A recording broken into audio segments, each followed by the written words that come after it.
Chapter 1, Transmigration into a Dragon Lord. The strongest laid-back system. My name is Jiang Yin. When I opened my eyes, I found myself surrounded by utter darkness, seemingly trapped inside some oval-shaped container. Where the hell am I? Why does this feel like an egg? I was still dazed when a sharp pain shot through my head, and a surge of memories flooded in. Only then did I realize I had transmigrated, arriving in an era where everyone tamed spirit beasts. 5 years ago, spiritual energy revived worldwide, plants and animals mutated into powerful creatures, and even human artillery became useless, forcing people to huddle in hiding. Fortunately, humans awakened the innate talent of beast taming, able to open dimensional spaces to command spirit beasts against those creatures, barely maintaining their rule over Earth. How come I've transmigrated into an egg of all things? Do I really have to sign a soul contract and become someone else's working beast? My previous life was exhausting enough, do I really have to slave away for others in this one too? All I want is to peacefully relax. Just how hard can it be? But right at this moment, the system arrived. Ding! Congratulations, host, on successfully transmigrating. The strongest life flat system has been successfully bound. Beginner's gift pack has been distributed. Would you like to open it? Heh, talk about perfect timing. Every transmigrator's benefit arrives sooner or later. Simply put, this system lets me grow stronger by lying flat. Rat race isn't my thing, but being a professional slacker? That's my specialty. I excitedly shouted, open the gift pack. Newbie gift pack successfully opened. Congratulations, host has obtained the Demon Sorcerer template. Immediately after, a translucent panel and a countdown, 10 o'clock, appeared before me. Looking at the template information, name, Jiang Yin, race, True Dragon Bloodline, Fire Demon, Demon Sorcerer, Level 1, Dragon Bloodline is powerful, requires Level 5 to hatch, Talent Skill Tree, Unlock Countdown, 10 minutes Dragon Talisman, Fire Demon Energy, Current Skill Points, 0, Note, spend skill points to unlock other skill tree branches. It's actually the Demon Sorcerer template. This Demon Sorcerer is the strongest villain in Jackie Chan adventures, domineering and evil. Compared to the fully realized Demon Sorcerer, even Demon Jr. and the 8 Demon Sorcerers aren't worthy of tying his shoes. I still remember his iconic line, I want for nothing, as clear as day. The 12 talismans provide comprehensive powers across all domains. Through the skill tree in my mind, I can also see the Demon Sorcerer's abilities like the Shadowkan Army, Dark Magic, Fire Chi, and more. Just wait 10 more minutes, and once the Demon Sorcerer template is awakened, I can casually coast through life. Lost in thought, I began waiting patiently. Suddenly, light footsteps approached from afar, seemingly heading straight for me. Little one, this emperor has finally found you. At this moment, outside the Tianlong Academy Breeding Center, a female teacher was having students select spirit beast eggs in order of their academic rankings, mentioning that there was an ice-attributed sub-dragon egg among this batch. The students stood straight, their eyes gleaming with excitement. A young girl stepped out from the crowd and walked directly up to my dark green spirit beast egg. She wore an elegant purple dress, her natural face as delicate as a goddess's, with a faintly glowing green jewel adorning her chest. She bent down to look at me, tucking a strand of hair behind her ear, her smile as radiant as a flower, clearly pleased with what she saw. The students gazed at her with fiery enthusiasm, while many of the male classmates even let out cheers. School beauty Mu ranks first, so she gets to pick a spirit beast egg first, so envious. Imagine if she lands a draconic subspecies egg, she'd be set for life. Exactly. Draconic subspecies sit at the top of the biological hierarchy. The school really went all out to cultivate Mu Mengyao. That can't be right. An ice-attributed wyvern egg shell shouldn't be dark green. As these words were spoken, everyone around seemed to realize something. The leading female teacher frowned and reminded her, sub-dragon species are ice-attribute. Their shells are frost blue. You've picked the wrong one. Chose wrong? Mu Mengyao smiled faintly, looking at me with a distant gleam in her eyes. In truth, she was a reincarnator. In her previous life, she had chosen the ice element wyvern species but missed out on this heaven-defying opportunity. This unremarkable spirit beast egg of mine was hatched by the caretaker and cultivated alone, reaching divine-level spirit beast status in just 10 years, while she took a century to become an imperial-level beast tamer without even possessing a single true divine-level spirit beast. Perhaps it truly is a genuine pure-blooded dragon hatchling. Mu Mengyao clutched the bead pendant around her neck, her eyes revealing my information, race, unknown, potential, unknown, level, unknown. Even the celestial spirit pearl capable of resurrecting her couldn't decipher my information, proof enough of my extraordinary nature. And so, under the gaze of countless onlookers, Mu Mengyao bent down and picked me up. Teacher, I choose the spirit beast egg. The homeroom teacher Xue Qing frowned and refused sternly, Mengyao, this is the decision of the school's teachers. Don't disrupt the elders' plans, choose the demi-dragon species. The surrounding crowd gasped in shock, their voices filled with disbelief and questioning. Meanwhile, Mu Mengyao's slight frown came from feeling me tremble softly in her arms as she suddenly realized, it's about to hatch. Chapter 2, Ice Queen School Beauty's Contract? Flood dragon phenomenon? My dark green spirit beast egg is awakening with a sacred lord template, trembling violently. Is it about to hatch? Mu Mengyao's eyes sparkled with excitement. She knew she had to quickly form a contract. Powerful spirit beasts had peculiar temperaments, and their egg stage was the best time for bonding. Little one, would you like to become my contracted beast? I can provide you with the best resources, the most perfect cultivation path, and countless heavenly treasures. She activated her primary beast contracting talent, Omni-Beast Affinity. This little girl wants to contract me? I've already become a sacred lord, why would I settle for being someone's pet beast? I was about to refuse when the system issued a special mission. Ding! Special mission released, find an honest person to become a beast master. Reward, a brand new skill tree branch ×1, as an outstanding demon dragon, the host deserves a suitable servant. A beast master with good looks and exceptional talent would be an excellent choice. Note, this mission has no penalties, and upon contracting a beast master, more lazy life missions will be unlocked. After reading the system's description, I swallowed my initial refusal. Having a mate or something didn't matter, the main thing was that being alone felt too isolating. After all, I was still human at heart, so taking on a beastmaster as a mate seemed perfectly reasonable. Once I thought it through, my mind cleared, and the voice in my head suddenly sounded much more pleasant. In that case, I decided it would be her. I replied, first hatch this holy sovereign, then I'll consider agreeing to become your spirit beast. As a demonic dragon, telepathy isn't difficult for me. When I conveyed this message to Mu Mengyao, she froze momentarily. What? You can actually use telepathy? But your condition isn't hard to meet, I accept. After brief hesitation, Mu Mengyao nodded. I chuckled inwardly, though dragonkind is powerful, we have one weakness, our growth is painfully slow.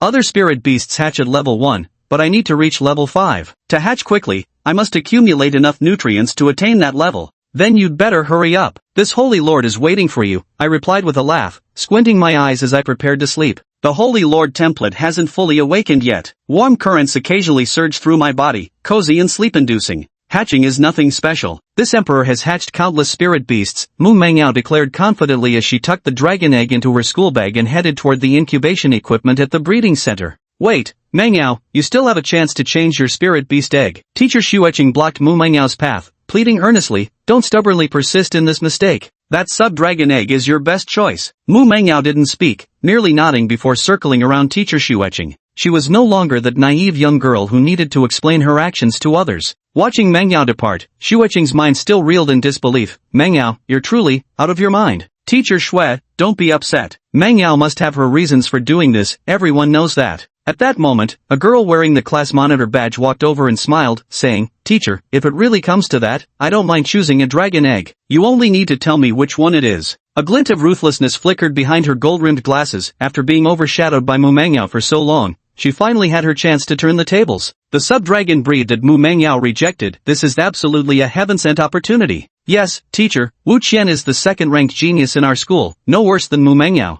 I believe Wu Qian is the most suitable candidate for the Draconid, a group of students echoed. Without a Draconid, Mu Mengyao no longer warranted their flattery. Mu Mengyao is just a girl from the slums, she probably can't even afford feed for a sub-dragon species. Why not give it directly to class monitor Wu Qian? She's both wealthy and academically outstanding. Amid the crowd's agreement, Wu Qian unconsciously puffed out her chest while concealing the smugness on her face. Everyone, please don't say that. I merely made a suggestion. Xueqing sighed and said, in that case, I suppose we have no choice but to give you this dragon egg. Wu Qian, you must nurture this dragon egg well and strive to become the school's new pride. Understood, teacher. Subsequently, Wu Qian obtained the icy blue sub-dragon egg as she wished. The students gradually finished selecting their spirit beast eggs and entered the incubation room to await hatching. Inside the incubation room, a group of esteemed senior academy officials walked among the equipment, observing the students' incubation process. However, their expressions were far from pleased. What nerve Mu Mengyao has, grown her wings and thinks she can fly now, does she? Without the academy's cultivation, what worth would she even have? Enough, headmaster. The child's already made her choice, what can we possibly do about it now? Bullshit. I had promised the talent program of Mota University, and now it's ruined. How am I supposed to explain this to them? Everyone sighed. They couldn't understand why Mu Mengyao would choose another spirit beast egg. No matter what kind of spirit beast is inside, it couldn't possibly be better than the dragon egg our academy had prepared. What a foolish mistake. Mu Mengyao was already seated before an incubation device, the dragon egg in her backpack trembling violently with such intense heat that she had no choice but to take it out. The academy has indeed nurtured me, and naturally, this kindness must be repaid. However, once this dragon egg hatches, everything will be settled. With a smile, Mu Mengyao placed the dragon egg into the incubation device, which resembled a cultivation pod. After covering the glass lid and setting the temperature, the incubation process began. Buzz. As the incubation equipment operated, a red glow emanated from the dark green dragon egg. It seemed something was about to hatch. Mu Mengyao held her breath, staring intently at the scene. Ding! Congratulations, host, the Holy Master template has been successfully unlocked. You have acquired Flame Demon Chi, initial stage, Dragon Talisman, initial stage. Inside the egg, I suddenly opened my eyes, the binding was successful. At this moment, wisps of icy mist suddenly gathered above the entire incubation chamber. Amidst an excited laugh that rang out, ha ha ha, my sub-dragon spiritual beast has hatched. All eyes turned to class monitor Wu Qian, in whose palm lay a small, silver-white Jiao dragon completely covered in ice crystals. Meanwhile, in the sky, an icy phenomenon manifested, a snow-white draconic form twisted and slithered through the mist. These extraordinary phenomena surrounding the flood dragon, that girl must be regretting it to death. The dean and others nodded in satisfaction while casting glances at Mu Mengyao, attempting to discern any trace of regret on her face. Yet, they were doomed to disappointment. Mu Mengyao's expression remained calm, even slightly amused. What is she so happy about? The dean and the others wore puzzled expressions, but the next second roar. The ice-attributed flood dragon within the icy mist let out a pained roar as an enormous claw seized its body. Then, within the icy mist, a pair of terrifying crimson vertical pupils, blood-red in hue, emerged. It seemed that in the next second, it would tear apart the frost Jiao dragon that had stolen its spotlight. What kind of creature is that? Chapter 3, Second Beast Taming Talent. Sacred Flame Spirit Body. The white icy mist was ripped apart, revealing those crimson vertical pupils. In just a few moments, the previous illusion of the frost Jiao dragon was devoured by the crimson, and abruptly, the temperature in the entire incubation room soared. The crimson flames burned in the void, making everyone feel unbearably hot as they stood transfixed, their eyes glazed with shock. This has to be a joke. The omen of a dragonkin's egg hatching was actually shattered. Doesn't this mean there's a spirit beast even more powerful than a dragonkin being born? What kind of spirit beast could produce such an omen? What race tier is this? A sacred beast? Teacher Shueching cried out in astonishment. No, we don't know. No one could answer, because they didn't even know which spirit beast was hatching. Look at the spirit beast egg in front of Mu Mengyao. It's on fire, someone shouted, and everyone turned their gaze towards Mu Mengyao. In the incubator before her, a dark green dragon egg was enveloped in dragon-shaped flames that danced across its surface. In the void, the burning flames brought discomfort, with an aura of malevolence, dominance, and oppression permeating the air. Humming resounded. At this moment, the dragon egg was still trembling slightly. Strangely, someone noticed the flames in the sky crackling and flickering as if in response. No way. Seeing this scene, Academy head Long Qingshan's eyes widened slightly. Could this anomaly truly be caused by this spirit beast egg? What kind of spirit beast egg is this? How can it be more terrifying than the sub-dragon species, the frost crystal serpent, which boasts a king-tier bloodline? After 5 years of the beast taming era, humans categorized spirit beasts into 8 racial tiers: common, elite, commander, general, king, saint, emperor, and divine. The reason frost-scale drake of the sub-dragon species is so precious lies in its king-tier racial rank. As long as the frost-scale drake matures normally, it will inevitably break through to become a king-tier spirit beast, powerful enough to dominate entire regions, areas humans would subsequently designate as forbidden zones. No, impossible. How could it possibly rival my frost-scale drake? Wu Qian's face twisted in utter disbelief. At this moment, the frost crystal serpent in her hand had curled up and was trembling uncontrollably. The sight of such fear twisted Wu Qian's face with jealousy. Had Mu Mengyao really stumbled upon such incredible luck to select a rare spirit beast?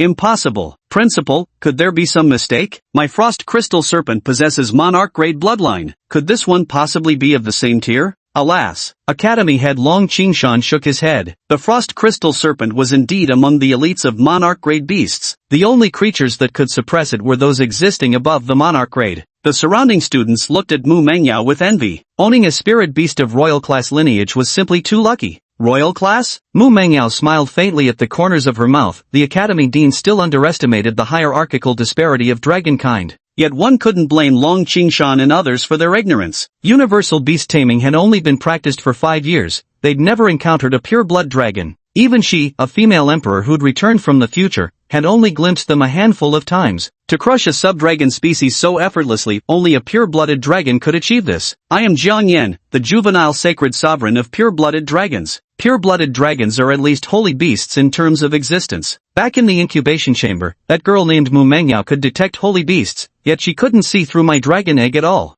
I could sense her barely containing the smile at the corner of her lips when she realized she couldn't fathom me. Still, she was puzzled about why I hadn't hatched yet. The incubation chamber's equipment was advanced, capable of preparing medicinal solutions and controlling the environment to accelerate hatching, yet I remained motionless. A teacher said I had an unclean aura, as if cursed by the fire demon clan. The students noticed my eggshell showed no signs of hatching, and the sky carried an eerie, sinister chill. Wu Qian insisted I must be tainted by a curse, advising to lock me away and have Mu Mangyao choose another egg. Dean Long Qingshan, however, gravely stated it was merely a congenital flaw that attracted demonic spirit beasts to harvest souls, hence the anomalies, perhaps even my soul had been reaped, and urged Mu Mangyao to select a different egg. Yet after hesitating for 2 seconds, Mu Mangyao dismissed the cursed theory. She believed the issue was insufficient nutrients, that dragon eggs couldn't be measured by ordinary spirit beast standards, and my delayed hatching merely indicated special circumstances rather than failure. Long Qingshan still wanted her to write a self-criticism and return the frost crystal serpent to her,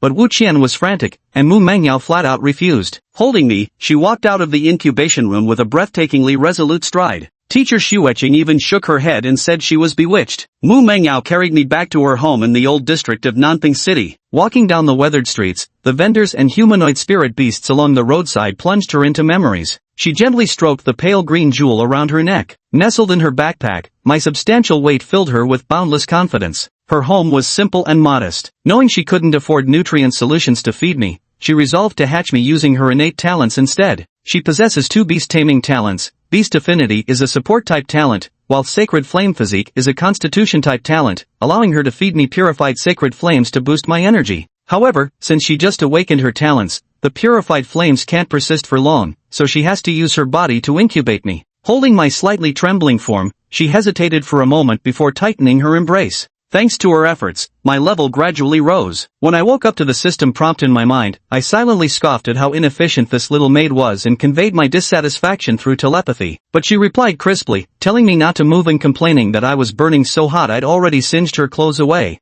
I froze for a couple of seconds, not quite understanding what she meant by burning the clothes. I opened my status panel to check my attributes and discovered that both the Dragon Talisman and Fiery Demon Chi skills could be leveled up. Apparently, the system could further develop the talisman's abilities, an unexpected but pleasant surprise. I'm just 3 levels away from hatching. The thought of forming a contract with this girl and unlocking the next skill branch made me slightly excited, so much so that my dragon egg vibrations actually sped up. Over the following days, Mu Mangyao spent all her time either incubating me or brainstorming ways to earn money. Though she had many methods from her rebirth, she lacked starting capital. Cultivation techniques required massive amounts of materials, and she was so poor she even had to carefully calculate what to feed me after I hatched. She had a conflict with the higher-ups of Tianlong Academy and decided to take me into the wild for training after I hatched. Coincidentally, a hunter team was recruiting, and she planned to give it a try. She intensified her efforts to incubate me, causing my dragon egg to tremble violently. Every day, she either soaked in the bathtub to hatch me or used Tianling pearls to restore her mental energy.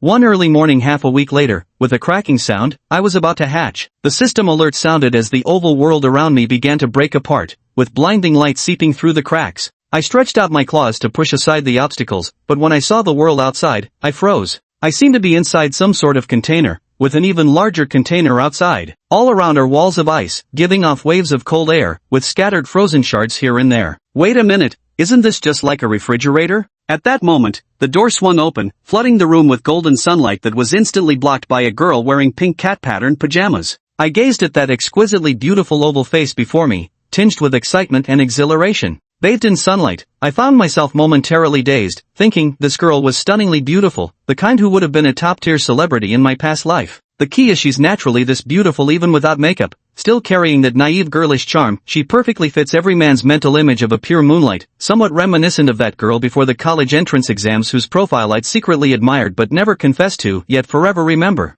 You finally hatched. Mu Mangyao exhaled deeply in relief, her bright eyes sizing me up with growing approval. Clad in emerald green scales with 2 small bumps on my head, stubby forelimbs and muscular hind legs, I stood there like a miniature Tyrannosaurus. Yet my draconic physique boasted sleek, aesthetically pleasing muscle contours, flawless as if carved by ancient Greek sculptors. My small, stubby tail was wagging lightly, tickling Mu Mingyao's heart and making her itch to grab it with her hand. Since I hatched you, now you can become my tamed beast, right? Mu Mangyao smiled as she extended her hand, a hexagonal magic circle glowing crimson in her palm. Once a lifebound contract is formed, it cannot be broken by ordinary means unless one party perishes. By then, she would have completely gained control over this dragon egg of mine. Come, step into this venerable one's embrace. Your silence, Could it be you've sensed my supreme beast affinity? No need for alarm, dizziness is perfectly normal. I chuckled, then turned to leave while saying, though you were the one who hatched this holy lord, I've reconsidered and won't be forming a contract with you. You're a good person, but we're not compatible. Incompatible? Why you dare go back on your word? Mu Mengyao grew visibly agitated. After exhausting herself to hatch me,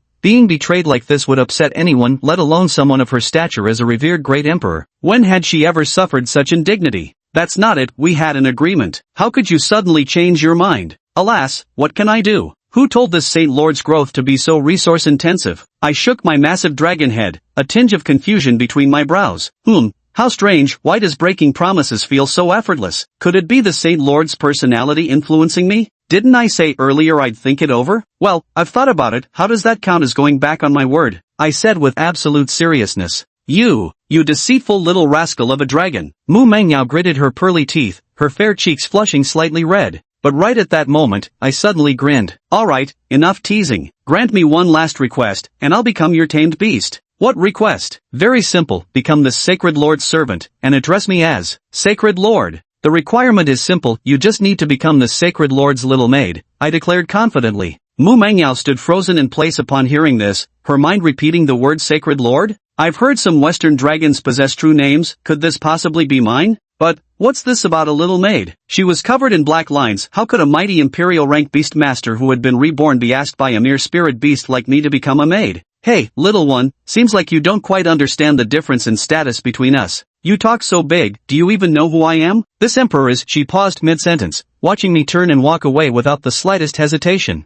If you don't want to agree, fine. As if this Sacred Lord cares much anyway. A maid like you isn't even worth my attention. I walked further away, already reaching the door. Wait a second. Mu Mengyao cried out in frustration, biting her lip lightly as she glared at me, her chest rising and falling sharply. You agree? I asked calmly. Disagree. Being a little maid is absolutely out of the question, but I can be your elder sister. From now on, I'll definitely nurture you like my own younger brother. Mu Mengyao blushed as she stated her final limit. However, all I said in reply was, oh, before opening the door and stepping out, disappearing in an instant. Wait. Sacred Lord, come back here. The fact proved that when pushed to their limits, people can indeed move those limits. Of course, Mu Mengyao hadn't so much broken through her boundaries as conveniently lowered them. There are no outsiders here, so making a couple of sounds shouldn't hurt. Wouldn't it have been better if you'd behaved like this earlier? I grinned with my dragon mouth, lazily dragging my tail like a pampered lord as I sprawled onto the sofa. To prevent beastmasters from forgetting their place, I figured it was necessary to exert a little remote control. Alright, little maid, you may proceed with the contract. Yes, perfect, my holy lord. As a dragon-shaped contract split into two, landing on the back of my and Mu Mengyao's hands respectively, the life-bound pact was thus completed. Ha! I can't believe I actually contracted a pure-blooded dragon. Let me check the panel. Mu Mengyao summoned the unique interface exclusive to beast tamers, which allowed her to view her contracted beast's information, one of the functions of the beast binding contract. Race, Demon Flame Dragon, Level 5, Skills, Dragon Flame. Target has blocked your inspection privileges. Seeing the last line, Mu Mengyao froze. Blocked my inspection? What's going on? What secret is this little guy hiding, that even a soulbound contract can be shielded? But at least I can finally confirm that I'm indeed a powerful fire dragon, and it seems I also carry demonic bloodline. A demon fire dragon sounds domineering and wicked. No wonder I act so arrogantly that even her, the beast tamer, is nothing in my eyes. A demon fire dragon? Then I'll call you Demon Little Dragon from now on? Mu Mengyao said. As I was digesting the contract, I choked almost instantly. Wait, why have you downgraded my seniority all of a sudden? Little maid, remember to address me as Sacred Lord. You can use fire too? Then I'll call you Little Flamey. I couldn't be bothered with her, focusing instead on digesting the system rewards in my mind. Ding! Congratulations, host, for successfully forming a lifebound contract with Mu Mengyao, gaining an exceptionally talented little maid. You have unlocked a new skill tree branch. X1 random skill tree branch is being activated for you. My heart raced with excitement, a new talisman was coming. Starting at level 5 already puts me ahead right from the starting line, and with this new skill branch, I feel like I'll reach the pinnacle of this world in under 10 years. Soon, the system chimed. Congratulations, host. You've activated a new skill tree, Rooster Talisman. Rooster Talisman, 0 out of 10 beginner tier, grants you telekinetic abilities. The more powerful a creature's psychic energy, the greater the objects and area it can control. Note, consuming 10 skill points can upgrade to intermediate level. Rooster talisman? From what I remember, the rooster talisman was just a talisman used for flight. But after reading the system's explanation, I understood that its true nature is telekinetic control. For creatures with formidable psychic energy, their control abilities become stronger. Used by a soul expert demon like me, this would undoubtedly become a lethal weapon. BZZZT. At that moment, as I activated the rooster talisman, an uncontrollable wave of telekinetic force surged around my body. The psychic force surged like ocean waves, battering the surroundings as tables and stools were sent flying, smashing onto the ground with heavy thuds before breaking into pieces. Mu Mangyao, who had been observing me, was swept up by the psychic force, her dress fluttering wildly in the wind as her expression froze in shock. Such immense mental power. It's already on par with mine. Is this the innate talent of dragons? Truly terrifying. But, why can its psychic energy manipulate objects? That's something only a monarch-level spirit beast at level 50 can do. She stared at me in bewilderment, her gaze as if looking at a monster. The ranks of spiritual beasts are divided into 8 levels: Awakening, Extraordinary, Commander, General, Monarch, Sacred, Imperial, and Divine. With pure-blooded dragon lineage and such terrifying spiritual power, it's unimaginable how strong we'd be in a real fight. Little Flame, can I test your capability? Jade asked. Test? I shook my head. Come on, I've just hatched. Are you even human? Oh, sorry, you're so powerful that I almost forgot. Mu Mangyao blushed, hastily bringing over 2 pieces of premium spirit beast meat she'd prepared earlier. Ordinary spirit beasts hunted by hunters can have their spiritually charged parts cut off and fed to carnivorous spirit beasts, thereby enhancing their physical constitution. Go ahead, I prepared this especially for you. 2 strips resembling beef ribs, specially marinated, exuded a unique aroma. I opened my dragon mouth and devoured those strips of meat in one gulp each, finishing them off in no time. Gurgle. My belly emitted a contented sound. Delicious. So flavorful. My eyes lit up. I had never tasted meat like this before, as a refreshing current seemed to surge through my body, making me feel extraordinarily invigorated. Got any more? I couldn't help but ask. Of course, I just hope you can stomach it all. Mu Mangyao said cheerfully, bringing out a bowl of marinated spirit beast meat. This had cost her all her savings. However, she clearly underestimated my appetite. In less than 5 minutes, I had devoured every last strip of spirit beast meat. Gulp. After swallowing the final strip, I patted my belly in satisfaction and asked, got any more? I think I can still eat. Wait, that was 30,000 worth of spirit beast meat. Mu Mangyao nearly cried in dismay. Little guy, you're full now, right? Time for training. Of course, training is essential for every spirit beast. Being a mature beast master now, I can train myself. I nodded when suddenly the system's notification chimed in my ear. Side quest released, sleep on the Beastmaster's small bed for 30 minutes. Reward, 1 skill point x1, 5 exp. What a splendid side quest. This training, I'll take it. With a tilt of my head, I flopped onto Mu Mengyao's pink little bed, stretching my entire body into the soft, fragrant mattress. Eating my fill and then lounging flat for training, what bliss. Good heavens, it's actually sleeping now? Mu Mengyao stared at my prone form and fell into stunned silence once more. Snore. I lay on Mu Mengyao's small bed, the steady sound of my breathing quickly filling the room. Mu Mengyao took a deep breath. Calm down, this is my bonded beast companion. Hitting it would be like hitting myself, and it's just been born, still a tiny baby. It's only natural for it to need rest. She tried to convince herself in her heart, almost believing it. But as the sun rose and set, my slumber stretched deep into the night, and Mu Mengyao's patience gradually wore thin. Damn it, the moon's already out and this little guy is still asleep. I bet he never intended to train at all. Mu Mengyao grew more exasperated as she thought about it. She yanked my blanket aside and said, Xiaoyan, can't you stop being lazy? Training will stabilize your energy, it's good for you. I opened my eyes to see a line of golden text floating before me. Ding! Congratulations, host, for lazing around for 12 hours. You've exceeded your slacking quota, earning 1 skill point, 1 bonus skill point, and plus 10 experience points. Remaining skill points, 2. Waking up to find the little maid somewhat angry, I decided to system, allocate the points. Communicating with the system in my mind, I assigned both skill points to the Dragon Talisman and the Rooster Talisman. Consumed 1 skill point. Dragon Talisman proficiency increased to 1, consumed 1 skill point. Rooster Talisman proficiency increased to 1. Note, 10 points required to unlock mid-tier talismans. Allocating these points, one for molten lava explosions, the other for telekinesis, creates an ideal balance of offense and utility. As for the fire demonic energy, I'll allocate more points to it next time. After consuming 2 skill points, my draconic body trembled slightly. A refreshing sensation emerged in my mind out of nowhere, washing away the fatigue from my prolonged slumber. The enhancement of psychic power affected my consciousness, improving both my memory and soul.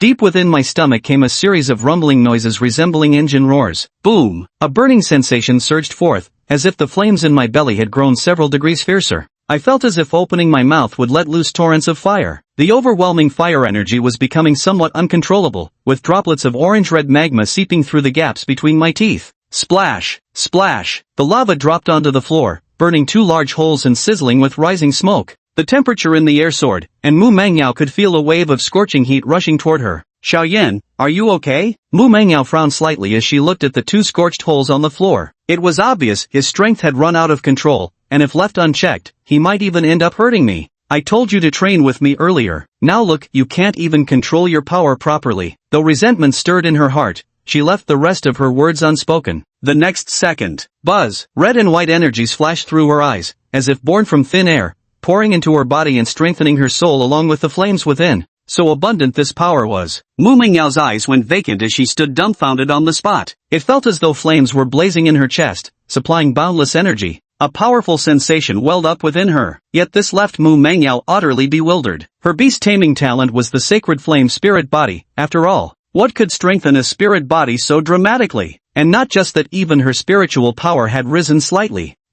Could it be Xiaoyan's beast feedback? Mu Mangyao stared at me in astonishment, sensing the energy within her body sharing the same origin as mine. How is this possible? Eat, sleep, and wake up with a massive power boost, even returning so much energy to the Beastmaster. This defies all logic. This emperor refuses to believe it. 10 minutes later, as my feedback continued unabated, Mu Mangyao finally conceded defeat. Fine then, little one, you win. Mu Mangyao slumped helplessly into her chair, her skin glowing crimson as waves of scorching energy radiated from her. Moreover, this feedback shows no signs of weakening at all. It's absolutely outrageous. But Xiaoyan, how can you grow stronger just by sleeping? Is it really that difficult? Everyone cultivates this way, I said calmly. Could you please stop bragging? Mu Mangyao sighed. What kind of spirit beast cultivates like I do? Even those spirit beasts that could grow just by eating air aren't as terrifying as me. Mu Mangyao considered herself quite worldly, but witnessing my cultivation method still shocked her. Perhaps this only proves one thing: the bloodline of dragons is truly monstrous.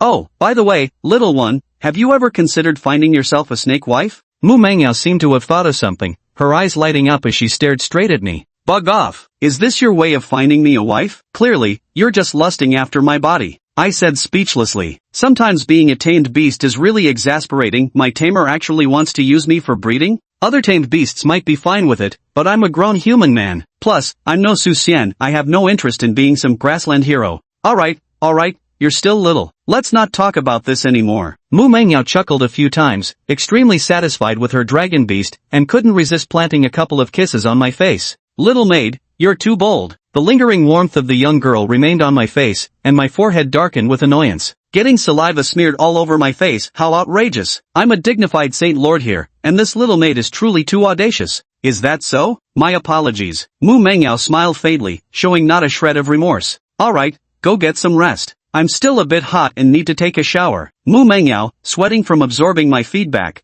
was drenched in fragrant perspiration. With a wave of her hand, she slipped out of her clothes, revealing a pink spaghetti-strap dress that accentuated her curvaceous figure to perfection. Her hourglass figure was on full display, busty in front, round in the back, and unmistakable S-curve. Through the sheer pink fabric, you could even glimpse her trim waist without an ounce of excess fat. A pair of long, fair legs shimmered right before my eyes. Damn, this girl really doesn't see me as an outsider. The big dragon head was stunned, and the little dragon head was equally dumbfounded, completely caught off guard. With a splash, the bathroom curtain was pulled shut, the sound of running water echoed, and a refreshing fragrance of shower gel filled the air. Humming a little tune, the girl called out, "Oh, by the way, Xiaoyan, don't you dare peek." Peek? Little maid, are you insulting me? I retorted indignantly. As the exalted saint, would I need to peek? I could just watch openly, thank you very much. Come to think of it, this saint should probably take a bath too. But alas, your tub is so small, guess I'll just reluctantly squeeze in with you. With another splash, the curtain was flung open, followed by a flustered shriek. Why, you pervy little dragon, get out now. Chapter 7, Dragon's Blast. First show of might. Little maid,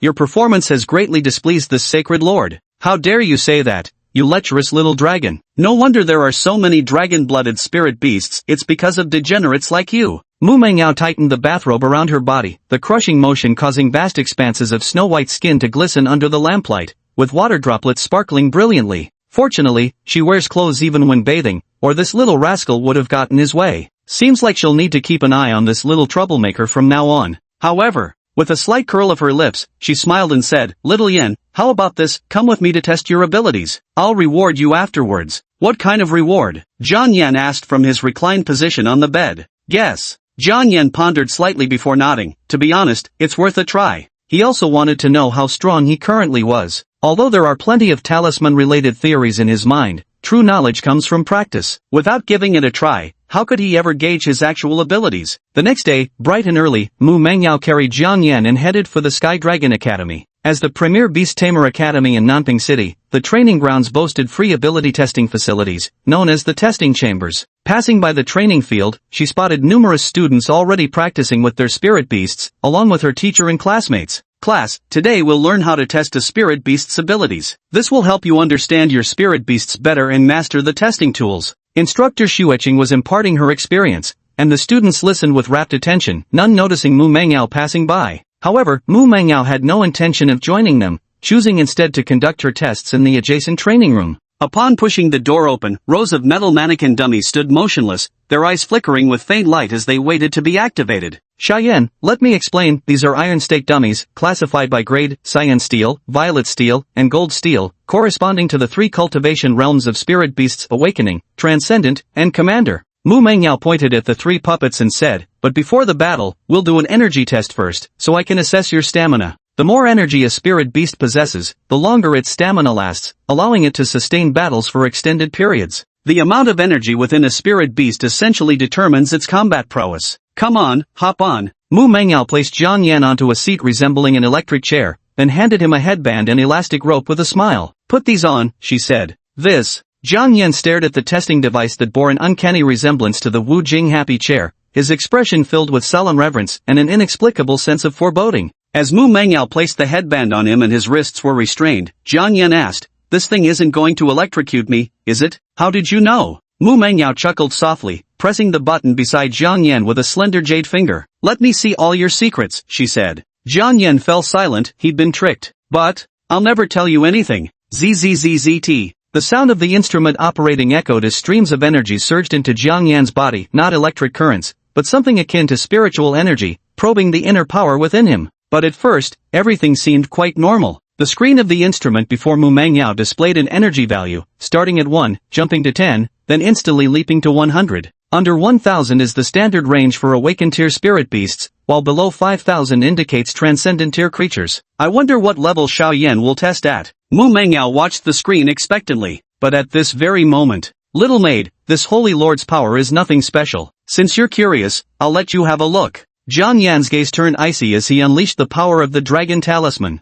Dragon Talisman, a talisman containing infinite energy. To put it bluntly, anyone who dares to probe the Dragon Talisman would probably have their eyes scorched blind. As Jiang Yan ceased suppressing the draconic curse power within his body, the next second, with a series of cracking sounds, the instrument groaned under excessive strain, sending parts flying in all directions. Mu Mengyao froze slightly as she watched the instrument stop operating, the value stuck at 500 without fluctuating. Could the instrument be broken? Just as the doubt arose, a series of beeping sounds rang out. "Warning, warning. Unauthorized scanning of high-level spirit beasts prohibited. Remove immediately, please." The numbers on the instrument screen leapt wildly: 500, 1000, 2000, 3000. In the blink of an eye, the reading had surpassed the 5000 mark. And still, the measured value continued to rise, pushing the instrument beyond its limits until black smoke began to pour out. Finally, when the numbers froze at 9999, boom, the instrument exploded. The instrument exploded directly in front of Mu Mengyao,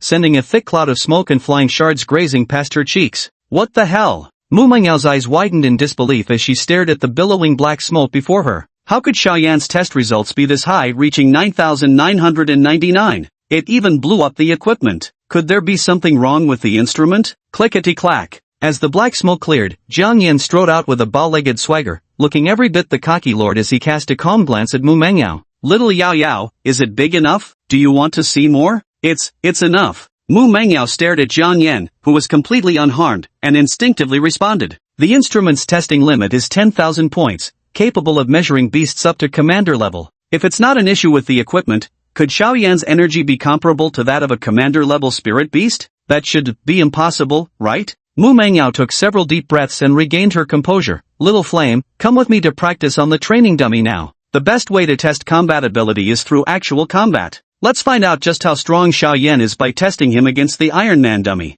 Once the Iron Man dummy is activated, it will enter attack mode. To prevent Jiang Yan from getting hurt, Mu Mengyao decided to let him first spar with the bronze grade Iron Man dummy. Bronze grade? Too troublesome. Jiang Yan shook his head, his gaze fixed on the third golden Iron Man dummy as blue light flickered in his eyes. A surge of psychic energy erupted, transforming into a pair of giant hands that pressed the activation switch of the adamantine-level Iron Man dummy. Crack, crack, crack. In an instant, the iron training dummy began rotating its arms and ankles, preparing to enter combat mode. Its eyes flashed crimson, exuding a ferocious beast-like aura. Roar! The iron training dummy let out a furious roar directed at Jiang Yan. It seemed to be saying, "Don't wait for me to activate, or I'll kill you." Xiao Yan, what have you done? That's an iron training dummy comparable to a commander-level beast. Mu Mengyao panicked slightly. If the iron dummy activated, both she and Jiang Yan could be in danger. But the next second, a blinding pillar of fire streaked across the sky like a meteor, crashing into the iron training dummy with a thunderous boom. A bull-sized hole appeared on the golden surface of the iron dummy,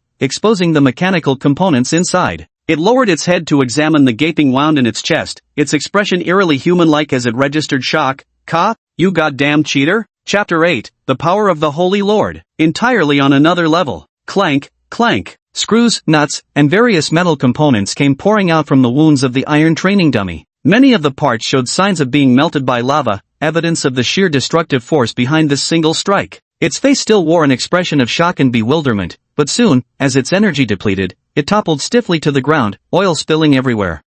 Decent hardness, but the wind-up time for casting is too long. Jiang Yan gazed at the fallen steel-grade iron dummy. Although comparable to a commander-level spirit beast, this iron dummy required several seconds to activate. With such a long wind-up, unless he was an idiot, of course he'd seize the opportunity. One dragon blast punched right through it. From this, it appeared Jiang Yan was fairly satisfied with the dragon talisman's power. At the very least, it possessed enough force to annihilate a commander-level spirit beast. Of course, a genuine commander-level spirit beast wouldn't just stand there letting Jiang Yan attack it. "Little maid, this test of yours is utterly boring. This holy lord is practically falling asleep." Jiang Yan yawned, his palm still wreathed in red light as he aimed at the remaining two iron training dummies. "Should I smash these two for you as well?" "No, that won't be necessary." Mu Mengyao responded instinctively, her face a picture of astonishment. One move. With just a single move, it obliterated a spirit beast comparable to a commander-level creature. This is absolutely terrifying. And to think, Little Flame just hatched. No wonder she was astonished. Jiang Yan's displayed abilities in combat intelligence were truly astounding. Imagine a newborn infant capable of tearing apart a ferocious tiger barehanded. Even the Empress herself would be startled by such a feat. Moreover, Jiang Yan even knows how to seize the perfect moment in battle. Extraordinary intelligence, possessing its own combat awareness, with absolutely top-tier fighting power and energy. "Xiao Yan, you've truly given me an enormous surprise." Mu Mengyao's eyes sparkled as she gazed at Jiang Yan, her face brimming with admiration. Only such a powerful dragon beast could become Mu Mengyao's life-bonded spirit beast. "Come here, let your master give you a hug." "Get lost." Mu Mengyao spread her arms open, only to be immediately glared back into submission by Jiang Yan. "Still don't know who's in charge here, huh? Xiao Yan, don't get so cocky. Do you even know who I am?" Mu Mengyao frowned slightly. Sometimes a tamed beast having too much self-awareness wasn't entirely a good thing. Not obedient in the slightest. "It seems we must let Xiao Yan know her true identity." "I don't care who you are, before the might of this saintly lord, does it even matter?" Jiang Yan looked at Mu Mengyao with calm detachment, as if regarding a mere child. "Strength determines everything." "Very well, you think having strength gives you license to be arrogant, do you?" Mu Mengyao's lips curled slightly at the corners. Since Little Yan held such beliefs, it seemed she'd have to demonstrate an emperor's cultivation speed.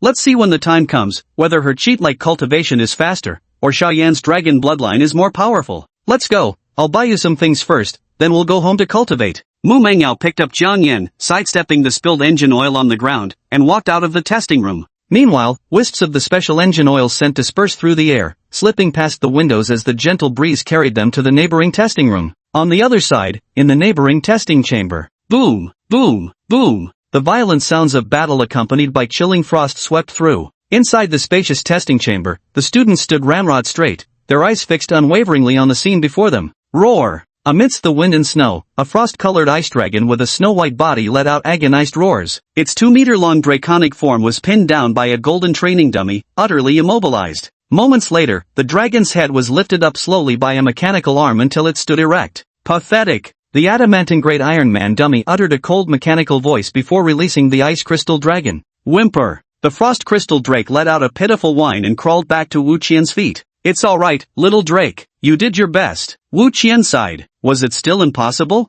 Sorry, teacher Xueqing. My frost crystal drake lost. She looked regretfully at Xueqing and the other teachers beside her. The ice crystal serpent's first battle ended in defeat, but it was an honorable loss. After all, their opponent was a steel training dummy comparable to a commander-level beast. It's alright, Xiao Qian. You've done well. The ice crystal serpent was just born. With more training, defeating this training dummy won't be a problem, several teachers said with admiration. Xueqing also smiled slightly and said, That's true. I originally thought you were a bit lacking compared to Manhwa, but now it seems you're just as good as her. Come on. I hope the ice crystal serpent can reach its fullest potential in your hands. Aha! The teacher's warm inquiry swept away Wu Qian's gloom, and a faint trace of smugness surfaced on her face. As the saying goes, a man rides his beast like a horse relies on its saddle. She already possessed the frost crystal drake, which had long placed her ahead of Mu Mangyao in the race. How could that woman possibly compare to her? However, Wu Qian sighed, maintaining her class president demeanor. Teacher, please don't say that. Mangyao is quite pitiful too. She hasn't even been coming to class lately. She must be utterly heartbroken. Hearing this, Xueqing frowned slightly and said disapprovingly, Don't bring her up again. She rejected the opportunity when it was right in front of her. You'd do well not to follow her example. Alright then. Wu Qian grew increasingly smug internally, attempting to completely ruin Mu Mengyao's reputation among the teachers. However, right at this moment, the stationary diamond great Iron Man dummy seemed to sense something,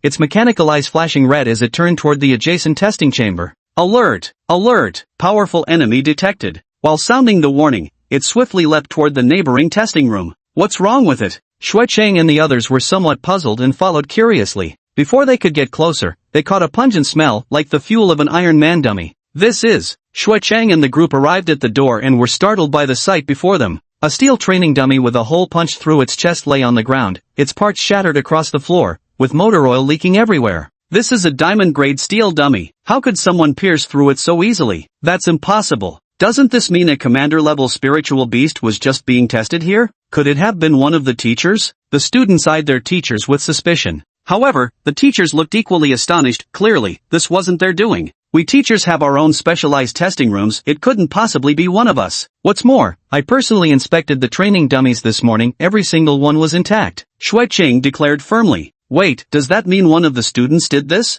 The students were startled and began whispering among themselves. Could it be Qin Xingtian, the young master of the city lord's mansion? Xueqing didn't offer any further explanation but took out her identity token to investigate who had conducted the test here. A student's spirit beast capable of piercing through an iron training dummy equivalent to commander level, once discovered, this would undoubtedly be a genius. She absolutely couldn't let this opportunity slip away. Soon, the investigation results came out, and a familiar name reappeared before everyone's eyes. 5 minutes ago, senior high student Mu Mangyao entered the testing room. Mu Mangyao. Seeing this, everyone's expressions froze with disbelief. Wasn't her spirit beast egg supposed to be useless? How could it possibly possess such terrifying penetrating force? This defies all logic. So it was her all along. Xueqing's composed expression shattered, her brows knitting together in bewilderment and shock. How is this possible? If this is truly her spirit beast, then what about Wu Qian and her ice crystal flood dragon? Just clowns? Chapter 9, The Rainbow-Feathered Phoenix. Check Talisman's Suppression. As the name Mu Mangyao was announced, the entire venue fell into complete silence. Mu Mangyao? How is that possible? Wu Qian's face, which had just been reveling in her near victory against the Vajra-level iron dummy, instantly darkened. If even she couldn't accomplish it, how could Mu Mangyao's spiritual beast possibly succeed? Wasn't that a destroyed egg? How could it possibly be stronger than her frost crystal serpent? This doesn't make sense. Though puzzled in her heart, Wu Qian maintained her composure and praised, It seems Mangyao truly has extraordinary fortune, to have found a way despite everything. Yes, truly remarkable. Teacher Xueqing also nodded. But Xiao Chen, you're currently the school's key focus for nurturing talent. Don't underestimate yourself, you're very capable too. I'm nowhere near Mengyao's level, Wu Qian sighed. No, Mangyao shattered this iron training dummy by consuming her beast taming talent. She might be taking the path of a physical cultivator beast tamer. Xueqing explained. Body-refining beast tamers are practitioners who choose the path of utilizing their unique physical constitution talents. Such beast masters can develop combat prowess comparable to spiritual beasts by undergoing the same training as their contracted creatures. Physical cultivation-based beast taming doesn't demand highly sophisticated beasts, but heavily relies on innate talent.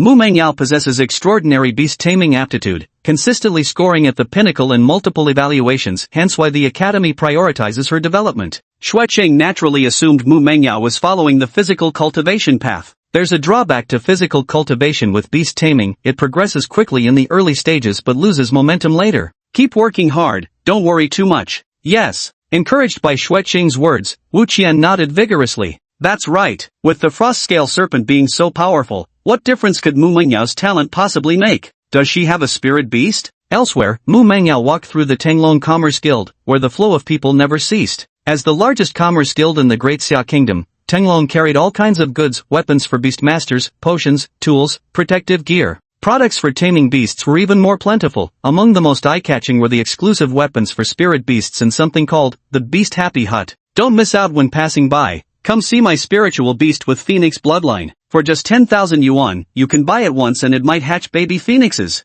Bullshit, isn't that just a crow? What nonsense. This is a three-legged golden crow. In the beast taming world, selling breeding rights for spirit beasts is considered legal. Jiang Yan didn't understand it, but he respected it. Little Yen, why don't you set up a stall too? With your looks, there might be many little snakes wanting to mate with you? Mu Mengyao said with a smile. Along the way, numerous serpentine spirit beasts turned their heads, while those with dragon blood even flew up, eager to befriend Jiang Yan. If Jiang Yan just bent down, perhaps he could make a fortune? Get lost. With an indifferent expression, Jiang Yan responded to the little maid with just one word. Alright, if you're shy, forget it. Mu Mengyao wasn't angry and smiled faintly. At that moment, a voice came from behind. Mengyao, you're here too? A young woman in pink clothes with a blooming smile approached, a small and exquisite bird with gorgeous feathers perched on her shoulder. The girl immediately gave Mu Mengyao a hug as soon as she came up, the sheer weight pressing down on Jiang Yan. Jiang Yan, excuse me? Where are your manners? Are you Wan Wan? Mu Mengyao froze for a moment as information surfaced in her mind. Su Wan Wan, her childhood best friend, a gifted girl chosen by the Raptor Holy Land. Right, Mengyao, long time no see. Haven't you contracted a spirit beast yet? Why don't I see one? Su Wan Wan asked curiously. I think you're about to crush it unconscious, Mu Mengyao remarked with a wry smile, glancing at Jiang Yan wedged in the crevice. Su Wan Wan was startled, her chest heaving slightly as she hurriedly stumbled back 2 steps. She felt something pressing against her, maybe thinking it was a pendant? No, sorry little one, let me apologize to you? Su Wan Wan wore an apologetic expression, utterly devoid of any airs typical of a prodigy. Forget it. Considering you're still young, I'll let you off this once, my lord. Jiang Yan waved his hand, communicating telepathically. Thank you. I'll let little Wan play with you. Su Wan Wan smiled gently, placing the small Wan bird from her shoulder in front of Jiang Yan. Chirp chirp. What kind of lowly creature is this? I don't want to get anywhere near it. The little Wan bird flapped its wings discontentedly, its multicolored eyes brimming with disdain. As a colored feathered Luan bird carrying a trace of phoenix bloodline, it was born to soar the skies. Why would it approach some scaly creature? Xiao Wan, stop throwing a tantrum and behave, Su Wan Wan insisted stubbornly. Alright Wan Wan, if it's unwilling then let it be. Be careful or its stress reaction might decrease your intimacy level, Mu Mengyao said with a helpless chuckle. However, right at this moment. Chirp! The multicolored feathered Luan bird let out a piercing sonic cry as it broke free from Su Wan Wan's grasp. Beating its wings to take flight, its resentful gaze fixed accusingly on Jiang Yan, as if directing all its fury toward him. Chirp chirp. The rainbow feather Luan bird's eyes glowed blue as a terrifying surge of psychic energy erupted forth. Little Wan, what are you doing? Why are you using Psychic Storm? Su Wan Wan furrowed her brows, trying to recall the rainbow feather Luan bird through their contract, but it was already too late. Buzz! The psychic energy fluctuations transformed into a swirling storm, howling as they swept toward Jiang Yan, distorting the surrounding light into bizarre colors wherever they passed. Seriously? All this noble sage did was laze around. How did that offend you? Jiang Yan sighed helplessly in his mind. This little Wan bird's attack was quite impressive. It actually wielded psychic power. But that's about all it could do. Jiang Yan's crimson dragon eyes narrowed slightly as a tangible wave of psychic energy surged forth. Like a pair of massive hands, it forcefully intercepted the rainbow feather Luan bird's mental tempest, scattering the raging storm into tranquility within moments. Truth be told, given Jiang Yan's current mastery of the rooster talisman, even remaining perfectly still would render the young Luan bird's psychic assault utterly harmless against him. But Jiang Yan had no intention of doing so. Disobedient spirit beasts were like mischievous children, needing nothing more than a few lashes of the vine whip to behave. Chirp! The rainbow-feathered Luan bird stared at Jiang Yan, who was completely unscathed, its large eyes filled with bewilderment. Chirping non-stop, isn't it annoying?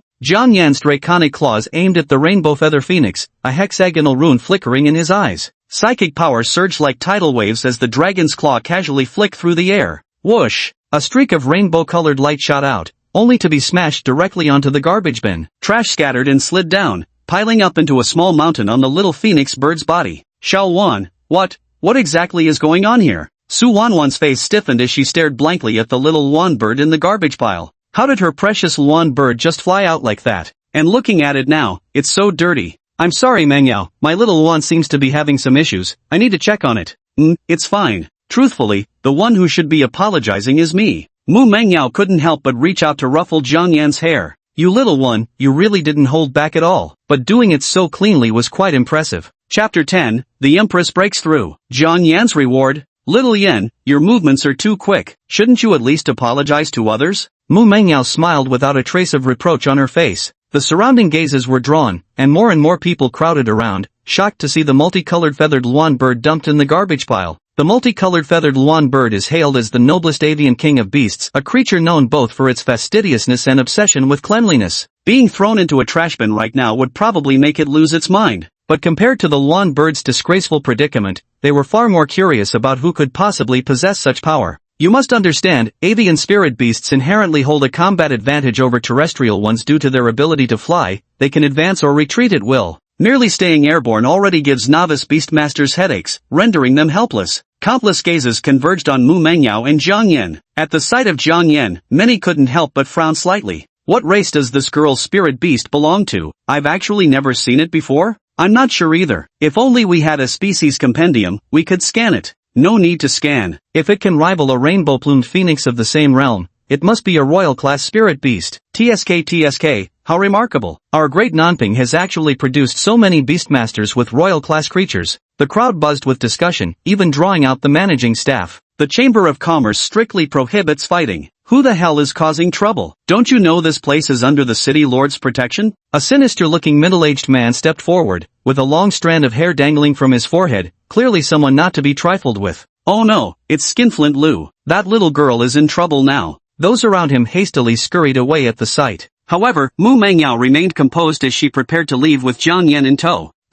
So it's Miss Mu. Manager Lu beamed at Mu Mangyao and said, Young Master Chen has instructed that anything you wish to purchase can be charged to his account. Might Miss Mu grace us with her presence tonight at the city lord's residence to meet him? I don't know any Young Master Chen, Mu Mangyao frowned. It doesn't matter if you don't know each other. Young Master Chen has had his eye on you for quite some time and has always wanted to be friends. Surely you won't refuse this gesture of goodwill? Manager Lu's smile turned frosty. Mu Mangyao frowned. The middle-aged man before her had an air of restrained energy, his smiling face resembling a cold, venomous serpent ready to strike at any moment. But she truly couldn't recall any Young Master Chen. I'll say it again, I don't know any Young Master Chen. Mu Mengyao's eyes flashed with fury. The steward instantly lost his smile, his expression turning to cold contempt. Humph. A little brat like you, refusing a favor when it's offered. This old man will show you today what it means to be stubborn until faced with disaster. Servants, seize this reckless girl causing trouble at the Soaring Dragon Merchant Guild. I'll have her interrogated at the city lord's residence. As soon as the words were spoken, several armored soldiers stepped forward, their eyes sharp and auras fierce.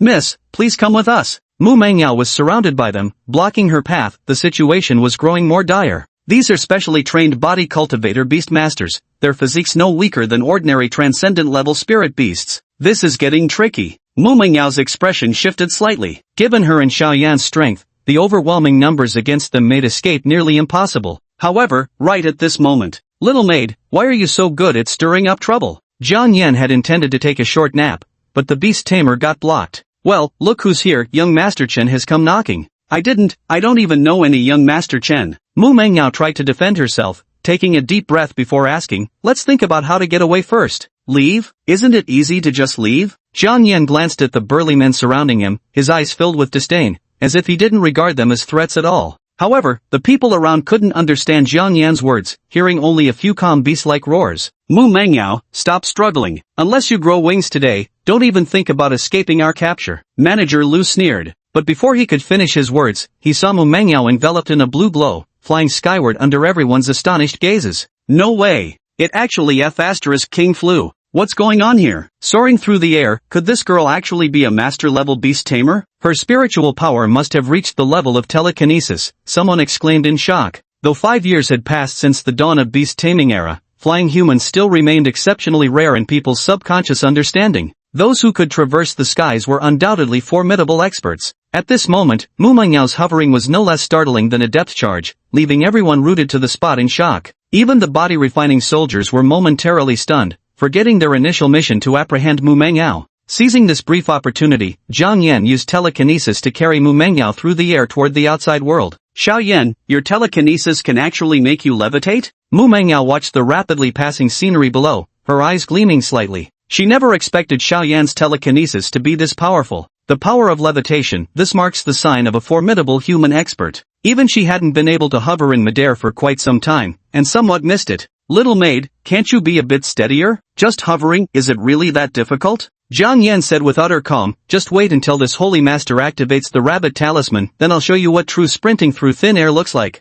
Is that so? Mu Mengyao nodded in agreement. Then, she and Zhang Yan landed in a safe place, spent their remaining savings to buy 10 pounds of spirit beast meat and a flame potion, and returned home directly. As night fell, the aroma of food filled the rental apartment. Little one, you've worked hard today, this is a gift for you. At the dining table, Mu Mengyao changed into a home-style tank dress and placed the flame potion before Zhang Yan. Bronze-grade flame potion. Drinking it will refine the flames within you, enhancing your combat power. Does it taste good? Zhang Yan took the potion, which resembled a glass test tube, with his dragon claws and downed it in one gulp. Gurgle gurgle. Zhang Yan finished it in 2 swigs, wiped his mouth, and thought it tasted alright, kind of like dragon fruit. Ha! Look at yourself. Mu Mengyao chuckled, holding up a mirror before Zhang Yan and pointing at the pink juice stains around his dragon mouth. Not gonna lie, it's kinda cute. That's enough, little maid, go wash the dishes now. Fine, I'm going. Mu Mengyao rose helplessly, but at this very moment, her hand stiffened slightly, and the plate slipped uncontrollably onto the dining table. Her body trembled faintly as strands of spiritual energy surged uncontrollably toward her dantian core.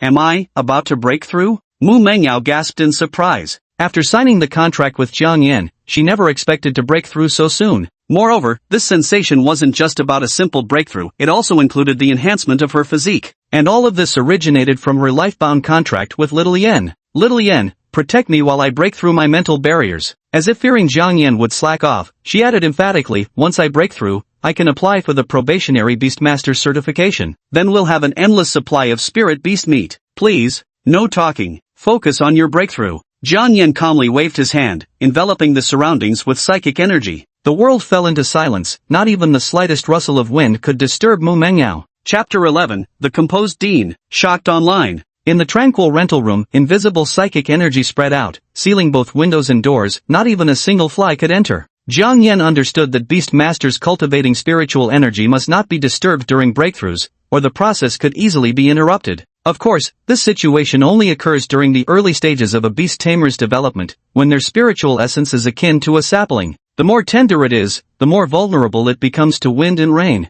It gets better when it grows a little sturdier. While extending his psychic energy to shield Mu Mengyao, Zhang Yan took the opportunity to examine her carefully. The girl's delicate features carried a unique charm and stillness, exuding tranquility and elegance, with her purple dress adding exceptional grace. The little maid is quite pretty, but compared to the sacred lord's true appearance, she still falls a bit short. While advancing in cultivation can make one stronger, it's unclear whether it allows transformation into human form. Zhang Yan pondered silently when suddenly, ding! New lazing mission refreshed. Host, please choose your lazing mission. Mission 1, chat with your beast tamer for 30 minutes. Reward, skill points x1, exp plus 5. Mission 2, as the glorious sacred lord, command your little maid to bathe and undress you. Reward, skill points x3, exp plus 15. Mission 3, get a massage from your maid. You've fought battles your whole life, don't you deserve some pampering? Reward, skill points x5, exp plus 25. Zhang Yan found 3 tasks appearing before him. After a brief moment of surprise, a smile curved his lips.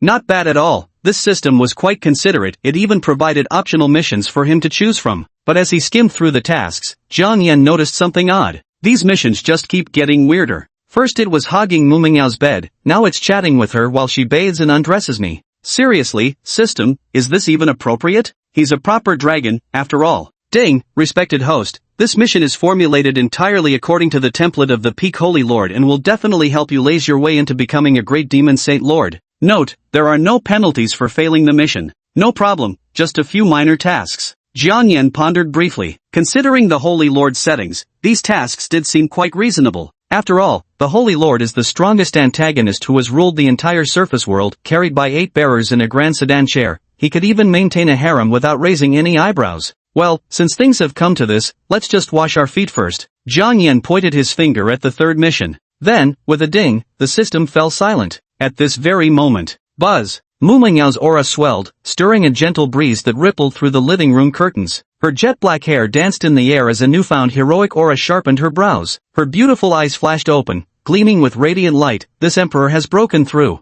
Several days had passed, and she finally broke through this time. Her spiritual power had reached mid-stage of the first rank. Currently, the hierarchy of human spiritual power follows the same classification as spirit beasts, divided into 8 tiers with each tier further categorized into early, middle, and late phases. The Beastmaster Association evaluates a Beastmaster's rank based on 2 criteria. First, the level of their tamed beasts, and second, the Beastmaster's own mental power level. Mid-stage of the first rank, this was enough to qualify as a novice beast tamer. Thanks to Little Flame, otherwise I wouldn't have progressed so quickly. Mu Mengyao sighed with emotion. She had only awakened her beast-taming talent last week, barely stepping into the early stage of the first rank. While ordinary prodigies required a month of cultivation to break through to mid-stage, she achieved it in just a week. All these achievements are entirely thanks to Jiang Yan's nurturing. With that thought in mind, Mu Mengyao gazed at Jiang Yan's delight-filled face and smiled softly. Yan, contracting with you is truly the best choice I've ever made in my life. However, she suddenly noticed a faint, almost imperceptible smile playing on Jiang Yan's face. Little maid, you succeeded in your breakthrough splendidly. In that case, massage my feet for this holy lord. Foot massage? What do you mean?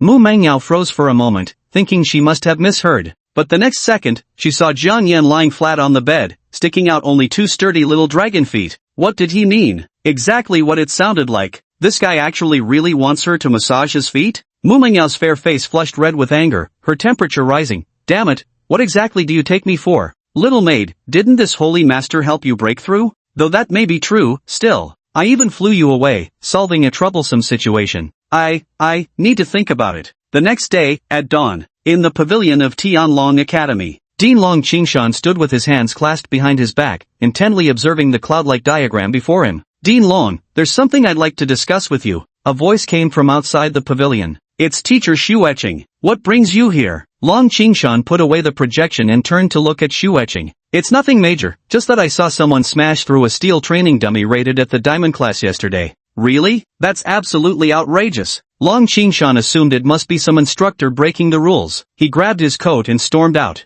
Which instructor did this? I'm going to teach him a lesson right now. Dean, wait. Shueching quickly called out to stop him and explained, not a teacher, but a student. A student? Long Qingshan was taken aback. He asked, could it be Su Wanwan? I heard the young lady just returned from 100 Birds Valley. Surely her strength must be remarkable. No, not her. Shueching shook her head, her eyes filled with helplessness. Then who? Long Qingshan was baffled. It wasn't the teacher, nor was it Su Wanwan. Could it be that kid from the City Lord's Manor also came? That shouldn't be the case. The City Lord's Manor has always looked down on Tianlong Academy. The City Lord's son was nominally a student, but his actual class attendance was negligible. Don't tell me it's Wu Qian. That girl has some talent, but she's still far from enough. The dean is right. You know this person well. It's Mu Mengyao, Shueching said. Who? Long Qingshan's voice rose several pitches. Mu Mengyao, dean. Absurd. Utterly impossible. Long Qingshan stood up, hands clasped behind his back, his eyes flickering with anger. Teacher Shueching really went too far. No matter how fond she is of Mu Mengyao, she shouldn't make such jokes. Didn't Mu Mengyao already reject the academy's goodwill? She doesn't even attend classes, just trains alone at home.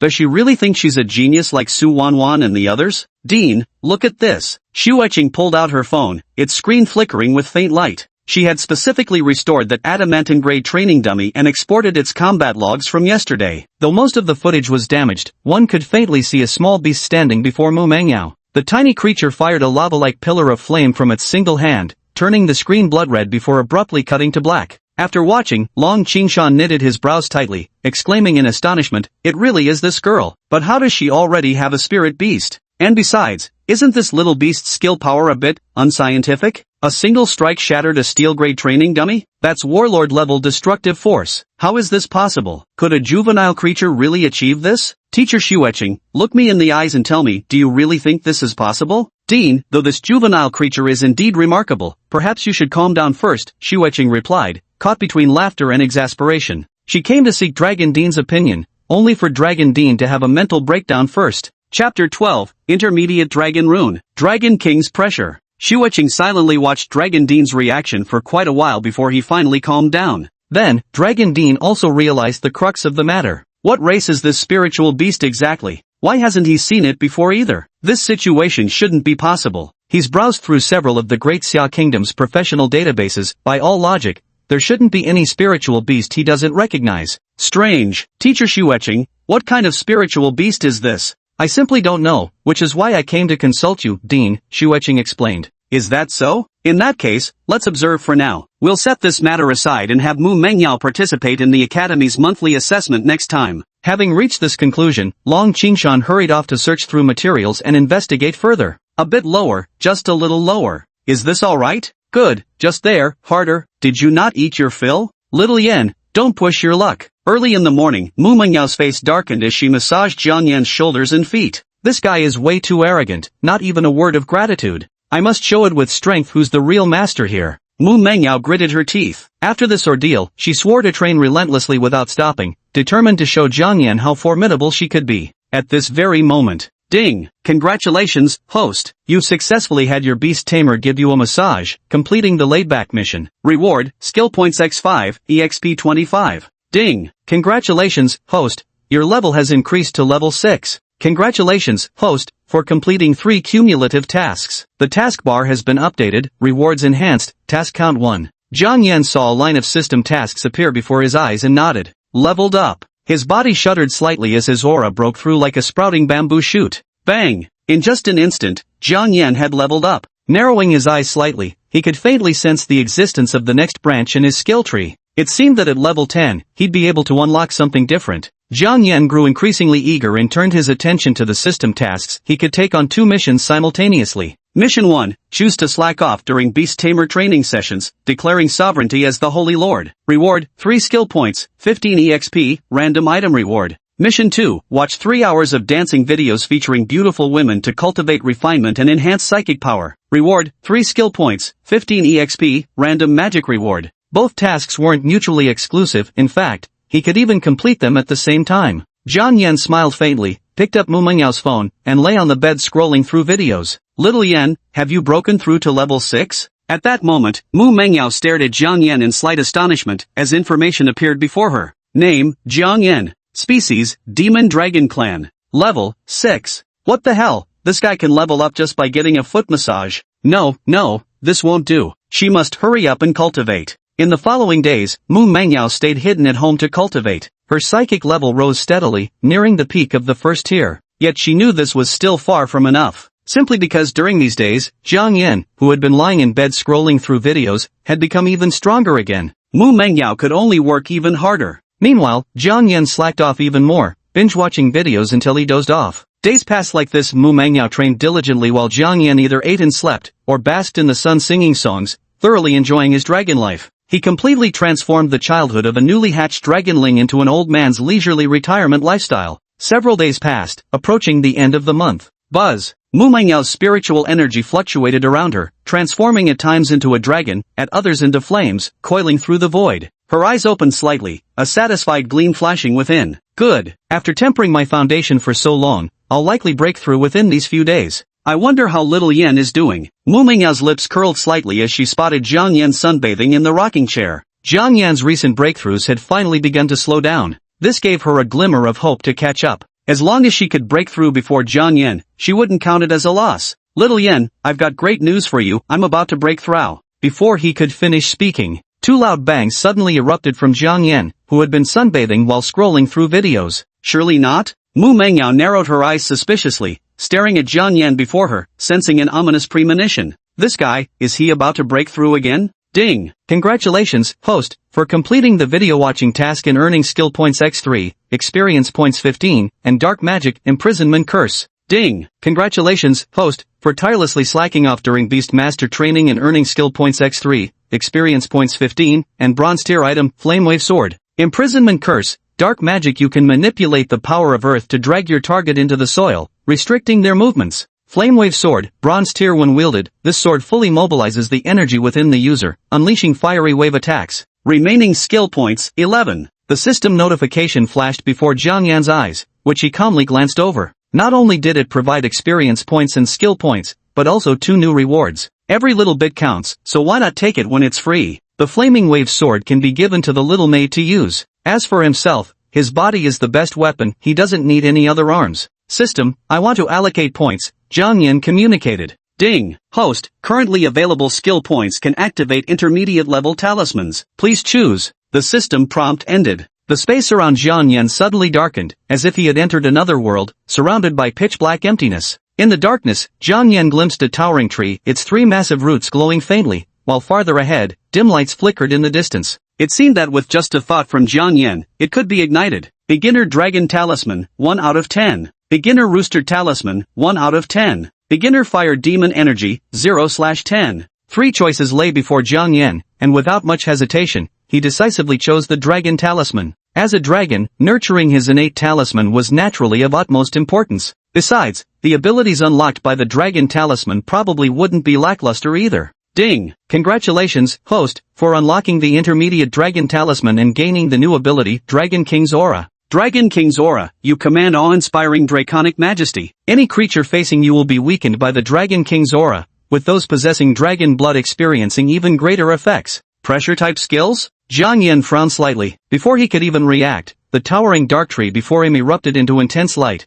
crimson flames racing up its trunk. In an instant, a lifelike fire dragon materialized, unleashing a mighty roar as it opened its maw. The oppressive force struck like a hurricane, plunging Jiang Yan's world into darkness in an instant. Outside world. Roar! In cramped rental room, Jiang Yan couldn't suppress the roar escaping through his clenched teeth. The sound wave wasn't loud, merely stirring up a gentle breeze. But the next second, the entire building erupted with overlapping roars of terrified beasts. The voices were utterly terrified, as if they'd encountered some natural predator. Mu Mengyao could even see several bird-type spirit beasts delivering packages suddenly shut their eyes and plummet from the sky. No matter how hard the delivery riders tried to control them, it was useless. This is the pressure skill. Mu Mengyao's eyes flickered slightly. Pressure-type skills were the mark of a king. Could Xiaoyan become the Dragon King? Chapter 13, Monthly Assessment. Isn't your cultivation speed abnormal? In the survival of the fittest wild, spiritual beasts always maintain their optimal state. The intimidation skill, which only requires releasing pressure to deter opponents and avoid many fights, is typically exclusive to the kings of their species. The intimidation Jiang Yan displayed was precisely the hallmark of his potential to become the Dragon King. Little flame, so all these days you've been comprehending the pressure skill. Mu Mengyao sighed softly. As expected of a pure-blooded dragon clan, your comprehension is absurdly high. However, though Xiaoyan's talent was extraordinary,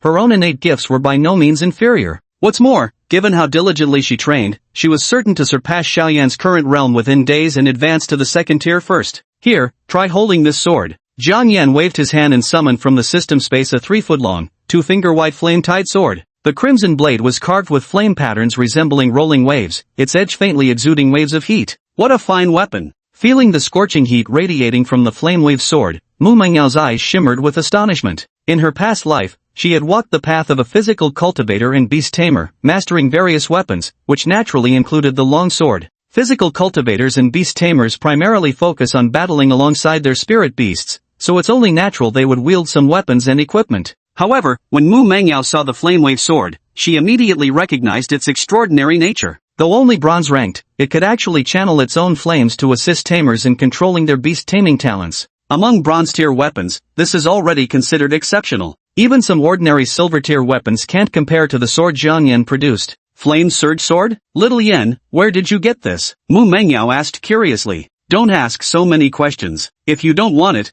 I'll take it back. Stop. I'll take it, just give it to me. The next day. I heard this month's scholarship is a full 100,000 yuan. 100,000? That's enough to cover my beast taming expenses for a whole month. No way, that's 10 times more than last month. I'm not kidding. The dean posted the notice in the group chat, you can check it yourselves. At the entrance of Tianlong Academy, Mu Mengyao walked through the bustling crowd, students' whispers incessantly reaching her ears. The school provided a sponsorship of 100,000 yuan for the winner, which was no small sum. It was enough for Mu Mangyao to relieve her urgent needs, and it was precisely this news that had brought her here. Little maid, have you prepared everything? With a buzzing sound, a fiery red summoning circle flashed as Jiang Yan suddenly appeared before Mu Mangyao. After several days together, he could now freely traverse Mu Mangyao's beast-taming space. Rest assured, I already bought everything from the convenience store downstairs. We're just waiting to enter the secret realm now. Mu Mangyao's lips curved slightly, her eyes sharp as an eagle's. Excellent. When the time comes, we'll make sure to profit handsomely. Jiang Yan chuckled lightly and followed Mu Mangyao into the academy classroom. At this moment, inside the classroom, classmates, it's been a month since everyone awakened their beast-taming talents. Teacher believes none of you have neglected your spiritual energy cultivation. So, the first question in this monthly exam will test your spiritual energy. As teacher Xueqing finished speaking, the students below the podium instantly erupted in groans. Ugh, who remembers to cultivate spiritual energy right after hatching spirit beasts? Everyone's been obsessed with their spirit beasts, we've long forgotten all about spiritual energy training. There's no need to tense up. Simply progressing to mid-stage of the first rank would already be quite commendable. As Xueqing began calling out the test takers' names, one after another were identified as early-stage first rank. A full 5 minutes passed without anyone meeting Xueqing's requirements, and her frown deepened with each moment. Eventually, Xueqing stopped calling names altogether and simply let the students report their mental strength levels themselves. Sure enough, not a single student in the entire class had reached mid-stage tier 1. Do I need to repeat how crucial spiritual power levels are? If your spiritual power isn't sufficient, how can you possibly unleash your beast-taming talents? Xueqing snapped angrily. At that moment, Wu Qian stood up. Teacher, I've already reached mid-stage tier 1. Oh, let me see? Xueqing glanced at Wu Qian, her eyes unleashing a vast surge of ice-type spiritual power that enveloped the other girl. As expected, you're at mid-first rank. Though you just broke through not long ago and your foundation isn't stable yet, compared to them, you're already doing well. Right at that moment, knocking sounds came from the door. Knock, knock, knock. Everyone turned to look as Mu Mangyao walked in, leading a little beast that walked with splayed feet. Why did Mu Mangyao come? And what kind of spirit beast is that? I've never seen it before. Is it a lizard? It doesn't look like a lizard. Lizards don't have horns, and they wouldn't dare act so boldly in front of us. The students stared at Jiang Yan, their faces full of intense curiosity. The former campus belle actually contracted a spiritual beast I've never seen before. How strange. At that moment, Wu Qian was holding a red cube-like device, aiming it at Jiang Yan. Beep. Unknown spiritual beast not recorded in the spiritual beast guidebook, temporarily unable to retrieve data. Even the guidebook can't identify it? Wu Qian frowned slightly, a sense of foreboding creeping into her heart. Yet with apparent concern written across her face, she said, Mangyao, are you here for the monthly exam? What a pity, we just finished testing spiritual power. You're too late. Coming late meant no testing. Regardless of how strong her spirit beast was, it wouldn't stop Wu Qian from taking first place. However, Xueqing suddenly spoke with gentle sincerity. It's alright. I can arrange a separate test for Mangyao. Teacher, this isn't appropriate, is it? Wu Qian objected. There's nothing inappropriate about it. You're all my students. Teacher Xueqing looked at Mu Mangyao. Mangyao, after these days of cultivation, what's your current mental power level? Mu Mangyao glanced at the disgruntled Wu Qian and the scrutinizing gazes of the others. With a calm expression, she replied, reporting to teacher, I've reached mid-stage first rank. The classroom fell into half a second of silence after these words. You, middle stage first rank? Why? School belle Mu, no offense, but how could a female student like you, without money or resources, possibly be middle stage first rank? Exactly. Even our class monitor Wu Qian, who contracted a frost scale serpent, only reached middle stage first rank. You must be joking. The students voiced their queries, with some even angrily demanding Mu Mangyao to take the test immediately or leave if unwilling. Shut up! Xueqing suddenly shouted in anger. She subtly glanced at the small beast by Mu Mangyao's feet, relieved to see it hadn't gotten angry. These students didn't know about Mu Mangyao's spirit beast, but she did. A single strike shattered an iron training dummy comparable to a commander-level beast, utterly terrifying. If this spirit beast were provoked, even the entire class of students combined wouldn't stand a chance against this little creature. Alright Mangyao, let me test you now. Xueqing placed a hand on Mu Mangyao's shoulder as icy white spiritual energy surged forth like snowfall. With a buzzing sound, a formidable surge of spiritual energy rippled around Mu Mangyao, scorching like flames. Under the clash of spiritual forces, Xueqing gasped in shock, you're at mid-tier first rank. And your energy is so stable, your foundation is rock solid without the slightest fluctuation. How is this possible? Wait, something's wrong. You're already halfway into late-tier first rank. Reaching late-stage rank 1 in just half a month. This cultivation speed is literally like a rocket.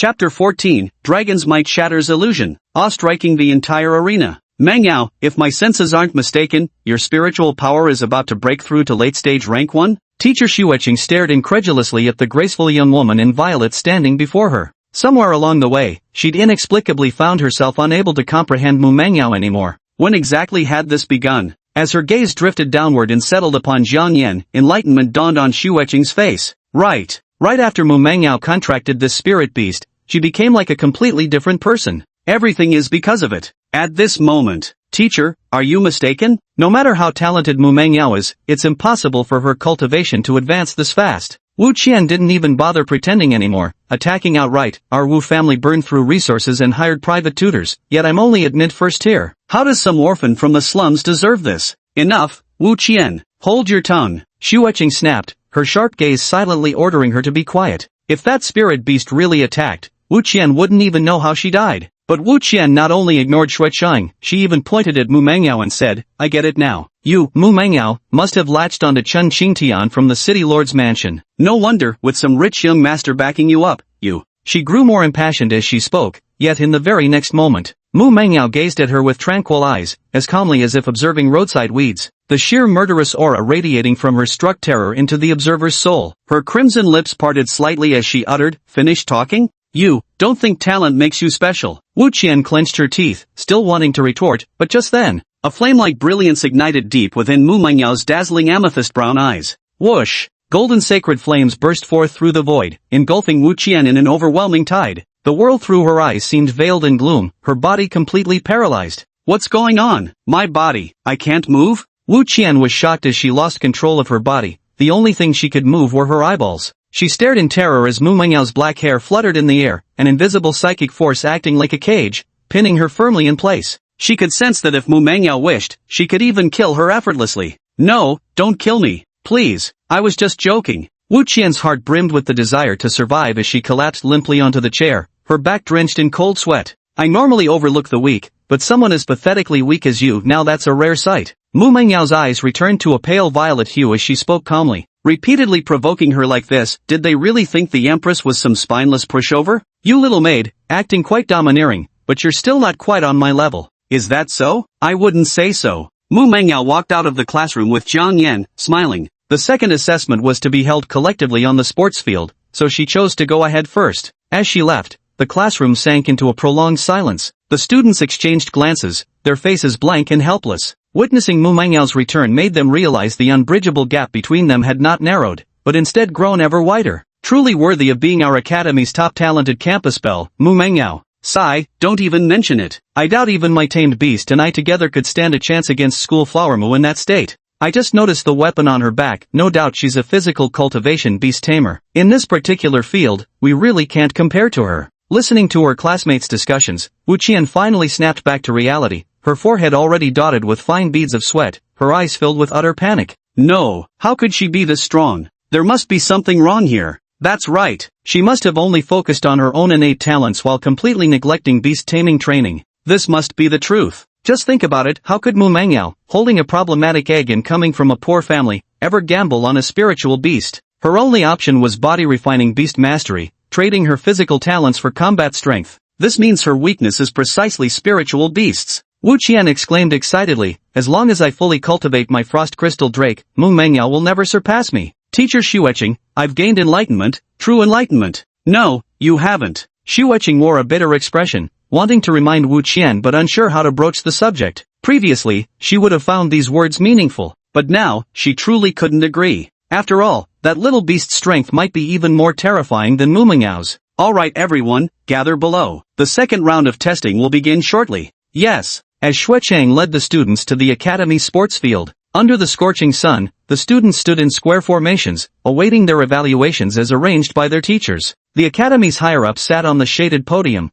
their eyes sweeping across the rows of students. Director Su, this time every year is when your illusionary beast gets to show off its prowess. Any new tricks up your sleeve this year? Long Qingshan smiled as he glanced at the balding, portly middle-aged man beside him. Director Su Ning chuckled, you flatter me, Dean. My illusion beast is quite ordinary, hardly capable of any remarkable feats. To be honest, though, this year my illusion beast and I have been researching a new concept, the illusion of the celestial dragon's descent. The Celestial Dragon's descent? Long Qingshan was taken aback. The Celestial Dragon, just the name alone connected it directly to their Celestial Dragon Academy. This subordinate really knows how to stir things up. Even he felt a hint of anticipation. Then let's begin. Yes. Su Ning nodded, formed hand seals with both hands, and summoned a magical beast that shimmered completely in violet, resembling a floating balloon. The moment it appeared, it immediately opened its bull-sized lips, exhaling wisps of violet illusory mist. The mist spread out, enveloping the students below. This is Director Su's phantom beast. You must steel your minds and hold out till the very end.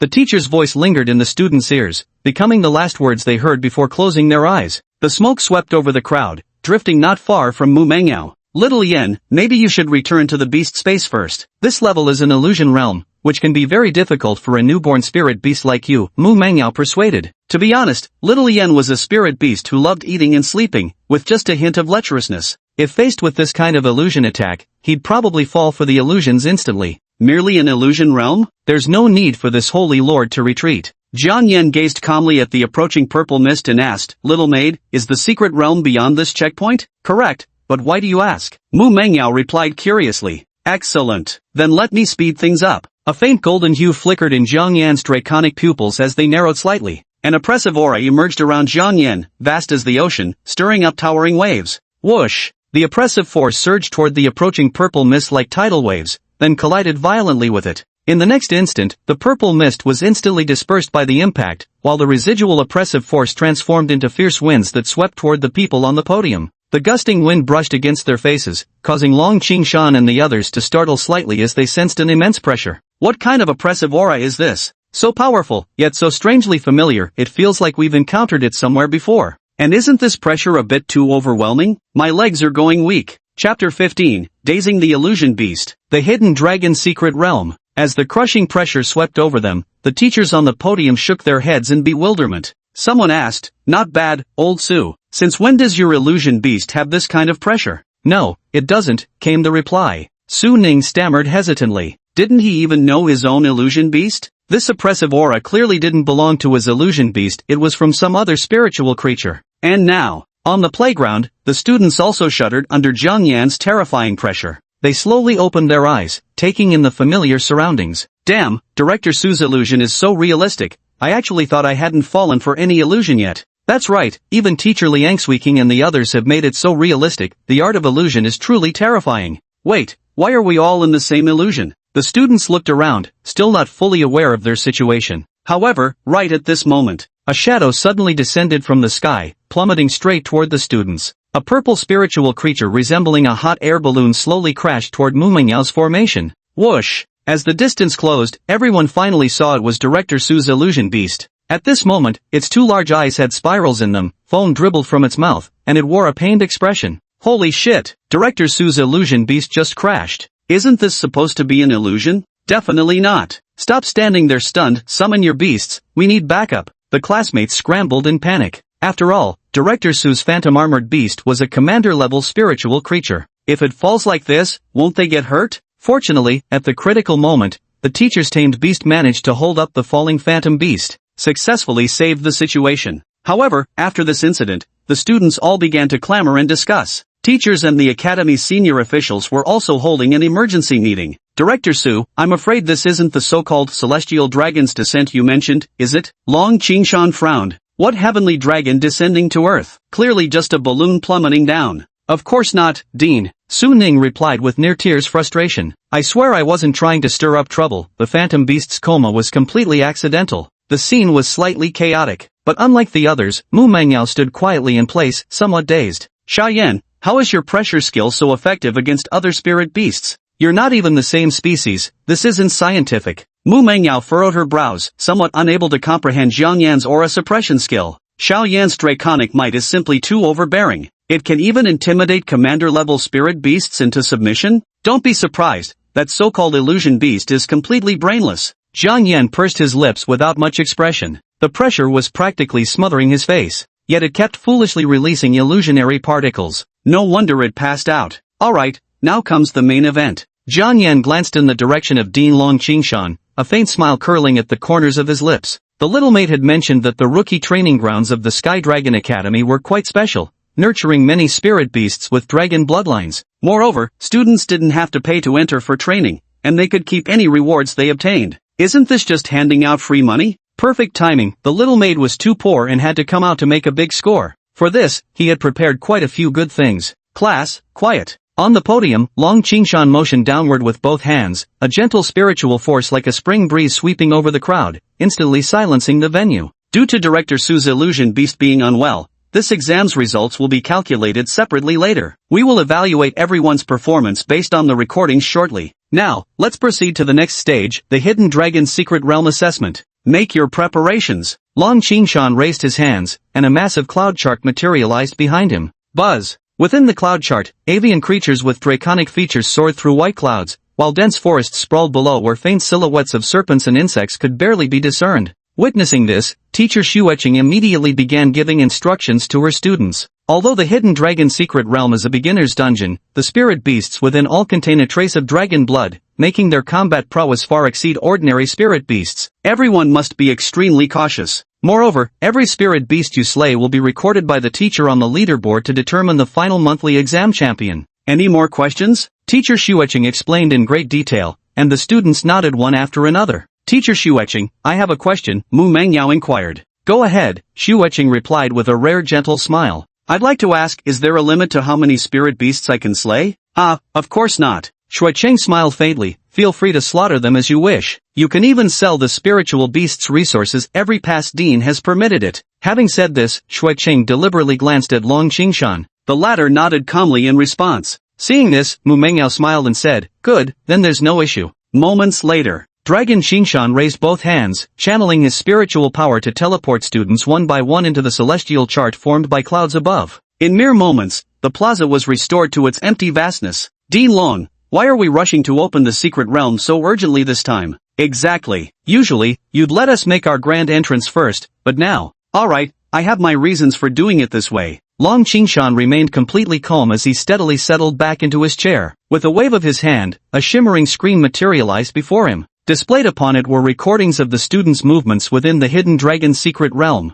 Come, let this dean see how much surprise you can bring me. Especially you, Mu Mengyao. Within the dark and damp forest of the Hidden Dragon Secret Realm, Mu Mengyao's vision blurred briefly as her feet touched the ground, and when her eyes focused again, she found herself standing amid a dense thicket of jungle. Jiang Yan's figure shimmered as he passed through a hexagram magic array, appearing before Mu Mengyao. Such dense draconic aura, and rather fragrant too. Jiang Yan took a deep breath, sensing the exceptionally rich draconic energy in the air. It gave him an inexplicable sense of familiarity, not like returning home, but rather the cozy satisfaction of a wolf entering a sheep pen. Enemies, fight, fight, fight. At that moment, sharp voices came from the sky. Several colorful parrots flew down from above, chanting something, their heads covered in dragon scale-like patterns. Be careful, Xiao Yan. These are dragon blood parrots, they love attacking in swarms and have extremely foul tempers, Mu Mengyao warned seriously. A flock of elite-level dragon blood parrots could even massacre commander-level beasts unscathed. Boom! One after another, the dragon blood parrots opened their beaks, emitting tangible sonic waves in concentric circles, attempting to pin Jiang Yan and Mu Mengyao in place. As the sonic waves surged forth, Jiang Yan raised his head, golden light flashing through his eyes. In his eyes, the dragon talisman seal instantly lit up.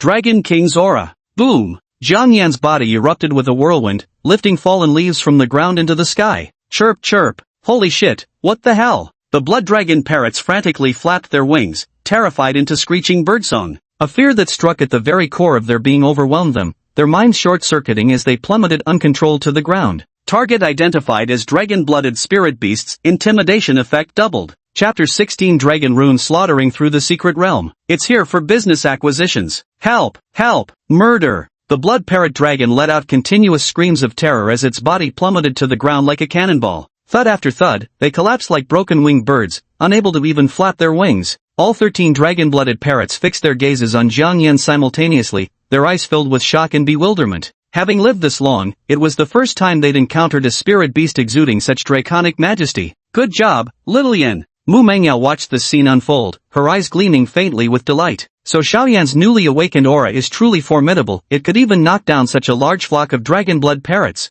Don't just stand there gawking, bring it out already. Jiang Yan urged impatiently. MHM. Mu Mengyao stroked the heavenly spirit bead around her neck and waved her hand lightly. A crimson flame-wreathed sword was clenched tightly in her grasp. In the other hand appeared a greenish-brown snakeskin bag. Right after, Mu Mengyao wielded her sword with precision, piercing necks or decapitating parrots in single strokes. Every strike found its lethal mark. As several blood blossoms bloomed in the air, multiple dragon-blooded parrots met their immediate demise. Mu Mengyao swiftly finished off the wounded creatures while her sword flashed, severing the valuable parts of the bloodscale parrots and stowing them into her snakeskin pouch. His movements were neither fast nor slow, yet the entire process flowed as smoothly as drifting clouds and running water. The other dragon-blooded parrots that were getting finished off were utterly terrified, trembling uncontrollably and letting out eerie, whimpering shrieks. How cruel! Dragon blood parrots, their essence blood can be used to brew rage potions, about 1,000 yuan per 100 milliliters. Their special tail feathers can be crafted into magical armor, 10,000 yuan per catty.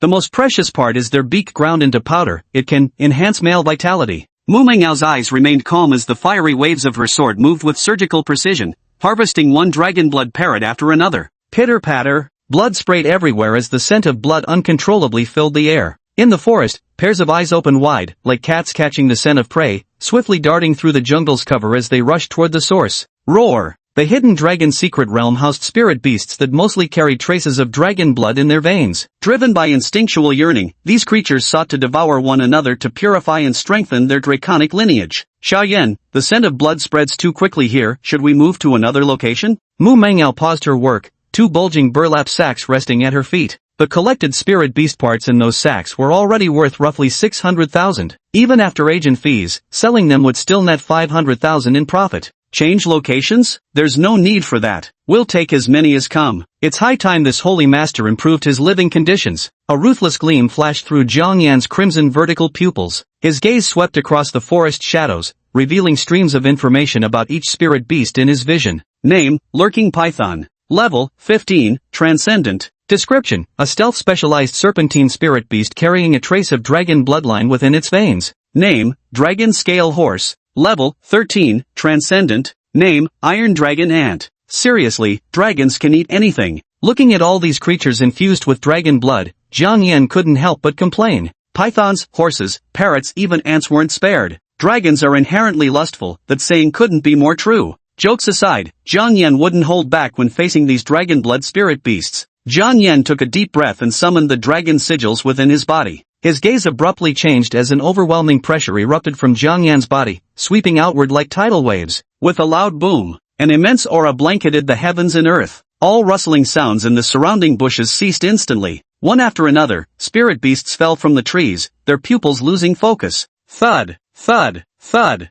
In an instant, the sky rained spirit beasts. Neither birds in flight nor beasts on the ground, nor even venomous insects, remained conscious beyond 10 paces from Zhang Yan. The entire field was left with only Zhang Yan and Mu Mengyao still standing. The Dragon Clan. To think such unreasonable spirit beasts exist in this world. Mu Mengyao gazed at the scattered dragon-blood spirit beasts littering the ground, and even she couldn't help but swallow hard. For dragon-blooded spirit beasts, Xiaoyan's aura was like a remote control, dictating their very life and death. These dragon-blooded spirit beasts had no ability to resist at all. This wasn't a matter of strength, it was pure bloodline suppression. Of course, these spirit beasts weren't particularly high-level, which is why the intimidation skill worked so effectively. Little Flame, you're amazing. Extra treats for you tonight. Mu Mengyao exclaimed excitedly. Cut the crap, start bagging the money now, Zhang Yan urged calmly. Aha! Mu Mengyao hastily grabbed her sword and dashed out. Working in tandem, the duo stuffed one sack after another into the heavenly spirit pearl, filling their coffers to overflowing.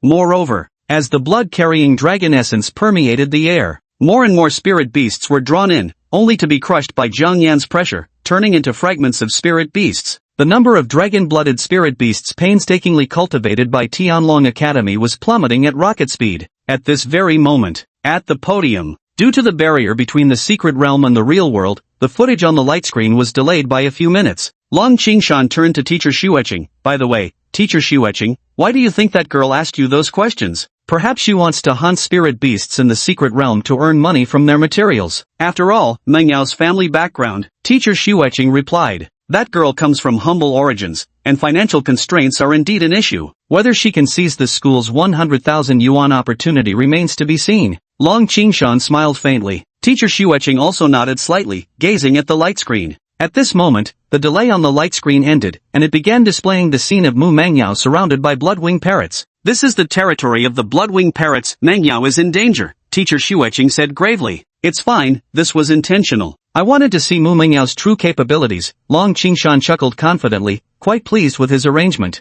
I see, Dean. That's truly a brilliant move, Xueqing flattered. Long Qingshan burst into laughter, but his smile froze almost instantly. On the projection screen, for reasons unknown, the blood parrots suddenly fell from the sky and Mu Mengyao stepped forward with her longsword to harvest them all. From beginning to end, the blood parrot didn't resist at all, not even moving a muscle. Teacher Xueqing asked suspiciously, Dean, did you arrange this too? Long Qingshan's forehead darkened, absolutely not. Then what's going on here? What the hell is going on? How the fuck should I know? Long Qingshan was utterly baffled, suspecting the scarlet blood parrot was throwing the match, but he had no proof. However, as the scent of blood spread, more and more scarlet blood spirit beasts were drawn to the scene. Just as Long Qingshan was about to relax, he watched in disbelief as these spirit beasts suddenly collapsed to the ground like they'd drunk counterfeit liquor, falling unconscious one after another. What the hell are these spirit beasts doing? Long Qingshan was utterly baffled. Why had his dragon-blooded spirit beast immediately fallen asleep upon arrival? Suddenly, he saw Mu Mengyao pull out dozens of snakeskin sacks, causing his eyelids to twitch violently. Shit, this was a setup.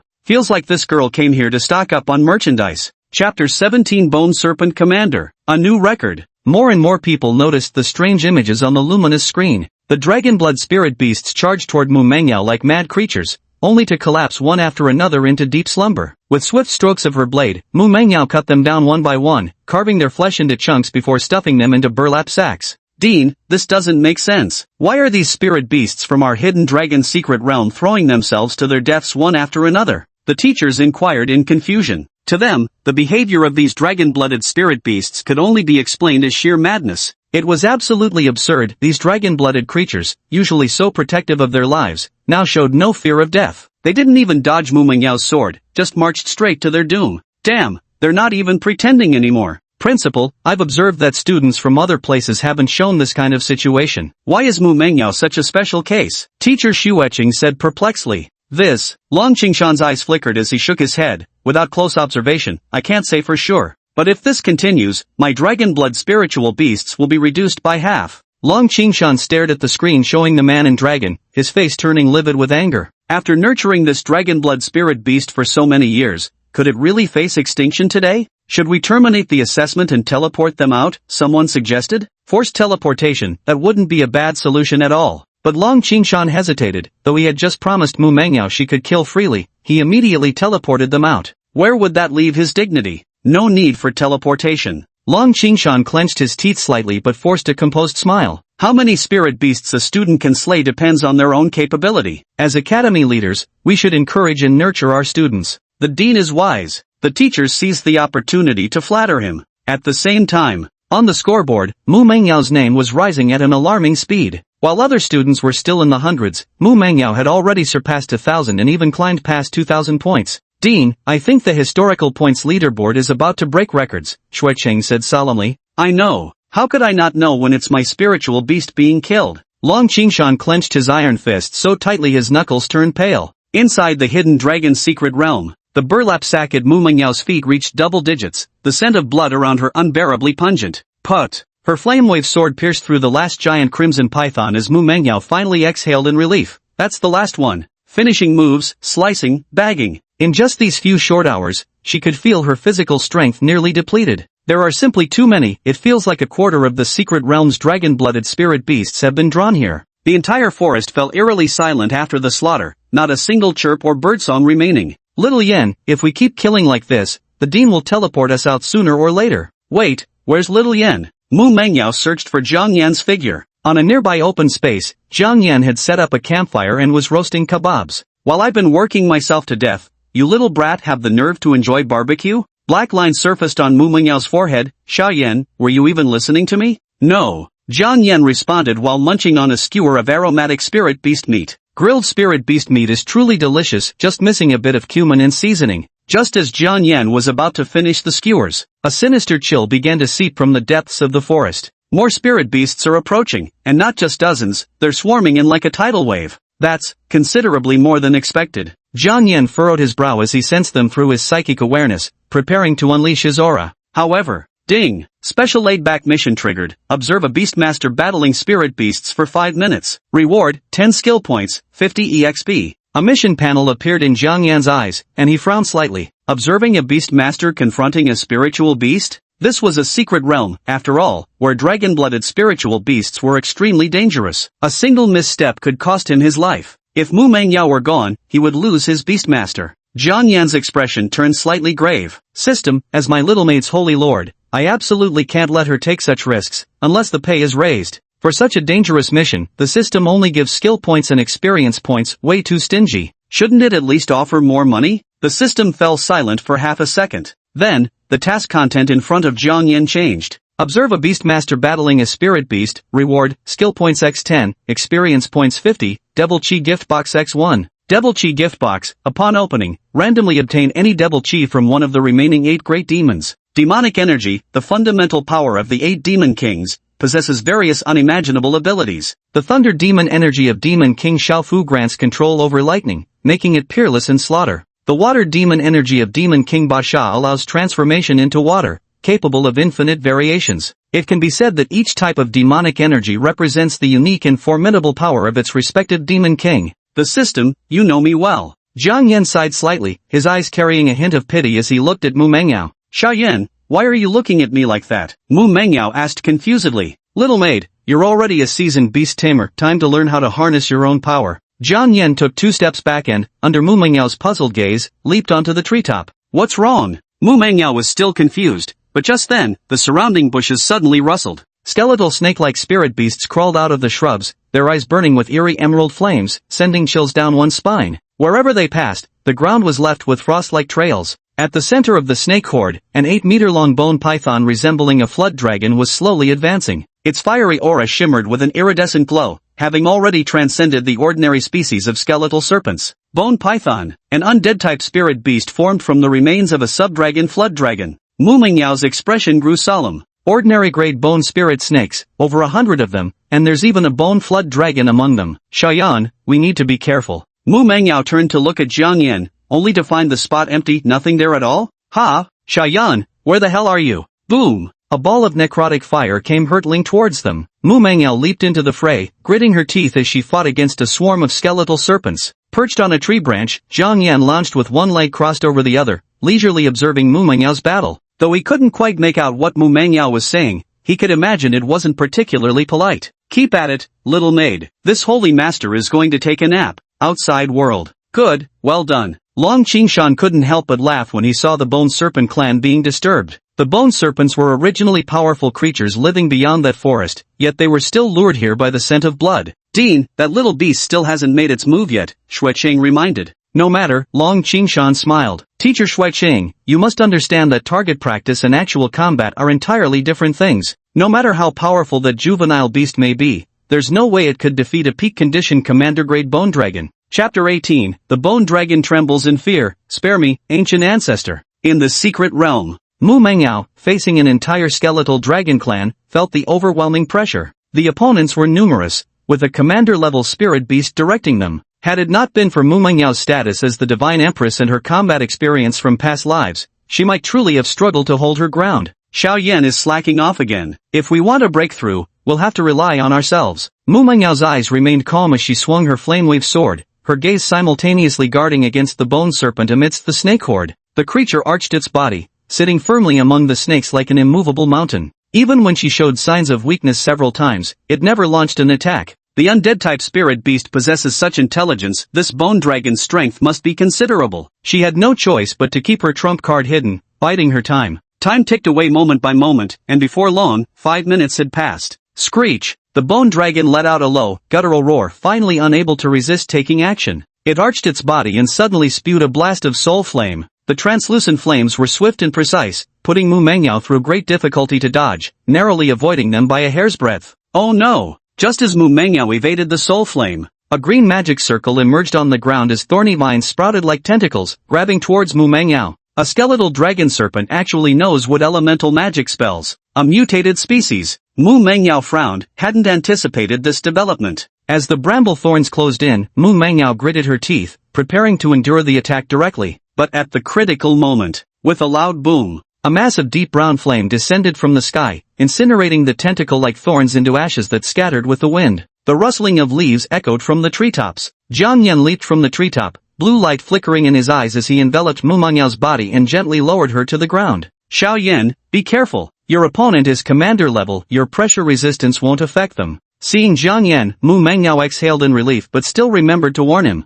Don't worry, this Saint Lord knows his limits. Jiang Yan's expression remained calm as he stepped forward toward the skeletal wyvern opposite him. His casual demeanor seemed to make the surrounding air freeze for several seconds. Mu Mengyao frowned. Xiao Yan, you're not thinking of close combat, are you? Keep your distance. This isn't like sparring with those iron dummies. Even though Xiao Yan possessed one attack capable of annihilating commander-level opponents, but that required the target to remain perfectly still. The bone serpent isn't a stationary target. If little flame charges in like this, isn't it just suicide? But Jiang Yan paid no heed, drawing ever closer to the bone serpent. Name, Bone Dragon. Level, 26, Commander Tier. Introduction, a brutal undead-type spirit beast, skilled in various soul attacks, harboring a trace of true Azure Dragon blood within its body. The true blood of the Azure Dragon belongs to one of the highest-ranking dragon races. Jiang Yan was burning with curiosity to know where this Azure Dragon's true blood had come from. But before that, he'd have to beat this bone dragon into submission. Hiss. Little one, you look absolutely delicious. The bone python stared at Jiang Yan, its skeletal jaws parting to reveal a hollow, chilling grin.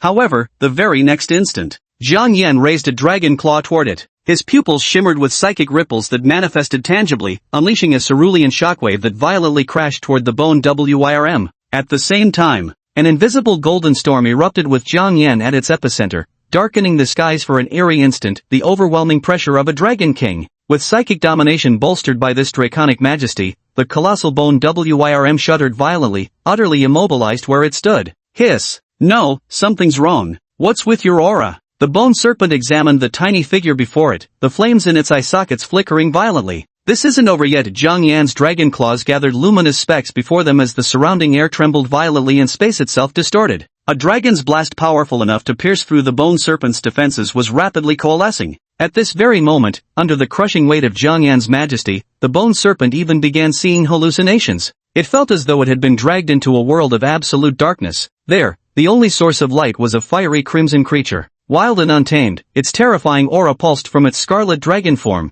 radiating boundless regal majesty. HSSSSSS, ancestor above. A terror born from the depths of its soul erupted within the bone serpent, trembling even the trace of ancient dragon blood flowing through its veins. This very bloodline it took such pride in was now quivering with fear. Just what kind of creature stood before it? Hiss. Mercy, Great One. Instinctive fear made the bone serpent's body tremble, the flames in its pupils dimming like a candle in the wind, flickering on the verge of extinction. It prostrated itself on the ground, lowering its proud head towards Jiang Yan in submission. The surrounding lesser bone snakes fainted outright, the skeletal fires in their eyes completely extinguished. Thud after thud echoed as the bone snakes collapsed unconscious to the ground one by one. This holy lord asks you, where did the ancient Azure Dragon's true blood within you come from? Jiang Yan communicated. A trace of ancient Azure Dragon's true blood suggests there must be more. If we can find its source, we might discover some valuable treasures. Hiss. Over there, my lord. That way. The bone serpent trembled and gestured with its tail toward the distant mountains.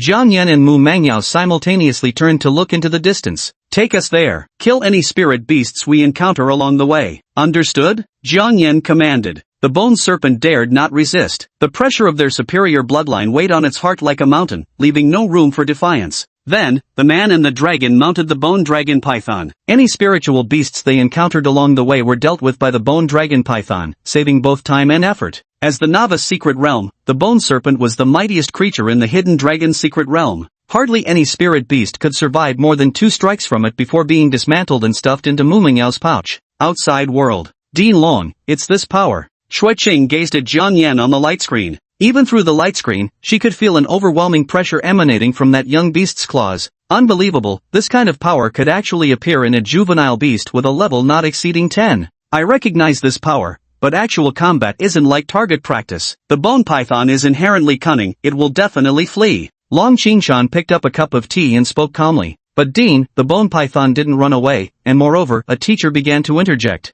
Nonsense, don't I understand the bone python? This is absolutely impossible. Long Qingshan cursed before turning his gaze to the light screen. Then, his pupils suddenly contracted sharply. To his astonishment, the bone WIRM not only didn't flee but actually crouched down to let Jiang Yan and Mu Mengyao ride it, galloping away into the distance. Ha! Something's wrong, must be seeing things. Long Qingshan rubbed his eyes and looked again, only to find the situation unchanged. One human and one beast rode the skeletal serpent, weaving through the forest while the serpent even helped Mu Mengyao slay spirit beasts. Wherever they passed, spirit beasts lay dead in heaps, nearly exterminating all species within the hidden dragon's secret realm. Crack! The teacup in Long Qingshan's hand shattered into pieces as his face flushed from green to purple, then erupted into crimson fury. Damn you, you bastard. This fucking thing is human. Keep killing like this and the hidden dragon's secret realm will become a dragon beast conservation area. Chapter 19, Top of Monthly Exams. Proudly awarded the scavenger title. Principal, perhaps we should teleport her out first. She's already heading towards the dragon vein. Yes, our screens have a delay. If we don't teleport her out soon, I'm afraid.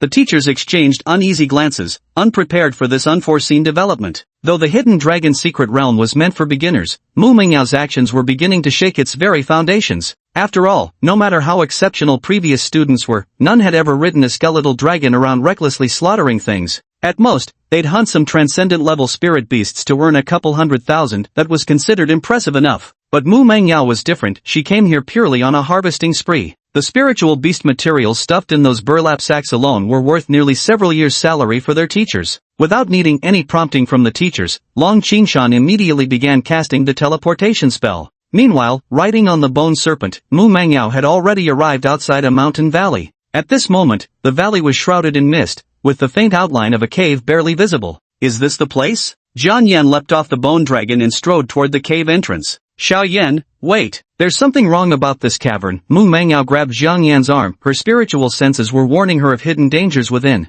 Moreover, fragments of her past life memories vaguely recalled that the hidden dragon realm concealed certain secrets of critical importance. Little maid, you're far too timid. You should learn more from this saint lord. Jiang Yan curled his lips and patted the bone dragon beside him. You, go in first and take a look. At this moment, the bone serpent, who had been about to praise Jiang Yan for his courage, was momentarily stunned. It pointed at itself with its tail. Hiss? What the? Cut the crap, of course it's you. Hand over everything valuable in there. Under Jiang Yan's pressure, the bone dragon had no choice but to cautiously slither into the cave. As it entered, a violent explosion erupted from within the cavern. With a deafening boom, Jiang Yan watched as a towering pillar of flames erupted inside the cave, sending the bone dragon's body flying out. Amidst the chaos, a streak of golden light shot out from the explosion. Jiang Yan acted swiftly, his psychic energy forming a giant hand that seized the streaking light. Ding! Host has retrieved a fragment of the azure wood dragon's skull. Xiao Yan, come here quickly. Mu Mengyao shouted urgently, grabbing hold of Jiang Yan with one hand. Then, she channeled all her mental energy into the flaming wave sword, activating the escape technique. The next second, her figure seemed to transform into a sharp blade, whooshing straight across to a location kilometers away from the valley. Explosions followed closely behind, shaking the mountain forest.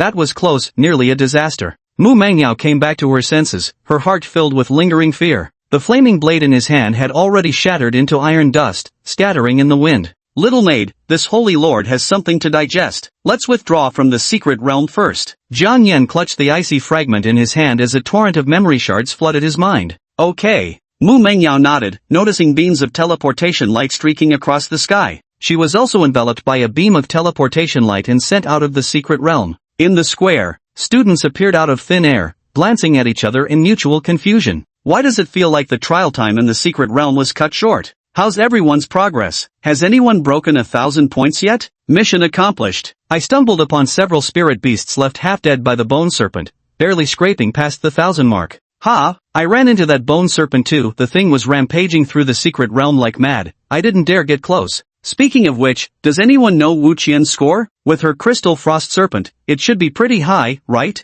People were talking amongst themselves while searching for Wu Qian's figure. V-room. A pillar of light descended, revealing Wu Qian, her clothes stained with blood, before everyone's eyes. Whether it was due to the secret realm's influence or not, Wu Qian's demeanor had become even frostier. The ice crystal serpent exerts tremendous suppression on dragon-blooded spirit beasts. Having slain so many of them, cracking 3,000 points shouldn't be a problem, Wu Qian said seemingly casually. Upon hearing this, some flattering students immediately gathered around. Sister Wu Qian is amazing, truly the genius of our academy. 3,000 points can rank in the top 3 in the academy's history. Wu Qian's face showed a hint of enjoyment as she sighed. Ah, what a pity though. There were so few spirit beasts in my area, I barely had any chances to fight. It's also because the frost scale serpent's aura was too overwhelming, driving all the surrounding spirit beasts away. Her words earned her several more cheers. Wu Qian responded with a smile while scanning the crowd for a certain figure. Soon, she spotted Mu Mengyao in her pristine violet robes and teased, "Mu Mengyao, your clothes are so spotless, seems the battle wasn't too intense. Though your clothes are clean, your points are in trouble, you know." Do you agree? Mu Mengyao glanced at Wu Qian and calmly responded with a faint. There was no need to say anything more to her. Compared to Wu Qian, she now wanted to go out and sell those spirit beast materials with Xiaoyan more. However, just as she was about to leave, Wu Qian stopped her. "Mengyao, don't be in such a hurry. The results will be announced soon. Don't you want to see how many points a genius like you at mid-level first rank can earn?" As soon as she finished speaking, Teacher Xueqing's voice rang out. "Class, since the dean isn't feeling well, I'll be announcing the scoreboard in his place. Scoreboard first place, and also top of the monthly exam, Mu Mengyao." "Did you hear that, Mu Mengyao? First place goes to..." Teacher Xueqing's voice carried through the air, and Wu Qian's slightly upturned lips suddenly froze. "Who?" Teacher Xueqing asked who the first place was. "Mu Mengyao." The other students also showed surprised expressions upon hearing this. However, Xueqing continued speaking, her voice trembling slightly. "First place on the points leaderboard, total points, 30,000. Whoosh! The scene erupted in an uproar. The students were dumbfounded, not that they didn't want to believe it, but that number, surely it didn't have a few extra zeros, right? 30,000 points. Damn, did Mu Mengyao slaughter the entire Hidden Dragon secret realm? The secret realm janitor, is it? 30,000? Wu Qian's expression froze momentarily before she forced a smile. "Teacher Xueqing, you can't be serious." "I had to slay 30 transcendent level beasts just to earn 3,000 points. Could Mu Mengyao possibly have killed 300 transcendent level spirit beasts? Is that even possible in such a short time?" Xueqing sighed softly. "The facts speak for themselves. As for the details, you're welcome to inquire with the principal when you have time." "Alright, let's continue announcing." As each name was called out, the students' expressions grew increasingly dramatic. Without comparison, there'd be no sense of disparity. Wu Qian's 3,000 points couldn't even hold a candle to Mu Mengyao's score. In fact, some students speculated the dean left because he wasn't feeling well, all because Mu Mengyao had slain too many monstrous beasts, leaving him furious. "The results are out. Are you satisfied now?" Mu Mengyao looked at Wu Qian, who remained frozen in place, and spoke calmly. Wu Qian opened her mouth but couldn't utter a single word for the longest time. So embarrassing. Chapter 20, Staggering Achievements, Profit of 2 million. As each score on the rankings was announced one by one, Wu Qian's face grew increasingly grim. Who could have imagined they'd all be competing against? Mu Mengyao's points were actually 10 times hers? Other students were even worse off, with gaps reaching 100-fold. Is this even reasonable? Mu Mengyao, the dean must be investigating your points. Once the truth comes out, let's see how you keep up this act, Wu Qian retorted with a cold face. In her view, Mu Mengyao's unreasonable results only proved that she had used some underhanded methods that couldn't be brought to light. Good imagination, but sadly reality won't align with your assumptions. Mu Mengyao smiled serenely. Stop pretending. If you dare, show us proof. The sight of Mu Mengyao's calm demeanor inexplicably ignited an unnamed fury in Wu Qian's heart. Mu Mengyao merely smiled faintly and turned to leave, having no need to prove anything. As Wu Qian wasn't an actual buyer, displaying it solely for show seemed entirely unnecessary. Figures you've got no proof. Let's see how long you can keep up this arrogance, Wu Qian sneered coldly.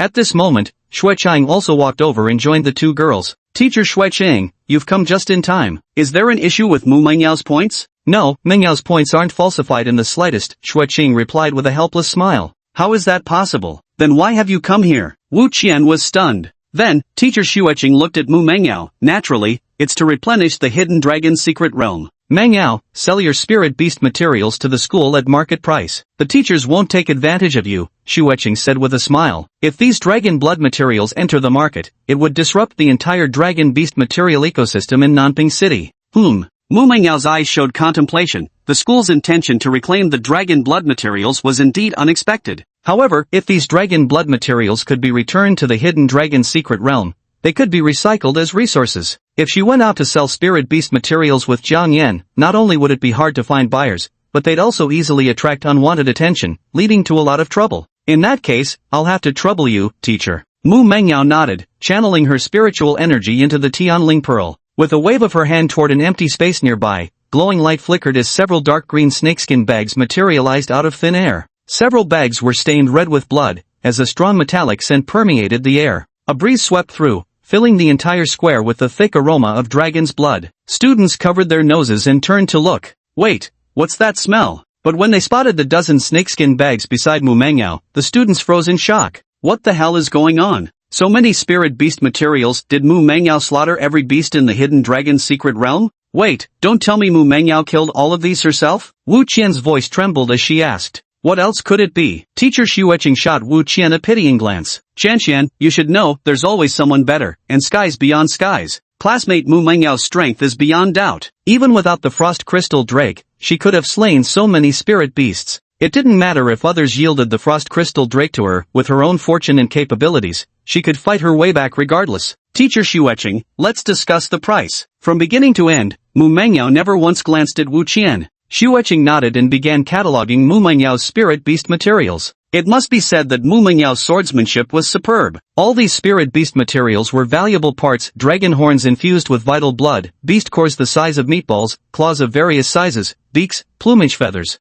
After some calculations, Teacher Xueqing was slightly astonished. These few sacks of spirit beast materials were actually worth around 2 million in total. A single trip into the secret realm was equivalent to several years' worth of their teachers' salaries. Mengyao, you really are a little butcher. Teacher Xueqing let out a bitter laugh. The spiritual beast materials displayed here all spoke volumes about the tragic state of the hidden dragon's secret realm. The scene must have been littered with corpses, the forest floor stained crimson with dragon blood. Teacher, I did ask you earlier about there being no kill limit, Mu Mengyao reiterated insistently. Well, Xueqing fell silent for a long moment before saying, that may be true, but who would have thought you'd nearly slaughtered your way through the entire hidden dragon's secret realm? If the dean hadn't teleported out in time, I suspect the hidden dragon's secret realm would have to be renamed the Hidden Dragon Nature Reserve. It wasn't that exaggerated, there were still commander-level spirit beasts inside, Mu Mengyao chuckled. Afterwards, she followed Teacher Xueqing to the finance office to complete the formalities and receive her reward of over 2 million. On the spot, a group of students stood dumbfounded, filled with nothing but shock.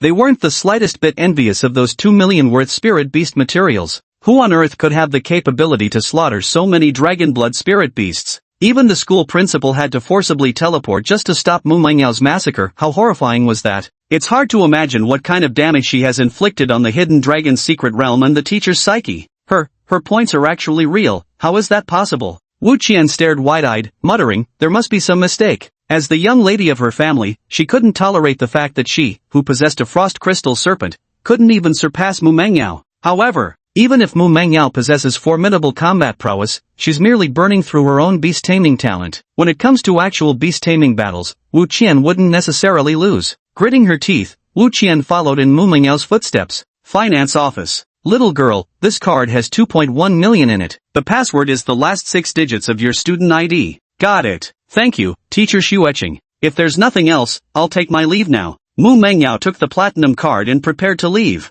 Wait a second. Xueqing hesitated and said, Mengyao, I wanted to ask you something about your tamed beast. Mu Mengyao frowned. The fact that Teacher Xueqing was inquiring about Xiaoyan clearly indicated she had come prepared. However, no matter what, she could not possibly reveal Jiang Yan's information. A pure-blooded dragon, moreover from the demon dragon clan. Even if I told them, no one would likely believe it. Teacher, Little Flame is just an ordinary spiritual beast that underwent some mutated evolution. Mutated evolution? Xueqing was taken aback. Mutated evolution refers to the rare phenomenon where spiritual beasts, under extreme environmental conditions, can break through their racial limitations and evolve into new individual forms. But the probability was minuscule, less than 1 in 10 million. I see. Teacher understands now. Teacher Xueqing nodded with complex emotions, watching Mu Mengyao walk out of the finance office. Mu Mengyao pushed open the door, and in the sunlight outside, Wu Qian happened to be approaching. Mu Mengyao, dare to challenge me? At next month's school recruitment, let's settle this with a beast-taming duel, Wu Qian said coldly. She desperately needed this victory to prove she wasn't inferior to Mu Mengyao.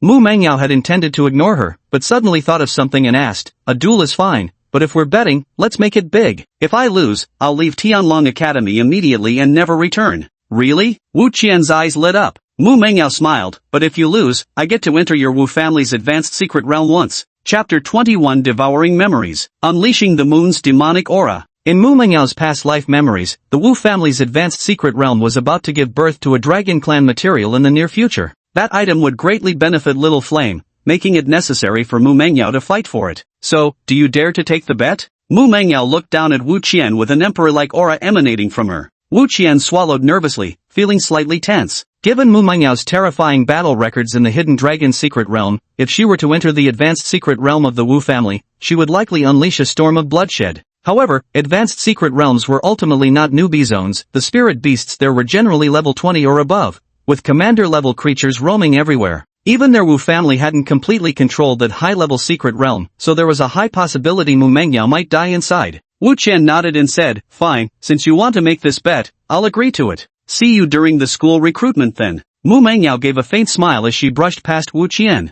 That same night, Mu Mengyao returned home and immediately summoned Jiang Yan. Buzz buzz. A flash of white light filled the bedroom, and a small emerald-green dragon materialized on the bed. The faint glow from the two horns on its head pulsed rhythmically, like a slow breath. "Little one, are you alright?" Mu Mengyao gazed intently at Jiang Yan, whose body was emitting a faint heat. She could sense that Jiang Yan's soul aura was growing stronger, yet there wasn't the slightest sign of him waking up. Legends say that the demonic races could devour souls to strengthen their own spiritual foundation. I wonder if little Yan, being part of the demonic dragon race, might also possess this soul-devouring ability. Mu Mengyao silently pondered. We can only wait a little longer. Time passed. Jiang Yan's consciousness seemed to drift into another world. A man in his cyan blue robe was grinding medicinal powder, while the liquid in the crucible before him bubbled furiously as it boiled.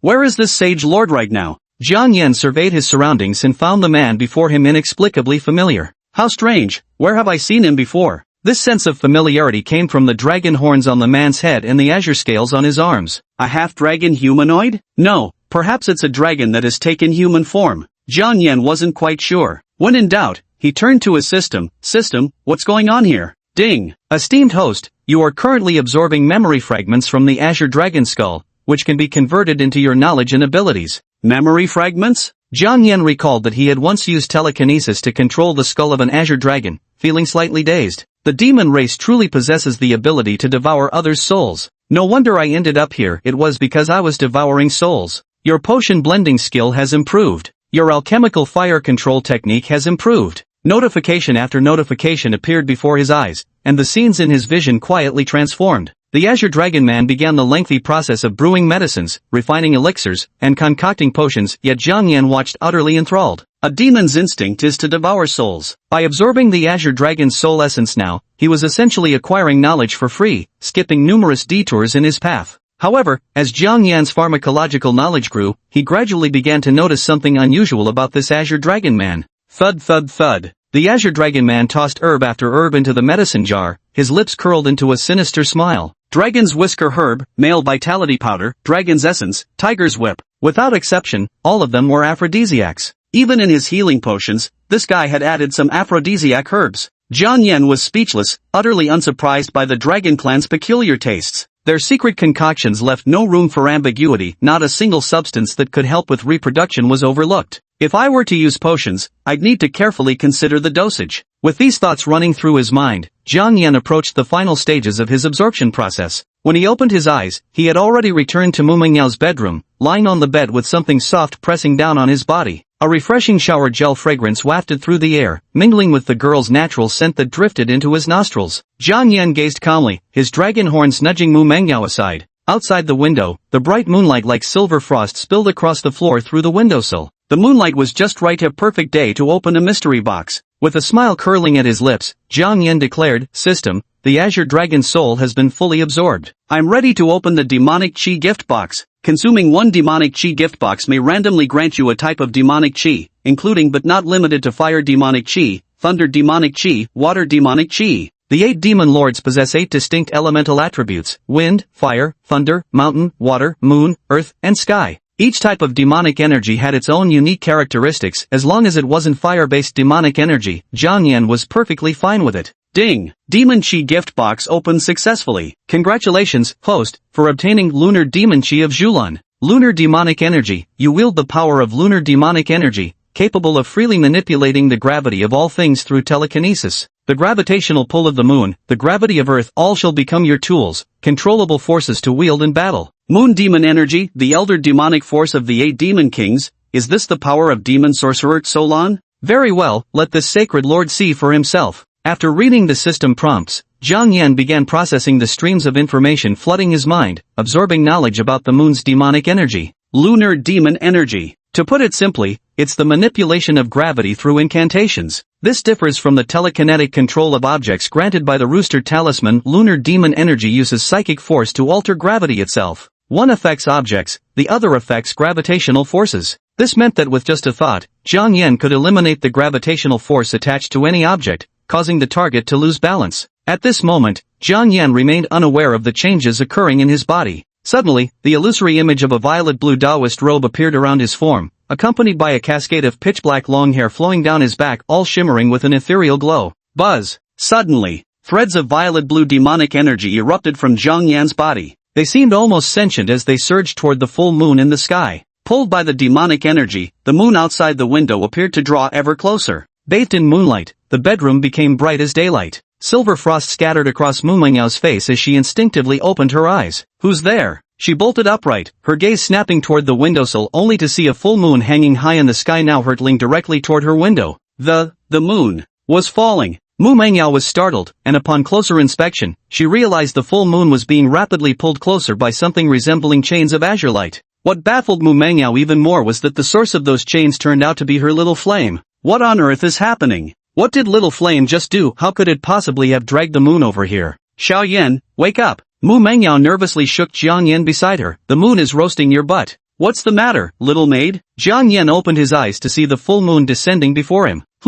He was slightly startled. Had the moon been pulled over? If it were allowed to come any closer, several of Blue Star's top powerhouses might have mobilized with plans to shatter the moon. With a wave of his hand, Jiang Yan dispersed the lunar demonic energy surrounding him. The full moon ceased its approach, gradually retreating as if returning to its proper orbit. Xiao Yan, you truly frightened us to death. Seeing this, Mu Mengyao heaved a huge sigh of relief. But what kind of ability is this, to possess such formidable power? Chapter 22, Little Flame. Just submit to me. Little Flame's only at level 6, yet it can pull the moon closer. This can no longer be called an ability. It's practically divine might. The forces of nature remain terrifying even on Blue Star. The tidal changes caused by the approaching moon could affect tens of thousands of beast masters and even trigger a catastrophe. Mu Mengyao never imagined that a demonic dragon clan could wield power on such a massive scale. Of course, Mu Mengyao understood that despite the moon appearing magnified in the window, its actual distance remained immensely far. Even if Little Flame exhausted all his mental energy now, he still might not be able to make the moon crash into Blue Star. What are you thinking about, Xiao Yan? Mu Mengyao asked, looking at Jiang Yan who seemed lost in thought. It's okay. Jiang Yan shook his head and gazed up at the gradually shrinking moon in the night sky. Controlling the moon's gravity was just one application of the lunar demonic energy. More importantly, it could manipulate the gravity of other objects. If Jiang Yan were to manipulate other objects, such as rocks, water currents, or clouds, could he also create new variations? Highly likely. Jiang Yan pondered slightly, an image forming in his mind. With a wave of his hand, he levitated the enemy, then altered gravity to draw in surrounding dirt and rocks, encasing them to form a massive stone sphere. Or perhaps, with just a flick of Jiang Yan's dragon claw, gravity could be rewritten, forcing his opponent to hurtle straight into the grasp of his talons. He could even wield it defensively, altering the gravitational forces around himself to create a repulsive field capable of deflecting both enemies and physical attacks. Lunar demonic energy, fascinating indeed. Jiang Yan clenched his fist, a sharp glint flashing through his eyes. To unleash the power of demonic energy, there's one more thing I need: vast mental force. System, how long until the next skill branch can be unlocked?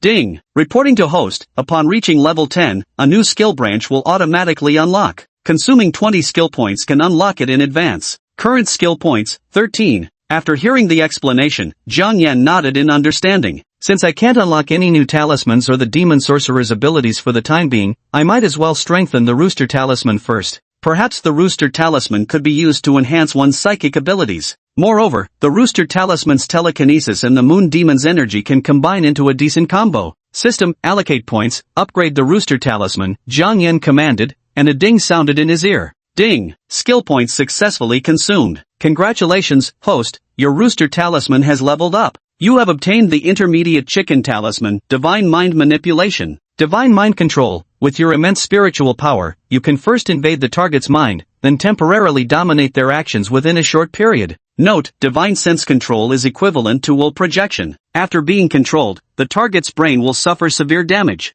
Jiang Yan glanced at the description of the intermediate chicken talisman and couldn't help but raise an eyebrow. What a mastery of psychic manipulation! Manipulating an opponent's body in a short time, what difference does that make compared to a mental assault? with powerful mental energy invading the opponent's mind though demanding great skill from the user. Do not forget, Zhang Yan is a demon. The demon excels in the domain of souls, though it's unclear what level of creatures he can currently control. Buzz. At this very moment, alongside unlocking the rooster talisman, ripples of space began undulating around Zhang Yan's head. Unlike last time, Zhang Yan, now experienced in controlling psychic energy, didn't let it surge wildly. Instead, he gathered and restrained it within his mind. At most, it stirred a gentle breeze that lifted the strands of hair on Mu Mengyao's forehead, causing the window curtains to rustle softly. Rustle, rustle. Mu Mengyao frowned slightly as she looked at Zhang Yan standing before her. It seemed he had grown even more formidable. Little Yan, what exactly happened just now? Could you explain? The moon's slacking off. Got a problem with that? Zhang Yan responded as he turned over in bed. The moon's slacking off. Little Yan, what nonsense are you spouting now? Mu Mengyao frowned, feeling that Zhang Yan was teasing her again. However, the more Zhang Yan acted this way, the more it ignited Mu Mengyao's thirst for knowledge. Hee, little one. Mu Mengyao's expression shifted subtly, her beautiful eyes tinged with a hint of ingratiation. You must be tired after cultivating for so long. How about I give you a massage? As she spoke, she moved closer to Zhang Yan and rubbed his shoulders. You've grown up, little maid, Zhang Yan remarked with surprise as he glanced at Mu Mengyao. Just then, his system pinged, assigning him a new laid-back mission. Laid-back mission, play the role of a slave owner by urging a beastmaster to give you a 10-minute massage, enjoying a leisurely dragon life. Reward, 5 skill points, 25 EXP, and a choice of 1 out of 3 weapon packages. Not bad, a new mission has arrived. Zhang Yan nodded slightly, his psychic energy transforming into a long whip that flicked lightly through the air with a crisp snap. A sonic boom ripped through the air. Little maid, haven't you eaten? Put some more strength into it?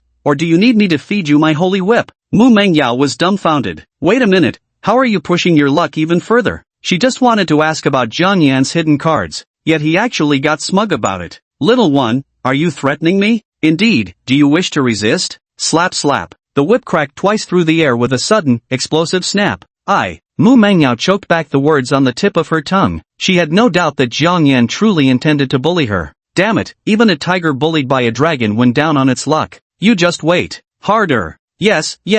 Celestial Dragon Academy, inside the pavilion. Alas, times change. After all these years, can the secrets of the hidden dragon sanctuary no longer be concealed? Long Qingshan held a wine cup, gazing at the full moon in the sky as he took a small sip. Beside him, a composed middle-aged man clad in golden armor stood with his hands clasped behind his back, looking up at the moon. Qingshan, you must hand over the artifacts from the hidden dragon sanctuary to me now, said Chen Xiao, the city lord of Nanping. Wait a little longer, now is not the right time. Long Qingshan took a sip of strong liquor. It's been 5 years already, and it's still not time? My child is about to go to college. Do you understand? Chen Xiao's expression turned slightly cold, his hands clenching tightly behind his back. Long Qingshan smiled but remained silent. He gazed at the full moon in the sky and smiled. Xiao, don't you think tonight's moon is extraordinarily round? Round and enormous, as if it's about to fall down. I don't want to hear your nonsense. All I want to know is what you can do with the hidden dragon's secret realm in your hands. Allowing so many spirit beasts to be slaughtered by a damn girl, is this really how you treat your lifelong effort? Chen Xiao roared angrily as the armor on his body suddenly gleamed with white light. But just then, he saw Long Qingshan suddenly freeze, his face filled with utter astonishment. Long Qingshan had been his friend since childhood, and this was the first time he'd seen such an expression on the other's face. What's wrong? Chen Xiao looked curiously at the sky, only to see the full moon above suddenly enlarge in his vision as if someone had yanked it downward. The surrounding air grew abruptly saturated with moisture, the warning sign of an incoming tidal surge. What on earth? Chapter 23, Becoming an Apprentice Beastmaster. Enjoy the benefits.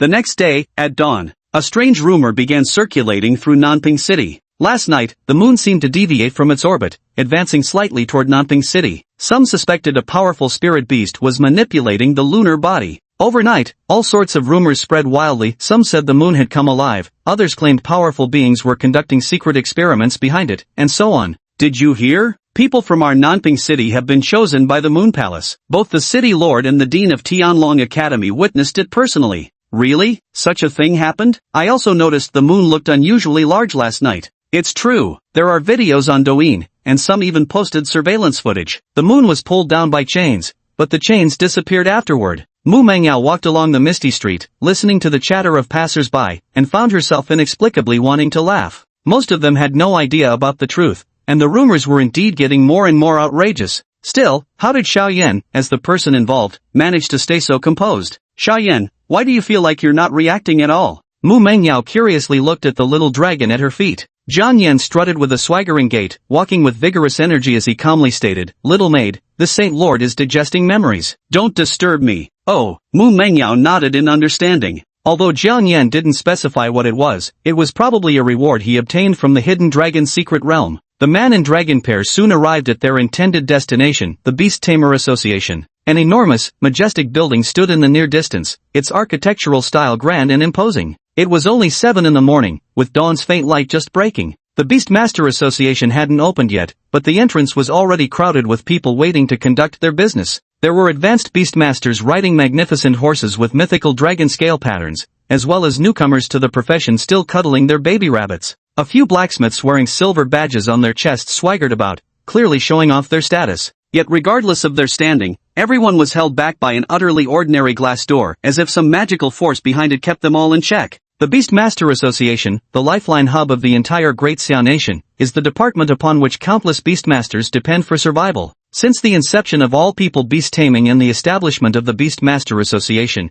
it has become an official organization. The City Lord's Mansion handles administrative affairs, bearing responsibilities similar to that of a mayor. Meanwhile, the Beastmaster Association is responsible for protecting the city, wielding substantial power and commanding countless powerful individuals. Little girl, since we're already here, why not take the Junior Beastmaster Qualification Exam? Jiang Yan glanced at the Beastmaster Association and asked. I'd love to, Mu Mengyao said with a slight, bitter smile, but becoming a Junior Beast Tamer requires second-stage spiritual power, and your level isn't high enough yet. You need to be above level 10 first. Alright then. Jiang Yan nodded and began to wait. After the Beastmaster Association opened its doors, Mu Mengyao walked toward the application desk for apprentice Beastmasters. Hello, please place your palm on the tester. We need to assess your psychic power level. The receptionist smiled slightly and gestured toward the glass orb tester beside her. Okay. Mu Mengyao was just about to begin her test. Her hand was suddenly bumped, sending the glass sphere flying to the ground where it rolled away with a clatter. Hey, move aside. Can't you see there's an alchemist here? A robed man strode forward with an air of arrogance, his eyes flashing with concealed satisfaction after knocking Mu Mengyao's hand aside. He was a pharmacist, the most important profession in the entire beast tamer system. As long as beast tamers needed potions to restore their spiritual energy, they could be considered elites among men. Behind him trailed a few minions swaggering with arrogance. Stupid girl, we're talking to you. Make way for our boss, or you'll regret it. The clamoring voices reached them, causing Mu Mengyao to furrow her brows slightly. Restrained by the other party's status, she refrained from taking action within the Beastmaster Association. Little maid, enduring insults, that doesn't seem like your style, Jiang Yan transmitted his voice to her. He's an alchemist, treasured dearly by the Beastmaster Association. We're outnumbered right now, let's not provoke them for now. Are pharmacists really that precious? Jiang Yan smiled calmly. Having absorbed the memories of the Azure Dragon, he possessed vast pharmacological knowledge that made ordinary pharmacists seem utterly incompetent. Jiang Yan's crimson vertical pupils locked onto his opponent as an intangible surge of lunar demonic energy erupted forth. With a buzzing sound, the pharmacist completely lost control, floating up into the air while exclaiming, holy shit, what's happening? Think being a pharmacist makes you special? Jiang Yan raised his hand, and the man directly soared into the sky, spinning mid-air. Stop, I'm an alchemist. He let out a scream like a slaughtered pig. The surrounding lackeys were dumbfounded. This was the first time they'd seen someone dare to lay hands on an alchemist. Mu Mengyao was slightly stunned. Xia Yan was too impulsive. Starting a fight within the Beastmaster Association was the most unwise choice. This wasn't the soaring dragon commerce. Here, with just a casual wave of their hand, an alchemist could make countless beastmasters eager to serve. Thinking this, she pulled Jiang Yan along as they left. Let's go, Xiao Yan. Poof. Jiang Yan's dragon claw flicked lightly, sending the man crashing to the ground. The apothecary turned pale and couldn't help vomiting. The surrounding people turned away, faces full of disgust. Ugh, how revolting. Damn bastard, I'll make you regret this. Zhou glanced at the surrounding crowd, his face flushed with anger. How dare they humiliate him in front of so many people? They must have a death wish. Meanwhile, Mu Mengyao switched to another window. Here you go, this is your Novice Beastmaster badge. With this badge, you'll enjoy the purchasing benefits from the Beastmaster Association. The young lady handed over an elegant bronze-colored medal. Alright, thank you. Mu Mengyao took the badge and asked, by the way, I'd also like to apply for an alchemist qualification assessment. Alchemist assessment? The counter lady was surprised for a moment before handing Mu Mengyao a form. Very well, you'll need to pay an exam fee of 100,000, plus material costs. After completing the payment, Mu Mengyao brought Jiang Yan to the waiting area. Xiao Yan, are you really applying to become a pharmacist? Exactly. Jiang Yan nodded. The arrogance displayed by that pharmacist earlier wasn't without reason. Beast masters at any level simply can't function without potions. Mental strength potions restore mental energy, stamina potions replenish a beast's combat power, and strength potions can even enhance physical power. It's safe to say that apothecaries are golden professions, the kind that radiate wealthy vibes just by walking around. But Xiao Yan, are you sure you're up for this? The apothecary examination isn't child's play. Mu Mengyao couldn't help but ask. Don't panic, you'll understand soon, Jiang Yan said calmly. One by one, candidates entered the examination room from the waiting area, and soon it was Mu Mengyao and Jiang Yan's turn. After the duel, a human and a dragon entered the examination room. All that lay before them were 3 medicinal herbs and some test tubes. Little Yan, I actually understand a bit about potion-making techniques. Let me help you? Mu Mengyao picked up the recipe before them. However, no need for such trouble. Jiang Yan opened his mouth and exhaled a surge of fiery demonic energy, the blazing flames roasting the 3 medicinal herbs. Precisely controlled heat evaporated droplets of green medicinal essence, which dripped through the air and gathered into the medicine cup. A peculiar medicinal fragrance filled the air. With just a light sniff, Mu Mengyao felt an incredible comfort wash over her entire body. How could this be? Was it really this easy to refine? Chapter 24, Exquisitely Detailed Psychic Power. Stunning the Empress. Recipe, Greenwood Sap. Recipe ingredients, green white grass, autumn tree sap, peony essence. Description, Tier 1 Spirit Beast Potion, restores extremity wounds and replenishes a small amount of stamina when consumed. Mu Mengyao held the recipe sheet, the illustration perfectly matched the potion Jiang Yan had just concocted. The medicinal fragrance filled the room as Mu Mengyao stood slightly dazed. The purity of these potions was unquestionable, their effects identical to those described in the recipe. Her mental fatigue, along with the shoulder soreness from recent sword training, had dissipated significantly because of this. The effect was even better than some masterpieces created by top-tier alchemists. Mu Mengyao asked with mild astonishment, Yan, is your alchemy skill for real? With his void alchemy technique, he manipulated the medicinal liquid effortlessly through the entire process, condensing all of it into a glass vial about the thickness of a finger. TSK, this is nothing. Later, this sage lord will show you what a true Dragon Clan secret potion looks like. Now that's what I call the pinnacle of effectiveness. Jiang Yan smirked triumphantly as he placed the condensed potion into the testing device, awaiting the results. The machine beeped rhythmically, analyzing Jiang Yan's potion. Yet he remained utterly calm. As the Azure Dragon, who commanded both the skies and the art of healing, his alchemical skills far surpassed humanity's mere 5 years of development. Jiang Yan only needed to casually intervene to produce a top-tier potion. Moreover, with the immense mental power granted by the Rooster Talisman, he could easily manipulate and precisely control the medicinal ingredients. Dragon Clan's secret potion. Mu Mengyao felt a bit strange, deep down finding Jiang Yan increasingly mysterious. After waiting briefly, the test instrument displayed its results. Greenwood Elixir, Tier 1 Potion, Supreme Grade. Hearing this, Mu Mengyao's furrowed brows relaxed. Little Flame had passed the first trial. This top-grade elixir quality might just earn a perfect score in the first round. Xiao Yan, the pharmacist exam has 2 rounds, and the difficulty increases exponentially. The second round requires you to develop specialized potions targeting spirit beasts. Are you confident you can handle it? Mu Mengyao reminded him. Don't worry, Jiang Yan waved his hand dismissively. It's no big deal, just diagnosing someone's condition. Piece of cake. As he spoke, a series of steps descended from below, forming a stairway that spanned from top to bottom, connecting to the second level. Mu Mengyao and Jiang Yan ascended the steps and entered the examination chamber for the second trial. Congratulations to both of you for passing the first test. I will now be your guide. Why is it you two? The staff member for the second challenge was none other than one of the subordinate henchmen from the previous alchemist. He stared blankly at Mu Mengyao and Jiang Yan, completely bewildered. This girl actually managed to pass the first round of the pharmacist qualification exam too? Weren't you supposed to apply for an apprentice beast tamer? How did you end up qualifying as a pharmacist instead? I took the exam because I felt like it. Is there a problem? Mu Mengyao glanced calmly at the man, her eyes signaling him to lead the way. Though the man didn't get along with Mu Mengyao, he didn't say much more and led both her and the dragon to the second assessment room. Upon entering, they could see a pink and tender little pig spirit beast. It had 2 tiny painted wings on its belly and wore a melancholic expression, looking thoroughly displeased with everyone.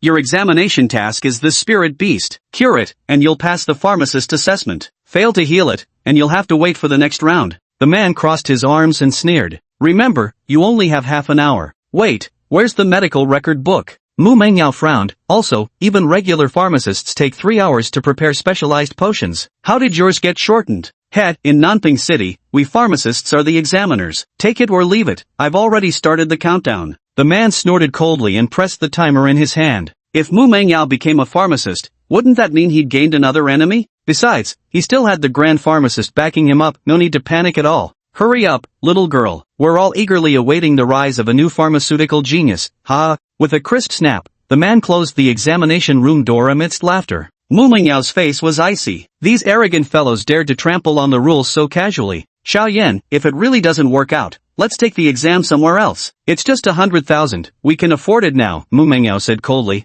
Jiang Yan didn't respond. While Mu Mengyao had been arguing with that person, he had already approached the little pink pig. Without a medical record, there's no way to check the cause of the illness. However, compared to misleading medical records, Jiang Yan trusts his own eyes more. System, check target information. Name, Flying Cloud Beast. Attribute, Flight. Race potential, mid-tier King Beast level. Level, 10, Peak Awakening tier, on the verge of breaking through to Transcendent. Description, a pitiful skycloud beast that turned into a pink pig after accidentally consuming hogweed grass. Having lost its ability to fly, it may break through its shackles if a kind soul helps it take flight again. Oh, after reading the system panel, Jiang Yan was stunned. This creature was actually a royal beast species of flying-type spiritual beast? However, it had mistakenly ingested medicinal herbs, causing it to transform into a pig-type spiritual beast. The solution was to concoct a potion that could help it fly again. Assist with flight. Jiang Yan rubbed his chin with dragon claws. Mid-air flight was typically the exclusive ability of flying-type spirit beasts or high-tier creatures. Helping a pig take flight would probably leave most people at a loss. But for him, the Demon King possessing lunar magic and the Rooster Talisman, this wasn't difficult at all.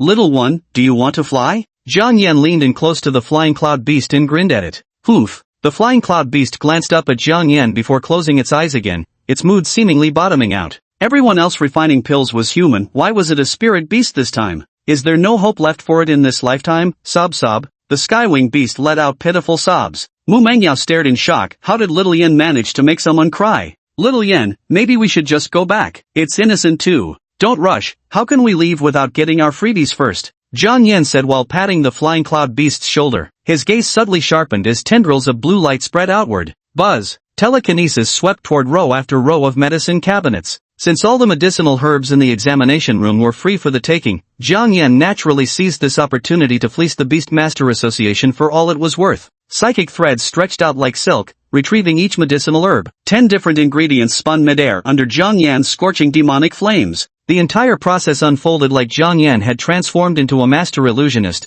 manipulating the medicinal ingredients with fluid, effortless grace. Mu Mengyao was slightly astonished. Such meticulous psychic control was unbelievable to witness from a mere awakened tier spirit beast. The nearby Skysoar beast also froze in astonishment, letting out a surprised snort. Oink oink, could I still be saved? Chapter 25, Consuming the Spiritual Liquid. The Empress's Breakthrough. As Jiang Yan moved, one by one, medicinal herbs were taken out from the medicine cabinet, threaded through by fine strands of psychic energy. The flames roasted the medicinal herbs, soon filling the air with a strangely fragrant aroma of traditional medicine. Jiang Yan's control was akin to a master deeply immersed in the potion-making industry, with the entire process flawlessly smooth, leaving no room for criticism. But as time passed, the herbs in the medicine chest grew fewer and fewer. Mu Mengyao sensed something amiss. She walked over, picked up a wooden box from the ground, and gave it a shake. It was completely empty. This can't be right. Why would Xiaoyan need to consume so many medicinal ingredients just to brew one potion? Could it possibly be crafting a third-tier potion? But that shouldn't be possible. How long has Little Yen been born? Even if he gained some benefits from that secret realm,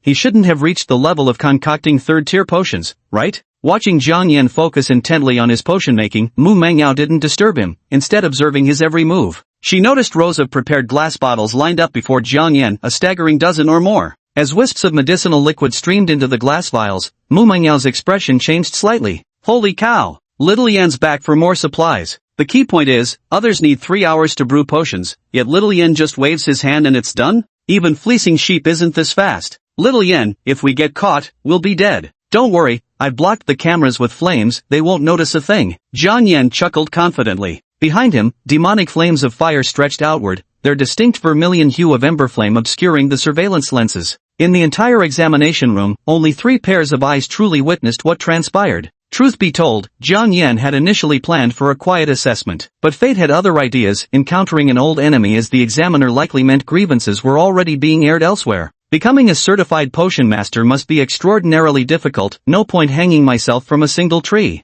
Jiang Yan turned the situation around. Wasn't it nice to freeload potion ingredients for alchemy? Of course, if the other party insists on courting death, Jiang Yan wouldn't mind manipulating him with divine will and turning him into an idiot. Time slipped away minute by minute. On the other side, in the monitoring room, Zhou Qi and several pharmacists were serving as examiners for this session. Zhou Qi's assistant and underling approached him from behind and whispered, "Brother Zhou, that little girl actually passed the first round of the pharmacist qualification exam. But don't worry, I've already assigned her to that stupid pig. Without unforeseen circumstances, she'll never be able to complete the task." "Ha, I knew I was right to let you manage the herbs in my examination room. You certainly haven't disappointed me." Zhou Qi's face twisted into a chilling smirk. That girl actually passed the first test? So what? As long as I'm the examiner, she'll never clear the assessment. Beside him stood two figures, a woman in a red cheapao holding a folding fan, and a white-haired old man engrossed in a book. Both noticed the shift in Zhou Qi's expression and frowned slightly, but neither spoke a word. Zhou Qi was considered a prodigy among the younger generation of alchemists,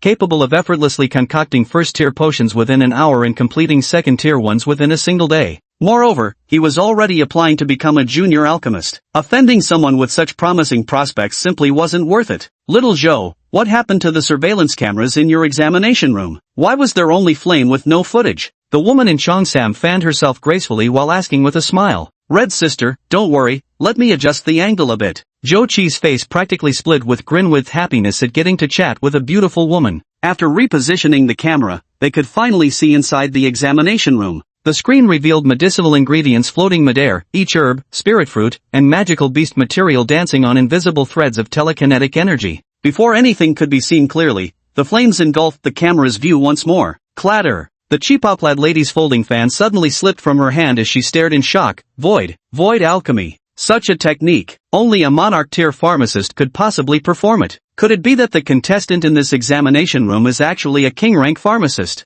Pharmacists share the same ranks as beastmasters, ranging from novice, junior, intermediate, senior, to master rank, king rank. Yet in this Nanping city, forget king rank, even master rank pharmacists are rare. How could someone be conducting alchemy in the void? Zhou Qi was also stunned, turning to his assistant. "Are you sure she's the woman inside?" "No doubt about it, boss." "Impossible to be wrong," the assistant replied blankly. The elderly man reading nearby set down his book, fingers trembling slightly, and said, "Don't just stand there, switch to another camera feed." "All right." Zhou Qi immediately switched to another angle. This time, the camera's view was completely unobstructed. The telekinetic threads vanished, and the medicinal herbs disappeared without a trace. All one could see was a girl in a purple dress bending over to feed a light blue potion into a little pig's mouth. "I remember this little pig spiritual beast apparently has psychological issues. Can the potion cure that?" the woman in Cheongsam asked. "Unclear, but according to the psychic beastmaster's intuition, this little pink pig wants to learn how to fly," the white-haired elder said solemnly.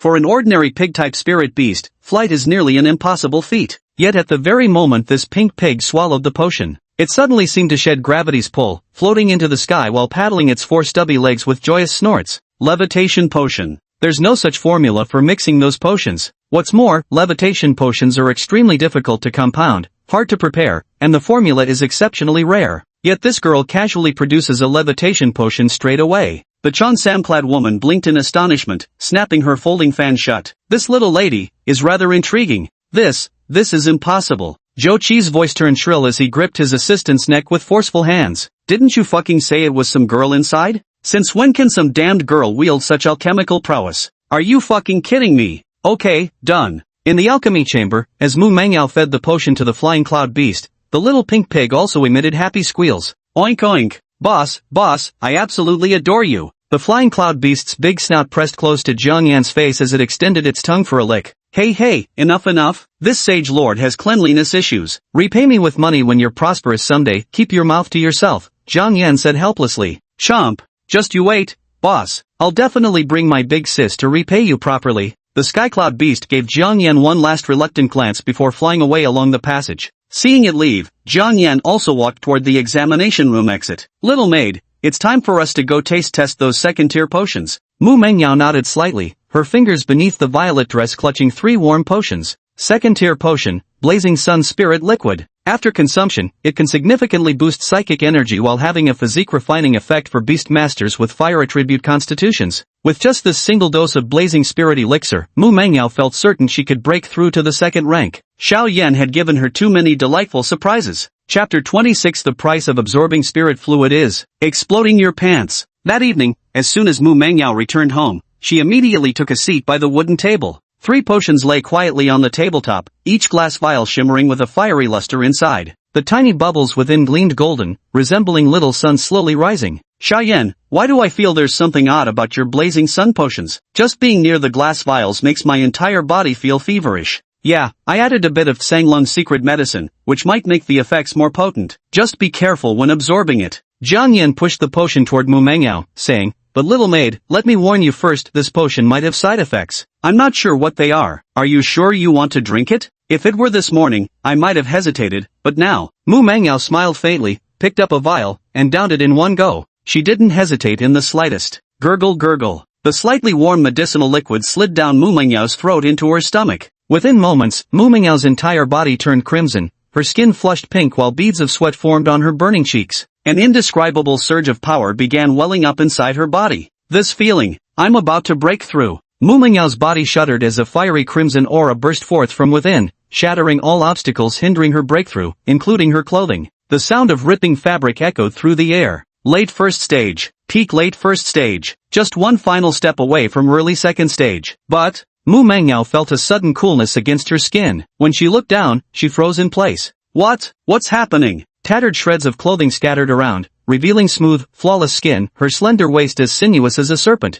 without even a hint of excess fat. The maiden's graceful S-curve figure, accentuated by the torn fabric, gained an added allure of wild beauty. Jiang Yan picked up a solar flare potion and witnessed this alluring scene. Damn girl, you're being pretty bold there. Keep working hard, little maid. You've got even greater potential, Jiang Yan said calmly. Don't look, Xiaoyan, you're going too far. Did you do this on purpose? Mu Mengyao's face flushed crimson, the young girl's cheeks burning with both anger and embarrassment as she gritted her teeth and demanded, aren't you going to explain what's going on here? As she spoke, she shielded herself with her clothes to blot Jiang Yan's lingering gaze. Just side effects from the potion. Nothing to explain. If you want to get stronger, this is the price. If you can't handle it, I'll drink the rest of the potions myself. Jiang Yan calmly picked up the 2 potions, preparing to down them in one gulp. The Azure Dragon's memories contained no descriptions of side effects. Jiang Yan had no idea about the potion's side effects either. It turned out to be heightened lust. Recalling the dragon race's notorious lustful nature, Jiang Yan thought this made perfect sense.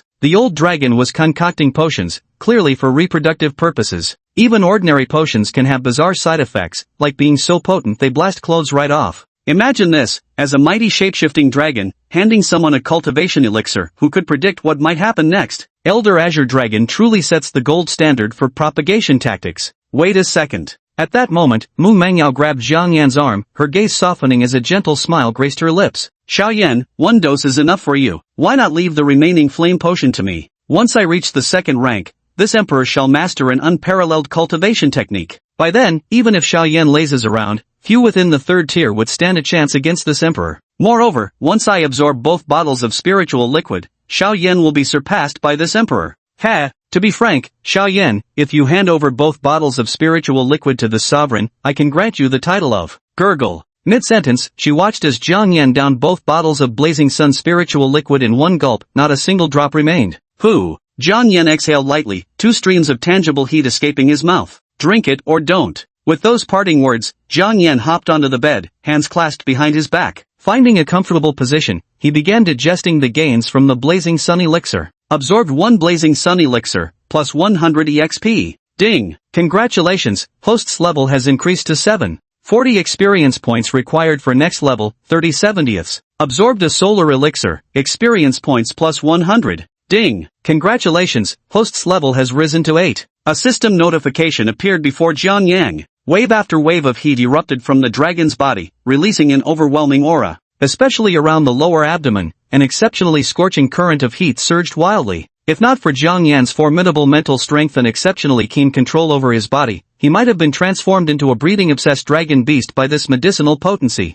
Fortunately, this saint's will is resolute. Jiang Yan rubbed his little belly with a faint smile. As his level increased, he increasingly sensed the vague skill tree in his mind was about to be illuminated. I wonder what the next skill tree will bring, some kind of spell, or perhaps another one of the sage's abilities. Attention, upon reaching level 10, host can unlock a brand new skill branch, the system announced. Seeing this, Jiang Yan nodded slightly. Having just reached level 8, he needed to figure out how to speed up his progress. Little maid, are there any valuable secret realms nearby? Jiang Yan asked Mu Mengyao. Xiaoyan, have you finally come around? Are you going to train in the secret realm? Mu Mengyao asked with disbelief. No, you've leveled up. It's time for you to train in the wild. I'll just watch from the sidelines, Jiang Yan replied with a grin.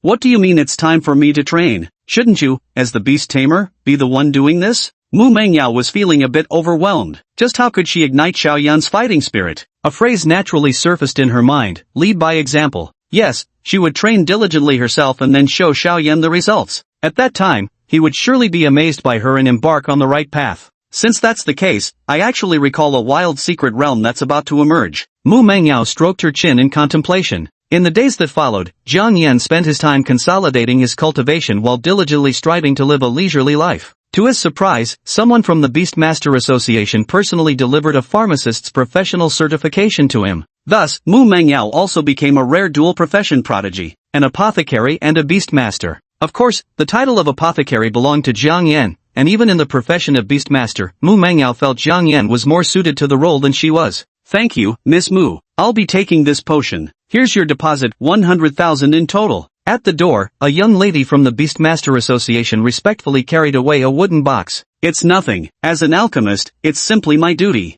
Mu Mengyao smiled faintly and accepted the 100,000 yuan bank card the other party handed over. And the next second, upon closing the door, with a swift motion, Jiang Yan effortlessly snatched Mu Mengyao's bank card from her grasp. Xiaoyan, what are you doing? Nothing special. As a pharmacist, this is rightfully mine. You're so stingy, it's just one potion, Mu Mengyao said angrily. But right at that moment, a series of emergency sirens suddenly sounded from outside the window. Whoa, whimper. Attention all citizens, a wild dimension is descending. Please do not go outside. Chapter 27, Wild Dimension Descends. Talismans approaching. Attention citizens, a wild secret realm is descending. Please remain indoors. In the broadcast, the wailing air raid sirens blared. Simultaneously, a female voice was warning the residents of Nanping City. Wild secret realm. Jiang Yan and Mu Mengyao stood by the window, gazing at the scene outside, momentarily lost in thought. In the sky, pitch-black fissures began materializing out of thin air. Those cracks spread across the void like the claws and fangs of some monstrous creature, swiftly shrouding half the sky.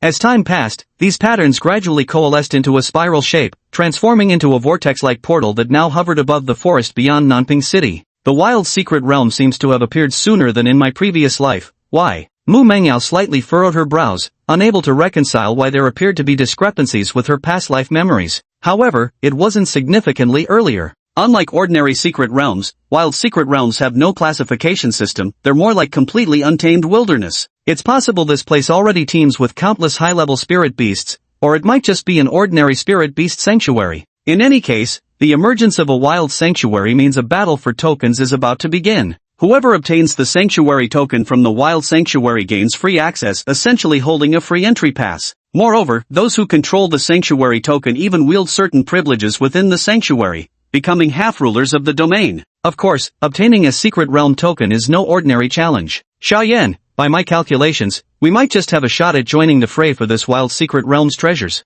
Mu Mengyao's gaze was sharp. Jiang Yan nodded and walked back into the room. After the man and dragon had earned some money, the first thing they did was upgrade their living quarters. At this moment, Mu Mengyao could cultivate her mental power and evaluate her beast-taming abilities right at home. Before entering the secret realm, prepare all kinds of potions first. Jiang Yan arrived at his alchemy lab, where the rooster talisman's telekinetic force transformed into threads to manipulate ingredients, initiating void alchemy. The wild secret realm still needed a few more days to stabilize before anyone could pass through. Jiang Yan seized this opportunity to purchase medicinal herbs and brew potions while simultaneously collecting skill points and experience values. After several days, he leveled up once more, reaching the critical 9th level. Name, Jiang Yan. Race, Demon Dragon Clan, Young Sage Lord. Race potential, unknown. Level, 9. Skill points, 9. Unlocked skill tree branch, intermediate dragon runes, 0/20. You possess infinite energy and can unleash dragon blasts. You emanate a Dragon King's intimidating aura that weakens opponents. Low-tier fire demon energy, 1/10.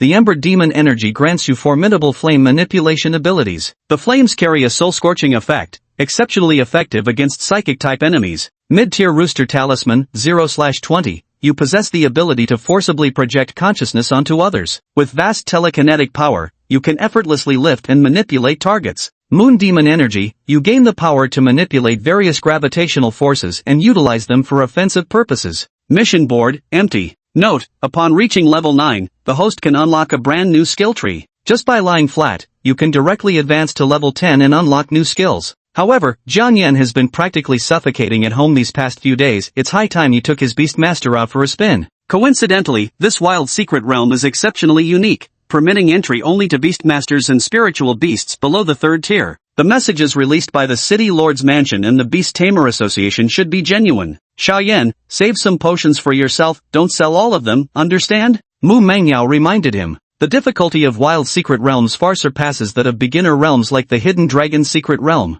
There are no strategies, no restrictions. Entering this realm, everyone is either an enemy or a foe. There's no such thing as friends here. Yes, I'm already prepared. Jiang Yan nodded. He had stocked up on some recovery potions these days, but their side effects were quite severe, so he didn't dare use them on himself. Soon, a whole week had passed since the wild secret realm first appeared. The broadcasts on television had also completely stabilized, no longer showing the fuzzy images from before. Mu Mangyao took Jiang Yan by bus to the entrance of the wild secret realm. This wild secret realm had attracted the attention of the entire Nanping city. By the time the human and the dragon got off the bus, the area around the entrance was already packed with people. Street food stalls could be seen everywhere along the roadside, the aroma of meat filling the air. Some were busy setting up their stalls, while others lay on the ground catching a rest. Quite a few mercenary groups had also gathered nearby, appearing to have set their sights on the secret realm as well. Is that the entrance to the secret realm? Jiang Yan watched as the armored warriors from the City Lord's mansion gathered around a spiraling, azure-blue portal at the center of the crowd. They were the City Lord's men, tasked with guarding this secret realm. Huff, puff. A gentle breeze blew as the secret realm entrance softly rotated, seemingly exuding a magical allure that tempted people to leap inside. Xiaoyan, the secret realm isn't very friendly to us, it's a flying-type realm, Mu Mangyao said gravely. It's mostly filled with bizarre rocks and cliffs inside. To obtain precious resources, one must possess the ability to fly. A flying-type secret realm? Jiang Yan was slightly surprised to find that the little maid could actually discern the entrance to the secret realm. However, a flying-type secret realm wouldn't be a problem. He possessed the Moon Demon Chi and the Rooster Talisman, making flight no difficulty at all. A man and a dragon began their way together. At this moment, the City Lord's guards were maintaining order. Everyone, only Beastmasters below the 3rd tier may participate in this secret realm expedition. Please queue in an orderly manner. Those who don't meet the requirements, don't come here just for fun. Otherwise, you'll bear all the consequences yourselves. The soldiers from the City Lord's mansion shouted. The crowd that had come to inquire grew slightly restless, sensing that this secret realm was somewhat different. But men will die for wealth, as birds for food. It's worth risking your life for money. The crowd formed several lines, and Mu Mangyao was among them. But instead of waiting for a summons from the City Lord's residence, she was approached by a man with dark green hair. His eyes blazing like torches, he immediately spotted Mu Mangyao in the crowd. Mangyao, why are you standing in line? If you want to enter the secret realm, just tell me. As the young City Lord, I can get you in directly. Chen Xingtian arrived in a hurry with his entourage, his eyes blazing as he stared intently at Mu Mangyao. Mu Mangyao felt extremely uncomfortable under his gaze, her eyes turning frosty. Who are you? You don't even recognize this young master anymore? Chen Xingtian's expression grew slightly colder. He was the young City Lord who had been rejected by Mu Mangyao for 3 years. Why should I know you? Are you so remarkable? Mu Mangyao frowned. Mangyao, let's talk somewhere else. Chen Xingtian smirked coldly, his gaze shifting to Jiang Yan beside Mu Mangyao. You wouldn't want to see your newly hatched spirit beast become ingredients for my soup, would you? Jiang Yan was completely baffled. Why on earth was this guy dragging him into things? Do you think this holy lord is easy to bully? Jiang Yan's eyes gleamed with a blue light as his psychic energy surged forth. With a loud boom, Chen Xingtian was sent flying by a tremendous force, knocking over several pedestrians in his path. Holy shit, young master, are you alright? The guards looked utterly bewildered. Chapter 28, The Crowd Attacks. The Empress Reveals Her Majesty. Thud thud thud. Young City Lord Chen Xingtian was sent flying by telekinetic force, rolling several times across the ground to the point of even breaking several trees. Holy shit, young City Lord, are you alright? Seeing him collapsed on the ground, the surrounding guards rushed over in a hurry to help Chen Xingtian up. Do I fucking look alright to you? The latter roared furiously, blood-flecked spittle flying from his mouth. Did you see who did it? Air. The crowd fell silent, their gazes turning to Mu Mangyao and Jiang Yan. The action had been too swift. with everyone focused on Mu Mangyao, who could remember how the deputy city lord went flying. I'm asking you bastards who did this. Chen Qingtian roared angrily. We saw it, we saw it. Several guards wiped their sweat and pointed at Jiang Yan. It must be this girl's tamed beast. Just now when we were distracted, it suddenly attacked the young city lord. Its intentions are absolutely vile. I think it's necessary to take him into the city lord's mansion for a thorough interrogation. Indeed, we have a dedicated interrogation room. We suggest this young lady come along as well. Hearing this, Chen Qingtian's expression softened slightly. These people weren't complete fools after all. However, the person who secretly struck just now possesses such terrifying power, definitely no ordinary figure. Could this little beast really possess such power? Chen Qingtian pondered for a while before shaking his head. Mu Mangyao contracted a spirit beast egg that was congenitally defective, even cursed by demons. It's impossible for it to hatch a powerful spirit beast. Yet the moment this thought crossed his mind, fury welled up within him. Mu Mangyao's life was already ruined, yet she dared to treat his goodwill with utter disdain. Does she really think she's some noble white phoenix? Humph, the weak should know their place. Mu Mangyao, don't say I didn't warn you. Hand over your spirit beast, or I'll be taking you back with them too, Chen Qingtian said coldly. As he spoke, the guards behind him raised their weapons, forming a circle around Mu Mangyao and Jiang Yan. It's all because of this pretty face that trouble comes knocking. The crowd around Mu Mangyao looked at her wistfully, pity in their eyes. What a pity yet another young maiden in her prime was about to fall prey to Chen Qingtian. These few barely second-rank guards won't even be enough to entertain me for long. Mu Mangyao gave a cold smile, gracefully raising her jade-like hand as a cluster of golden holy flames ignited in her palm. Whoosh! The surrounding air distorted under terrifying heat, scorching waves causing nearby onlookers to blanch. Such horrifying temperature. What beast-taming aptitude level does this girl have to be this terrifying? Young master, there's something suspicious about this girl. The guards gulped nervously as they stared at Mu Mangyao. Are these temperatures for real? Before even getting close, it felt like needles pricking the skin. Fuck being timid. Publicly obstructing the city lord's peacekeeping? Arrest them! Chen Qingtian roared angrily. Yes. The guards nodded and steeled themselves as they rushed forward, surrounding Mu Mangyao from all sides. Mu Mangyao lightly tapped the ground with her foot, her figure fluttering elusively like a butterfly. Her hands engulfed in flames like soaring dragons, trailing long fiery tails as she clashed fiercely with the crowd. Jiang Yan silently observed from the sidelines, watching Mu Mangyao skirmish with the group while lost in thought. The little maid currently lacks sufficient combat prowess to quickly resolve battles. Jiang Yan pondered slightly, recalling the reward from his previous laid-back mission. 3-in-1 weapon pack. After opening the package, you may choose one weapon from 3 different types. Begin the draw now? Drawl. Jiang Yan nodded. Suddenly, a black treasure chest appeared before him, creaking open with a groan. 3 streaks of glowing light emerged from the chest, hovering in front of Jiang Yan. Silver Shark Sword, Silver Tier grants tracking ability akin to a shark's instinct, with damage reflection effects that manifest as shark fin counterattacks. Silver Magical Pufferfish, Silver Tier recite special incantations, and you can fluently wield spells with outstanding effectiveness. Damaged Mother-Child Bracelet, Bronze Tier. The wearer of the child bracelet can partially utilize the abilities of the Mother Bracelet's bearer. Luckily, there are 2 silver-grade weapons.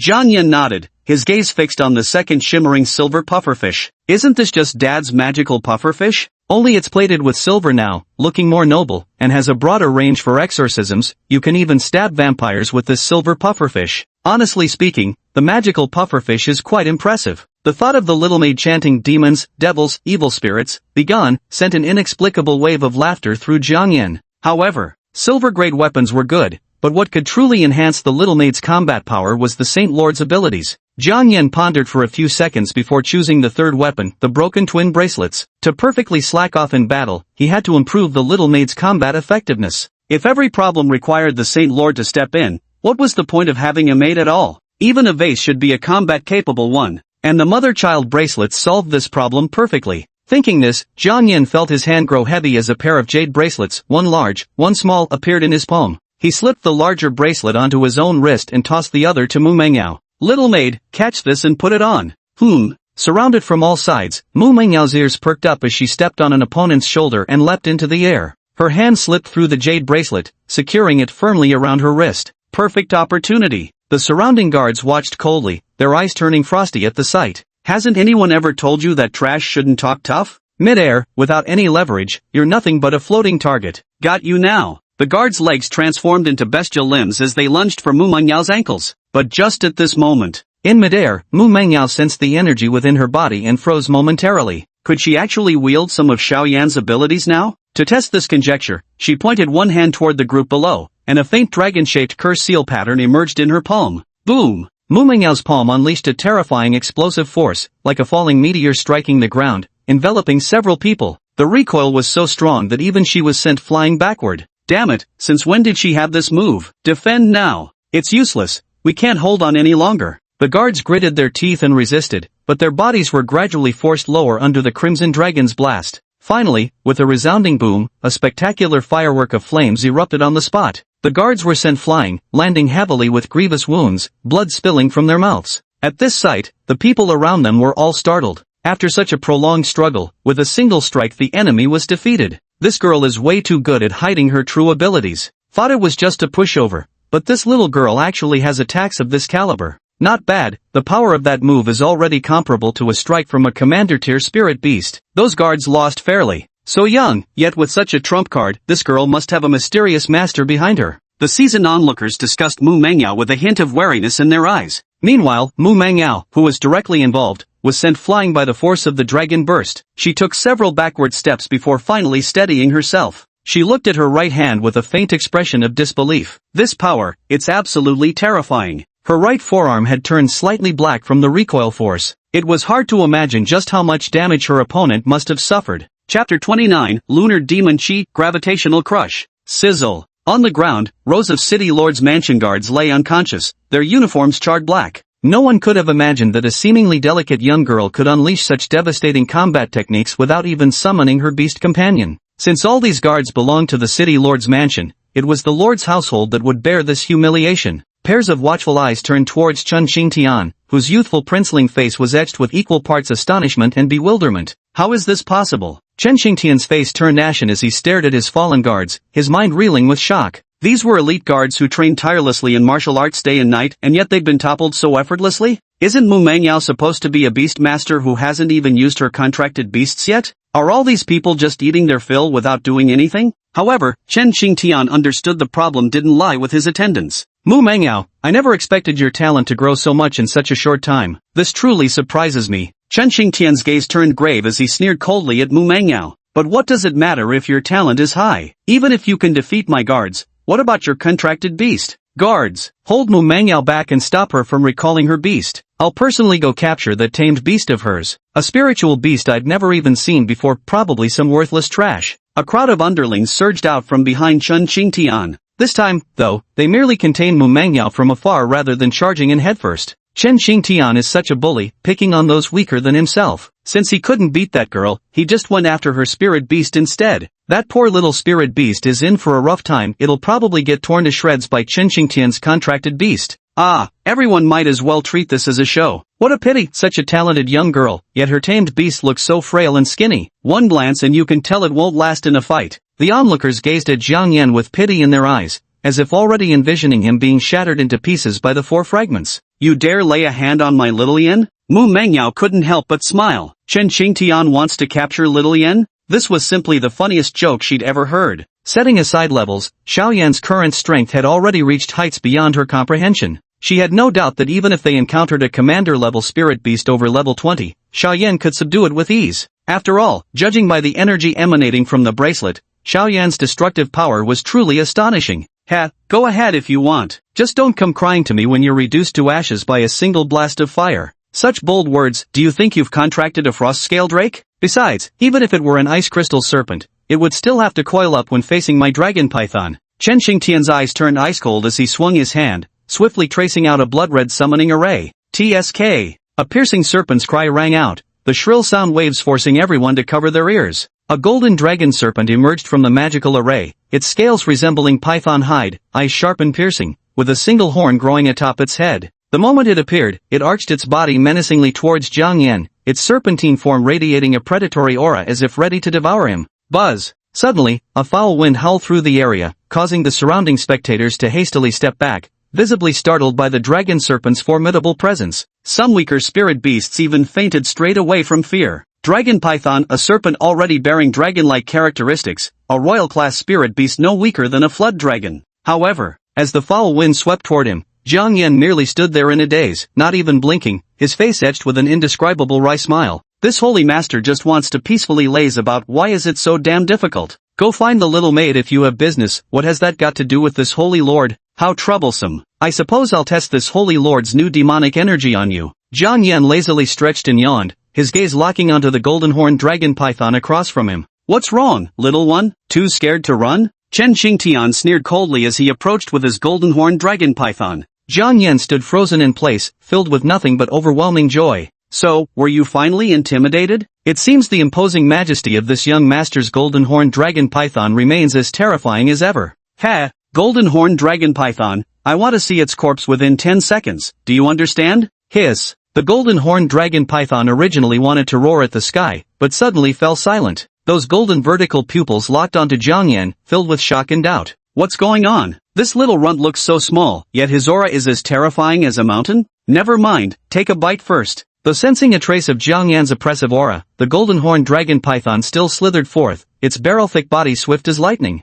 Within moments, it closed within 5 meters of Jiang Yan, opening its blood-red maw to clamp down on the dragon's head. Clang! The python's jaws clamped down, yet it felt as if it had bitten into an entire planet. The full might of a celestial body was repelling its bite, rendering it completely immovable. Hiss! The golden-horned dragon python's eyes flashed with alarm as it approached Jiang Yan, suddenly sensing that fierce, pristine draconic aura emanating from his body. Wrong! All wrong! It mustn't attack him. The golden-horned dragon python pulled out its fangs, ready to retreat, but right at that moment, a dragon's claw gently pinched the tail of the golden-horned python. The force wasn't great, but it clung to the golden-horned dragon python like a magnet. Thinking of leaving just because you came? Did this holy lord grant you permission? Jiang Yan smiled faintly, dark blue demonic energy rapidly swirling in his pupils. Moon's demonic energy, gravitational crush, altering the gravitational force of the air, directing it toward the target. Suddenly, the air around the golden-horned dragon python rapidly condensed, forming a cylindrical pillar that came crashing down upon its head with overwhelming force. Hiss! It let out a terrified serpentine cry. Its 8-meter-long python body was pinned to the ground like a tiny snake,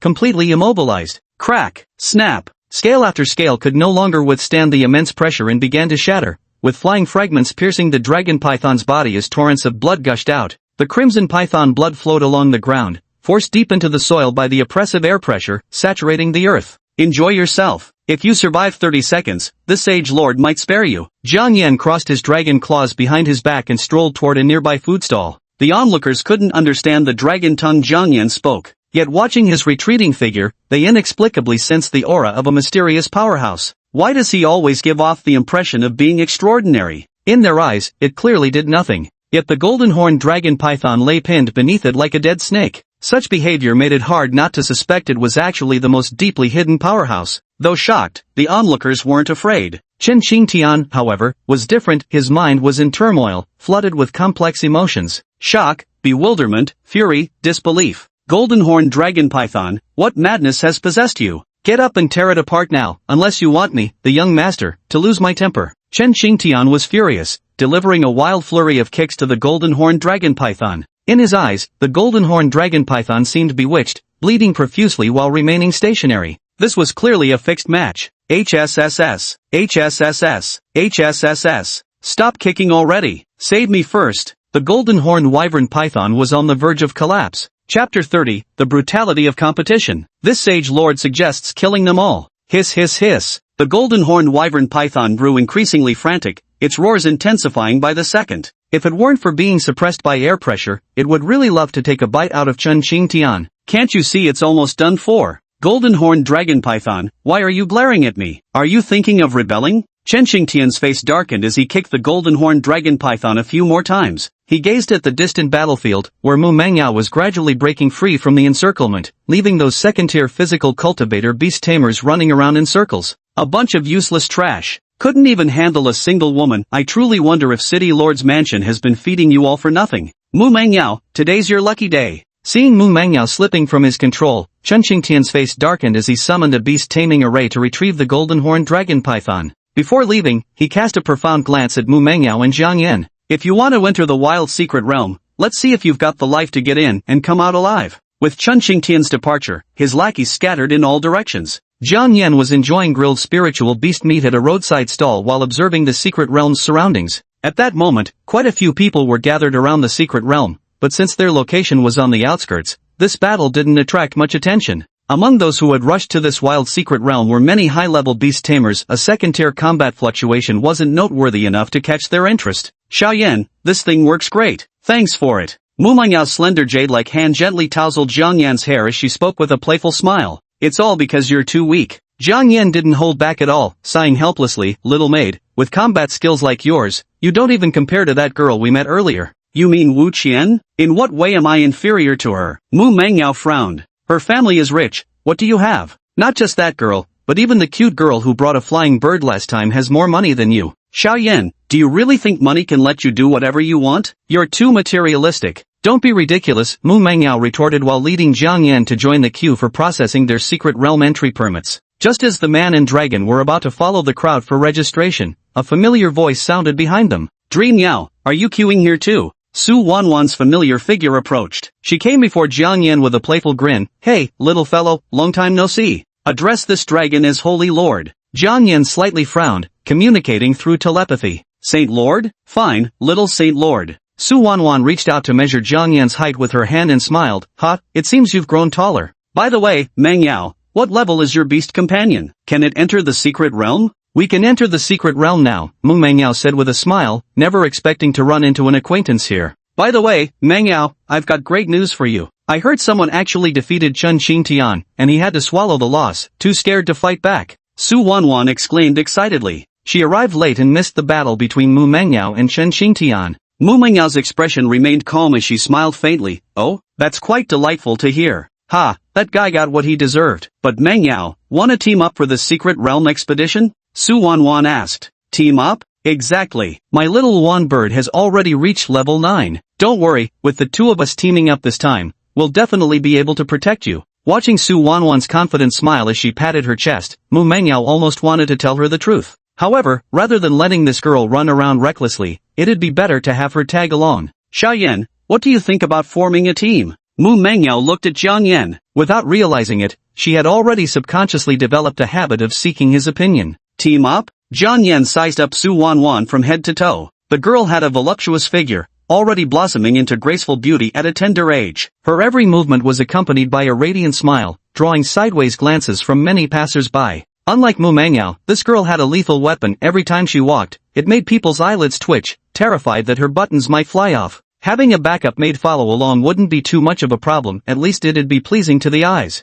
After some thought, Zhang Yan asked, what's in it for me if I team up with you? Ha, Su Wanwan was taken aback. She had assumed Zhang Yan would never refuse. Benefits? Isn't it enough that I'd be protecting you all? Hearing this, Mu Mengyao coughed, nearly bursting into laughter. Alright, Mengyao, just follow us. No need for you to exert yourself too much. Sounds good. I'll conserve my strength so I can protect you too with more vigor later. Su Wanwan nodded and followed Mu Mengyao to register. The Great Xia Kingdom had an ironclad rule. Whenever a wild secret realm descended, all citizens of Great Xia must report immediately and organize people to conquer the secret realm. For those who come to the secret realm, neither the City Lord's Manor nor the Beast Tamer Association will prevent them from entering. On the contrary, those who enter the secret realm and survive will even be rewarded with merit points. With so many people, we don't know if we'll be able to obtain the secret realm tokens. Looking at the overcrowded registration area, Mu Mengyao sighed helplessly. Mengyao, the competition is brutal. As long as we can ensure our own safety, that's enough. Su Wanwan said resignedly. This Supreme Lord has a way to reduce the competition, Zhang Yan declared, crossing his arms. What way? Zhang Yan grinned, molten lava bubbling from his dragon maw. Too many people? Just kill them all then? At the entrance of the wild secret realm, the spiral gateway rotated silently. The upper echelons of the Beastmaster Association were stationed at the secret realm's entrance. City Lord Qin Shao stood not far from the secret realm's entrance, flanked by several figures clad in Beastmaster Association robes. City Lord, this wild secret realm might have been triggered by one of the spirit beasts from our Beastmaster Association. Wouldn't it be better to hand over the exploration rights to us? A woman in a red cheepo spoke calmly. Lady Yaoji, the nation's laws are clear here. Exploring secret realms is our duty, so please don't obstruct us. Qin Shao smiled faintly. There was absolutely no way he'd let go of meat that had already reached his lips. Moreover, this secret realm might hold one of his closely guarded secrets. However, right at this moment, Father, hurry and save my golden horned lightning python. A voice came from outside the tent.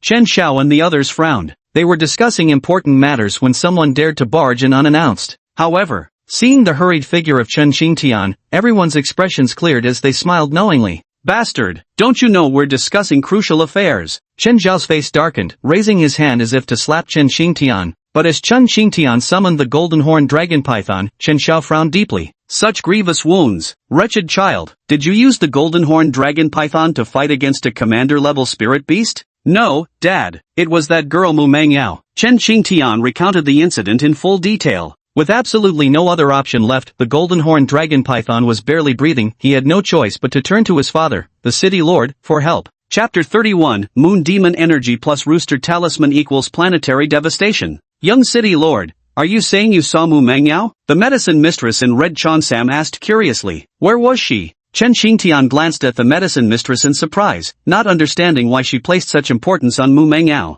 Sister, why do you value some random girl so much? Rather than thinking about her, we should focus on how to track down those spirit beasts. Beside Yaoji, a slender girl with twin ponytails spoke with reluctance. She had never received such attention from her elder sister. Why should an outsider girl get her sister's regard like this? Miss Yaoji, do you have any restorative potions? I beg you to heal my son's golden horned dragon python. This little spirit beast is gravely wounded. This city lord would be deeply grateful. Chen Xiao slightly lowered his head and bowed respectfully toward Medicine Ji. One's own son, no matter how foolish, is still flesh and blood. He couldn't possibly watch as his son's spirit beast died right before his eyes. Faced with this situation, he had no choice but to compromise. Easy enough, I happen to have brought a potion crafted by one of our Beast Tamer Association's masters. And it's someone you're familiar with, none other than Mu Mangyao. Medicine Princess smiled faintly as she handed a glass vial of potion to Chen Xiao. At these words, the crowd fell silent, all eyes fixed on Medicine Maiden with expressions of disbelief. How old could Mu Mangyao be? Just a young girl, yet being addressed as Grandmaster?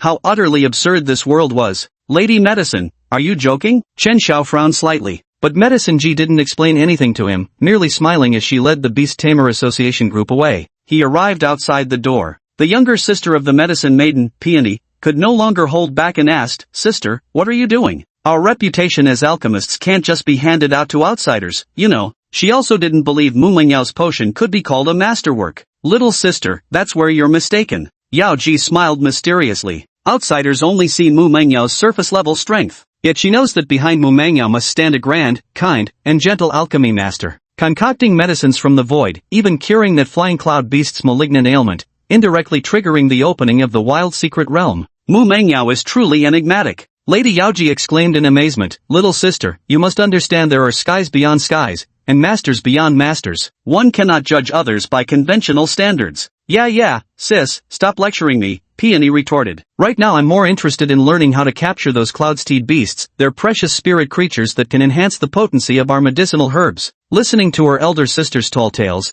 she'd much rather venture into secret realms to complete missions for the Beastmaster Association. Shaking her head, Lady Yaoji walked outside where, before everyone's eyes, she began the ritual to open the wild secret realm. Now, everyone please get ready. The secret realm is about to open. Any rewards obtained within it will not be claimed by the Beastmaster Association. Moreover, those who emerge alive will receive military merits as rewards. As soon as the words fell, the surrounding onlookers erupted into thunderous cheers. In wild secret realms, treasures abound everywhere. Take as much as you can. Untouched by human development, these realms offer resources far richer than those in areas exploited for countless years. Those who had long awakened to the gambler's mindset cared not how they might die, only how much money they could bring back. Buzz, buzz, buzz. As the line advanced toward the secret realm's entrance, the serpentine queue grew shorter and shorter. Soon, it was Mu Mangyao and Su Wanwan's turn. The two girls held hands tightly, ensuring they wouldn't be separated during the teleportation. Jiang Yan flashed a relaxed smile, yawned, and casually stepped through the secret realm's entrance. What's different about this new secret realm? After a dizzying whirl, the disorientation faded.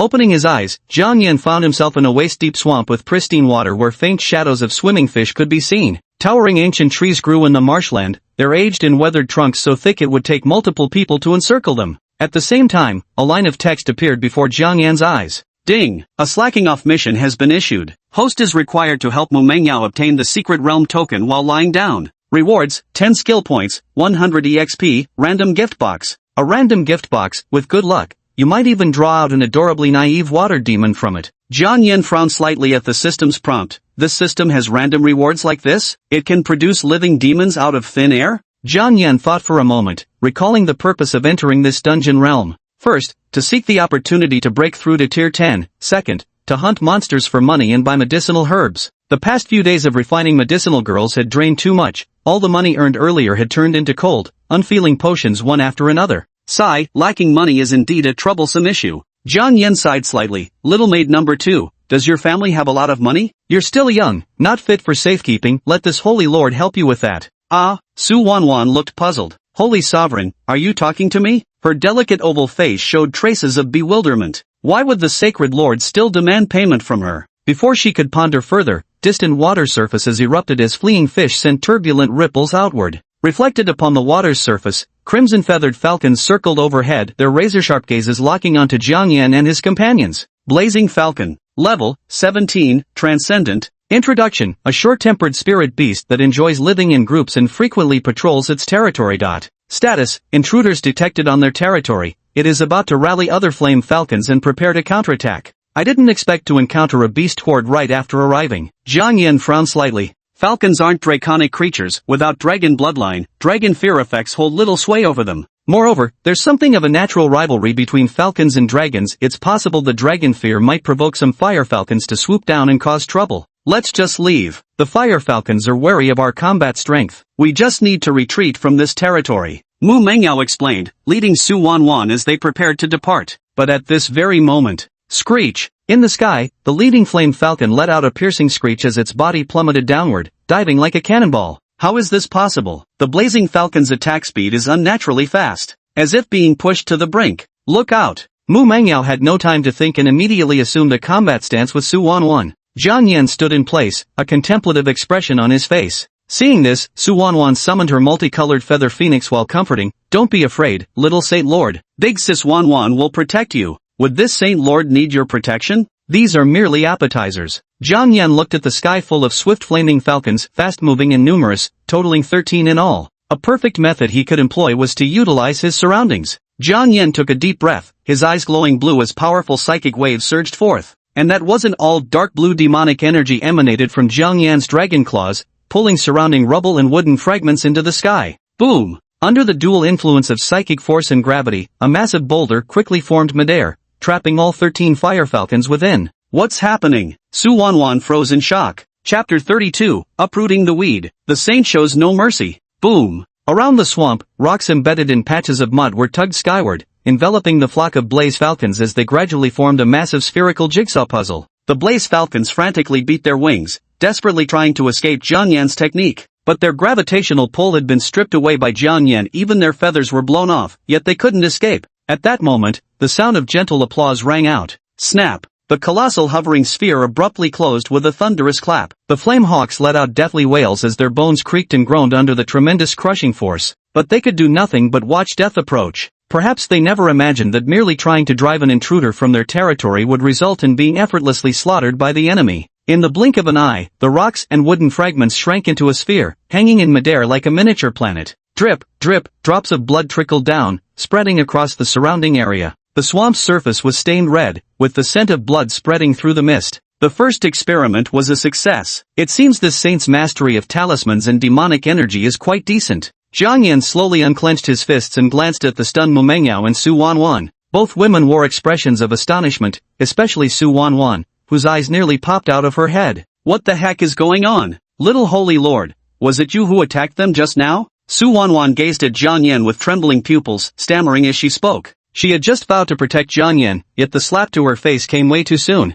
She didn't need to lift a finger at all. Chirp chirp chirp. Holy moly. On her shoulder, the multicolored winged Luan bird covered its eyes with its wings, its body trembling violently in terror. In an instant, he killed all those red birds, utterly terrifying. Little Yen, what kind of skill is this? Mu Mengyao's gaze was solemn as she stared at the massive, star-like sphere hovering in the sky. Blood seeped through the crevices of the rocks, dyeing them scarlet like a blazing formation, the visual impact of this scene reaching its peak. Even someone as composed as Mu Mengyao was stunned by Jiang Yan. Not even her past life experience had prepared her for this ability. Blazing fast spellcasting, unparalleled aerial combat prowess. Little Yen, you're truly a little monster. Mu Mengyao gazed at Jiang Yan with emotion, her eyes growing increasingly determined. But little Yen, you don't need to lift a finger from now on, leave it to me. She simply couldn't believe that someone who'd been lazing around all this time could surpass her own diligent training. Impossible. Absolutely impossible. It must be that she hadn't worked hard enough. Oh, Jiang Yan glanced at Mu Mangyao in surprise and said, then let's go. While flame falcons themselves don't carry valuables, their nest must hold some treasures.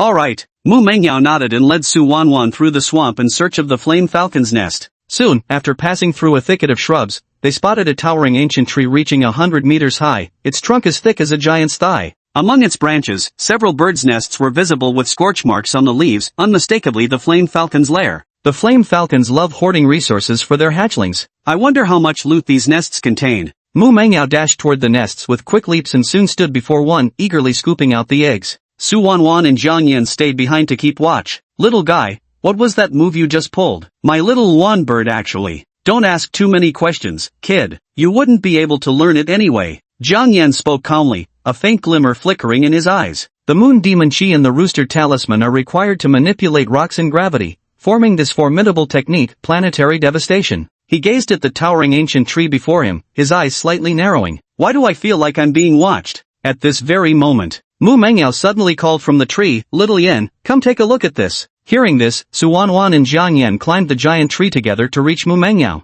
Inside a massive nest lay several fiery red eggshells, with basketball-sized eggs resting quietly within. These were the eggs of a flame falcon. Wow, Mangyao, we've struck gold. These bird eggs will hatch into flame hawks, they're definitely going to fetch a hefty price. Su Wanwan's eyes lit up. Exactly right. Flame hawks are natural-born hunters, and those raised from eggs become incredibly affectionate. On the black market, a single flame hawk egg goes for around 500,000. There are 5 eggs here, that makes 2.5 million. Just saying the number out loud made Mu Mangyao breathing quicken noticeably. A few pennies can embarrass a hero. She understood the value of these bird eggs and reached out to take them away. Wait a second. Jiang Yan suddenly spoke, causing the two women to freeze in their movements. What's wrong? The two women looked at Jiang Yan curiously, noticing his gloomy expression with a concealed smirk on his dragon mouth. Naturally, it's about eradicating the root of the problem. This Saint Lord has never eaten bird eggs worth 500,000 each before. Jiang Yan grabbed a fire falcon egg, opened his draconic maw, and unleashed a sudden burst of scorching flames. Boom! Under the blaze, the egg instantly turned crimson, releasing a mouth-watering aroma. A breeze carried the scent of the perfectly cooked egg, leaving the two women momentarily stunned as they stared at Jiang Yan with wide-eyed astonishment. What are you looking at me for? Grab your chopsticks, he said. Jiang Yan smiled slightly, opened his dragon maw, and took a bite of the bird egg. With a crisp crunch, the eggshell was chewed to pieces by Jiang Yan, mixing with the rich eggy aroma that lingered deliciously in his mouth. Rustle, rustle. As he moved, the dense leaves around him inexplicably began shaking violently. Jiang Yan watched with disdain in his eyes. Really knows how to endure, huh? Little Yan, what are you doing? Mu Mangyao frowned deeply. Little rascal, you're too cruel. Su Wanwan even placed her hands on her hips and scolded angrily. Even if this bird egg isn't for sale, it doesn't deserve death. Faced with the questioning from the two women, Jiang Yan remained silent. He opened his dragon jaws, ready to devour the second bird egg. At that very moment, the leaves rustled noisily. Two piercing eagle cries rang out from the foliage. Screech! Two smaller-sized flame falcons emerged from the treetops. Their auras were restrained, unlike ordinary flame hawks, with dark patterns adorning their bodies as if they were mutated variants.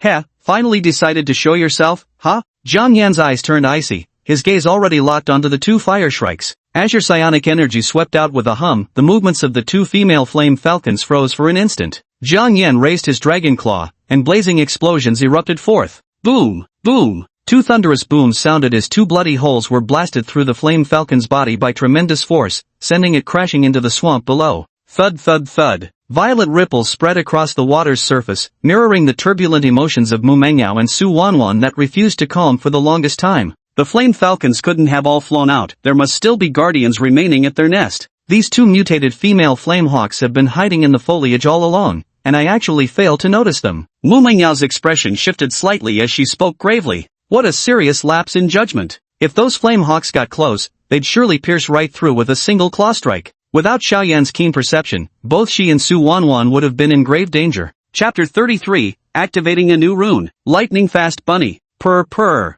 In the marshland, two flame falcon carcasses sank beneath the murky waters, streams of blood swirling upward to stain the surface crimson. Perched on a tree branch, Su Wanwan witnessed this scene, her wide eyes brimming with bewilderment. How could this happen? My beast taming talent should be exceptionally sensitive to avian spirit beasts. Why didn't I notice these two? That's because they're mutated spirit beasts with extremely high stealth attributes, deliberately left behind by the flame falcon flock to guard their nest. Mu Mengyao's expression was grave. What? Su Wanwan belatedly realized, her delicate face showing astonishment. So if we had gone to pick up those spirit beast eggs earlier, we would have been ambushed by them? Not bad, and there's a high likelihood of losing your life. Mu Mengyao said with a solemn expression, staring at the sharp beaks and talons of the two flaming falcons in the swamp. If caught by these things, you'd be lucky to escape with your life. So it seems, we've misjudged the little saint. Su Wanwan looked at Jiang Yan with an apologetic expression. I'm sorry, I shouldn't have said those things earlier. Jiang Yan remained perfectly calm, waving a hand dismissively. No matter. Hurry and retrieve the items, this saint has a schedule to keep.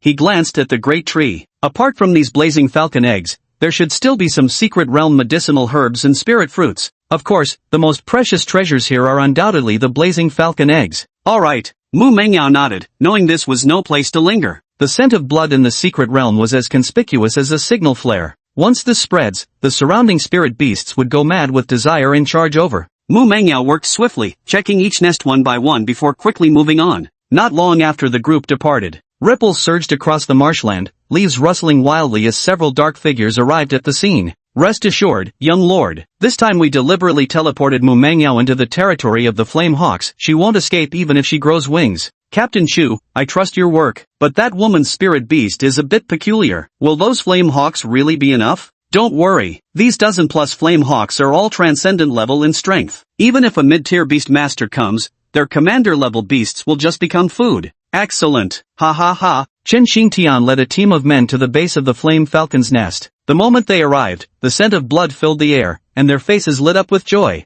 There's blood, which means a fight must have taken place. Go check if that woman has fled or died. Alive, I want to see her. Dead, I want to see her corpse. Chen Xingtian's eyes turned icy as he issued the command. He had warned Mu Mengyao long ago, if she refused to submit to him, he would destroy her utterly. This was the path she had chosen for herself. Young master, we've found 2 corpses here. There are more corpses here, over a dozen of them. Upon hearing this, Chen Xingtian and a black-robed youth rushed to the scene together. Hurry, check if any of them is Mu Mengyao's body. Chen Xingtian exclaimed excitedly. The black-robed youth, Chu Feng, shook his head. This doesn't smell like human blood. It's more like blazing falcon blood. He drew the sword from his belt and lifted the corpse from the water. It was clearly the blanched bodies of 2 flame hawks. What about the other locations? Chen Xingtian felt an ominous premonition as he asked. Our reporting, sir. The other areas also have flame hawk corpses, some even decomposed into mush. Someone approached holding several broken flame hawk bones. Chen Xingtian's face darkened, his expression fluctuating between emotions.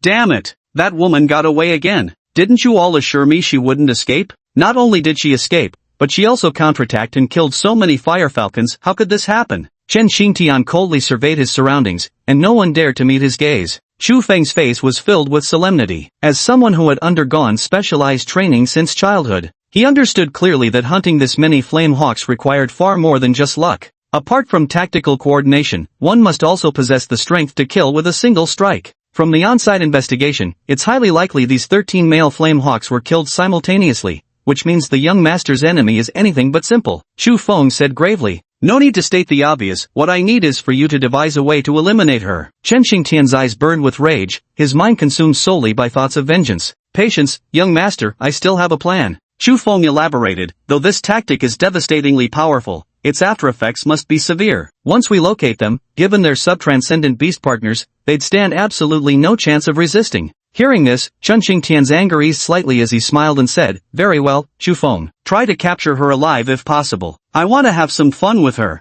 Yes, at this very moment. Mu Mengyao and her group, having left the Flaming Falcon, arrived at a tree hollow to rest. Outside the tree hollow, the sky gradually turned golden, night would soon fall. The dim golden light spilled into the tree hollow where Mu Mengyao and another young woman sat cross-legged, meditating. Jiang Yan lay in the tree cavity, basking in the setting sun as he gazed at the distant sunset. If time flows in secret realms too, then are these realms miniature worlds or projections of unknown dimensions? I wonder if there are projections from the hellish worlds. Lost in silent contemplation, Jiang Yan found himself missing the other 8 great demons a little. Of course, the main reason is missing their demonic energy. The lunar demonic energy is quite useful. It can harness natural magic power, making it extremely convenient on Blue Star. Speaking of which, ever since Blue Star's spiritual energy resurgence, the landmass has expanded exponentially compared to before. Could it be that the crust is also absorbing spiritual energy, causing it to grow in size? Jiang Yan crossed his legs lazily, pondering while absent-mindedly rubbing his little belly. Feeling a bit hungry, he casually picked up a fiery red spirit fruit nearby and took a bite. With a crisp crunch, sweet juice trickled down the corner of his mouth. The fragrant pulp was chewed a few times before being swallowed in one gulp. The flesh of the fruit transformed into abundant energy, continuously strengthening Jiang Yan's physique. Suddenly, you consumed a blazing eagle fruit, gained 20 experience points, physique enhanced. Ding! Congratulations, host, your level has increased to 10. Buzz! Jiang Yan's body shuddered slightly as a surge of energy far surpassing anything he'd felt before erupted from within. Level 10 achieved. Jiang Yan had officially stepped into the ranks of extraordinary spirit beasts. But clearly, Jiang Yan's transcendent level was far from ordinary among spirit beasts. This wasn't the end. Ding! Host has reached level 10. Consume 10 skill points to unlock a new rune. Current remaining skill points, 19. Light it up. Without hesitation, Jiang Yan immediately chose to activate. Ding! Congratulations, host, you have unlocked a new branch on the skill tree, the Rabbit Talisman. Low-tier Rabbit Rune, your speed rivals lightning, even the keenest dynamic vision can barely track your movements. Note, the Rabbit Talisman's speed doesn't consume stamina. Remember, speed is power. Reading the system's prompt, Jiang Yan's eyes glazed over momentarily as a deep purple hexagonal talisman rapidly lit up in the depths of his pupils. The talisman that commands speed, a rabbit that can race against time itself. Chapter 34, The Dragon Body Swells. The Holy Sovereign is enormous. Congratulations, host has obtained the Rabbit Talisman, 0 out of 10. Current remaining skill points, 9. Staring at the system notification before him, Jiang Yan's expression grew slightly exhilarated. The Rabbit Talisman, wielding the pinnacle of speed. In anime, this talisman has had its fair share of shining moments too. Truffle, who possessed the Rabbit Talisman, completely outmatched Uncle Long. Jade, who possesses the Rabbit Talisman, raced against the Wind Demon, Xiaofeng, to test their speed. Of course, the more crucial point is that the Rabbit Talisman perfectly compensates for the drawback of the Rooster Talisman's hovering inability to achieve rapid flight. The combination of the Rabbit Talisman and the Rooster Talisman grants the ability of rapid flight. With the addition of the Dragon Talisman, he became the supreme ruler dominating the skies. Though flying spiritual beasts are said to be the overlords of the sky, Jiang Yan, armed with these three talismans, could not only fly more steadily than them but also faster. One could say he outflied the flying spiritual beasts themselves. Moreover, with mastery over flight, frightening people would be entirely within his capabilities too. After all, besides aerial spirit beasts, only those king beasts with levels exceeding 50 could achieve levitation. Meanwhile, Jiang Yan's body was undergoing transformations as well. Cracking sounds emerged from throughout Jiang Yan's body as his bones began elongating. The dragon claws began to elongate, becoming as sharp as blades. 2 dragon horns sprouted from his head, coiling skyward like a pair of inverted daggers. At this moment, Jiang Yan's draconic form began to grow taller, not by much, but steadily and relentlessly. Within seconds, Jiang Yan's height increased from his original half-meter stature to a full meter tall. The little belly fat around his waist has slimmed down a notch, and the majesty innate to the dragon race is gradually emerging. Crack, crack, crack. As Jiang Yan's body grew, the not-so-spacious tree hollow was crushed, the trunk emitting ominous cracking sounds. What's happening? Mu Mengyao and Su Wanwan were startled awake by the commotion. Opening their eyes, they saw Jiang Yan now transformed beyond recognition. His crimson draconic pupils exuded domineering majesty, while 2 sinuous little horns had sprouted from his dragon head, radiating an aura befitting a true monarch. You're Little Yen? Mu Mengyao slightly furrowed her brows. Even as a seasoned beastmaster, she could barely recognize Jiang Yan now. Jiang Yan's transformation was extraordinary, not just in size but also in the explosive surge of his spiritual energy. A spiritual aura uncommon among ordinary spirit beasts shimmered within those pupils. The higher the intelligence, the greater the potential of the spirit beast. Mengyao, for some reason, I feel the little Saint Lord seems a bit sinister. I'm kinda scared. Su Wanwan gazed at Jiang Yan, traces of worry flickering across the maiden's delicate features. The current Jiang Yan emanated an intangible pressure that made her feel as though a boulder were pressing against her chest, leaving her almost breathless. Phew! Su Wanwan took a deep breath, patting her chest. What exactly is the little saint's species? That aura and the power it displayed earlier, I feel it's far more formidable than even the divine phoenix. I'm not entirely certain myself, Mu Mengyao pondered, then smiled. Could it be a sacred beast species above the monarch rank? Wanwan studied Jiang Yan intently, her hand unconsciously reaching out to stroke his chest. Let's not talk about me right now. Jiang Yan gazed at the full moon rising in the sky. We only have 3 days. If we don't find the secret realm token, we'll be forcibly teleported out. We should first think about how to find the secret realm token tomorrow. Mu Mengyao nodded. Indeed, secret realm tokens usually appear within the territory of the strongest species in the realm. Tomorrow we should head towards the center of the secret realm. We should find the most powerful species there. In her previous life, she hadn't entered this secret realm and wasn't clear about its most powerful species. However, in a flying-type secret realm, flying-type spirit beasts should dominate. Alright, if that's the case, shall we sleep first then? Su Wanwan lay inside the tree hollow, instinctively resting her body against Jiang Yan's tail. Mu Mengyao narrowed her eyes slightly, gazing at Su Wanwan with a somewhat unfriendly look. This girl's eyes have been a bit off from the very beginning. Is she trying to steal Little Yen from me? Little Yen, this venerable one feels slightly unwell tonight. Mu Mengyao sat cross-legged and gently collapsed onto Jiang Yan's belly. Her entire head sank into it, while her palm still gripped one of Jiang Yan's dragon arms.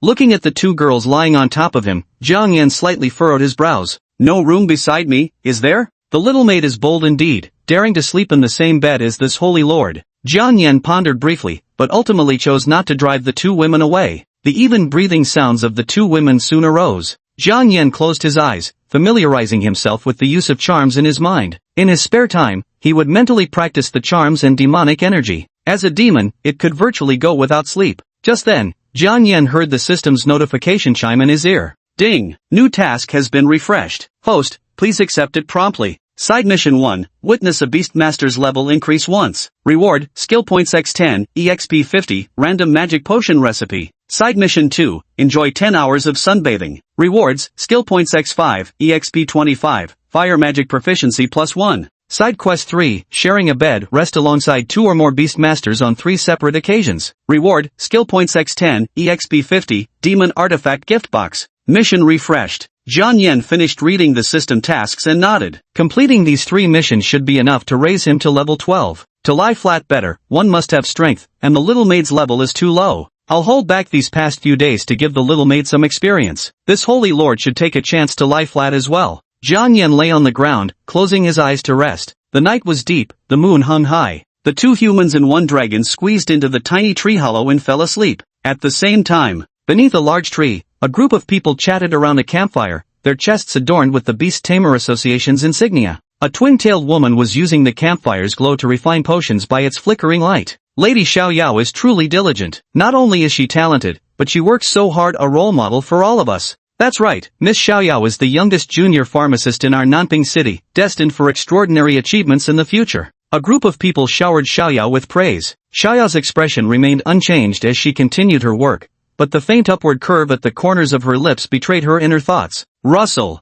Soon, Xiao Yao finished preparing the potion. Letting out a calm breath, she announced, Grade 2 Physical Enhancement Potion, increases flight speed of winged spirit beasts by 40%, superior quality. The people around showed slight delight upon hearing this. They had a mission to complete on this trip. Getting secret realm tokens from the Flying Cloud Beast clan by force would be extremely difficult. They hold the home advantage after all. But with this stamina potion that can increase the speed of the Flight Cloud Beast clan's flight, they might be able to trade for the secret realm token. With Miss Peony's help, we're bound to find the secret realm token during tomorrow's Flying Cloud Beast operation. You all flatter me too much. Peony smiled gently, though she felt quite pleased with herself inside. Such a trivial flying cloud beast, capturing it is child's play for this young lady. Chapter 35, Lucking Out in the Secret Realm. Did Father's lucky spell take effect? The next day, at dawn, the marshland morning held less mist, as sunlight filtered through the treetops to dance upon the water's surface, golden beams illuminating a hollow tree trunk. Buzz! Invisible currents of energy swirled around Mu Mengyao's body, transforming her into a living pump that drew spiritual energy from her surroundings to fortify her mental strength. Mu Mengyao's cultivation realm steadily advanced, approaching the imminent breakthrough to the second rank. Once achieved, she would unlock tier-level spells and become eligible to apply for certification as a junior beastmaster. I wonder if little Yen has taken my diligent cultivation to heart. Mu Mengyao slowly opened her eyes, gazing through the swamp at the withered tree in the distance. There lay Jiang Yan, reclining on the tree trunk with his legs crossed, his dragon body soaking up the sunlight, scales glinting faintly. Tap tap tap. Drops of glistening water dripped from the treetops, splashing onto Jiang Yan's head. Jiang Yan opened his eyes. The sunlight was filtered through a thin mist, not an ideal day for sunbathing. Fortunately, there were other tasks to be completed. Let's go, little maid. Time to search for the secret realm's token. Last night, he learned from Mu Mengyao about the crucial importance of the secret realm token. The secret realm token not only grants free access to the secret realm but also confers certain privileges. Another key advantage lies in the secret realm token's ability to investigate the resources produced within the secret realm and directly teleport to their exact location. At that time, possessing a secret realm token would be like having a fertile field ready to be cultivated at will. You can reap the rewards immediately once they're ready. By manipulating the secret realm token, you can achieve long-distance teleportation. It's safe to say that owning a secret realm token equates to possessing a life-saving trump card. Yeah, it's really time to leave. Let me call Wan Wan. Mu Mengyao nodded and climbed into the tree hollow to wake Su Wan Wan. The group set off once more, heading straight for the heart of the secret realm. Jiang Yen couldn't fathom how the two girls could discern directions, simply assuming they'd been taught relevant knowledge at school. Splash! Wading through the marshland with water reaching waist height, Mu Mengyao and Su Wanwan had no choice but to ride on a makeshift raft cobbled together from two wooden logs. Along the way, numerous wild spirit beasts attempted to interfere, but most were swiftly dealt with by Mu Mengyao and Su Wanwan using their beast-taming talents. When it came to dealing with avian spirit beasts, Su Wanwan's spirit beast was even more effective than Mu Mengyao's. As they traveled onward, Mu Mengyao's training bore fruit, her aura grew increasingly profound, bringing her to the threshold of breaking through to the early stage of the second rank. Wan, your avian beast talents are as overpowering as ever, those flying-type spirit beasts won't let me get anywhere near you. Nowhere near as impressive as the young sacred lord. The two women chatted and laughed as they walked ahead. Completely unaware that amidst the thicket, a pair of eyes was fixed intently on the two humans and one dragon aboard the raft. Snort, cough cough Yun. A small, panther-like spirit beast darted through the jungle, its back adorned with two wings that fluttered gently, making no sound as if the air itself remained undisturbed. Its movements were extremely cautious, the entire process like stealth itself, not a single sound escaped. So quiet that Jiang Yen seemed completely unaware of its presence. It took out a fruit from who knows where and tossed it right above Jiang Yen and the others' heads. Ah! Jiang Yen lay sprawled on the raft, lazily stretching his limbs as his draconic jaws parted slightly. This secret realm is so dull, haven't even encountered a single spirit beast above commander rank. However, there are only two explanations for this phenomenon, either there are no commander-level spirit beasts in this secret realm, or this area has already become the territory of some powerful spirit beast tribe. Jiang Yen hoped it was the latter, as that would mean they weren't far from the secret realm token. But just at that moment, a bright red fruit came flying through the air. Su Wanwan, who had been keeping her eyes wide open to observe their surroundings, failed to notice it in time and got hit squarely on the head. Bang! A loud thud echoed as his forehead struck the fruit.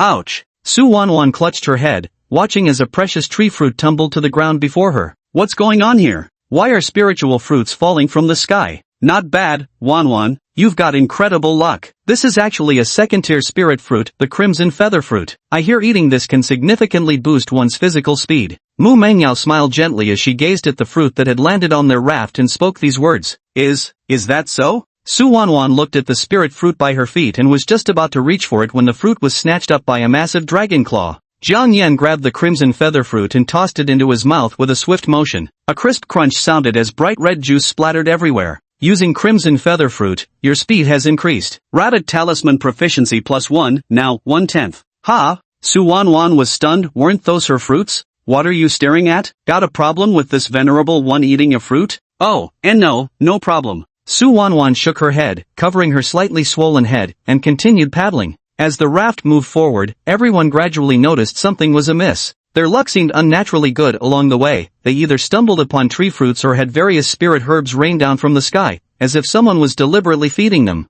Mengyao, don't you think our luck is a little too good? Su Wanwan scratched her head and asked in confusion. Mu Mengyao looked up at the dense, broad tree crowns around them and said gravely, "It may not be luck, it's more likely someone has been deliberately leading us here step by step." Really? Su Wanwan frowned. Jiang Yen remained silent, though he hadn't seen who was doing the feeding. But upon reviewing these materials, most of them didn't have any side effects. I'll just have to consider myself lucky. Could it be that I've been struck by father's luck charm? Jiang Yen pondered for a moment, then shook his head. That seemed unlikely. Mu Mengyao swept her stern gaze around and declared, "Whoever you are, show yourselves now. We've already spotted you. Rustle."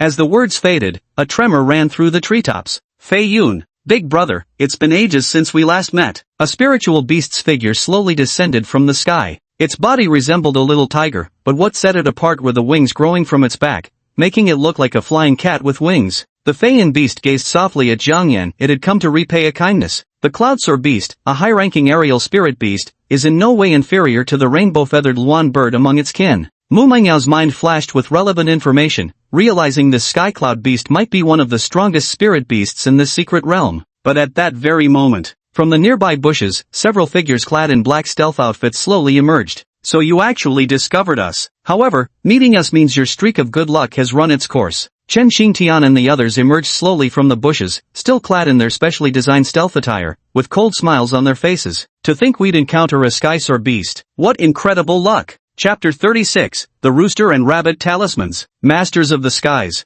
As Chen Xingtian and his group stepped forward, the expressions of all three parties turned stiff and uneasy. The flying cloud beast tilted its head. These people, when did they arrive? Flying cloud beast, and Chen Xingtian too. Mangyao, how did you know they were following us? Su Wanwan exclaimed in astonishment. A happy accident. Mu Mengyao never expected that her casual yell would actually summon them. She looked at Jiang Yan and asked, Little Yan, is this sky cloud beast the one we know? Jiang Yan nodded. But little maid, these people come with ill intent. This holy master is counting on you. This skycloud beast was the test subject from the Beast Tamer Association. I never expected this creature to be the indigenous spirit beast of this secret realm. This means the secret realm's token is most likely kept within its tribe. When the time comes, we just need to have the flying cloud beast lead us to its tribal settlement. Perhaps we'll obtain the realm token there. We mustn't delay. We have to take the flying cloud beast and leave immediately. Mu Mengyao also became aware of this, casting a guarded glance toward Chen Xingtian and his group across from them. The City Lord's Mansion and the Beastmaster Association would explore the secret realm beforehand to gather partial intelligence, and they were well aware that the mist cloud beasts were the most powerful species in this realm.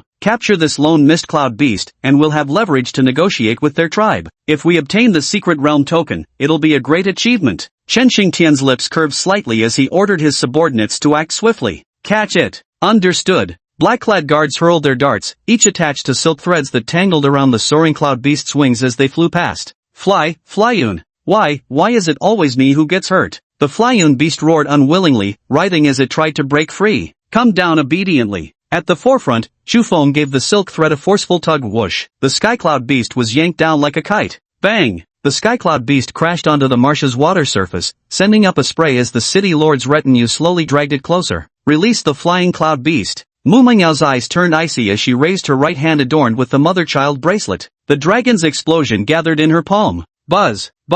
An overwhelming aura radiated forth, causing Chen Xingtian's expression to change abruptly. This is bad. That woman's preparing an immensely powerful attack. Stop her quickly. Don't worry, young master. With us here, she won't get her way. Chu Feng raised his hand and summoned a black vine-based summoning array. The guards behind him also conjured arrays of dark vines. Soon, massive ravens with jet-black bodies materialized behind them. Screech! Caw! The incessant cries of crows rose and fell, their tangible sound waves spreading out, causing ripples to tremble across the water's surface. Mu Mengyao and Su Wanwan covered their ears, their expressions subtly changing. The Great King Crow, a flock-oriented avian spirit beast. These spirit beasts excel at swarm tactics. A massive flock of raven kings, while emitting synchronized sonic waves, uses their aerial advantage to harass their opponent. Extremely formidable combat power. King Crow, sound wave formation, restrict their movements. The rest of you crows, engage them in guerrilla tactics. Kill without mercy. There are no projections in this secret realm. No one will ever know what we've done. Chu Feng had undergone professional training. His chain of commands was meticulously reasoned, leaving no room for criticism. However, wait, little Chu, I want those two women alive. Chen Xingtian sneered at the corners of his mouth. But, Chu Feng's expression turned slightly solemn. From a combat perspective, he was very reluctant to hold back. Fine then, we'll eliminate their spirit beasts first. Just capture the beast masters alive. At the sound of the command, the giant raven behind Chu Feng, with a wingspan reaching 3 meters, let out a piercing cry and charged forward first. Its jet-black avian eyes gleamed with a falcon-like sharpness. Echoed through the air as swarms of giant ravens blotted out the sunlight with their flapping wings, their nimble forms leaving Mu Mengyao no opening to strike. Flying-type spirit beasts hold an overwhelming advantage. With aerial dominance, they can strike with unparalleled flexibility. Dragon blasts struggle to lock onto them. Each king crow is around level 19, and the largest one isn't even your ordinary level 19. Mu Mengyao frowned gravely. These individuals were specially trained by the city lord's estate as elite blades for conquering secret realms. Even if they could break through to the commander level rank, they forcibly suppressed it. They persisted in accumulating power within the transcendent level range, building an utterly terrifying foundation that could rival even ordinary commander-level beings. Wanwan, come closer. Mu Mengyao took a deep breath and drew a bronze-level longsword from her heaven soul pearl. The enemy outnumbers us, we must retreat for now. Little Yen, when the fight starts, buy me 3 seconds. Got it. Su Wanwan nodded solemnly. Why? Jiang Yan asked. What? Mu Mengyao was taken aback, not understanding Jiang Yan's meaning. Why would this holy lord flee from such a weakling? Jiang Yan calmly watched the swooping great king raven. Xiao Yan. Now is not the time to act tough. Mu Mengyao frowned, worrying that Jiang Yan might stubbornly confront the enemy. The enemy's King Crow holds air superiority and has undergone professional training, charging head-on would be unwise. That's right, young holy lord, we should retreat first. Their gazes are terrifying. Su Wanwan also said nervously. Caw caw caw. The crow's caws grew closer. As the sonic waves expanded, both Mu Mengyao and Su Wanwan felt a sharp pain in their heads. There's no time left. With clenched teeth, Mu Mengyao prepared to forcibly activate her escape technique. Suddenly, whoosh! A tail feather shot through the air at blinding speed, striking Mu Mengyao's longsword with pinpoint accuracy. With a metallic clang, the recoil force sent her sword flying from her grasp. No matter what you intend to do, I won't give you any opportunity. Chu Feng's eyes gleamed with calm determination as sharp tail feathers materialized in his grasp. He was no orthodox beast master, whether it was body cultivation or spell cultivation, he practiced both. True beast masters walked the dual path of physical and mystical mastery. Attack! At Chu Feng's command, the King Raven was already swooping down over Mu Mengyao and the others. However, buzz! Beneath Jiang Yan's feet, ripples spread across the water's surface as invisible psychic waves radiated outward. Within those crimson dragon eyes, a hexagonal rabbit rune began glowing with an eerie luminescence. The next instant, boom, a sonic boom erupted as Jiang Yan's figure blurred into a streak of shadow before vanishing entirely from sight. The surrounding time seemed to have been slowed down. In the next instant, Jiang Yan appeared directly above the swarm of king crows. The dragon's maw parted slightly as draconic flames gathered, unleashing a devastating dragon's blast that swept forth with terrifying force. With a thunderous boom, flames erupted across the sky, engulfing the massive king crow in a fiery inferno.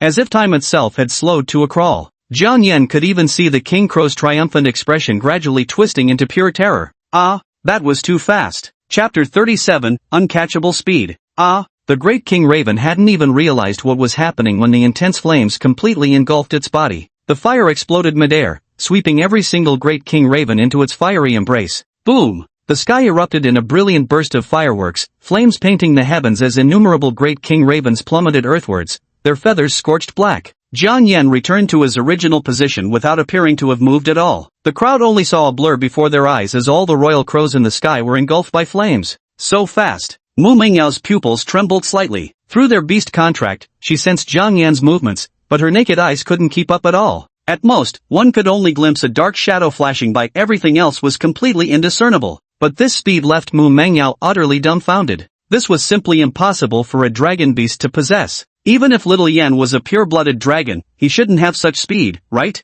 Otherwise, it would simply be too unfair. Mu Mengyao frowned in confusion, unable to comprehend how any spirit beast could possess such heaven-defying offensive power while also having absolute speed. What is this? A born assassin? Beside her, Su Wanwan covered her lips with her hands, watching as the king crow plummeted into the water, exclaiming, What's happening? The colorful feathered long bird perched on her shoulder also widened its eyes in shock, flapping its wings and chirping incessantly, chirp, chirp. As the king crow's beast master, Chu Feng, and the others were struck with even greater shock. Hiss! A sharp pain surged through their minds, causing Chu Feng and the others to clutch their heads. The soul contract was violently shaken due to the severe injury of the Raven King, teetering on the verge of shattering. How is this possible? The Raven King, comparable to a commander-level entity, why did it lose its combat capability in an instant? Chu Feng's brows furrowed tightly, his face flickering between shock and disbelief. Could the great horned owl, which could instantly obliterate it, have been taken down by a high-level spirit beast inside the secret realm? But this can't be right. His king crow was a spirit beast comparable to a commander-level creature, with actual combat power of at least level 25. What level of spirit beast could possibly defeat the king crow without anyone noticing a thing? Moreover, there shouldn't be any reason for this spirit beast to attack either. Could it be that our group had offended them somehow? Just as Chu Feng was frowning in thought. Chu Feng, what have you done? Are you messing with me? Chen Xingtian's expression stiffened slightly before he glared fiercely at Chu Feng. How could the king crows be completely wiped out? Is this how you trained them? To Chen Xingtian's eyes, the great crow king plummeted downward in an instant. Whether it was due to internal strife or some sudden affliction, this outcome was far from what he had wished to see. Such a bunch of fools. I don't know why the city lord's mansion bothers keeping trash like you around. Damn it! Filthy lowlifes, just like crows, I never should have let my father bring you into the secret realm in the first place. Young master, the great king crow. Hearing Chen Xingtian's words, Chu Feng and his companions slightly lowered their heads, secretly clenching their fists. They too were living, breathing people, and being chastised by Chen Xingtian like this naturally stirred some anger in them. What's more, the great king crow was gravely injured, his life hanging by a thread. Captain Shu, What exactly just happened? I'm not sure either. All I saw was the aura around that little beast suddenly transform, then everything blurred before my eyes. Next thing I knew, the great king crow was plummeting. Chu Feng gazed solemnly at Jiang Yan. For some inexplicable reason, he found himself utterly unable to penetrate Jiang Yan's aura. His talent was completely ineffective in detecting this spirit beast. Never mind, no matter what, we must first defeat the opponent for our young master. If the Dark Crow King can't do it, we'll take action ourselves. They won't get lucky again. Chu Feng's eyes turned icy as he gripped several jet-black metal tail feathers in his hand. Following his lead, the crowd took out throwing darts and hurled them at Mu Mengyao, Jiang Yan, and Su Wanwan. Whoosh, whoosh, whoosh. The sound of slicing air approached as sharp tail feathers aimed straight for everyone's faces. Watch out, everyone. I'll summon Luan to take us away. Su Wanwan cried out in alarm. No need. Mu Mengyao sighed, turning her gaze to Jiang Yan beside her. With Xiao Yan here, there's no need for us to flee. What? Su Wanwan froze, instinctively looking towards Jiang Yan. In a flash, Jiang Yan's figure blurred and vanished from the spot. He disappeared. Su Wanwan was startled, then saw all the incoming tail feathers freeze mid-air before instantly being sent flying back. Whoosh, whoosh, whoosh, ding ding dong dong. The darts flew back one by one, their feathered tails returning precisely to where they came from. Faster than flying. In the blink of an eye, deep wounds that reached the bone appeared on Chu Feng and the others, with flying daggers piercing clean through their bodies. How is this possible? Chu Feng's eyes widened in shock as a piercing pain surged through his body. Instantly, he knew exactly who his opponent was. That little beast has a big problem. Even the dull-witted Chen Xingtian finally realized it, staring at Jiang Yan in shock as he suddenly noticed the creature had grown another size larger. Doesn't this mean it's become even stronger? Damn it, run! Chen Xingtian sensed something amiss and immediately turned to flee. Yet, with a flicker of movement, Jiang Yan blurred into an afterimage, cutting off Chen Xingtian's retreat. As you said, the wild secret realm has no surveillance formations. Even if you die here, no one would ever know. Jiang Yan's serpentine pupils fixed onto Chen Xingtian as he advanced step by step towards him. Wait, don't you dare mess with me, I'm the young city lord of the city lord's manor. Chen Xingtian panicked, hastily retreating several steps as he cried, no, stay back, someone stop it, quick. Yet, no matter how Chen Xingtian pleaded for mercy, none of the onlookers lifted a finger. First, they couldn't even protect themselves, and second, they had completely lost faith in Chen Xingtian. Does such a brainless young master who only knows how to berate and strike his subordinates deserve to be saved? Chen Xingtian watched as fear engulfed him like a tidal wave. No one could save him now. With a thud, he dropped to his knees like a lapdog, begging, Great Beast King, no, Sacred Beast Lord, I beg you, spare my life. I'll do anything you ask. It was them who attacked you, not me. You can kill him, but please spare me. Snot and tears streaming down his face, Chen Xingtian pointed frantically at Chu Feng and the others. This undisguised demeanor was a far cry from his previous arrogance, as if he were a completely different person. Don't let him get away. Mu Mengyao and Su Wanwan looked at him with contempt. This guy wasn't repentant, he simply realized he was about to die. Jiang Yan advanced step by step toward Chen Xingtian, but just then, Chu Feng let out a mournful sigh as he clutched his bloodied abdomen and stepped in front of Chen Xingtian. You can't kill the young master. Oh? Jiang Yan calmly gazed at Chu Feng, feeling a flicker of willingness to converse with such a person. The young master bears a secret curse placed by the city lord's manor. If you kill him, the moment of his death will be witnessed by the city lord. None of you will escape, declared Chu Feng. This is indeed troublesome. Jiang Yan nodded. That makes sense. In that case, I'll spare his life. Really? I'm so grateful, Sacred Beast Sama. Chen Xingtian's face lit up with ecstasy as he saw Jiang Yan step aside to make way. He really wanted to live.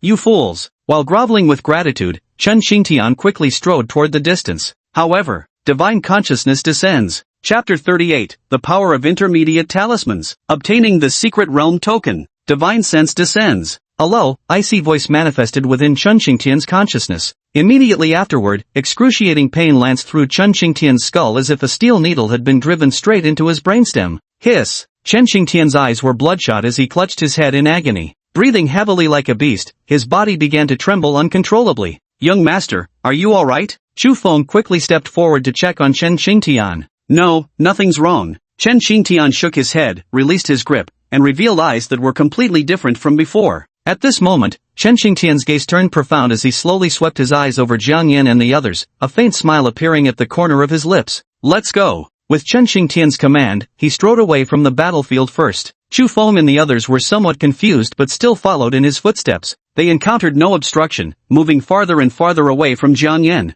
Captain Chu, it actually didn't follow us, someone remarked. Could this be a trick? Chu Feng frowned slightly and shook his head. I don't understand its nature, but it's still young, not intelligent enough to scheme. That makes sense. Its Beastmaster just formed the contract, so it must be quite young indeed. As the crowd buzzed with discussion, Chu Feng approached Chen Qingtian's side. Young master, this was our miscalculation. We willingly accept punishment upon our return. He bowed his head low, adopting the posture of a servant. But, no need. Chen Qingtian suddenly smiled faintly and slowly turned to face the crowd. You are indeed loyal, but this holy master just remembered something. This holy master dislikes people with the surname Chen. As his words fell, Chu Feng and the others still wore expressions of bewilderment. Sacred Lord? What does this statement mean? Just as everyone was perplexed, Chen Qingtian had already raised his right hand and, with a swift motion, pierced through his own left chest. His hand went straight through his chest, shattering his heart instantly. Chen Qingtian's pupils slightly lost focus, taking on the ghastly pallor of a dead man.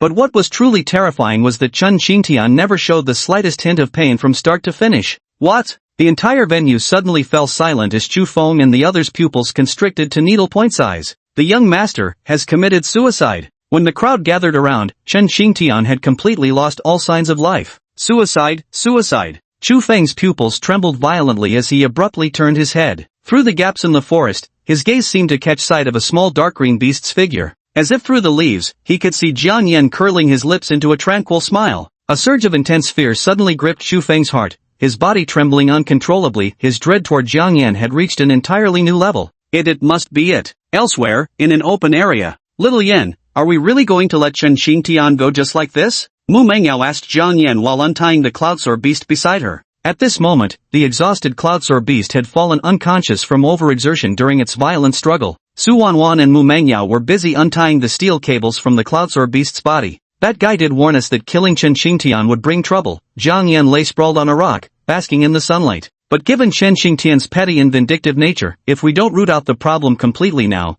we'll likely face even greater troubles in the future. Mu Mengyao frowned and said, don't worry, he won't get another chance. Jiang Yan smiled, basking in the sunlight as he stretched comfortably. The warm sunshine soaked into his body, bringing an indescribable sense of relaxation. However, suddenly, whoosh, whoosh, whoosh, through the sky came a series of sonic booms. Fei Yun, Fei Yun, Fei Yun. One after another, winged cloud beasts appeared in the sky, but unlike before, these were all fully grown adults, their massive bodies as formidable as tigers. The wings on her back were exceptionally massive, with a wingspan reaching 6 meters. A sky-blotting swarm of Cloudsoar beasts descended, their countless eyes locking onto Jiang Yan and his companions. Great! It's the flying cloud beasts, they actually came to us on their own. Su Wanwan's face lit up with joy as she happily watched the scene unfold. Something's wrong. Mu Mengyao suddenly spoke up, her gaze sweeping over each soaring beast as her expression grew increasingly grave. These flying cloud beasts were clearly not in a pleasant mood. Roar! Suddenly, an ear-splitting tiger roar echoed through the air as a colossal crimson-furred beast came swooping down from the sky.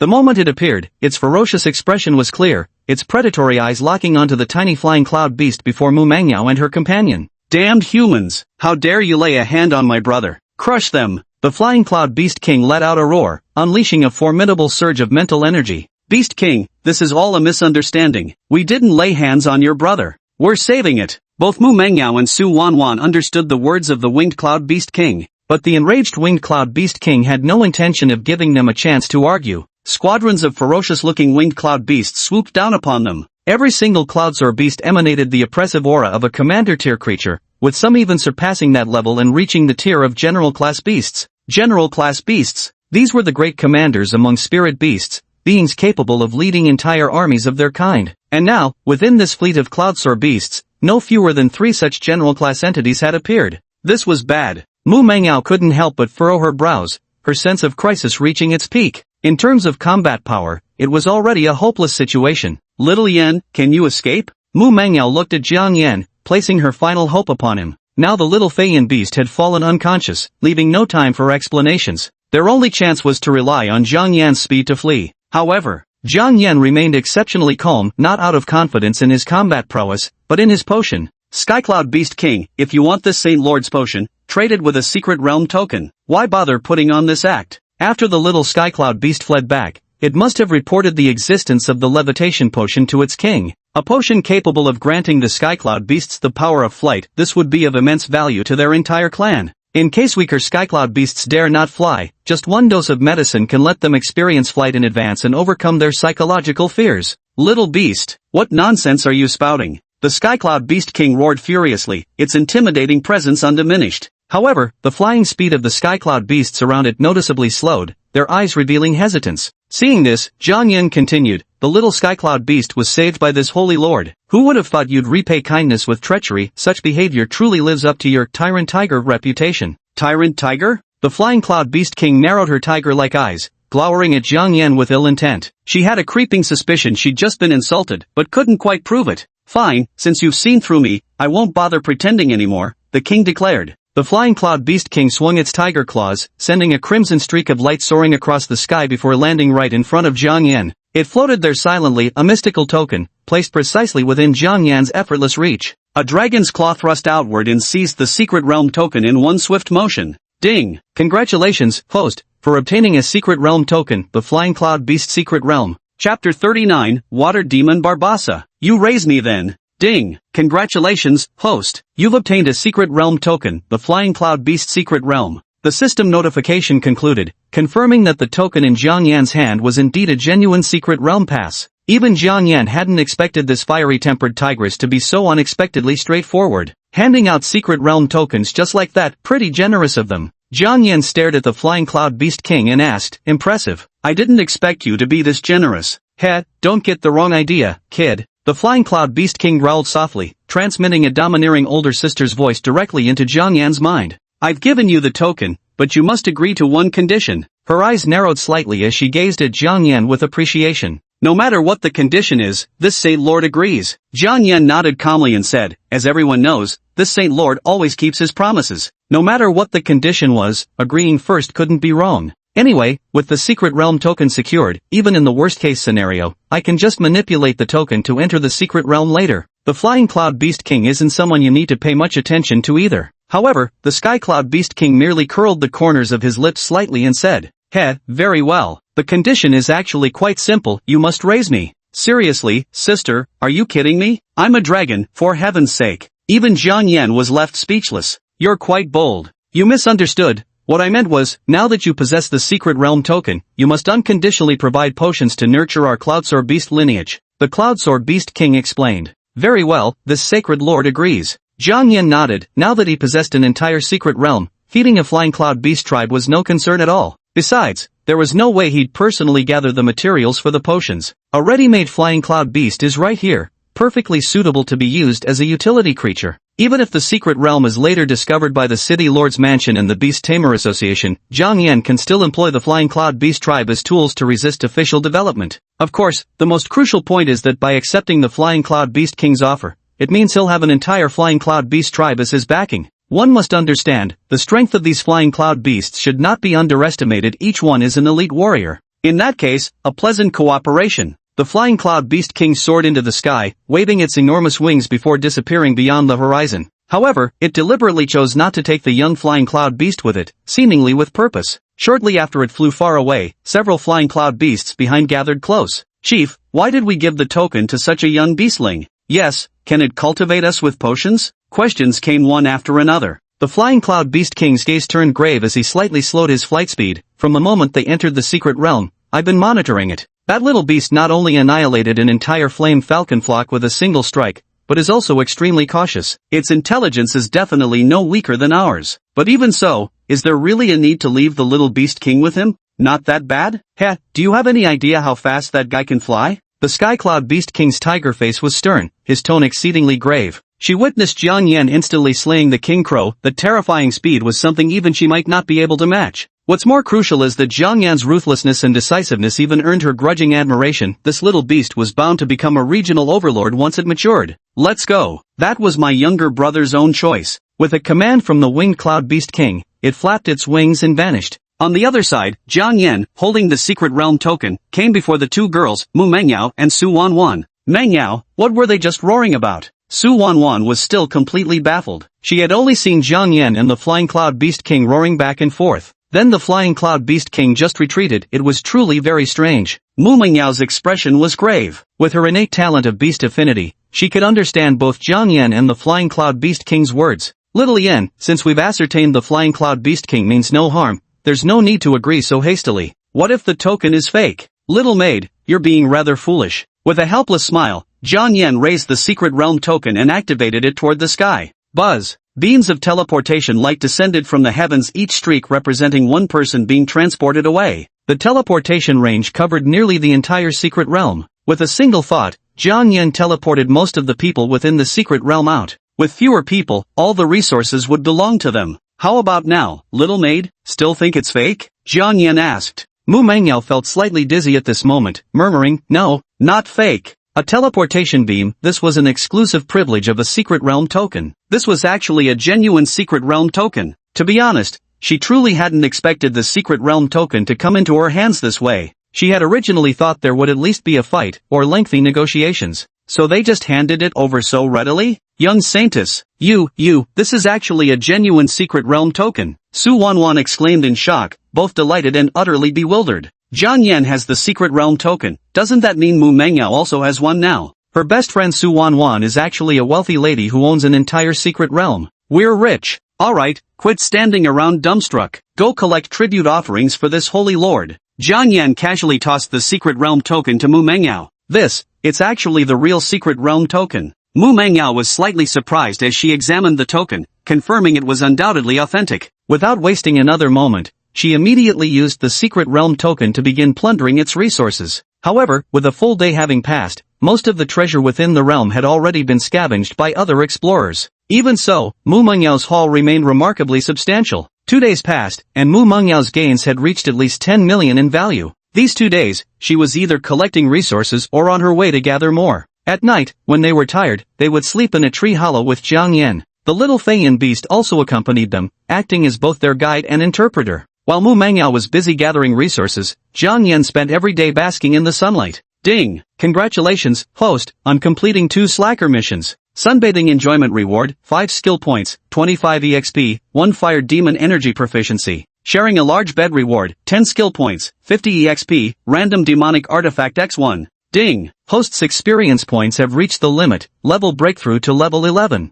On a rock, Jiang Yan lay lazily, basking in the sunlight. A mighty aura erupted from his body, shaking the surrounding leaves into a rustling frenzy. Flying fish. The boss broke through again. Truly amazing. The little flying cloud beast nearby fluttered over, gazing at Jiang Yan with starry-eyed admiration. Little one, remember you're a sky tyrant tiger, stay composed, understand? Jiang Yan glanced at the little flying cloud beast. Aha! Good, go train now. Jiang Yan dismissed the little flying cloud beast, then proceeded to open the demon artifact gift box. Ding! Congratulations, host, you have obtained Basha's water demon Hellgate. Detailed explanation of the Hellgate has been automatically delivered. Chapter 40, Breaking Through to Tier 2. The Stunning Little Maid. Ding! Congratulations, host, you have obtained Basha's water demon Hellgate. Detailed explanation of the Hellgate has been automatically delivered. 2 lines of subtitles appeared before his eyes, leaving Jiang Yan momentarily stunned. The Gates of Hell? The demonic artifact was actually the Gates of Hell that sealed the 8 great demons. Doesn't this mean that by opening the Gates of Hell, he could release the other 8 great demons? Streams of memories flooded into Jiang Yan's mind, completely absorbing all knowledge about the Gate of Hell. Gate of Hell, a mystical portal capable of releasing or sealing the water demon, Basha. As its master, you can freely open or close the Gate of Hell. After a long while, Jiang Yan rose from the rock and exhaled a turbid breath. A pair of deep eyes grew extremely grave. Before him, a dark green doorframe slowly materialized, then swiftly faded into the void. The Gate of Hell he controlled belonged to the water demon Basha, but fire and water are incompatible. Jiang Yan couldn't be certain of Basha's current state. Opening it recklessly would only unleash a demon. Jiang Yan wasn't worried about Basha slaughtering the human world, he was worried Basha would drown him first the moment she stepped outside. After all, given Basha's notoriously violent temperament, she really wasn't someone to be trusted. Still, Jiang Yan found Basha's ability to manipulate oceans and water resources through her water demon Qi utterly tantalizing. System, can I forcibly seal Basha using the Gate of Hell? Ding! Esteemed host, the Gate of Hell is merely a passage and does not possess the effect of compulsory recall that. Jiang Yan nodded in understanding. It seemed his idea of recruiting Basha as a fighter had fallen through. In that case, Jiang Yan rolled onto his side, casually picked up a nearby rare spirit fruit, and took a big bite. The sun shone brilliantly, and the breeze was just right. Eating spiritual fruits, humming a tune, just lying flat in peace is enough. Leave the rest to time. Great, little Yan is napping again. Nearby, Mu Mengyao stood beneath a massive boulder, watching Jiang Yan basking in the sunlight. A subtle arc curled at the corner of her lips. These past few days, while gathering resources, she hadn't neglected her own cultivation. At last, she was finally about to break through to the second rank. It must be known, her second rank was unlike the second rank of ordinary people. Both beast taming talents will be enhanced once she breaks through to the second rank. At that point, with 2 beast taming talents, her spiritual power will receive double the improvement. Then, she'll be able to unleash some formidable secret techniques and never lag behind Xiaoyan again. She might even surpass that little monster Xiaoyan. Sorry about this, little Yan overtaking on Ben's happens to be this emperor's specialty. You just lie there and relax. With this thought, a subtle smile unconsciously curled at the corners of Mu Mengyao's lips. Mengyao, what are you thinking about? You're grinning so happily. Su Wanwan walked over, carrying a pile of freshly gathered tree fruits and medicinal herbs. These past few days, she had often caught Mu Mengyao secretly glancing at Jiang Yan. Whenever Jiang Yan slacked off, Mengyao would smile especially brightly. Seeing Xiaoyan reminds me of something joyous. Mu Mengyao waved her hand dismissively. That's true. If my little Wan bird were as talented as Xiaoyan, I'd probably be too excited to sleep. Su Wanwan gazed enviously at Jiang Yan's retreating figure and teased, speaking of which, Mengyao, with Xiaoyan being so exceptional, don't you ever feel inadequate? The two had been best friends since childhood, so they spoke to each other without much reservation. Inferiority complex? Impossible. This emperor has always been confident, never once felt inferior. So what if Little Flame is just smart, powerful, high-leveled, and fast, just possessing those few merits? What else does he have besides these? Mu Mengyao said confidently, Wanwan, just you wait and see. I'll surpass Xiaoyan in no time. Oh really? Su Wanwan showed slight surprise. Mu Mengyao sat cross-legged, concentrating her spiritual energy as she drew upon the mystic chi of the secret realm. Buzz! Streams of spiritual energy surged uncontrollably toward Mu Mengyao. The unique cultivation technique of the Great Emperor forcefully absorbed all surrounding mystic chi within a 100-meter radius. A hazy mist of spiritual energy transformed into a thin veil, enveloping Mu Mengyao completely. Su Wanwan stood amidst the mist, feeling her entire body baptized by the spiritual energy. What terrifyingly formidable cultivation talent! It's unimaginable that even a talented beast tamer like Mengyao has fallen behind Little Flame. Just how powerful is it? Su Wanwan turned to look at Jiang Yan, her eyes sparkling with little stars. Time flew by swiftly as Mu Mengyao's breakthrough progressed at an astonishing pace. With a resonant hum, the surrounding spiritual energy surged like tidal waves, funneling into Mu Mengyao's body. The disturbance in the spiritual energy startled Jiang Yan awake, his sharp gaze sweeping over Mu Mengyao. Oh, so my little maid has made a breakthrough. Ding! Congratulations, host! By observing Beast Tamer Mu Mengyao breaking through to Tier 2, you've completed the Lazabout mission. Rewards obtained, skill points x10, experience points 50, random magic potion recipe. Congratulations host,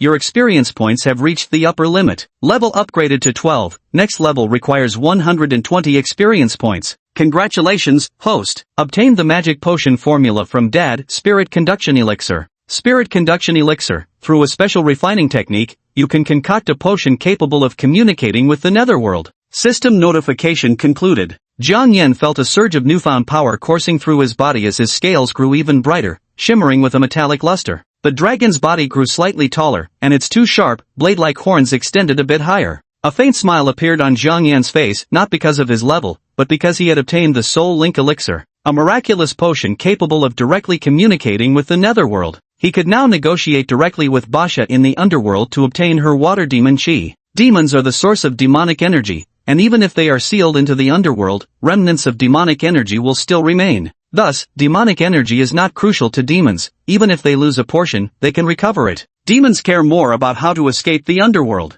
A glint of satisfaction flashed in Jiang Yan's eyes. Holding the secret to leaving the underworld, he was certain Basa wouldn't resist the bait. Thinking this, Jiang Yan jumped off the rock, preparing to brew magical potions. Just then, Mu Mengyao suddenly appeared in front of him. Ahem. Mu Mengyao feigned composure with a light cough and said, Ahem, Xiaoyan, the weather is quite nice today. As she spoke, she inadvertently released a trace of second-tier aura, her eyes watching Jiang Yan expectantly, hoping to catch a flicker of astonishment on his face. However, Jiang Yan simply strode past her without a glance, walking off into the distance. What does this little guy mean? Mu Mengyao frowned and blocked Jiang Yan's path, continuing to cough. Little maid, if you're sick then go get treated. Why are you following this holy master around? Jiang Yan asked with a frown. Xiaoyan. Mu Mengyao's breathing quickened momentarily. Haven't you noticed I've already reached the second rank? Second rank? Not bad. Jiang Yan nodded calmly, breezing past Mu Mengyao like a gentle wind. This dismissive attitude made Mu Mengyao grit her silver teeth. This little guy must have been shocked by her, but was too proud to admit it. With such talent, yet choosing to laze around, this emperor shall see what level you've reached now.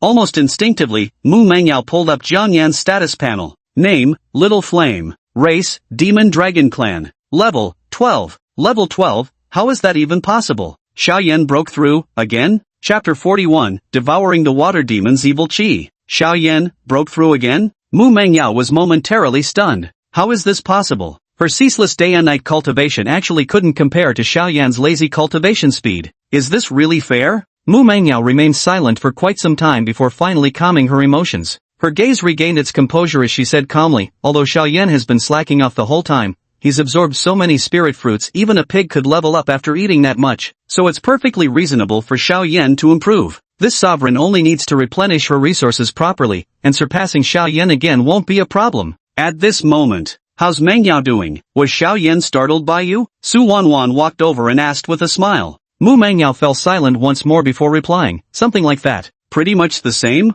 That's strange, I could have sworn Xiao Yan broke through again. Su Wanwan muttered softly to herself. So you knew Xiao Yan had his breakthrough. Alright, Wanwan, are you really not Xiao Yan's mole? Wanwan, I really appreciate your help. Mu Mangyao's forehead darkened as she silently picked up some fire-attributed spiritual herbs and began her cultivation. She refused to believe it. With her second-tier cultivation and mastery of various cultivation techniques, including herbal assimilation, fire chi absorption, and more. With assistance like this, unless Xiao Yan cheats, she can only be surpassed by her. This emperor must surpass you. On the other side, Jiang Yan jumped down from the rock and walked to a quiet spot, preparing to brew the potion. He recalled the recipe for the Spirit Communion potion in his mind. The brewing technique for this magical potion was relatively simple, presenting little difficulty for him to prepare. However, some materials here are quite rare and need to be searched for carefully. But perhaps we could ask the little skycloud beast if it has any materials. Jiang Yan shouted toward the sky, little flying fish. Flying fish. The tiny cloudsoar beast sliced through the sky, its figure hovering before Jiang Yan.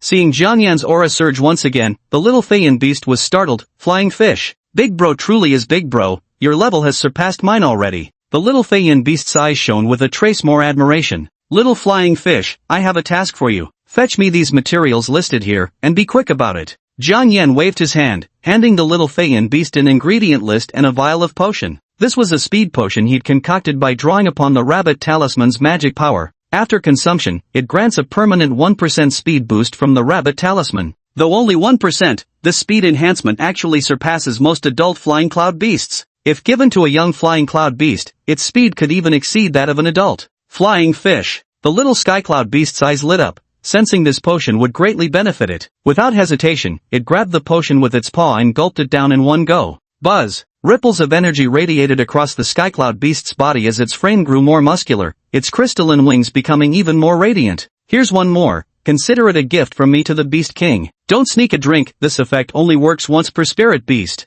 Jiang Yan took out another azure speed potion and cautioned. Flying fish. Flying fish. Thank you, boss. Where you lead, I'll follow. 99 feasts in 3 days. The little flying cloud beast nodded eagerly, its face grave as if bearing a solemn mission. With a swift whoosh, it vanished beyond the horizon. 3 hours later, Jiang Yan successfully obtained the materials for the young skycloud beast and, following the formula, brewed a spirit awakening elixir in a single attempt. I wonder what expression Basa will have when she sees that I possess her gate of hell. Jiang Yan took a bottle of dark green potion and downed it in one gulp. The liquid was sweet, tasting almost like glucose upon entering his mouth. The next second, a mirror-like image appeared before Jiang Yan. It depicted a desolate world with countless floating rock fragments. On one of the massive boulders, a mermaid with an entirely azure body was brewing some sort of medicinal concoction. The aura of the holy sovereign. Demon Basa turned her head to stare directly at the scene, her eyes flickering with subtle changes upon seeing Jiang Yan. Saint Sovereign, you're actually still alive. I thought that mysterious method had already killed you, yet you've miraculously survived.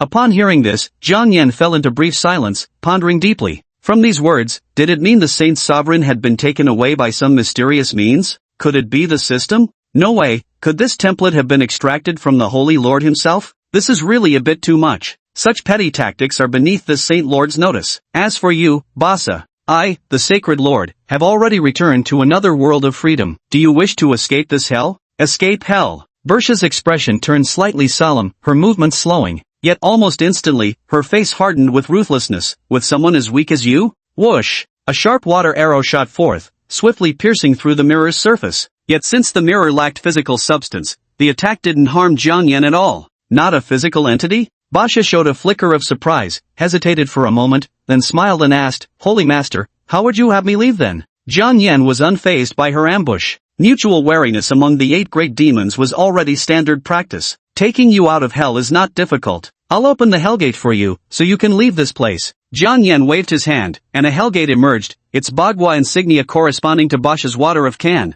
Hellgate? Wait, you're not tricking me, are you? Basha's pupils contracted in shock before she warily eyed the Hellgate. Yet after briefly sensing its energy, even the tentacles on her cheeks began quivering with excitement. A faint mystical sensation confirmed that this Hellgate truly belonged to her. Great sage, my dear brother, release me at once, and together we can conquer the world. I naturally wish to free you, but as you know, opening the Hellgate requires a sacred artifact. I was brought to this world through mysterious means, and my current strength is regrettably limited. Jiang Yan wore an expression of utmost pity, so convincingly sorrowful that there was no chance Basha wouldn't take the bait. The seal artifact, yes, opening the gates of hell requires the Pandora's box. Basha nodded and asked, how do you need me to help you? At this point, Jiang Yan knew his scheme had succeeded perfectly. You need to dedicate your water demon chi to me. Water demonic energy? No problem at all. Basha nodded and began to softly chant the incantation. A surge of deep blue demonic energy erupted from her body, beginning to travel along the surface of the spirit-linking potion towards Jiang Yan.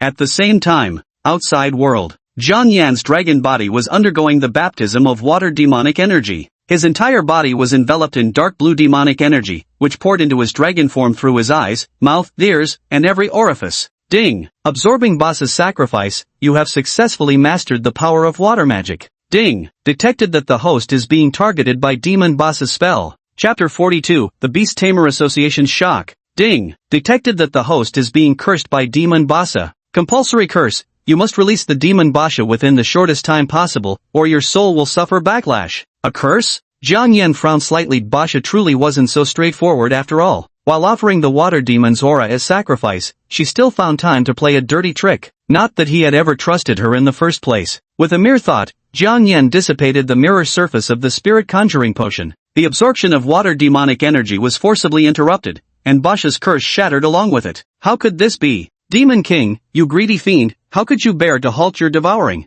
Impossible. The voice of Demon Basha echoed beside Jiang Yan's ears, eventually fading into serene reverberations. Alas, the Sacred Lord treats you as a brother, yet you scheme against him. Jiang Yan shook his head calmly and sighed. Wasn't a straightforward promise enough? Must you insist on signing that cursed contract? When have I, the Sacred Lord, ever broken my word? Utterly absurd. Though, after absorbing a portion of Basha's water demonic energy, the power I now wield over water currents is already remarkable. Jiang Yan's dragon claw aimed at the swamp's surface and gave a casual flick. Splash! Crash! A stream of water rose up, soaring through the air like a water dragon. Then came the second water dragon, soaring into the air, followed by the third. Under Jiang Yan's control, within a range of 500 meters, these water dragons could be said to hit wherever they were aimed. However, beyond 500 meters, accuracy declines sharply. Whether it hits becomes a matter of fate. The maximum control range is roughly 1,000 meters, capable of generating 50-meter-height tsunamis. Given my current level, this is quite decent.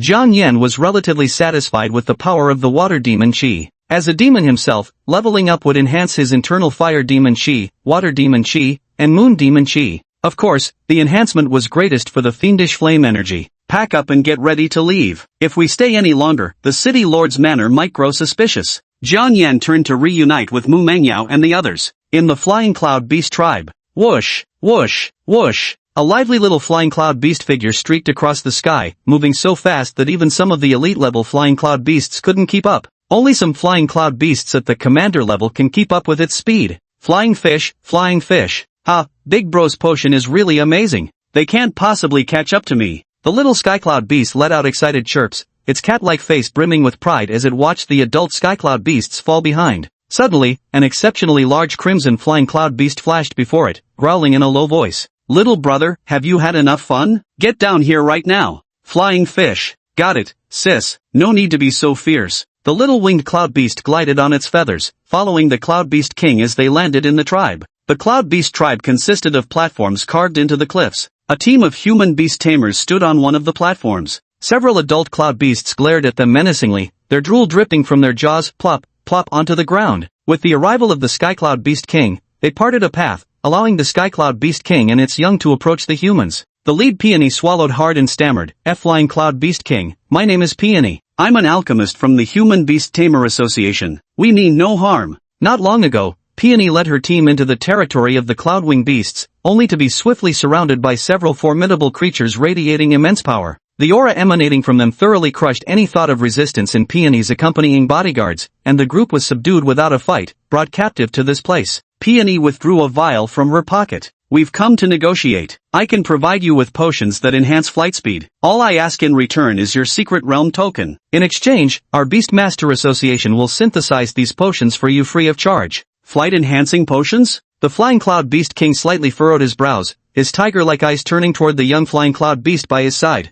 By sheer coincidence, Jiang Yan had also given her younger brother a speed-enhancing potion. The effect was undeniable, his speed surpassed even that of a Flying Cloud Beast at the commander level. For Flying Cloud Beasts, speed was synonymous with combat prowess and more importantly, status. Originally, the Flying Cloud Beast King had been quite satisfied with Jiang Yan's potion. However, now this young girl before him actually also possessed a potion that could enhance flying speed. Comparing goods from 3 vendors, she understood this principle well. Your potion can increase flying speed? Upon hearing this, Peony vowed confidently, yes. Moreover, through my refinement, its effects are twice as potent as ordinary speed potions. Is that so? Then this king shall have a good look. After brief contemplation, the Flying Cloud Beast King said, very well. Have your people drink the potion, then choose one of our Flying Cloud Beasts as an opponent for a speed contest. Win, and I'll let you leave. Agreed, no problem. Peony replied with unwavering confidence in her potion. Her gaze swept across the Flying Cloud Beasts, each massive as an elephant, and her expression turned solemn.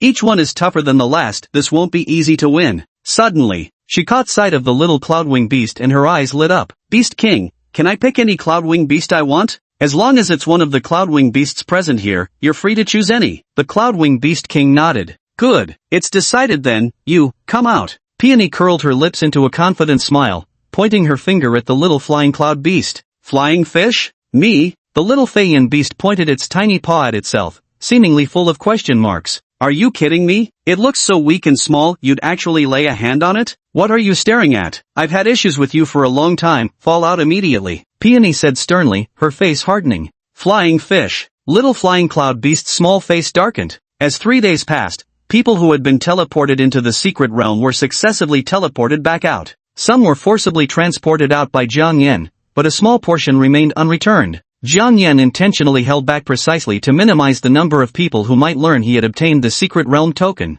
Compared to handing over the token to claim national merits, Jiang Yan believed that holding onto it himself would maximize his benefits. At this moment, in the square outside the secret realm, buzz, buzz, one after another, teleportation beams appeared, and all the remaining people inside the secret realm were transported out. Only a few dozen people remained, among them Mu Mangyao and Su Wanwan. Ugh, what kind of damned secret realm was that? Finally made it out alive. Ha ha ha, I'm out, I'm alive and out. As long as I sell these spirit herbs, I'll have the money to save my sister. Amidst the crowd, murmurs of discussion rose and fell like waves, some voices brimming with joy, others laden with sorrow. However, when the members of the Beast Tamer Association, such as Xiao Yao, were teleported out, their faces were already filled with shock and terror. Peony, are you alright? Medicine Maiden approached with her entourage. Sis, I think I ran into a ghost. Peony recalled the little Skycloud Beast's performance and couldn't help but plop down onto the ground. Her back was already soaked with cold sweat, and she couldn't utter a word for the longest time.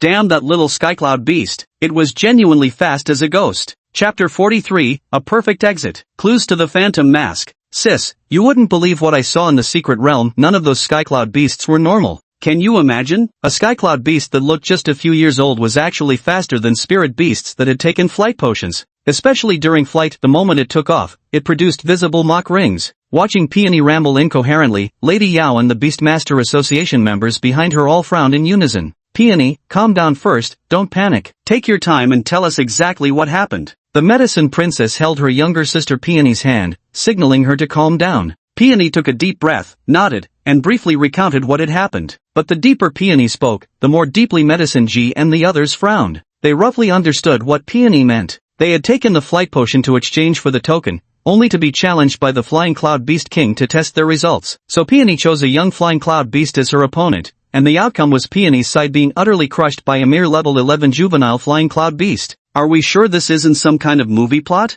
What kind of small skyflutter beast could possibly have such speed? Lady Yaoji, I believe Miss Xiaoyao is simply exhausted, and not obtaining the secret realm token drove her to such extremes. Yaoji pondered slightly before shaking her head. She knew her sister's temperament well, she would never resort to such acts. Her gaze shifted to the few who had exited the secret realm alongside Xiaoyao. She noticed their faces were equally pale with lingering fear, clearly terrified by whatever had transpired. After all, following Xiaoyao's defeat, they were not only surrounded by skycloud beasts but also robbed of all their valuables. Lady Alchemist, those were no ordinary skycloud beasts, they were outright bandits. Lady Xiaoyao speaks the absolute truth, I've even got video evidence, someone explained. Really? Yaoji showed faint surprise. If a young skycloud beast truly possessed such speed, then the secret realm might be even more precious than she'd imagined. Let's discuss this matter after we return. At her command, Medicine Princess and her group left the plaza. Little Flame, what are you looking at? Mu Mengyao noticed Jiang Yan staring fixedly at a corner of the square and followed his gaze curiously.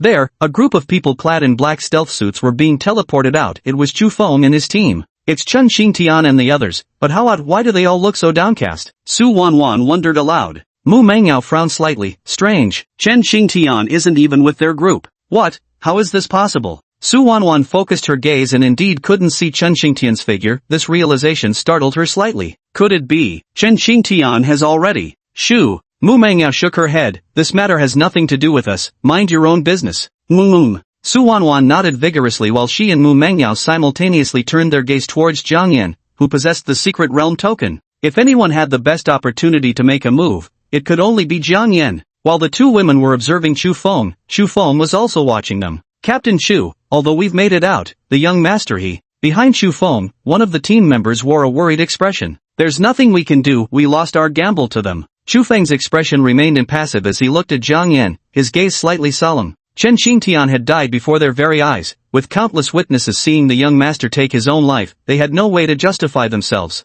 Most likely, upon their return, they would only meet with the city lord's fury. But Chu Feng understood, survival of the fittest. On the battlefield, there was no mercy. Defeat meant just that, defeat. Fair is fair. But I just can't understand why we can't be teleported out early. Even our means of contacting the outside world seems to have been severed. Someone frowned and said, behind every anomaly lies a reason. Perhaps we were allowed to survive intentionally. A deep sense of wariness surfaced in Chu Feng's eyes. It was the first time he'd felt such oppressive force emanating from a spirit beast. It was so cunning it didn't seem like a spirit beast at all, but more like a demon. Finally, Chu Feng helplessly sighed. Let's go. Jiang Yan watched as Chu Feng and the others departed, then gave his dragon claw a light pat. Done. With this, there won't be any more annoying flies buzzing around. Although it was his first time killing, Jiang Yan didn't feel the slightest psychological burden. In the world of beast tamers, it's survival of the fittest. Chen Xingtian wanted to kill him, so he should have been prepared to be killed in return. As for curses, mourning, or encounters with demons, Jiang Yan smirked disdainfully. Sorry to disappoint, but he himself was the demon. At that moment, a sleek silver luxury car was parked by the roadside, its body bearing the character Su. A middle-aged man dressed in butler attire stepped out of the vehicle and approached Su Wanwan. Young miss, as expected you've emerged safely. Please come back with me at once, Butler Lu said with a bow. Uncle Lu, wait a moment. Su Wanwan cheerfully tugged at Mu Mengyao's hand. Mengyao, Xiaoyan, would you like to come over to my place? Things in Nanping City might remain unsettled for some time. Hearing this, Mu Mengyao was caught off guard. Though Wanwan was a bit scatterbrained, she was also remarkably attentive to details. In that case, let's lay low at the Su family for now. Xiaoyan, what do you think? Mu Mengyao turned around, only to find Jiang Yan already seated inside the Su family's luxury car. Let's go. When do we leave? Jiang Yan said calmly. Upon seeing this, Mu Mengyao's eyelid twitched. Damn, this guy really doesn't stand on ceremony at all. The group boarded the Su family's car and headed towards the Su estate outside Nanping City. During the ride, Su Wanwan took chilled drinks from the luxury car's refrigerator and cheerfully fed Jiang Yan with a beaming smile. Mu Mengyao watched from the side, her beautiful eyes slightly furrowed with a hint of jealousy. That girl definitely has ideas about her Xiaoyan. Xiaoyan, is it tasty? Su Wanwan asked. Not bad, just that my shoulders are a bit sore. Jiang Yan nodded. I'll go. Mu Mengyao and Su Wanwan exchanged glances, sparks of rivalry flickering in their eyes. The butler driving in the front seat couldn't help but glance curiously at Jiang Yan a few more times. He wondered to himself, what exactly is the origins of this little beast? Why do both young mistresses hold it in such high regard? How peculiar. Ding ling ling. At that moment, the butler's phone rang, and he picked it up to answer. What? The young mistress hasn't returned from seeking medicine, and the patriarch's shadow poison has erupted? Understood. I'll have the young lady return immediately. Second miss. Butler Lu turned his head, only to meet Su Wanwan's icy glare. Uncle Lu, I understand. Let's get going. At this moment, Su Wanwan seemed like a completely different person, radiating coldness from her entire being. Wanwan, your grandfather's illness. Mu Mengyao frowned. It's nothing serious, it'll be cured completely soon. Alright, fine then. Mu Mengyao nodded gravely, recalling that the old patriarch of the Su family had passed away from illness exactly 1 year later in her memories. Because of this, Su Wanwan didn't even take the Beastmaster College entrance exams. This doesn't bode well at all.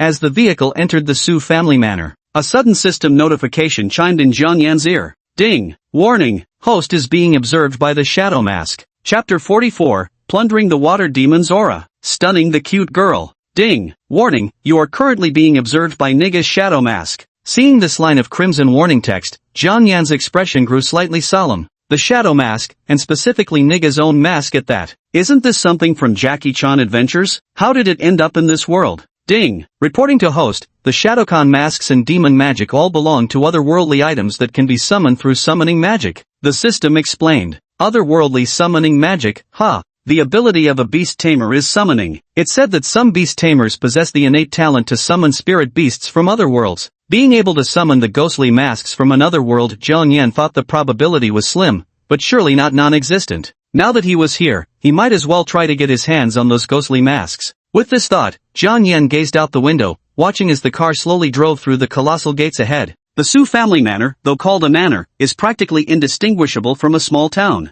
The entire mountain range falls within the Su family manor's domain, with lights ablaze from the foot to the waist and summit. The car rolled up the mountain path, its wheels crunching crisply through fallen leaves. Leaves flew past on either side as the car took a full half-hour just to reach the mountaintop. Atop the mountain peak, the true visage of the Su family manor emerged from within the colossal structure. An array of resplendent architecture and gilded sculptures of every hue adorned the summit. The air hung thick with aqua-blue water elemental energy, so dense it nearly coalesced into mist. As Jiang Yan's sedan came to a halt, dusk had already begun creeping across the sky. The second girl is back, and it seems she's brought some extraordinary outsiders with her. Heh, this ought to be interesting. On the rooftop of the tallest building, a middle-aged man with half his face concealed in shadow smiled faintly. Second master, the old master has awakened. A voice came from afar, and the middle-aged man nodded in response. I'll go right away. Meanwhile, the sensation of being watched that Jiang Yan felt dissipated as soon as he stepped out of the car. Mu Mengyao and the others followed Butler Lu, step by step, into the heart of the manor. Great news, Miss Wanwan. The master has woken up. Butler Lu took another call and looked at Su Wanwan with surprise.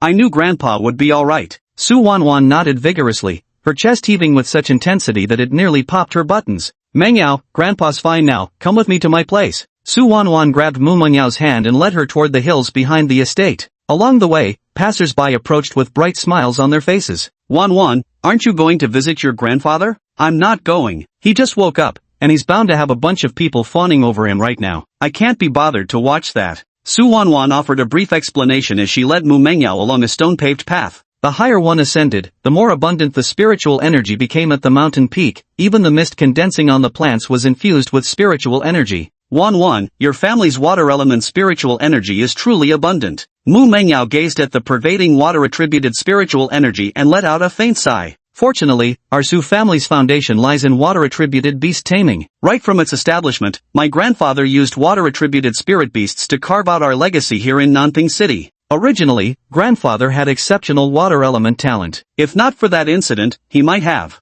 Su Wanwan's expression dimmed slightly, prompting Mu Mengyao to quickly change the subject. By the way, Wanwan, why did you bring us here? Oh, I almost forgot the main thing. There's a magical spring in the backyard hills of my home whose waters can strengthen the body. See how sturdy I am? That's because I secretly drank from it. Su Wanwan rolled up her jade-like arm as evidence, though it wasn't until she puffed out her chest that Mu Mengyao nearly believed she meant actual muscles. Alright, we get it. They're big enough, Mu Mengyao said flatly. The little maid is still young. She can drink a bit more, Jiang Yan said calmly. Yeah, Xiaoyan, I think so too. Hey, you too. The two women and one dragon continued forward, arriving at the spring that Su Wanwan had mentioned. After consuming 100 milliliters of high-quality spirit spring water, your control over water-attributed demonic energy has improved. After consuming 1000 milliliters of high-quality spirit spring water, your water-attributed demonic energy has been strengthened. granting special effects against all water-based attacks. At a spring barely wider than a bull's mouth, Jiang Yan gulped down every last drop of the spring water in just a few mouthfuls. The effect is decent, but the generation speed is too slow.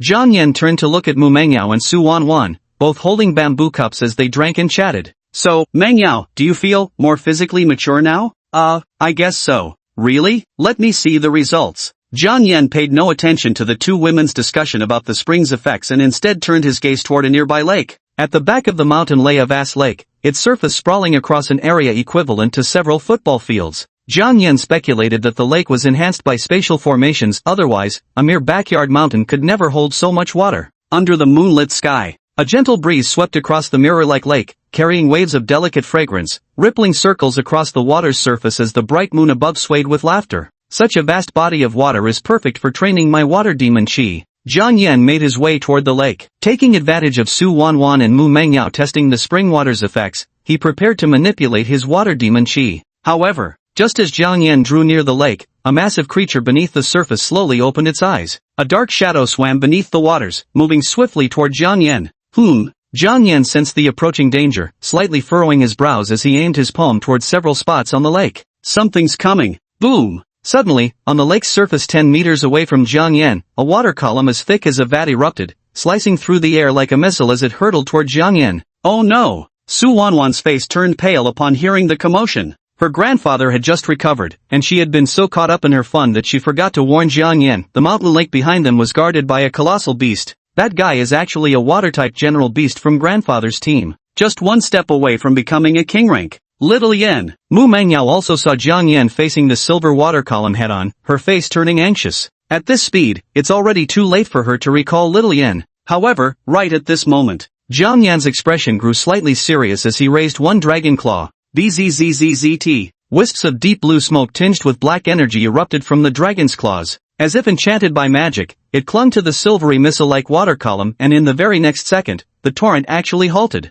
Roar! The creature in the lake seemed quite puzzled, releasing a stream of bubbles. Then, it gathered energy once again, attempting to attack Jiang Yan. However, Jiang Yan focused his mind, his dragon claws rotating slightly. Simultaneously, the waves on the lake's surface violently churned, swiftly rotating in tandem. The water's spin accelerated rapidly, and soon a terrifying whirlpool formed on the lake's surface, sending the creatures below into a dizzying turmoil. The demonic aura of water forcibly seizes control of others' water-based resources. On the shore, Su Wanwan was utterly stunned, covering her mouth. How can Xiaoyan still control water? Chapter 45, Ghost Shadow Mask Tattooed on Your Body? You're Xiaoyu. Splash! The whirlpool on the lake surface was spinning at high speed. The force generated caused the entire back mountain to resonate with the sound of rushing water. The lakeside aquatic plants were uprooted and, mixed with the distorted full moon, deeply sank into the very center of the whirlpool. Seeing the rapidly spinning vortex on the lake's surface, Su Wanwan was utterly shocked, her mouth agape. Before, Jiang Yan's teleportation didn't seem too surprising since he hadn't been paying close attention.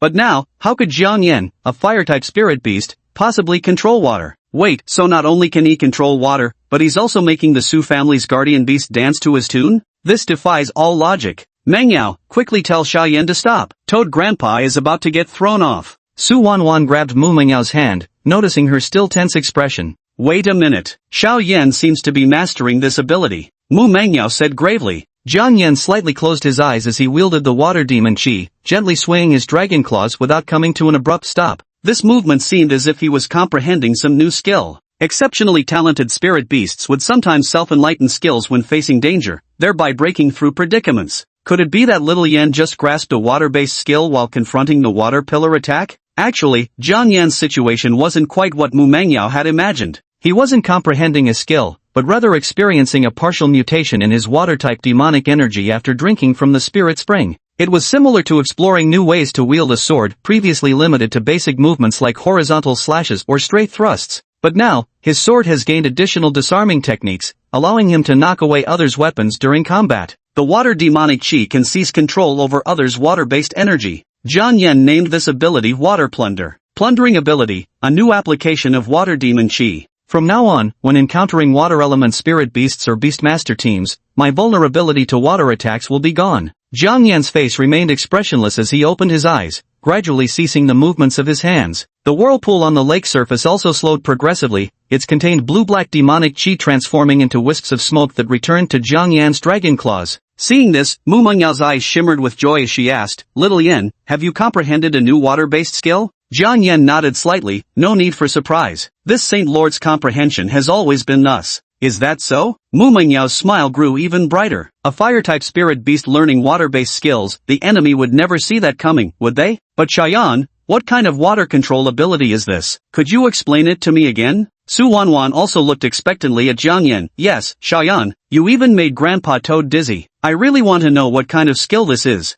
Really want to know? Jiang Yan slightly lifted his dragon claw, gazing at the two women. MHM. Mu Mengyao and Su Wanwan nodded simultaneously. Alright then. Jiang Yan's dragon claws rose, causing the lake's surface to ripple instantly as streams of water lifted into the air, coalescing mid-flight into a magnificent aquatic palace. Such exquisite control left Mu Mengyao and Su Wanwan utterly stupefied. Mengyao, isn't Xiaoyan's true attribute actually water-based? Even the water-type spirit beasts in our families aren't this outrageous. I'm not sure either. Mu Mengyao herself began to question Xiaoyan's attributes. What a sight to see in my lifetime, dual water and fire attributes. Now that's rare. However, right at that moment, the palace in the sky suddenly shattered into droplets of water. A torrential rain pattered down, rolling like beads across the lake's surface, forming shimmering curtains of liquid pearls. What are you doing, Xiaoyan? Woo-woo, my new clothes are all soaked. In the pouring rain, Mu Mengyao and Su Wanwan's clothes were completely drenched by the storm. Their hair clung damply to their shoulders, leaving both girls looking thoroughly disheveled.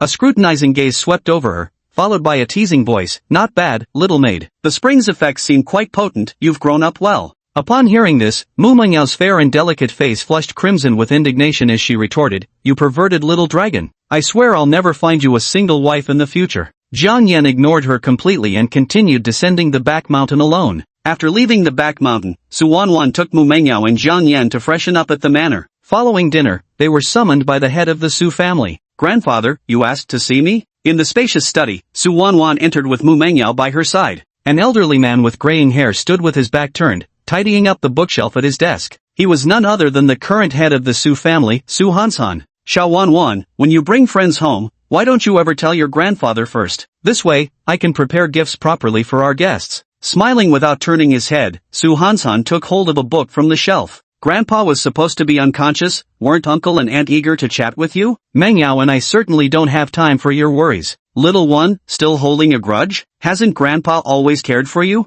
Humph, liar. I was nearly killed by that bastard Chun Qingtian, and Grandpa didn't even know I'd entered the wild secret realm." "Well, truthfully I didn't know, but I was poisoned after all, huh?" The grandfather and grandson were chatting. Jiang Yan, meanwhile, silently observed Su Hansan from the side, detecting a faint familiar aura about him. "Ding! Host is being secretly observed by Phantom Mask. Be cautious." The system warned once again. "The old man has a ghost mask on him?" Lost in thought, the old man turned around and said with a smile, "I've heard Wanwan mention you too often. Little girl, your talent isn't bad. And you, little spirit beast, though unknown what species, must be uncommon indeed, as you're the first to ever run circles around my old friend. You flatter us too much, grandfather. Both Xiao Yan and I are quite ordinary." Mu Mengyao replied modestly, her peripheral vision catching Jiang Yan's subtly tightened expression. "What's the matter?" Mu Mengyao followed Jiang Yan's gaze and saw Su Hansan shrouded in shadows, his face covered in green patches, his skin a sickly dark hue, with unsettling crimson pupils. "He's a demon?"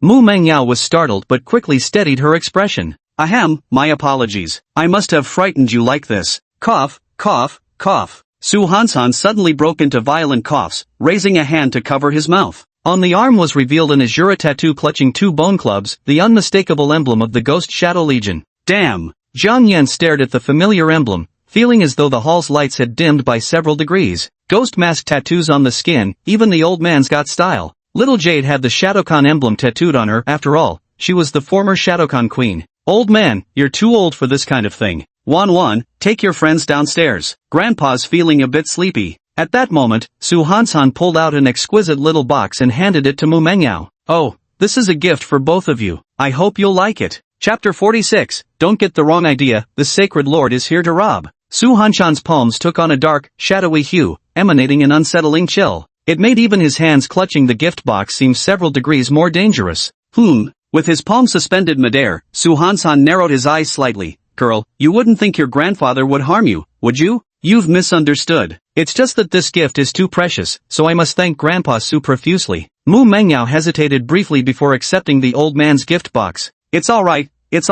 Since you're my granddaughter's friend, it's only right for this old grandpa to give you a little gift. Su Hanshan's expression lightened slightly, yet remained darkened. Soon after, Mu Mengyao and Su Wanwan left the hall and entered a resting room. On the way to the room, Jiang Yan remained silent, watching as the people around them pointed and whispered, "Look, Mrs. Friend is here again, most likely here to swindle the old family head out of his favors." Yes, ever since the old family head fell ill, more and more people have been approaching the young lady under the guise of treating him. These people clearly have ulterior motives. It doesn't matter, someone will eventually deal with them and make these fraudsters pay. That's right. Overhearing the servants' conversation, Mu Mengyao slightly wrinkled her brows. The situation was more complicated than she'd anticipated. By now, they had arrived before a closed door. "Mengyao, stay in my room tonight and lay low before heading home." Su Wanwan pushed open a door, revealing a young maiden's boudoir filled with a faint sweet fragrance. The entire room radiated a rosy pink ambience. "Don't mind their words, just keep Grandpa's gift safe," Su Wanwan reminded before quietly leaving.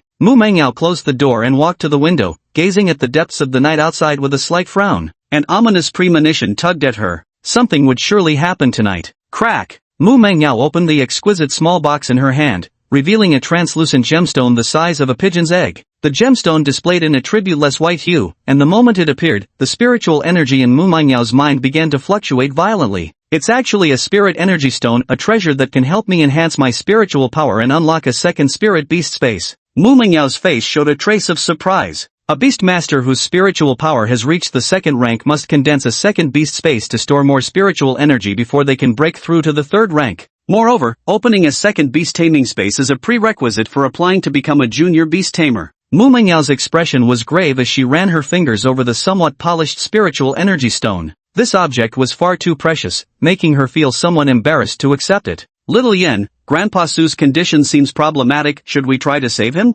"Save him?" Hearing these words, Jiang Yan couldn't help but curl the corners of his mouth slightly. The old man's skin had turned bluish from the erosion of the Shadow Clan emblem. His eyes bloodshot, he was undoubtedly on the verge of losing all rationality. Never mind whether the old man could control the Shadow Clan forces, he might not even realize there were spies planted right beside him. Of course, Jiang Yan wasn't afraid, he just found it troublesome. Saving people wasn't the sacred lord's style. Killing and plundering are the true ways. "My little maid, you're thinking too small," Jiang Yan said with a faint smile. "Little Yen, you're not planning to do something wicked, are you?" Mu Mengyao frowned, sensing a trace of unease from Jiang Yan's smile. "Bad thing? Not quite. I was just thinking that if the old man completely loses control, what I need might surface. Wouldn't that be too dangerous?" "Don't worry, this sacred lord has his own ways." Jiang Yan smiled mysteriously. At this very moment, clip-clop, a series of hurried footsteps came from outside the door. From the sound of it, there were quite a few people coming. "Can't even sit still anymore, so impatient?"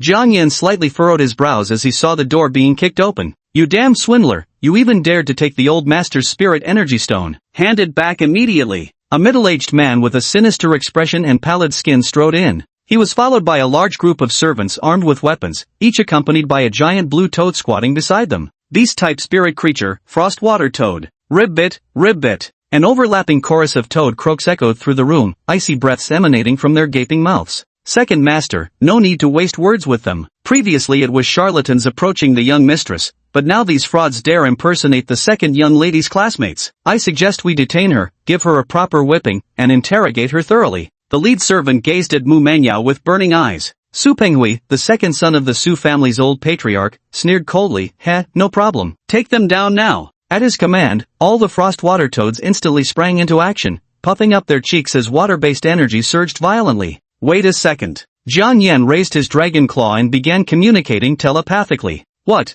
Are you still going to claim you're a doctor?" Su Penghui's expression turned chilly as he mocked. "You think I'd believe your nonsense about being able to cure illnesses? I've already summoned an apothecary from the foot of the mountain to treat the old master's illness. When the time comes, I'll bundle you all up and deliver you to the Spirit Beast Tamer Association's honored guests. Don't get me wrong, I just want to clear something up." Jiang Yan's icy gaze swept over the crowd of puff-cheeked frostwater toads, their watery attacks poised to unleash at any moment. A subtle curve played at the corner of his lips. "I, the Sacred Lord, am here to rob you. Hand over all your valuables, now." As the words fell, Jiang Yan's dragon claws swiftly slashed through the air, streaks of dark blue watery demonic energy spreading like mist across the ice water toad's body. The mist coiled around the toad's bloated form like chains, preventing it from unleashing its mouth-borne attack. Cluck cluck cluck. With their mouths forcibly sealed, the panicked frostwater toads frenziedly activated their skills, causing their maws to expand larger and larger. Their bodies turned uncontrollably towards Su Penghui, gathering energy. Waves of dangerous aura filled the room. It seemed the next moment, they'd unleash their water cannons. Seeing this, Su Penghui turned deathly pale and shrieked, "Damn it! What have you done? Stop! Stop! Sorry, it's already too late." Jiang Yan smiled faintly. The next second, with a thunderous boom, from the Su family estate, a towering geyser erupted, blasting through the roof and catapulting a figure into the night sky. Su Penghui, swept up by the raging torrent, was flung across the square, tumbling across the ground uncontrollably, unable to stop. If he hadn't been wearing defensive armor, that strike would have absolutely left him half dead. Boom! Su Penghui crashed heavily onto the ground, forming a deep crater where he landed. Struggling to his feet, he glared in Jiang Yan's direction. His chest heaved violently as a mouthful of old blood involuntarily spewed forth. Damn it! What the hell is this kid's background? The servants were shocked by the scene, frozen in place and not daring to speak. Such audacity! How dare anyone lay a hand on the second master like that? Ribbit, ribbit! In the mist-filled room, clusters of toads slowly emerged, surrounding a majestic and domineering spirit beast. Chapter 47, Let's have a great flood of Golden Mountain. The rib-biting sounds continued to echo forth. The frigid water toads scattered fearfully from Jiang Yan's vicinity, each still carrying their respective beast masters on their backs. Mist spread from the manor, drawing countless gazes. Step by step, Jiang Yan emerged from the mist into the crowd's line of sight. Skeptical expressions appeared on their faces. Wait, the second-in-command was sent flying by this little thing? What kind of madness is this? Second-in-command, are you alright? Bastard, do I look alright to you? Feeling the gazes around him, Su Penghui's face grew even darker. The servants nearby timidly retreated a few steps, not daring to provoke their second master's foul mood. Su Penghui gritted his teeth, struggling to his feet as he glared fiercely at Jiang Yan. Damn it, this time he'd run into a tough adversary. Isn't that girl supposed to be a student? I just wanted the spirit energy stone back, but now things have escalated. She's playing tough. Little brat, let's see how you dare rob our Su family. Someone, go to the back mountain and fetch grandfather's tamed beast. At Su Penghui's command, several errand servants immediately departed atop frostwater toads. But this wasn't over yet. Su Penghui also mobilized the strength of the entire estate, even recalling the guard unit stationed at the foot of the mountain. The other side seemed poised to surround them. Mu Mengyao stood behind Jiang Yan, her brow slightly furrowed. Shayan, although old man Su is suspicious, we don't need to break with them outright right now. They have superior numbers, we must retreat first. The entire Su family outnumbered them, with nearly every member wielding a water element spirit beast. Surrounding her and Jiang Yan, they'd already begun gathering water-based skills as hydropumps and water guns coalesced in the spirit beast's mouths. A dense water mist began spreading, obscuring their positions completely. No, this is the home turf of water-type spirit beasts, and with that massive lake in the back mountain, if we alarm the old master, we'll never escape. Mu Mengyao grasped the severity of the situation and immediately dragged Jiang Yan away. Little maid, what are you afraid of? This is my domain. Jiang Yan chuckled lightly as his figure flickered, vanishing instantly. Wait here and don't move. I'll be back in no time. Jiang Yan's voice echoed faintly by her ears, yet it sounded so grating. Wait, what exactly is Xia Yan planning to do? Even Mu Mengyao couldn't help but complain. How could he run away without calling her along? I haven't even gotten on board yet. That wretched little Yan, always dropping the ball at critical moments, what a useless teammate. Hee hee, little girl, it seems your cowardly spirit beast has abandoned you. Su Penghui blocked Mu Mengyao's path with a group of followers, his expression mocking. I can give you the spirit stone, but you must let us leave. Mu Mengyao clenched the gift box in her hand and spoke calmly. Even if you hand over the spirit stone, it's useless. If I, Su Penghui, don't throw you and your spirit beast into the dungeon, I'll jump off this mountain peak right now. Su Penghui sneered coldly. More and more people surrounded them, pushing Mu Mengyao into a corner of the manor. Yet it was precisely at such a moment that she appeared exceptionally calm, her cold, resolute pale face radiating determination. What an impressive Su family. So what if you're a water element clan? Do you think this venerable one fears you? Mu Mengyao took a deep breath, and golden red rays of holy flame flickered to life in her eyes. Don't forget, she's already reached the second tier. The sovereign-level spell blazing heaven devastation she cultivated in her past life could now be cast in a weakened version.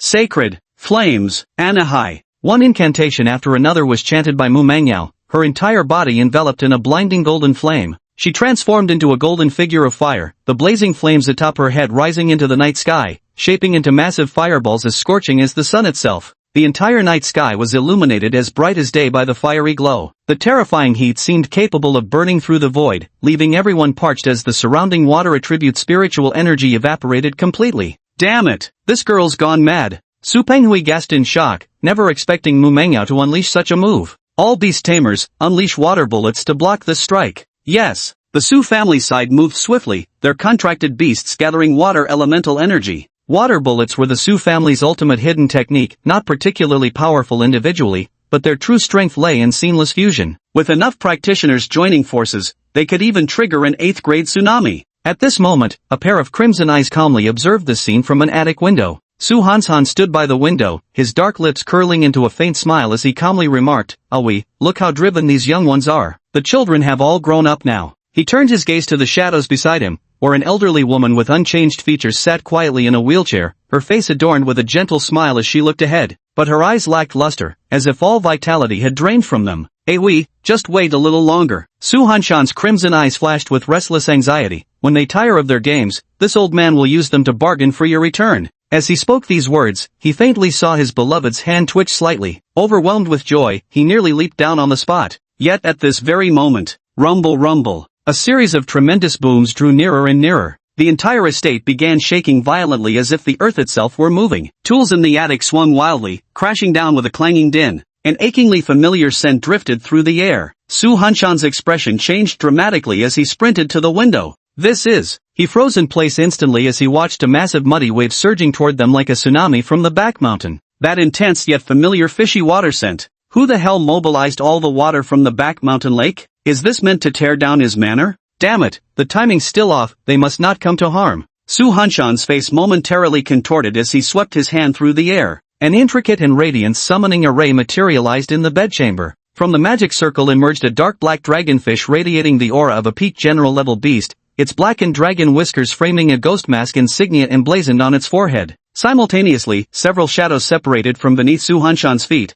coalescing into slender figures wearing black outfits, hybrid shadow ninjas. "Come with me to hold back the floodwaters, and let's capture them all while we're at it." Gripping his wheelchair, Su Hansan soared through the void, launching himself from the attic. At that moment, the battle outside also came to an abrupt halt due to the unexpected turn of events. Oh my god, the water from the back mountain lake is flooding down. Wasn't the guardian beast watching over the back mountain lake? Don't even ask, that old toad's already passed out from fright. What should we do now? Are we just going to sit here and wait for death? The Su family members turned pale, a sense of despair spreading among them. Watching the towering wave higher than a 3-story building accelerated by the sloping terrain, it truly felt like the end of the world. What was even more terrifying was the sight above the surging waters, a spirit beast calmly riding the waves, its expression utterly serene, completely devoid of any awareness of being the mastermind behind this calamity. It's him! How is this possible? Upon seeing Jiang Yan's figure, Su Penghui's face turned alternately pale and purple. Why him? How could that tiny beast possibly stir up such terrifying waves? Chapter 48, The Phantom Legion appears, revealing the trump card. Boom! Under the dim night sky, a massive wave came crashing with devastating force, snapping trees in its path and making spirit beasts howl in anguish. The Su family's buildings were all washed away by the floodwaters of such magnitude that the Su clan could do absolutely nothing to stop it. Pairs of eyes stared desperately at that tiny spiritual beast figure. "Immortal beast, please retract your divine powers. Is this fucking enemy something our Su family can possibly handle?" Su Penghui observed the despair etched on the faces of his clansmen, his heart equally unsettled. "Hey, girl, looks like your spirit beast wants to kill you too," he shouted at Mu Mengyao trapped in the encirclement. "Make it stand down now, or we'll all die." But Mu Mengyao didn't even glance at him, her gaze fixed in Jiang Yan's direction with faint suspicion in her eyes. Her pupils reflected the towering wave that engulfed the entire estate, and the expression in her heart could no longer be described as mere shock. But an emperor is still an emperor after all. She exhaled a turbid breath slightly and mentally communicated with Jiang Yan, "Xiaoyan, just scare them a bit, don't wipe them all out. I have my own plans, the old man probably can't hold back much longer." On the towering waves, the howling winds roared past Jiang Yan's ears as he responded with a faint smile. Here it comes." At that precise moment, a massive black dragon fish soared out from a stilted pavilion. Its dark scales gleamed like armor, while 2 dragon whiskers swayed like tentacles, radiating ripples of azure energy. Buzz! As the concentric rings of ripples spread toward the tidal wave, the surging waters were unsurprisingly halted in their tracks. Even more astonishingly, the flood reversed course, flowing backward until it returned to the mountain lake behind the estate. This dragonfish's water element manipulation was formidable not through brute force, but sheer mastery of its tier. Race, Abyssal Dragonfish. Genetic potential, Lesser Sacred Beast tier. Level, 49, Peak Commander tier. Description, a dragon-blooded fish species from the ocean depths. Blessed with vast draconic heritage, it possesses extraordinary physical strength and hydrokinetic mastery. Legends claim that should a dragonfish transcend the monarch threshold, it may ascend to true dragonhood. The potential of a low-rank sacred beast reaches level 49, placing it at the pinnacle of the general tier. Because becoming a monarch-class creature is excessively difficult, the rank spans a full 20 levels, meaning any creature between level 30 and level 50 can be classified as a monarch class. But this abyssal dragonfish had already grown to the peak of general level, just one step away from king level. One could say that even if this abyssal dragonfish encountered a king-level spirit beast, it would absolutely have the power to fight. Jiang Yan's gaze turned somewhat grave, though only somewhat, as he had a way to deal with this fellow. Ha! It's the old master's dragonfish. Wonderful! We're saved! Below, cheers erupted from the Su family members, completely unaware that shadowy ninja assassins were closing in from the darkness. Poof! Poof! Shadowy ninja figures emerged from the ground one after another, grabbing members of the Su family and knocking them unconscious before laying them on the stone plaza of the estate. Meanwhile, the elderly Su family patriarch descended from the sky, pushing a wheelchair. Where did all these ninjas come from? And second master, I sense something wrong with the Lord's condition. Steward Lu gazed solemnly at old Master Su, who was treading through the air, his face utterly devoid of human expression. Completely numb would be an accurate description. Father, why would you? Su Penghui also sensed something amiss, but before he could question further, shadowy ninja apparition seized him and hauled him to the plaza. At that moment, Jiang Yan swiftly flew to Mu Mengyao's side. Little Yan, is this the opponent you've been waiting for? Mu Mengyao wore a bitter, helpless smile. The old master is already half-stepped to becoming a king. I feel like our chances of surviving against the city lord would be higher than against him. Despair wasn't quite the right word, she still firmly believed in Jiang Yan. Well, you could say the truth has finally surfaced, Jiang Yan said with a yawn. Are you alright? Mu Mengyao noticed Jiang Yan's movement. It's nothing. I just expended a great deal of mental energy earlier, so I'm feeling a bit sleepy. Jiang Yan's previous departure wasn't to directly control the floodwaters, but rather to arrange the key elements for mastering the overall situation. At this very moment. Ha, little one, I really owe it to you, otherwise I couldn't have guaranteed everyone would escape. Su Hansan stood in the center of the square littered with bodies, unable to hold back his laughter. One after another, ninja soldiers had surrounded Jiang Yan and Mu Mengyao, clutching sharp shurikens in their hands. Old man, you're really ganging up on the weaker side here, Jiang Yan said with a smile. Hee, you naive little spirit beast, the world has always operated on the principle of the strong dominating the weak. Isn't that precisely my strength? Su Hansan smiled faintly with unwavering confidence, declaring, moreover, today I'll not only outnumber you but also overpower you by sheer size.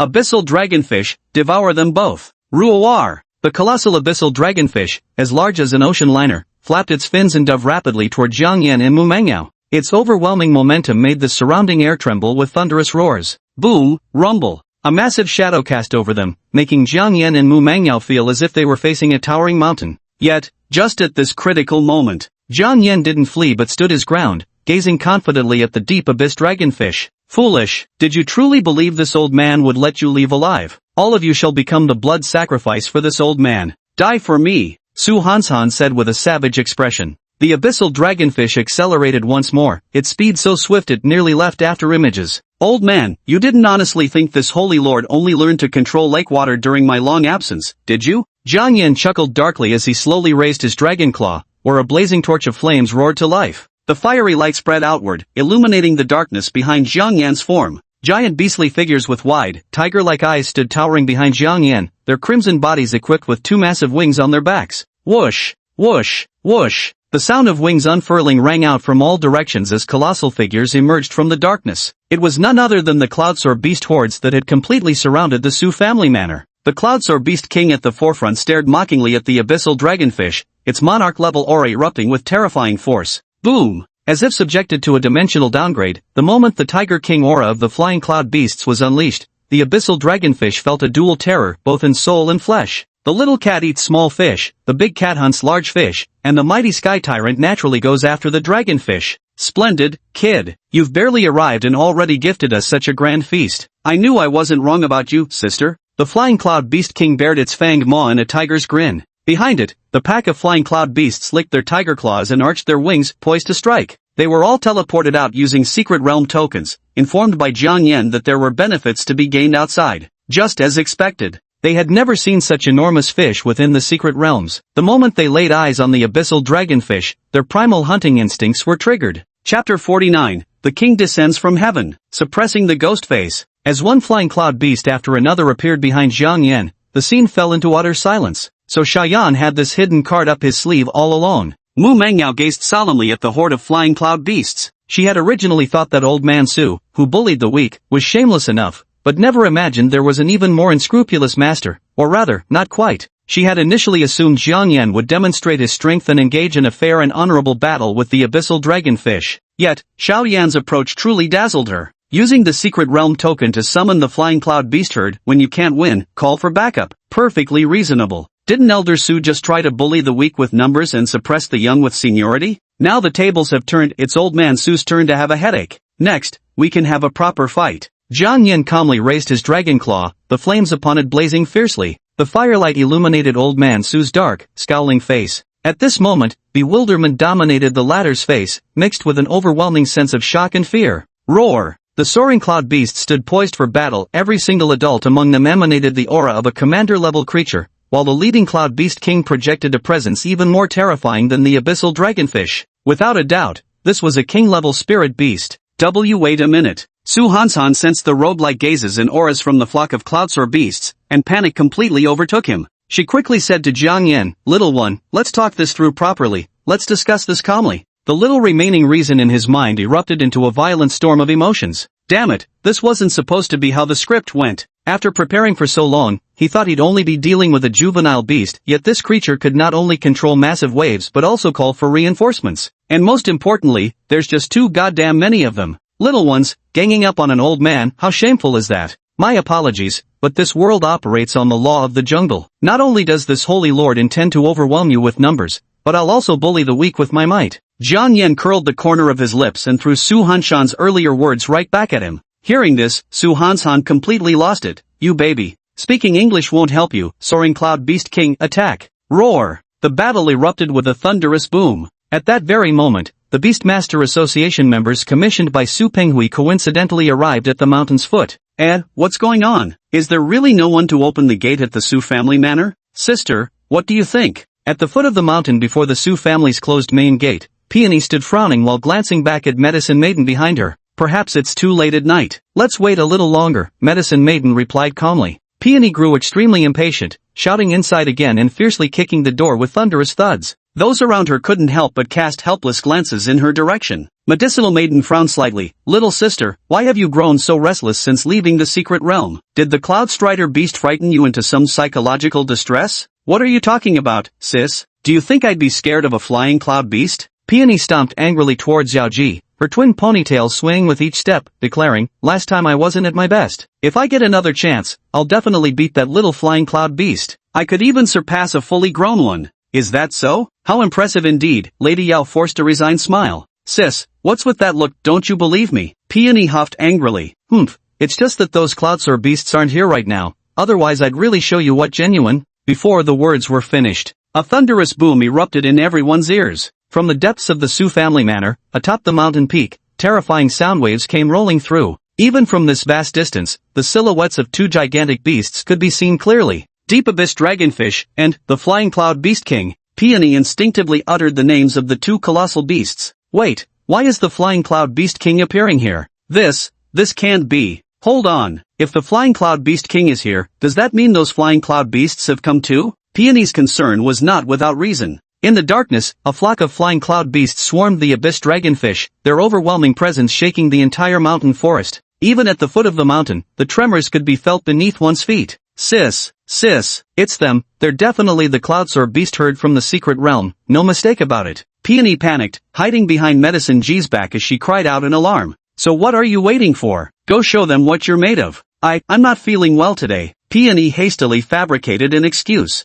Medicine Fairy sighed helplessly and flicked Peony's fair forehead with her finger. If he really came out, you'd be unhappy again. Then, gazing solemnly at the mountaintop, she said to those beside her, inform the guild leader and the city lord's residents. This battle has already exceeded our scope. Yes, mountaintop battlefield. The battle was gradually drawing to a close. The deep abyss dragonfish couldn't hold its own against overwhelming numbers, especially since the flying cloud beasts weren't just attacking recklessly, they coordinated seamlessly. Even if the deep abyss dragonfish could leverage the mountain lake, the flying cloud beast king wouldn't give it the chance. It was only a matter of time before Su Hanshan's defeat. Jiang Yan stood in the square, locking eyes with Su Hanshan from a distance. Old man, the result of all your painstaking efforts is nothing but a scam orchestrated by the ghost shadow mask. How pitiful. Jiang Yan's words were calm, yet each one struck like a dagger to the heart. Bullshit. Su Hanshan's forehead veins bulged violently, his entire demeanor seething with fury, perhaps realizing his grand scheme was on the verge of ruin. Do you have any idea how much I've sacrificed to bring Ahui back to life? Do you?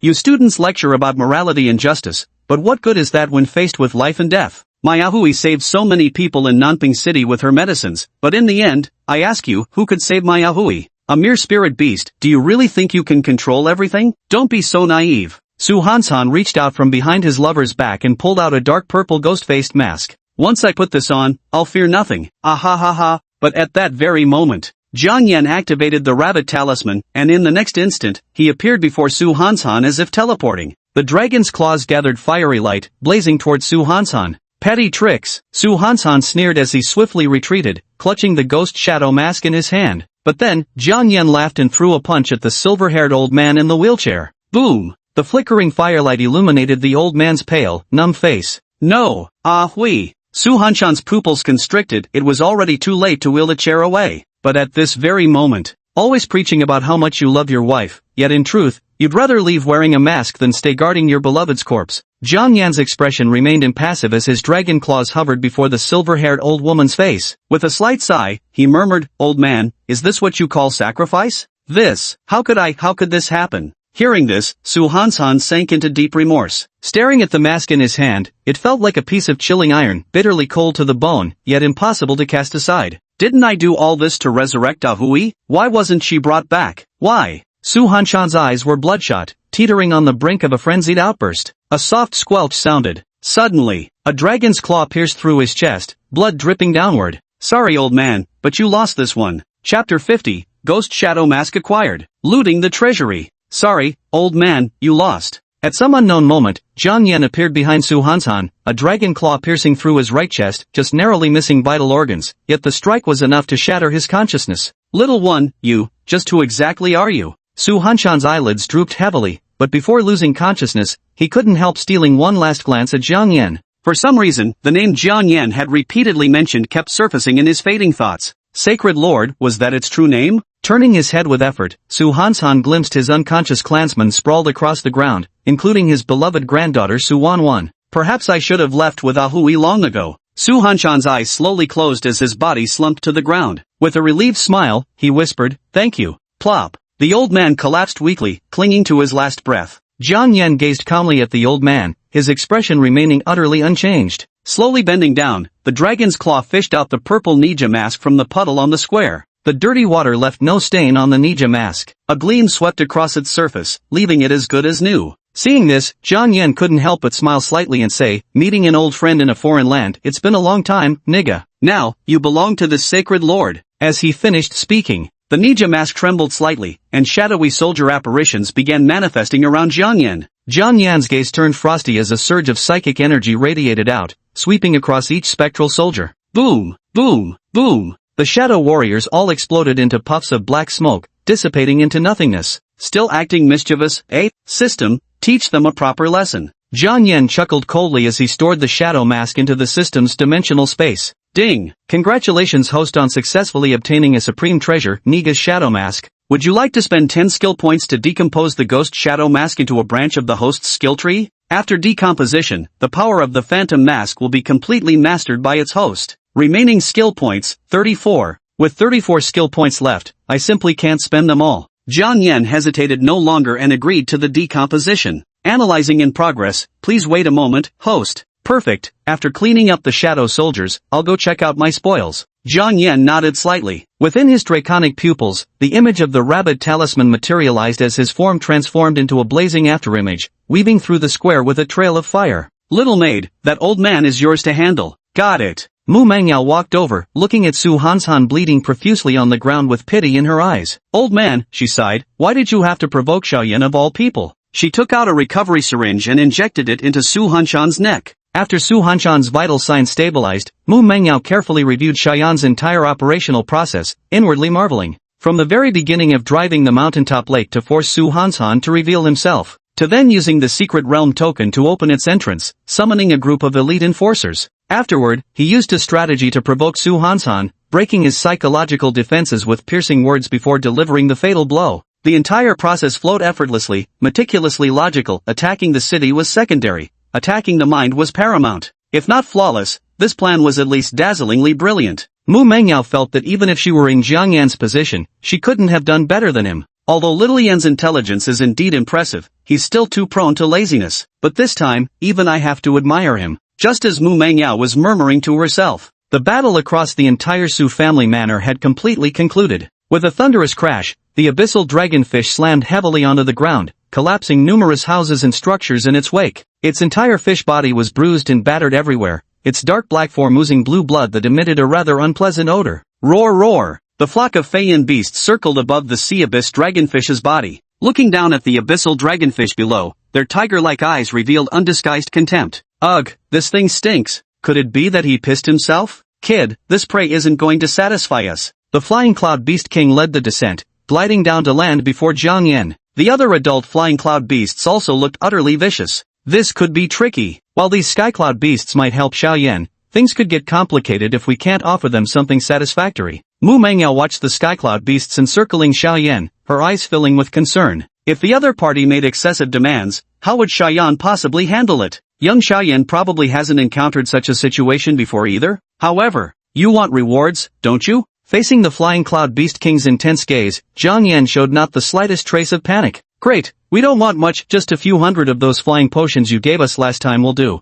Let's not say we're being unreasonable. How about giving you a 1-month deadline? In that case, you only need to refine about a dozen each day, huh? The flying cloud beast king couldn't help but burst into laughter himself. Exploitation is in their very bones. This price feels a bit troublesome. I think you must have something else you desire more. Jiang Yan stood up, his gaze fixed on the northeastern corner of the Su family manor. The flying cloud beasts all followed his line of sight, where they saw a large gate standing undisturbed. Above it, an inscribed plaque bore 2 bold characters, warehouse. With the Su family members all injured and unconscious, why not just help himself to whatever rewards he fancied? Split it 50-50. You contributed the effort, while I provided the solution. Any objections? Kid, this king likes you more and more. The flying cloud beast king let out a coy, distinctly feminine laugh. Just look at how quick-witted this one is. Compared to our hefty flying cloud beasts, it's sheer intellectual domination. Roar roar. Yes, why didn't we think of emptying someone else's home? The other sky cloud beasts also showed expressions of sudden realization. Empty the treasury. Listen to that, how utterly inhuman. They love it. Hurry up, just wait a little longer and others will wake up. Jiang Yan was the first to enter the warehouse. After disabling several security traps installed inside, he began executing his plan to empty out the entire warehouse. As for psychological pressure, you couldn't call it substantial, it'd be more accurate to say there wasn't even a shred of it. I saved the entire Su family. What's wrong with eating some of their food? You think labor comes free of charge? Alright, seems like this emperor worried for nothing again. Watching Jiang Yan's practice looting movements, Mu Mangyao lightly covered her face with her hand, not quite knowing what to say. She was actually worried that Jiang Yan might be frightened by the Cloudwing Beast's exorbitant demands. Yet unexpectedly, Jiang Yan completely threw convention out the window. He didn't even bother pretending and headed straight for their treasury. Mu Mangyao began to suspect whether Jiang Yan had already scouted the terrain beforehand. Otherwise, how could he be so familiar with the treasury's location? Was this Little Yan's plan all along? Mu Mangyao muttered strangely. Little maid, what are you standing there for? Hurry up and fetch the sack. Oh, coming. I brought the biggest sack. Chapter 51, First Summon of the Phantom Soldiers. The two sides meet. How about it? That kid isn't moving as fast as me, is he? Roar roar. Of course, your majesty. With our flying speed and this physique, we can loot the warehouse with ease. Excellent. He. Inside the warehouse, the flying cloud beasts raced through the air like living lawnmowers, leaving not a single blade of grass in their wake. They ransacked everything. Dried spiritual herbs and medicinal ingredients with special properties, all were plundered from the storage cabinets. Of course, these flying cloud beasts specifically picked the largest treasures to select. No good, the flying cloud beasts are too fast. At this rate, they'll strip the vault bare. Mu Mangyao watched the scene gravely, pondering for a moment before deciding to split up with Jiang Yan. Little Yen, you search this side, I'll go over there, pick out the rarest and most precious spirit herbs. Although the storeroom appears vast, the quantity of medicinal herbs stored here is indeed substantial. However, due to the old master's illness, much of the inventory has been depleted. What remains is valuable, but not particularly profitable. No need for all this trouble. Jiang Yan waved his hand, hearing the system's notification chime in his ear. Ding! Congratulations, host! You have successfully unlocked the skill tree branch for the Phantom Mask. Gained full mastery over the Phantom Mask, including summoning rites. A complex and immense surge of memories flooded into Jiang Yan's mind. His brow furrowed slightly as he digested the knowledge now residing in his thoughts. There wasn't much additional change. With the Shadowkan mask in his possession, he now represented General Ninja of the Shadowkan army. With supreme authority over them, he could summon Shadowkan soldiers at will. Come forth, my shadow ninjas! With a stomp of Jiang Yan's foot, crimson-eyed figures draped in black wings emerged from the surrounding shadows. Upon appearing, they hesitated momentarily, studying Jiang Yan as if verifying his identity. Stop staring, I am your master. Jiang Yan impatiently waved his hand and tossed several burlap sacks toward them. Hurry up, give me the entire storage room, pack it in sacks, got it? As soon as these words fell, shadowy ninjas armed with coarse linen sacks dashed forward in swift strides. The speed accelerated, transforming into a shadow that darted between the shelves of the warehouse, gathering materials. Niga's Shadowkan army is the legion of shadow ninjas summoned by the sorcerer. They are also the most commonly seen ninjas in anime. These versatile ninjas possess both agile speed and considerable strength, capable of effectively carrying out various commands. Not bad. With just a slight exertion, I've already summoned so many shadow ninjas. If I expend more mental energy, I could probably conjure even more. Jiang Yan nodded, somewhat satisfied with the ghost ninja's speed. Sha Yan, why do they obey your commands? Mu Mangyao frowned slightly, unable to comprehend what Jiang Yan had done. Little maid, get your level up first before speaking to this holy lord. This holy lord is tired and needs a nap. Jiang Yan found a sofa to lounge on, crossing his legs and resting. Moonlight spilled over Jiang Yan's body, casting an almost adorable glow on his face. Alright then. Mu Mingyao's expression remained calm, with no anger in her heart. She could see traces of exhaustion on Jiang Yan's face. Exhausted from the long day, the little fellow was truly worn out. Taking out a coat and draping it over Jiang Yan, she quietly began tidying up the clutter as she directed shadow ninjas to carry away sack after sack. Half an hour passed. Inside the manor. This is too strange. Not a single member of the Su family in the entire square was harmed, they had all merely fallen unconscious. The potion mistress from the Beast Tamer Association and her team had already arrived at the battle-scarred square. Scattered across the ground in the garb of the Su family, they lay sprawled as if the sky were their blanket and the earth their bed. Among them was an exceptionally colossal abyssal dragonfish, sprawled across the plaza, blowing bubbles from its mouth, its large eyes crossed out like two giant X's. It looked utterly defeated. Seeing this, Medicine Princess wore a grave expression. To subdue such a powerful deep abyss dragonfish in such a short time, those cloudsoar beasts must possess extraordinary strength. But sister, where have the cloudsoar beasts gone? Why did they disappear? Peony gripped Medicine Fairy's sleeve,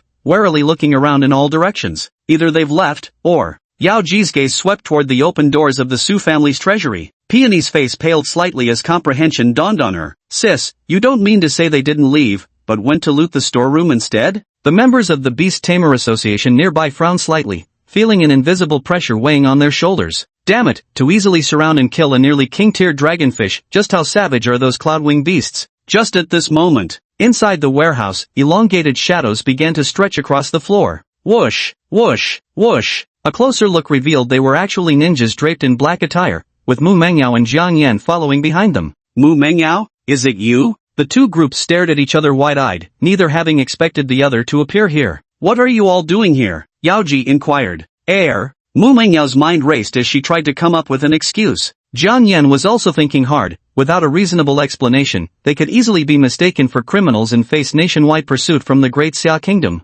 Just at that moment, roar roar, kid, that's not fair, where'd you get all those underlings? The figures of the Skycloud beasts swept forward, slamming straight into Medicine Mistress and the Peony Maidens. Tisk! Peony gasped as she saw the Flying Cloud Beast King appear. It's indeed them. Little girl, what are you doing here? Surely you're not trying to interrupt my plans, the Flying Cloud Beast King said coldly. This is bad, things are getting worse. Mu Mengyao wished time would slow down. If Medicine Ji and the others found out they could summon the Flying Cloud Beast, wouldn't that be tantamount to announcing that the secret realm token was in their hands? The vanished young city lord is indeed a matter of great implication. The city lord's residents might even come hunting us down for this. At this point, is silencing the only option left? A flash of coldness flickered through Mu Mengyao's eyes. Her hand tightened around the heavenly spirit pearl hanging at her chest. Yaoji and the others also sensed something amiss. A magic circle began forming on the back of her hand. A summoning array was about to be unleashed. Miss Yaoji. Suddenly, Jiang Yan's gaze turned grave as he looked at Yaoji and the others. Quickly capture those damn ninjas. They've allied with the flowing cloud beasts and are trying to destroy the Su family. Despite our desperate resistance, we were still too late and could only try to stop them from plundering the warehouse. But, you must have reinforcements coming, right? Jiang Yan's words left Yaoji and the others momentarily stunned. What's going on? Could there be more to this story? There are indeed reinforcements, but can we hold out until they arrive? Replied Medicine Ji. Hearing this, Jiang Yan understood. It seemed silencing witnesses was no longer feasible. If reinforcements were coming, the only way to prove his innocence would be to sever all ties with the Cloudwing Beast. Chapter 52, Lighting the Skill Tree. The Horse Talisman. Under the cover of night, in the direction of Nanping City, Jiang Yan spotted several massive airships faintly approaching in the darkness of the night. From a great distance, one could see spirit beasts as massive as small mountains densely crowding the airship, creating an ominous sense of impending storm. The officials are about to arrive. If I can't clear my name in time, I might get hauled into the Beast Tamer Association for some tea. He might even get summoned to the city lord's manor. Though Jiang Yan himself wasn't afraid, he had a little made to consider. At this point, there was nothing left but to deploy the blame-shifting tactic. Taking a deep breath, Jiang Yan stared at the flowing cloud beast king standing nearby waiting to enjoy his misfortune, his expression gradually hardening with resolve. King of the flying cloud beasts, scram if you don't want to die. Otherwise, when the elite forces of our Beast Tamer Association arrive, we'll wipe out even your lair. The entire flying cloud beast horde fell silent for several seconds, all glaring at Jiang Yan with tiger-eyed fury. Outrageous! How utterly insolent! The character 4 King on the Cloudsoar Beast King's forehead wrinkled into a tight knot. Damn kid, what the hell are you up to? Hurry up and hand over the stuff from the warehouse. The flying cloud beast king growled in a low voice. Yet Jiang Yan directly blasted him with a dragon explosion. For the Sky Cloud Beast King, a monarch-level spirit beast, the damage wasn't significant, but the humiliation was extreme. Boom! On the spot, a puff of smoke erupted, obscuring everyone's vision. Kid, the Sky Cloud Beast King was just about to unleash its fury. Hurry back, a powerful being approaches. Do you truly wish to be imprisoned in a zoo and reduced to a breeding tool for Sky Cloud beasts? Jiang Yan's voice pierced through the void, resounding within the mind of the Flying Cloud Beast King. Screech! The Flying Cloud Beast King's expression grew slightly grave as he cast a glance toward Nanping City's direction. Someone's coming, and they're powerful, the pressure's intense. Fall back for now. Following the Sky Cloud Beast King's command, wings flapped, instantly dispersing the smoke. One after another, the flying cloud beasts soared into the back mountains, vanishing into the night. The secret realm passage Jiang Yan left was still in the back mountains, so he wasn't worried they couldn't return. With a thought, he had the other shadow ninjas slip into the shadows one by one, merging seamlessly with the darkness. As expected of Lady Yaoji from our Beast Tamer Association, instantly scattering the Cloudsoar beast herd and sending those ninjas fleeing in panic in mere moments. Jiang Yan watched Yaoji and the others with an unreadable expression. The moment those words were spoken, the Beast Tamer Association members froze in disbelief. What's going on? What did this Medicine G do? Didn't she just arrive? Why does it sound like she contributed so much? Silver-tongued rogue, you're clearly in league with those Cloudwing beasts. Peony glared at Jiang Yan. Jiang Yan didn't even glance at Peony, his eyes instead appraising Medicine Maiden and several elderly Beastmaster Guild members. These people had seniority but no achievements, utterly unpromotable.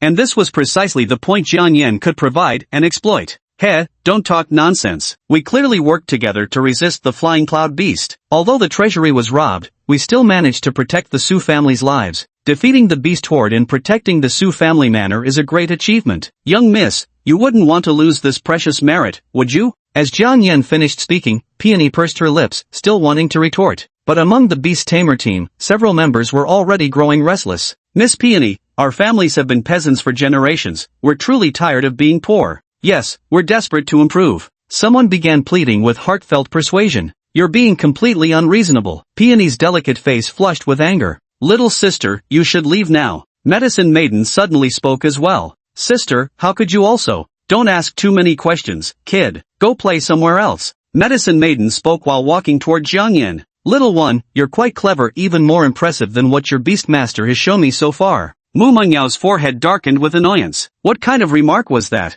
A bunch of worldly people couldn't possibly comprehend the magnificence of an empress like her. Not at all, it's all thanks to Senior Medicine Maiden's life-risking rescue. After exchanging some polite compliments with her, Jiang Yan began discussing the specifics of their testimony. Moments later, the Beast Tamer Association's airship arrived, disembarking a large group of healing-type spirit beasts who proceeded to examine the condition of the Su family members. Fortunately, only a few suffered minor injuries, and almost no one died. Miss Yaoji, we'd appreciate your cooperation in providing a statement. Inside the makeshift interrogation room, beneath dim lighting, Jiang Yan and his group stood outside the door, listening to the conversation between the interrogator and medicine maiden inside. This battle was the most perilous fight I've faced in my career. My potions were completely exhausted, and my spirit beasts suffered heavy casualties. Yet even so, my team and I fought desperately against the Cloudsoar beast horde. But you know, we're ultimately just alchemists, overcoming such difficulties would be too demanding, so I asked Mu Mengyao to stall the ninja troops. Fortunately, her spirit beast was both brave and resourceful,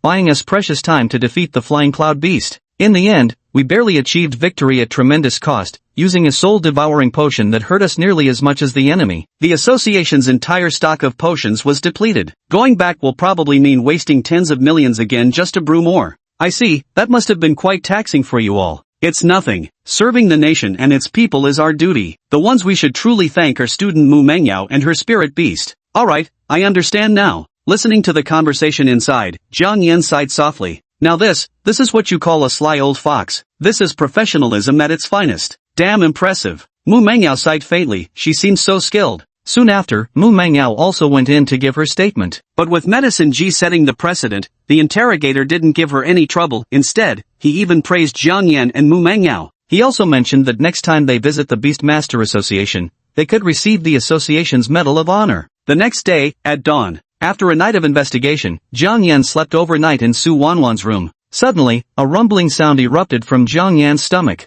Hum. Ding. Host has experienced battle, experience points have reached the limit, level increased to 13. Next level requires 260 points. The system notification sounded, jolting Jiang Yan awake as he sat bolt upright. He discovered he'd actually leveled up purely through his own efforts. This seemed to be the first time he'd advanced relying solely on his innate talents. No way, wasn't he supposed to be slacking off? How could he be putting in effort? Jiang Yan frowned slightly and said discontentedly, "Bring me the resources." With a wave of its dragon claw, a shadow soldier appeared before him, hauling a burlap sack. Jiang Yan then reached into the sack and began stuffing the Su family's cultivation resources into his mouth one by one. Among them, the most extravagant was a blade of grass, its surface intricately carved with mysterious dragon-shaped patterns, densely packed and throbbing with an aura of immense energy. Top-tier cultivation resource for beast tier, ancient dragon crystal grass. Ding! Congratulations to the host for consuming ancient dragon crystal grass. Experience points plus 999. Experience value has reached the limit, level upgraded to 14.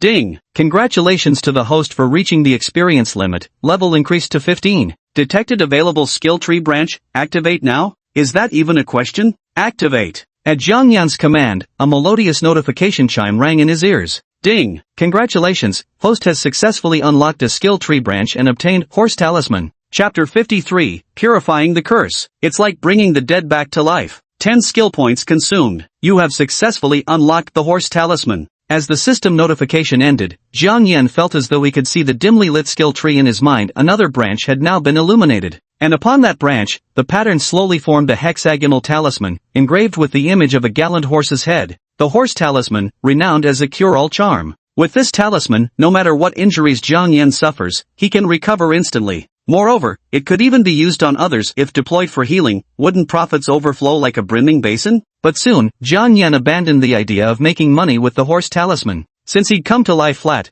there was no need to work himself so hard. Anyway, a demon's lifespan was endless. He had all the time in the world to grow. System, display panel. With a thought from Jiang Yan, a translucent panel materialized before him. Name, Jiang Yan. Race, Demon Flame Dragon, Juvenile Sovereign. Race potential, unknown. Level, 15. Skill points, 14. Activated skill tree branch, Intermediate Dragon Talisman, 3/20. You possess limitless energy capable of unleashing dragon blasts. Additionally, you wield draconic majesty that weakens your opponents. Intermediate Rooster Talisman, 2/20. Your consciousness can forcibly invade the target's mind, briefly controlling them, with immense telekinetic power capable of easily manipulating objects. Novice Rabbit Talisman, 1 out of 10. Your speed is lightning fast. With mastery, it holds the potential to transcend time. Novice Horse Talisman, 0 out of 10. You possess the healing ability to remove all harmful external forces from a target's body. Fire Demon Chi. The infernal Fire Demon Chi grants you formidable flame manipulation abilities, with flames that inflict soul-burning effects exceptionally effective against psychic enemies. Moon Demon Chi. You wield the power to manipulate various gravitational forces and utilize them for offensive attacks. Water Demon Chi. Your Water Demon Chi can forcibly plunder the opponent's water-based attacks, seize control of water resources, and your water manipulation proficiency is extremely high.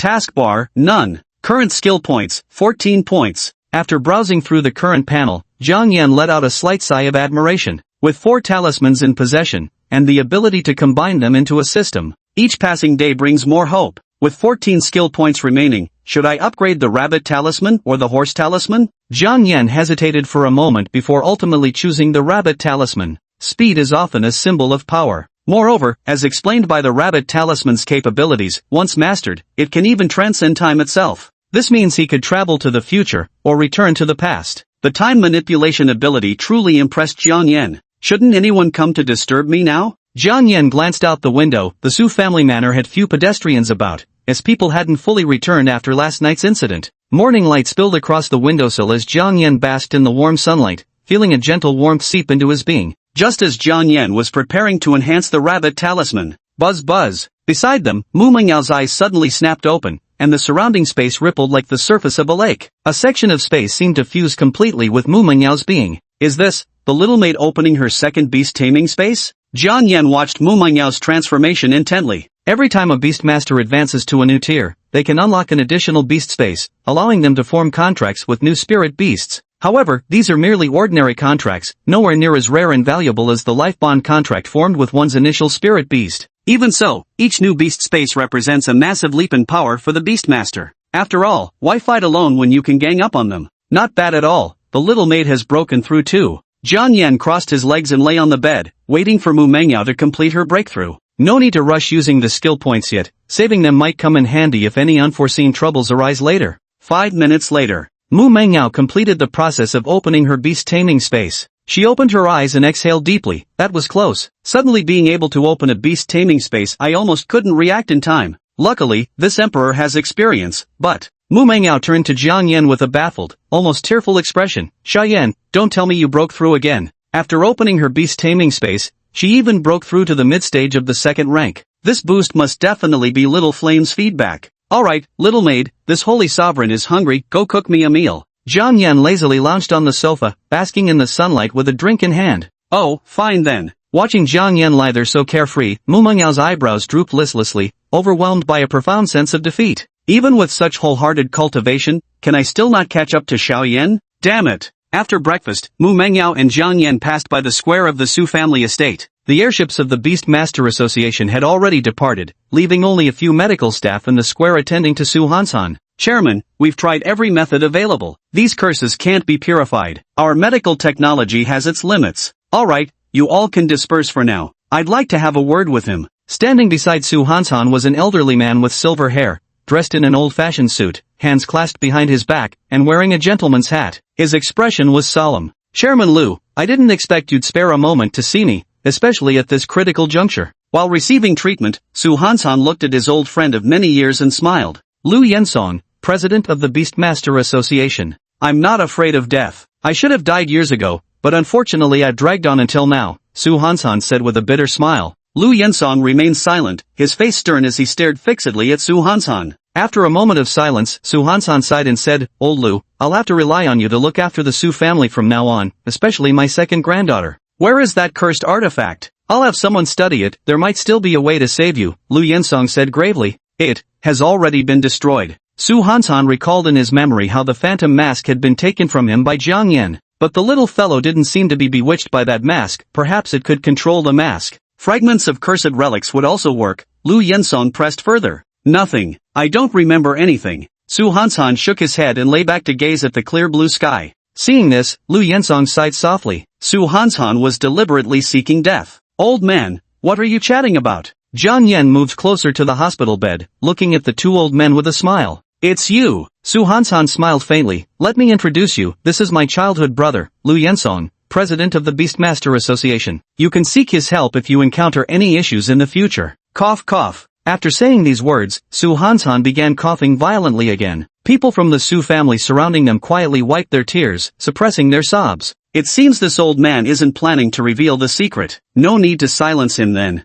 Jiang Yan maintained a calm expression, pondered slightly, and decided to let the old man live a while longer. Old man, seeing how miserable you are, I've got a bottle of poison here. Why not try it? No pain, just instant death. Jiang Yan handed the potion to the old man as he spoke, while simultaneously using his dragon claw to grip the old man's arm, secretly activating the horse talisman. Ahem, no, is that even human language you're speaking? Su Hansan laughed in exasperation, but suddenly, his expression turned to one of shock. How could this be? The curse is actually being purified. Chapter 54, Warehouse Robbery. The Su family was shocked. This feeling, it can't be wrong. Su Hansan, who had been tormented by the ghost shadow mask for so long, only felt the heaviness in his body being transferred. Like water from a sink, it leaked out from one point. Su Hansan slightly turned his head and saw the beast's paw pressing down beneath him, his pupils contracting sharply. It was that one. Why did it save him? Could it be because he hadn't revealed its secret? Su Hanshan's eyes showed a hint of surprise, but he masked it expertly. Old man, desperate times call for desperate measures. Who knows? Maybe poison can neutralize poison,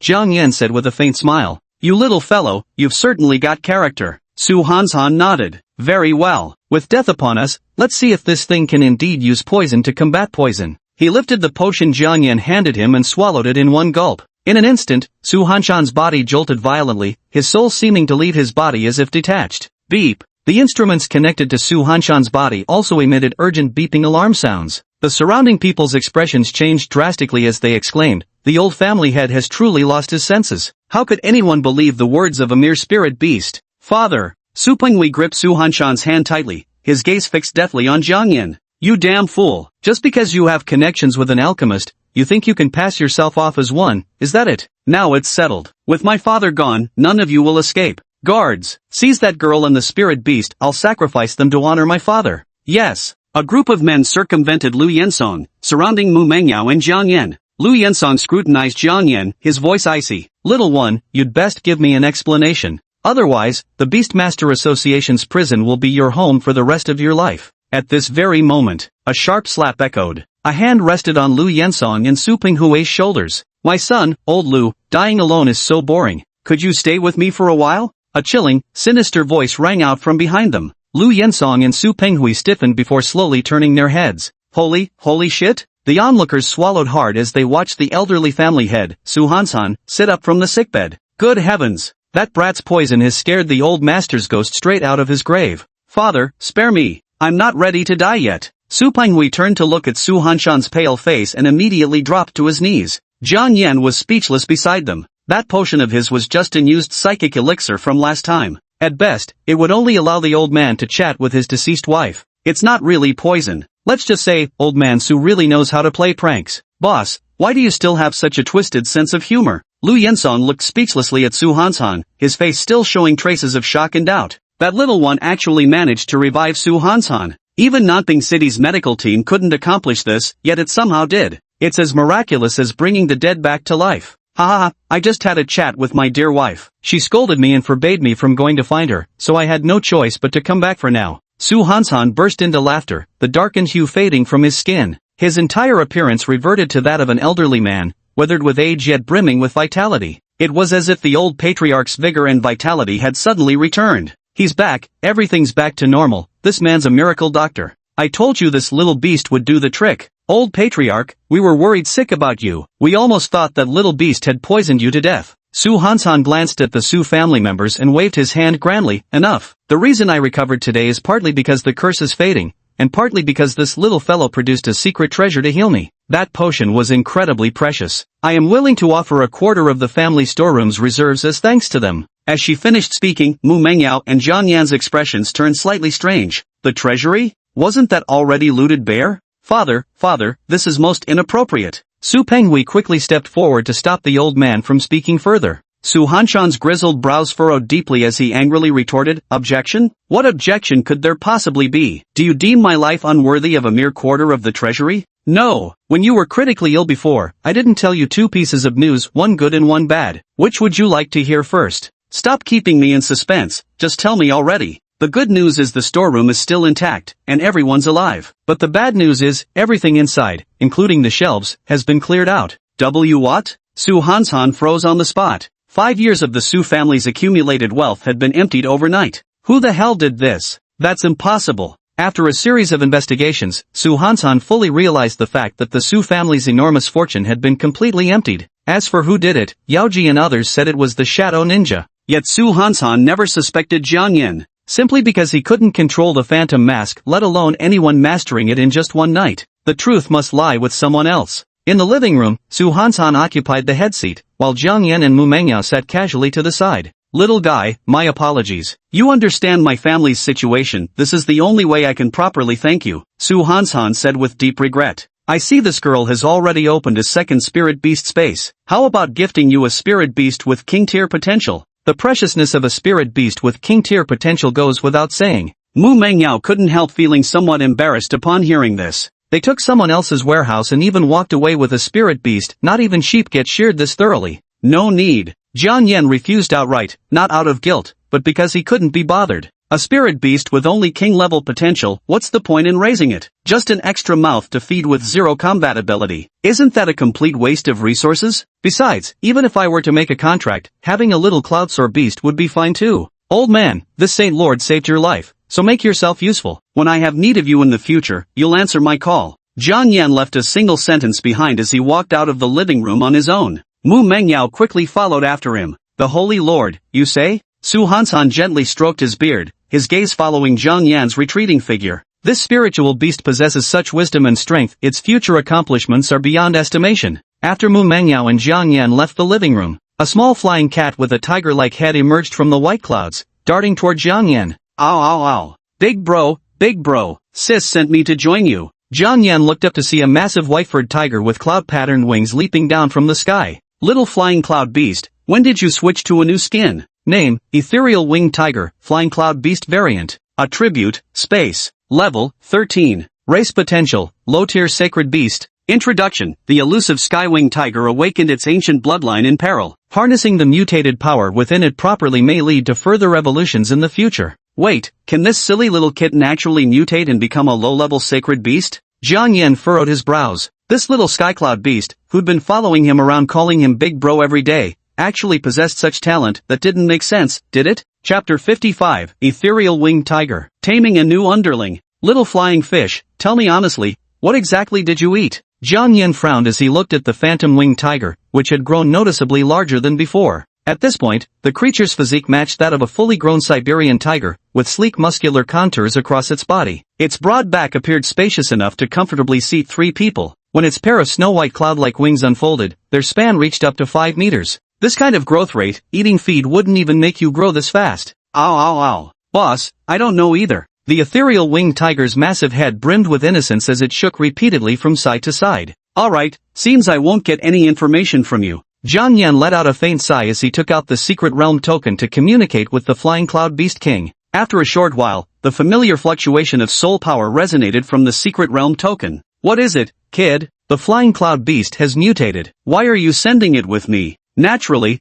to help you. I need a reasonable explanation. Jiang Yan said sternly. There was a brief silence on the other end, followed by streams of information flooding into Jiang Yan's mind. That was a story about the little Feiyan beast and its sister. After reading it, Jiang Yan's eyes showed comprehension. So that explains it. The little Feiyan beast and its sister were supposed to hatch simultaneously, but its sister hatched years earlier and had even grown into a king-level spirit beast by the time the little Feiyan beast finally managed to hatch. And the little Skycloud beast, upon hatching, already possessed the ability to traverse the barriers of secret realms, in other words, spatial abilities. The ancestor of the Skycloud beast was a mighty creature that commanded the powers of space and slaughter. This ability made the Skycloud Beast King realize that the meaning of her existence was to pave the way for the little Skycloud Beast, aiding it in achieving ancestral reversion. The young Skycloud Beast represents the future hope of its species. The Skycloud Beast King allowed it to follow me precisely because I possess the secret realm token, enabling me to summon the Beast King anytime to protect its offspring. Everything clicked into place as Jiang Yan processed this logical sequence in his mind. Ethereal winged tiger, with spatial attributes, and the presence of an elder sister protector. TSK, truly an offer too tempting to refuse.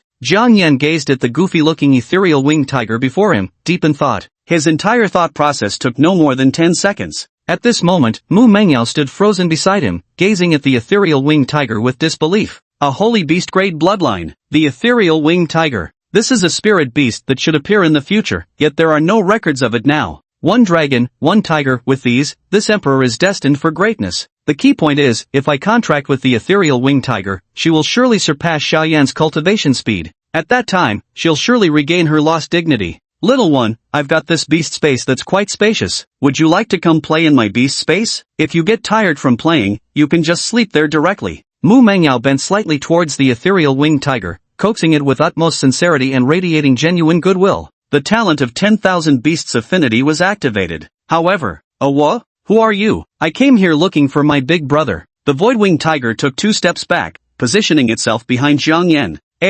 Mu Mengyao's face stiffened. Wait, what? Why does his beast affinity even surpass Xiaoyan's? This guy's just like Xiaoyan, completely lacking in discernment. Can't he see how outstanding this empress is? Little maid, this sacred lord can help you contract the ethereal winged tiger. But I have one condition, unless you encounter troubles you can't solve, don't disturb this holy master's rest. Deal. It's settled then. Mu Mengyao's eyes lit up as she nodded decisively. With the ether-winged tiger's enhancement, would she still fear being unable to surpass Little Yen in cultivation? When Little Yen saw her and the ether-winged tiger training diligently, he surely wouldn't be able to resist joining in disciplined cultivation himself. Alright, I'll ask first. Zhang Yan looked at the ethereal winged tiger. Little one, to become my underling, you must first form a contract with her. Zhang Yan pointed his dragon claw at Mu Mengyao, whose face was flushed with excitement. The ethereal winged tiger tilted its small head in confusion, letting out a puzzled "Awwa? Boss, if you're this powerful, why would you become her contracted beast?" Well, my dragon stomach is a bit sensitive, so soft food suits me better. Zhang Yan said calmly. Anyway, just listen to me, accept her contract, and I'll have your back from now on. Alright, boss. The ethereal winged tiger nodded, pressing its basin-sized head close to Mu Mengyao's face. Mu Mengyao's heart pounded as she reached out and formed an intricate dragon-shaped seal, pressing it onto the void-winged tiger's forehead. V-Room. The mark imprinted on the ethereal winged tiger's forehead like ink spreading on water. An ordinary contract was successfully formed. Xiaoyan, I really can't thank you enough. Mu Mengyao said excitedly, wrapping her arms around Zhang Yan in heartfelt gratitude. The sensation of the girl's softness carried an intoxicating, natural fragrance. Zhang Yan struggled with his dragon claws twice as his head was buried deep within. You insolent little maid. Just wait until this holy lord achieves human form, you'll pay for this. After some playful banter, Zhang Yan turned to serious matters. The ethereal winged tiger could save Zhang Yan a great deal of trouble, allowing him to relax peacefully, but first, he needed to do his research. Little maid, show this holy master its skill panel, Zhang Yan commanded. Alright. Mu Mengyao brought up the ethereal winged tiger's status panel. Race, ethereal winged tiger. Skill panel, Dimension Stride, Space-type skill, allows travel between secret realms and reality, must be near realm entrance, Fierce Tiger Dive, Flight skill, concentrates immense energy and wings for reckless plunge attack, causes recoil damage to user, Intimidating Roar. Zhang Yan skimmed through them briefly, his gaze settling on Dimension Stride and Fierce Tiger Dive. No offensive space-type skills available. Is it because my level's still too low? Never mind, this Flying Tiger Assault will do just fine. Zhang Yan pondered slightly. The Flying Tiger Assault kills 1,000 enemies at the cost of 800 allies. It sounds dangerous, and in reality, it isn't safe either. Of course, things would be different with the Horse Talisman. Execute the Flying Tiger's Fierce Assault to attack, then return for treatment with the Horse Talisman. No matter how severe the injuries, they heal instantly. At most, it just consumes a bit of mental energy. Zhang Yan pondered for a moment before deciding on the future combat strategy for the ethereal winged tiger. By the way, little flying fish, let me give you a name. Gazing at the mountain-like ethereal winged tiger before him, Zhang Yan fell into deep thought. Roar! Boss, I'll follow whatever you say. The ethereal winged tiger nodded its massive head. Since you're so big and fortunate enough to have mutated, how about I call you Dayun, Great Fortune? Zhang Yan pondered. The flying tiger strikes fiercely, with the horse talisman as insurance. Isn't that just like the fully insured transport trucks on the national highway? No worries if you hit the opponent, take it up with my insurance. Too far to see clearly, thought it was a speed bump. Aru? The ethereal winged tiger nodded blankly, accepting this new name. The only question now is whether Dayun has the courage to charge headlong into danger. I'll need to find an opponent to test the waters. Zhang Yan pondered. At this very moment, Xiaoyan. Su Wanwan came running from not far away, her eyes slightly red. Grandfather told me you saved him. I really don't know how to thank you enough. Since you're so eager to show gratitude, why not be its sparring partner? Zhang Yan pointed at the ethereal winged tiger and asked. Sparring partner? Su Wanwan was slightly taken aback. Chapter 56, Instant Recovery. The horse talisman stuns the top student. Su family training grounds. Manhwa, I still don't understand Xiaoyan's intention. Am I supposed to be this big tiger's sparring partner? Most likely, yes. Su Wanwan and Mu Manhwa chatted while gazing at Jiang Yan and the ethereal winged tiger in the sky. Above, fierce winds howled as the ground below rapidly receded behind them. Jiang Yan rode atop the ethereal winged tiger's back. The creature was extraordinarily broad, making it an ideal mount. His gaze moved downward, surveying the training grounds. The Su family primarily focused on water-element spiritual beasts, so the entire training area resembled a marshland environment, with wooden stakes planted just above the water surface for standing. In the early morning hours, a thin mist hovered over the training field, blanketing everything in a white haze. The foot traffic was sparse too, with hardly any trainees to be seen. Right here. Jiang Yan waved his hand, signaling Su Wanwan to summon her spirit beast. Su Wanwan nodded and raised her hand to trace a bird-patterned magic array in the air. With a whoosh, a resplendent Luan bird with iridescent feathers emerged from the magical formation. Outside the mist, two elderly figures sat circled around a stone table. Old Lu, have you figured out what kind of spirit beast that is? Which one? The winged tiger or that little creature? Definitely the little guy who saved me. Oh, I can't quite tell, but that winged tiger is extraordinary. It likely surpasses royal-grade racial potential. That little beast is probably even slightly more formidable than the winged tiger. Lu Yensong and Su Hansan gazed at the training grounds, filled with admiration. Beside them, a graceful young woman in white robes was serving tea to the two elderly folks. Grandfather, President Lu, that winged tiger is massive and exudes an imposing aura. How could that little creature beside it even compare? Su Shuixian asked. Narcissus, you're just unaware of the truth here. Su Hansan stroked his beard with a smile. Don't judge spirit beasts by appearances. Lu Yensong nodded in agreement, offering guidance. Some powerful beasts don't necessarily show their strength outwardly. Narcissus, don't just memorize textbook knowledge at university. Real combat reveals truth. Chairman speaks wisely, though my combat skills aren't weak either, Su Shuixian argued. These two spirit beasts aren't as extraordinary as you make them out to be. The two elderly men smiled without speaking, silently observing the training grounds. Chirp. Beast Master, it's still so early. The multicolored plumed Luan bird flapped its wings angrily, its beak chattering away as it threw a morning tantrum. Alright, Shell Wan, go defeat that tiger. Su Wanwan pointed at the ethereal sky tiger opposite her. Tiger? What kind of lowly creature dares to disturb my rest? The rainbow feather phoenix turned its head and caught sight of the ethereal winged tiger in Jiang Yan. Its neck instantly stiffened with shock. Why does this tiger have wings? And don't forget about that little monster. Roar! Dion let out a piercing roar, and a gale of bloody wind howled from his maw. Chirp chirp! The rainbow-feathered Luan bird instantly became disheveled in the wind, weakly turning its head towards Su Wanwan. If you want it dead, just say so directly. The young Luan bird tilted its neck, foaming at the mouth as it collapsed onto the wooden perch. It had actually fainted from fright. The ethereal winged tiger's intimidation carried flying-type attributes, which had an amplified effect on the rainbow-feathered Luan bird. Moreover, Jiang Yan was present, leaving the rainbow-feathered Luan bird utterly bewildered until it fainted on the spot. Little Luan, are you alright? Su Wanwan held the rainbow-feathered phoenix in her arms, gripped with tension. Roar, boss, why does it seem so weak to me? The ethereal winged tiger tilted its head slightly. Jiang Yan furrowed his brows in contemplation, his gaze piercing through the mist as if he could see Old Man Su in the distance. Old man, send someone over here for us to practice on. Jiang Yan's thoughts flowed directly into Su Hanshan's mind. Look, Narcissus, Wanwan's rainbow-feathered Luan bird is considered top-tier even among monarch-level species, yet it was defeated in a single encounter. This proves the winged tiger's strength. Su Hanshan suddenly laughed. Surprise flickered across Su Narcissus's face as she stubbornly retorted, that's only because my little sister's rainbow-feathered Luan bird's level was too low. If my commander-level tamed beast were to go, it could never defeat me. Alright, then give it a try. Su Hanshan smiled faintly. Su Shuixian slightly furrowed her brows. I can't help feeling like I've been tricked. Yet in the end, she walked toward the training ground where Jiang Yan was. Tap, tap, tap. From within the mist came the rhythmic sound of approaching footsteps. Jiang Yan, Mu Mengyao, and Su Wanwan all turned their attention toward the source. Dressed in flowing white robes, Su Shuixian stepped leisurely into the training ground and smiled. Little sister, after all this time apart, you're still so weak. That winged tiger is only a few levels higher than the rainbow-feathered Luan bird at most. If even it can't defeat the tiger, sigh, I guess I'll have to step in. Shuixian Jia, Narcissus' sister. Su Wanwan's expression cooled slightly at the sight of Su Shuixian. Mengyao, this is my biological sister, Su Shuixian. Don't let her youthful appearance fool you. She's already a junior at Imperial Capital University. Tell Xiao Yan and Xiao Hu to watch their step around her. Yes. Mu Mengyao nodded slightly. The name Su Shuixian would later represent a renowned water element beastmaster throughout the Great Xia Nation.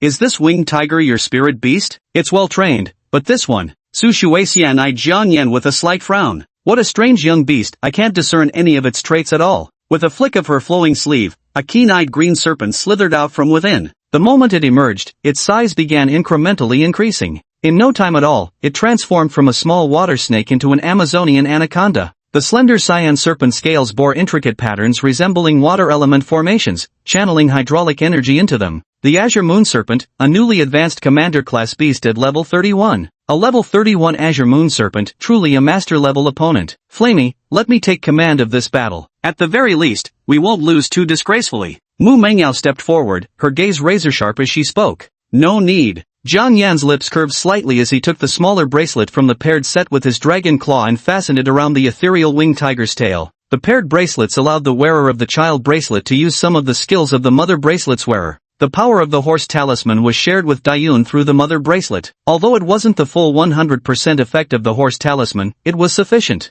Go, Dayun. Use Flying Tiger Assault. Awah! The ethereal winged tiger gave its wings a mighty flap, erupting with blinding white light as vast amounts of flying-type energy gathered on its feathers, granting it tremendous flight speed. Whoosh! With a flap of its wings and a forward lunge of its tiger claws, it swooped down like a falcon. Its target was precisely Su Shuixian's Moonlight Spirit Python. Such explosive speed, but this must be an assault-type skill, dealing 1,000 blows to the enemy at the cost of 800 to oneself. All I need to do is dodge, and I'll avoid taking any damage. Su Shuixian calmly analyzed the situation and decisively commanded the Azure Moon Spirit Python to evade. Thud! As the Azure Moon Spirit Python slithered away, the ethereal winged tiger's attack found only empty air. It crashed heavily onto the ground, its aura withered and weak. It's over. Su Shuixian sneered, Celestial Moon, use Frost Tornado. The Celestial Moon Spirit Python swiftly coiled its body, preparing to unleash its skill. Suddenly, roar! The ethereal winged tiger flashed with white light, its injuries rapidly dissipating as its aura became completely refreshed.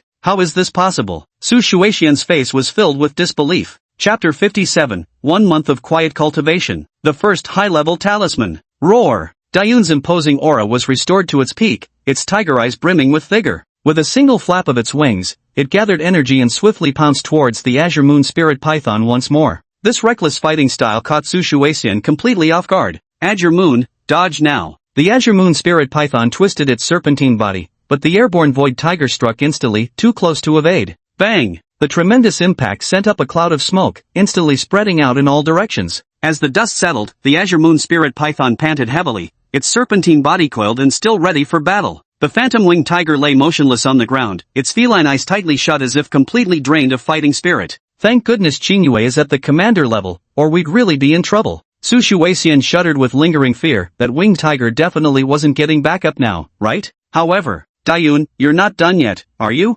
Jiang Yan flew over to Dayun's body and gave it a gentle pat with his dragon claw, personally activating the horse talisman. As if by magic, Dayun's injuries rapidly healed, and it suddenly opened its eyes, roar. Ready to fight again. He's recovered again, how is this possible? Su Shuixian was completely panicked. She wouldn't actually lose to an extraordinary great spirit beast today, would she? Screech! Dayun charged forward again, grappling fiercely with the Azure Moon Spirit Python. At this point in the battle, victory or defeat no longer mattered. Jiang Yan obtained Dayun's experimental results, the horse talisman was viable. From now on, he could just rely on Dayun to bump into people while he peacefully lay back and relaxed. The battle ended swiftly, with both sides suffering heavy losses. Dream Yao, am I seeing correctly? What kind of spirit beast is this? How can its willpower be so tenacious? Su Wanwan exclaimed in surprise. Willpower? Mu Mengyao shook her head with a bitter smile. She could clearly see that it was Jiang Yan who had been healing the sky-winged tiger, which enabled it to hold on for so long. But Xiao Yan's healing energy is actually this terrifying. It's practically like a full recovery from near death. At this moment, the two elderly men, Su Hanshan and Lu Yinsong, walked over. Narcissus, what did I tell you? Was Grandpa wrong? Su Hanshan looked at the despondent Su Shuixian and smiled faintly. Grandfather, I lost to that winged tiger, not the other little beast. Su Shuixian still wanted to argue. Is that so? Seems your eyesight still needs work. Su Hanshan smiled, exchanging a glance with Lu Yinsong. Both saw the astonishment reflected in each other's eyes. They had witnessed Jiang Yan's ability clearly instantly restoring that winged tiger's combat strength. This ability used in combat might not kill the opponent outright, but it can gradually wear them down, sapping their will to fight. another incredible skill. At that moment, Su Wanwan stormed over angrily and confronted Su Shuixian. Sis, Grandpa almost had an accident yesterday. How could you come back so late? Su Shuixian sighed slightly and explained, it's all because a wild secret realm appeared in Nanping City, causing all the teleportation arrays to overload. I reported it under my recruitment teaching assistant identity, but we still had to stay a few extra days before returning. By the way, this wild secret realm's appearance has drawn geniuses from across the nation. Your Beast Tamer College entrance exam in Nanping City this year will likely be twice as difficult. Mu Mengyao led Jian Yan back to the room. Recalling Su Shuixian's words, she fell into deep thought. The wild secret realm has attracted many geniuses. It seems Tianlong Academy's direct recruitment might also be affected. Xiao Yan, there's only 1 month left until the campus recruitment. If many talented people really come, we need to practice hard, Mu Mengyao said solemnly. But, Jian Yan, completely carefree, lay on the bed scrolling through his phone while munching on the fruit passed over by Dayun. Oh whoa, big bro, following you is seriously the best. Dayun mimicked Jian Yan's behavior, sprawling lazily on the carpet with his tiger-like body. No way, could it be? Witnessing this scene, Mu Mengyao grew concerned. Dayun, come train with me? Aru, training? Dayun rolled over, his big head not even glancing at Mu Mengyao. TSK. Mu Mengyao sighed helplessly and spread her hands. Just finished dealing with the stubborn old man, now here comes another problem to handle. This life is unbearable. Time flew by swiftly as Mu Mengyao and Jian Yan stayed at the Su family manor for several weeks. During rare moments of leisure, Jian Yan completed several laid-back tasks, accumulating skill points that now totaled 40. There wasn't much progress in terms of level, rising only by 1 to reach level 16. The higher the realm of a spirit beast, the more experience points it requires to level up, making progression increasingly difficult. However, it's worth mentioning that there seems to be no news of Chen Xingtian's death from the city lord's mansion. The last day of May. Early morning, clear skies with white clouds. The Heavenly Dragon Academy welcomed its annual recruitment day, with the school gates crowded with parents holding parasols, their eyes brimming with hope that their children would pass the admissions test. Xiao Yan, after over half a month of training, I dare say Dayun and I have caught up to you in combat power. Amid the crowd, Mu Mengyao declared with excitement. Oh, who gave you that confidence? Jian Yan cast a faintly disdainful glance at Mu Mengyao. Over the past few weeks, Jian Yan had ordered Dayun to train its Flying Tiger Assault. With good innate talent and proper nurturing from the little maid, the results achieved are quite decent. However, the little maid's confidence seems to have skyrocketed. This is naturally my confidence as a beastmaster. Mu Mengyao patting her chest, said confidently. Yeah right, you Chunibu girl. Jian Yan rolled his eyes disdainfully. She was always claiming to be some reincarnated great emperor. Empress Mengyao? Empress Yao Yao? What a joke, she's nothing but an edgy teenage girl. You don't believe me? Fine, let's make a bet. For this campus recruitment, I won't need your help Dayun and I can defeat all our opponents. Mu Mengyao said with slight anger. If I lose, I'll fulfill any request of yours. If I win, you'll train properly. Do you dare accept? Alright, I'll consider it, said the Holy Master. Jian Yan yawned, tuning out Mu Mengyao voice as he turned his attention inward to examine his system panel. Check mid-level skill branches. Mid-level Dragon Talisman, 6/20ths, mid-level Rooster Talisman, 4/20ths. Remaining skill points, 40. Consume 20 skill points to upgrade intermediate skill tree branch to advanced level. Skill tree branches can be upgraded through skill points or developed through personal training. Jian Yan had gained a few more points in his skill tree these past few days, but progress was still too slow. After brief consideration, Jian Yan allocated his 14 skill points to the intermediate Dragon Talisman. Ding! Skill points consumed. Your Dragon Talisman has been upgraded to advanced. Choose the monkey when available, pick randomly when none shows up. Jian Yan decided to upgrade the Dragon Talisman first, as it was closest to reaching the advanced level and required the least investment. And as a totem, the dragon has never let him down. Just then, a ding sounded. Ding! Host, please check the high-level dragon rune. High-level dragon rune, max with further development, you've unlocked the beacon totem within the dragon rune, which can automatically absorb surrounding draconic energy to weave an apocalyptic twilight capable of dragon extermination. Chapter 58, Hellish Difficulty Campus Recruitment. The Dean seeks help. High-level dragon rune, max with further development, you've unlocked the beacon totem within the dragon rune, which can automatically absorb surrounding draconic energy to weave together the twilight of dragon slaying. Twilight of Dragon Slaying. Upon activation, your skill tree will be fully illuminated for the duration of one twilight,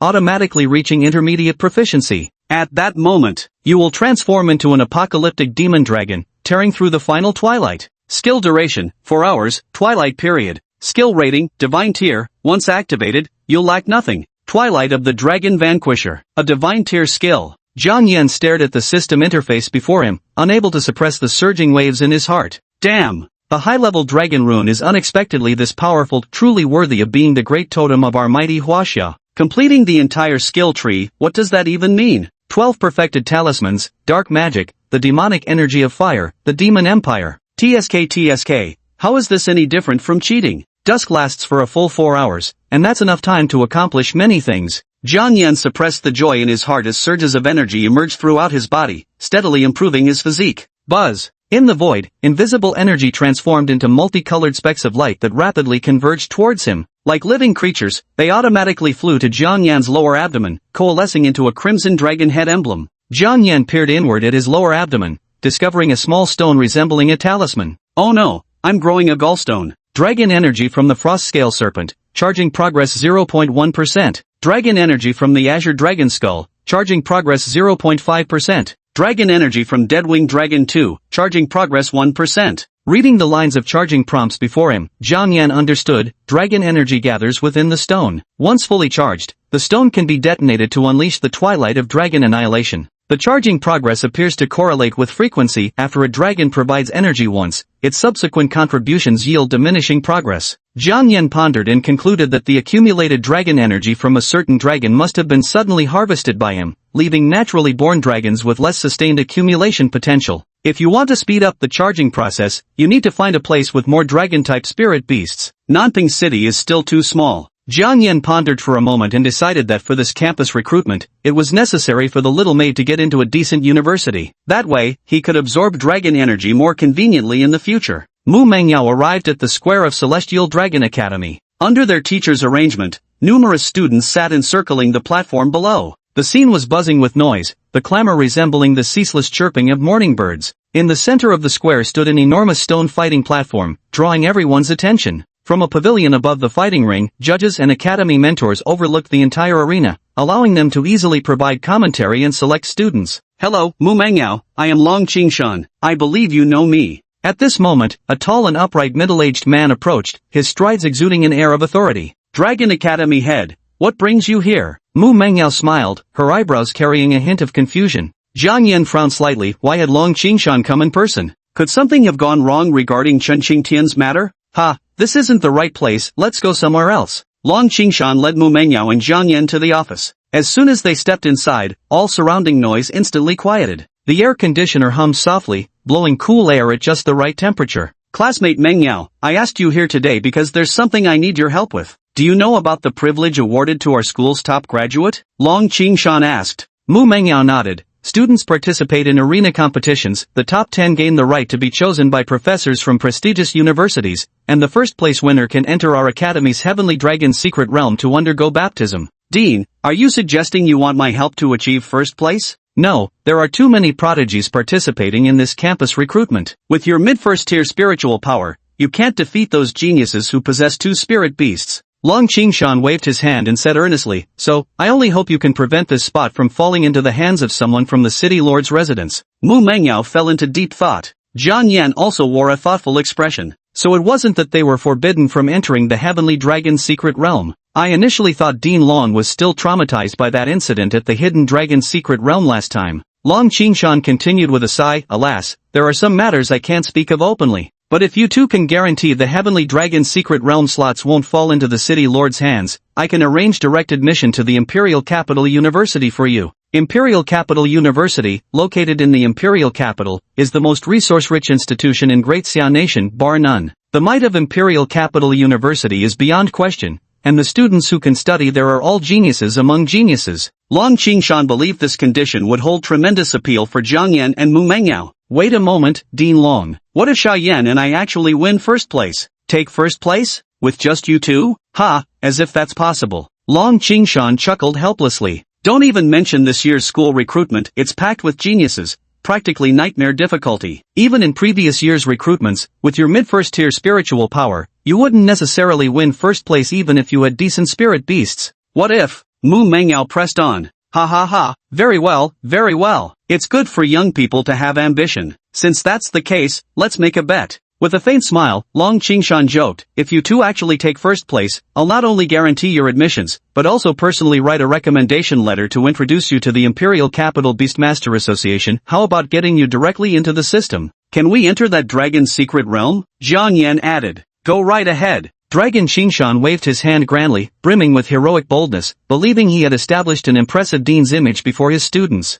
However, Mu Mangyao smiled faintly, slowly raising her hand as a powerful surge of mental energy erupted, revealing the aura of a mid-stage second-order cultivator. Long Qingshan naturally recognized mid-tier rank 2 strength, but typically beastmasters couldn't sense it without actively channeling their spiritual energy. Moreover, Long Qingshan hadn't probed Mu Mangyao's spiritual power earlier. At this moment, when Mu Mangyao voluntarily released her mid-stage second-tier spiritual power, he was utterly stunned. Holy crap! Mid-tier rank 2. Doesn't that mean she's already unlocked a second-dimensional space? Do you have a second tamed beast? Long Qingshan gulped nervously. Thanks to Little Yan's good fortune, I subdued a winged tiger a month ago. Mu Mangyao waved her hand, and a summoning circle appeared. Dayun stepped out of the magic circle, his tiger-like body trembling as an overwhelming aura erupted. Hiss! Long Qingshan gasped sharply, picking up the teacup on the table with trembling hands as he took a shaky sip. This spirit beast's presence isn't bad, but as for your bonded spirit beast... He turned his gaze toward Jiang Yan, who met his eyes and grinned broadly. What now, Dean Long? Still want to check this sacred lord's level? Alright, that's big enough, no need to keep looking. Long Qingshan recalled Jiang Yan's earlier display of punching through iron dummies with his bare hands and repeatedly waved his hands in refusal. The second tamed beast is this powerful. The first tamed beast must be extraordinary. Chapter 59, The Horse Talisman only plays high-stakes games. Afterwards, Jiang Yan watched as Mu Mangyao received contestant information from Long Qingshan before they left together. The reason the dean is so wary of the city lord's mansion isn't important. Right now, Jiang Yan just wants to lie down quietly and take it easy. As for whether Dayun can defeat those devilish geniuses attending the school recruitment, no matter, the horse talisman only plays in top-tier matches. The square was now even more crowded than before, with many people not wearing Heavenly Dragon Academy uniforms mixing in the crowd. They were all talented individuals who came by reputation, temporarily participating in the school recruitment either as independent candidates or transfer students. However, among the crowd, Jiang Yan spotted a familiar figure feeding the great King Crow. Chu Feng. Jiang Yan narrowed his eyes slightly. Chu Feng was dressed in familiar black robes, acting as if nothing had happened. Perhaps the reason there hasn't been any news from the city lord's mansion about Chen Xingtian's fate is because Qin Xiao is planning something even more significant. Little flame. A hand suddenly grasped Jiang Yan's arm. Turning his head, he found Mu Mangyao staring solemnly at Chu Feng. Just then, a figure emerged beside Chu Feng, golden-haired, exuding the natural arrogance of a rich second-generation heir. At the sight of this person, Jiang Yan's pupils constricted sharply. That figure was none other than Chen Xingtian, who was supposed to be dead. Impossible. Chen Xingtian had been controlled by Jiang Yan's divine consciousness to commit suicide. Even if he hadn't died, his brain should have been damaged, leaving him a mindless wreck. Yet now, Chen Xingtian was inexplicably alive and well? Jiang Yan felt a flash of shock, but when he looked again, Chen Xingtian had already vanished into the crowd, as if he had never been there at all. Xiaoyan, was that an illusion? No. Jiang Yan's expression calmed down as he said coolly, but it has nothing to do with us.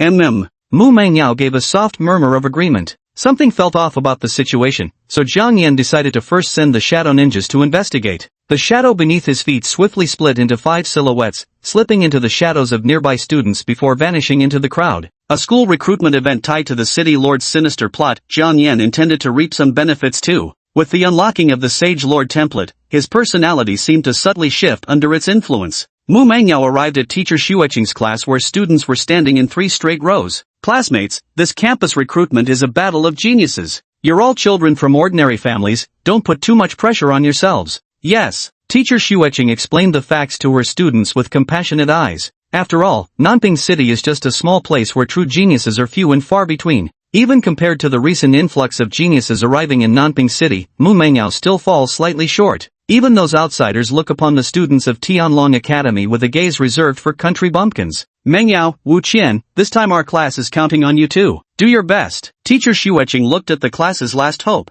Yes, teacher. Wu Qian nodded, her eyes sparkling with excitement as she looked at Mu Mangyao. A month had passed, and she seemed to have acquired a colder demeanor. Teacher, I'll do my best. Mu Mangyao nodded calmly, her face expressionless. Mu Mangyao, don't forget our bet from last time. Wu Qian sneered as she approached. Naturally, Xiaoyan and I have already prepared to explore your family's secret realm, Mu Mangyao replied calmly.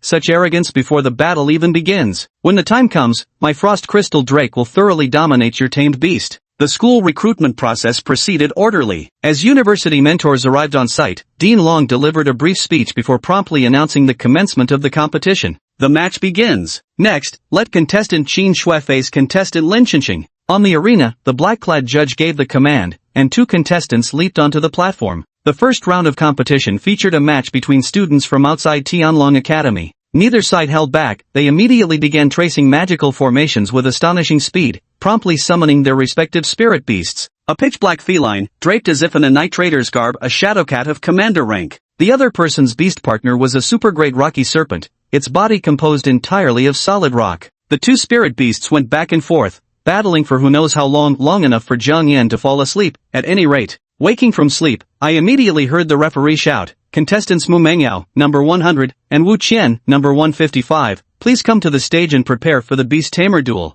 When it was the little maid's turn, as luck would have it, her opponent was none other than Wu Qian. Jiang Yan glanced at Wu Qian, who was grinning mischievously, as if she had anticipated this outcome all along. Wu Qian and Mu Mengyao rose simultaneously and made their way toward the arena. Leaning close to Mu Mengyao, Wu Qian said with a touch of superiority in her tone, "Mu Mengyao, didn't expect we'd cross paths so soon, did you? You have no idea how much money I slipped in to make this happen. Must be nice having money to burn." Mu Mengyao was utterly speechless. This was the first time she'd seen someone pay to get their ass kicked. The two parties soon arrived at the dueling platform. To Wu Qian's surprise, Jiang Yan didn't step forward to fight. That little coward didn't show? Smart move, saved himself a beating. Wu Qian sneered and traced an ice element summoning array with her hand. The next second, a resonant roar of a flood dragon spread out, echoing across the entire square. A small flood dragon with a silver-white body and razor-sharp dragon horns appeared by Wu Qian's side. Its entire body radiated a heavy aura, bearing residual scars, with draconic pupils sharp as blades. Even those visiting prodigies cast sidelong glances. This flood dragon has remarkable innate talent. Wu Qian reveled in the crowd's attention and sneered, "Mu Mengyao, you're lucky you didn't send your baby beast up here. Otherwise, my ice crystal drake would have had itself a feast." Just a measly drake? It couldn't even defeat Xiao Yan's underlings, hardly worth his time. With a light chuckle, Mu Mengyao gestured with one hand as a summoning array slowly materialized. Roar! A tiger's roar echoed through the air, followed by the sight of a massive white tiger with enormous wings leaping out of the summoning array. A winged tiger? How is this possible? How does she have a second spirit beast? Wu Qian's pupils constricted as she caught sight of the ethereal winged tiger appearing before her.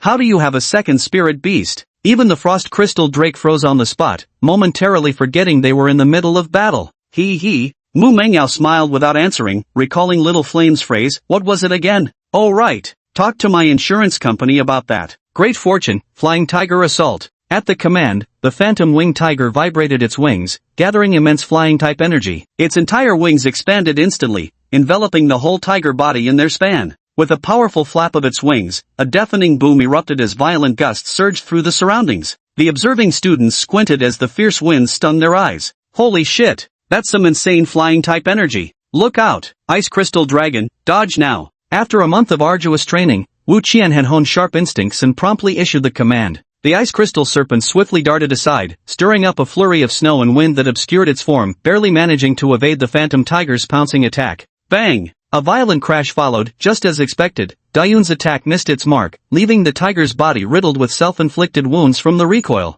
Ha ha ha! Going all out with heavy attacks right away, hurting the enemy 1,000, but damaging yourself 800. You're truly a worthless beastmaster. Wu Qian laughed wildly, but, mid-laughter, her voice suddenly died in her throat. Ruawar! A white light shimmered across the void-winged tiger's body from the bracelet on its tail, cleansing all its injuries. In less than half a second, Dayun's wounds had completely vanished. What? Wu Qian was dumbfounded, completely renewed and refreshed. Are you F***king cheating or what? Chapter 60, The Black Dragon's Jinchuriki, Lan Yuxuan. Then, appearing before everyone's eyes was the completely revitalized void-winged tiger, its majestic form bearing not a single scar. Not only was Wu Qian stunned, but even the surrounding crowd erupted in baffled murmurs. What's going on? A time-based ability? Instant reset. This defies all logic. Impossible. Wu Qian flicked her wrist, her eyes flashing with determination behind black-framed glasses. Mu Mengyao, so what if you have a second tamed beast? I refuse to believe you can reset it a second time.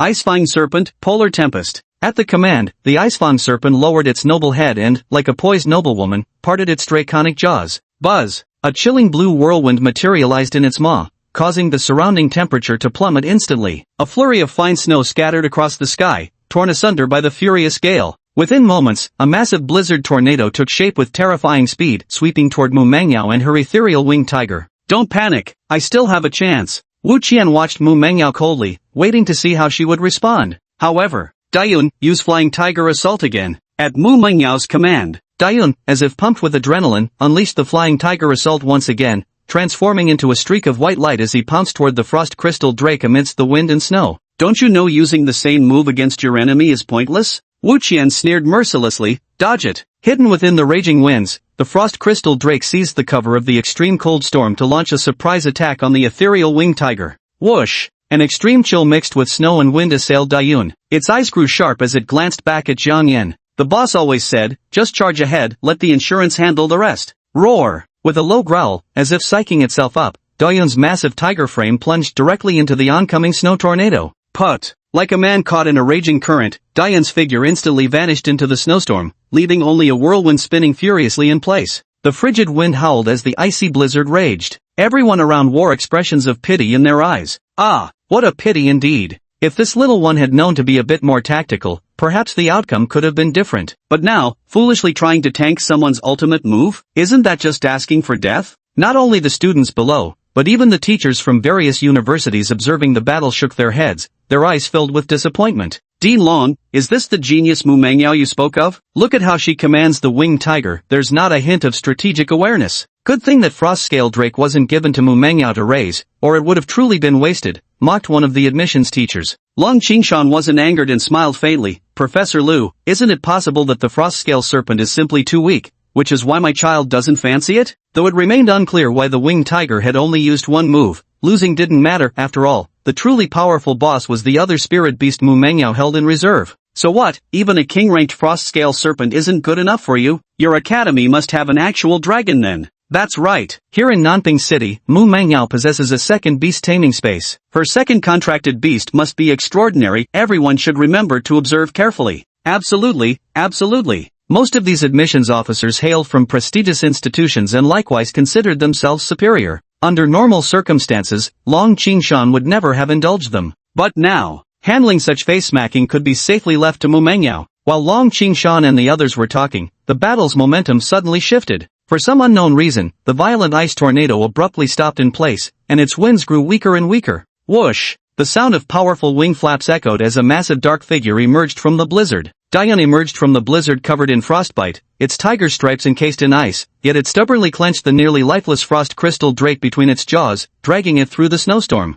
Roar! Boss, I won this slippery noodle. Dayun roared at Jiang Yan with pride, like a warrior presenting his spoils of war. Hey, boss, come praise me already. Coming out without even fixing my injuries first makes me look so lame, like a third-rate tiger. Jiang Yan commented bluntly. Whimper. Boss, you're so strict. Dayun whimpered, its tail glowing as it healed its wounds. With furious tiger-like eyes, it swatted the ice crystal drake away from its mouth. It's all this guy's fault. The ice crystal drake let out a silent scream. With several thumping sounds, the ice crystal serpent rolled to Wu Qian's feet, its dragon blood spilling all over the ground. This can't be. Ice crystal serpent, get up. Wu Qian crouched anxiously beside the ice crystal serpent, her face fluctuating between shock and bewilderment. Why is that winged tiger as indestructible as a damned cockroach? The damn injuries reset again. Why? Wu Qian pressed hard on the frost crystal serpent's wound without realizing it, until the medical staff arrived on the scene and realized the frost scale serpent's blood had nearly turned icy cold.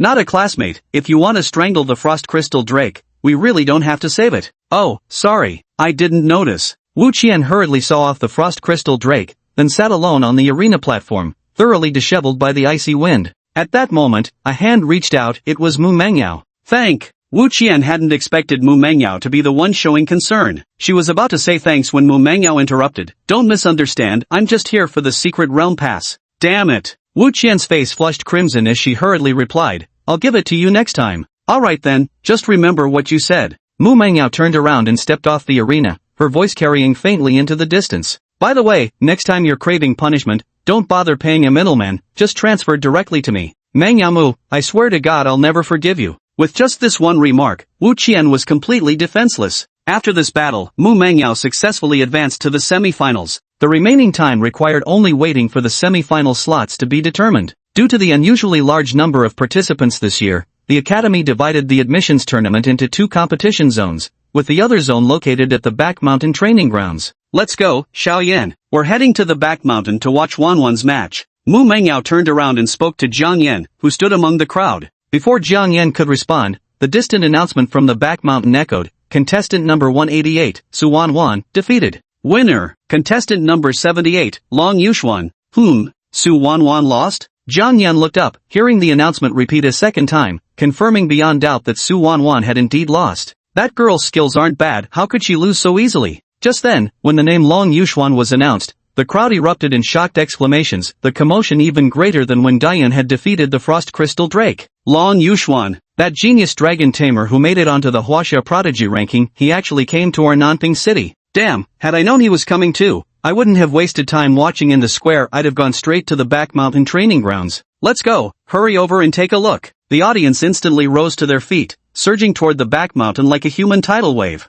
Little maid, who is this Long Yuxuan? Jiang Yan asked Mu Mengyao. Her eyes glazed over for a moment before she snapped back to attention. Long Yuxuan is formidable. Known as the Black Dragon Jinchuriki, he's a genius beastmaster wielding draconic powers. Chapter 61, Advancing to Finals. Mu Mengyao vs Long Yuxuan. Long Yuxuan, this name had appeared several times in Mu Mengyao's memories of her past life. In his youth, he went abroad to study and independently contracted with a black-scaled giant dragon. As the representative of the Black Dragon clan, his innate talents were extraordinary, his spirit beasts formidable. It took him merely a few years to become one of the top powerhouses of the Dragon Kingdom. Of course, it wasn't just this that left Mu Mengyao so astonished, but because Long Yuxuan had been her senior brother in their previous life. Due to certain circumstances, the Great Xia Kingdom had launched the Genius Project, and she had enrolled under the tutelage of a powerful master in the Dragon Kingdom alongside Long Yuxuan until the apocalyptic war arrived. Little did she expect to encounter a familiar face in this lifetime here. Mu Mengyao lamented slightly.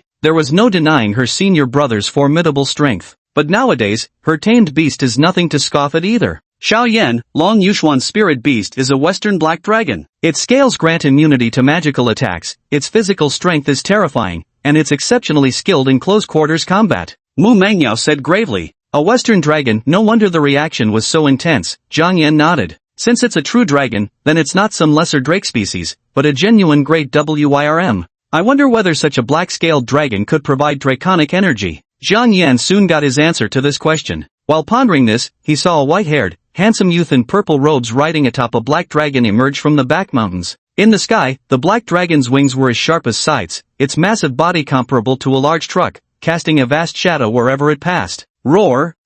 There's a strange aura. The black-winged dragon rotated its draconic pupils, its gaze sweeping downward to lock directly with Jiang Yan's stare. Their gazes collided, and the black-winged dragon grinned fiercely. Little one, how dare you gaze upon this king? Vroom! An unreasonable surge of draconic might suddenly swept forth, like an ancient monarch glaring down at Jiang Yan from the heavens. Yet as this oppressive aura approached Jiang Yan, it transformed into a gentle breeze, failing to stir even the slightest ripple. Jiang Yan gazed calmly at the black-winged dragon in the sky, sensing a gathering pressure within its draconic pupils. To receive without reciprocation is discourteous indeed. Just as Jiang Yan prepared to strike back, the system's notification tone suddenly rang out, detecting the presence of a life form with massive dragon energy. An arrow-like marker appeared in Jiang Yan's field of vision, pointed directly at the black-winged dragon in the sky. Simultaneously, his vision shifted subtly, the entire world turned grayscale, with the only splash of color emanating from the black-winged dragon's body. To be precise, it came from its draconic wings, dragon heart, dragon head, dragon bones, dragon claws. These dragon energy-rich areas contained massive amounts of the power needed for Twilight's dragon slaying. That's quite a bit of energy. Wonder if this divine master has given it his heart and soul. Maybe it could share some with me. A cold smile curved Jiang Yan's lips as he watched the black-winged dragon swooping down, his eyes gleaming with faint excitement. Roar, roar! Youngster, your gaze displeases this king. The black-winged dragon swooped down, its ebony wings slicing through the air like scythes, leaving a razor-straight trail of disturbed air in their wake. Toxarth, restrain yourself. Long Yuxuan's eyes turned solemn as he traced a summoning array with his palm, withdrawing the dark-winged dragon into his beast-taming space. Spreading his own pair of black dragon wings, he soared toward the Academy's administrative buildings. TCH, what a pity. Just a little closer and they'd have entered the Saint Lord's pressure domain. Jiang Yan shook his head, feeling slightly disappointed. However, Long Yuxuan is participating in the finals, he's bound to encounter it. As time passed, the list for the semi-finals was announced, and immediately afterward, the battles for the final 10 spots in the championship commenced simultaneously in both the back mountain and the main square. Advancing from the semi-finals to the championship requires not only defeating one's opponent but also standing out within a short time frame.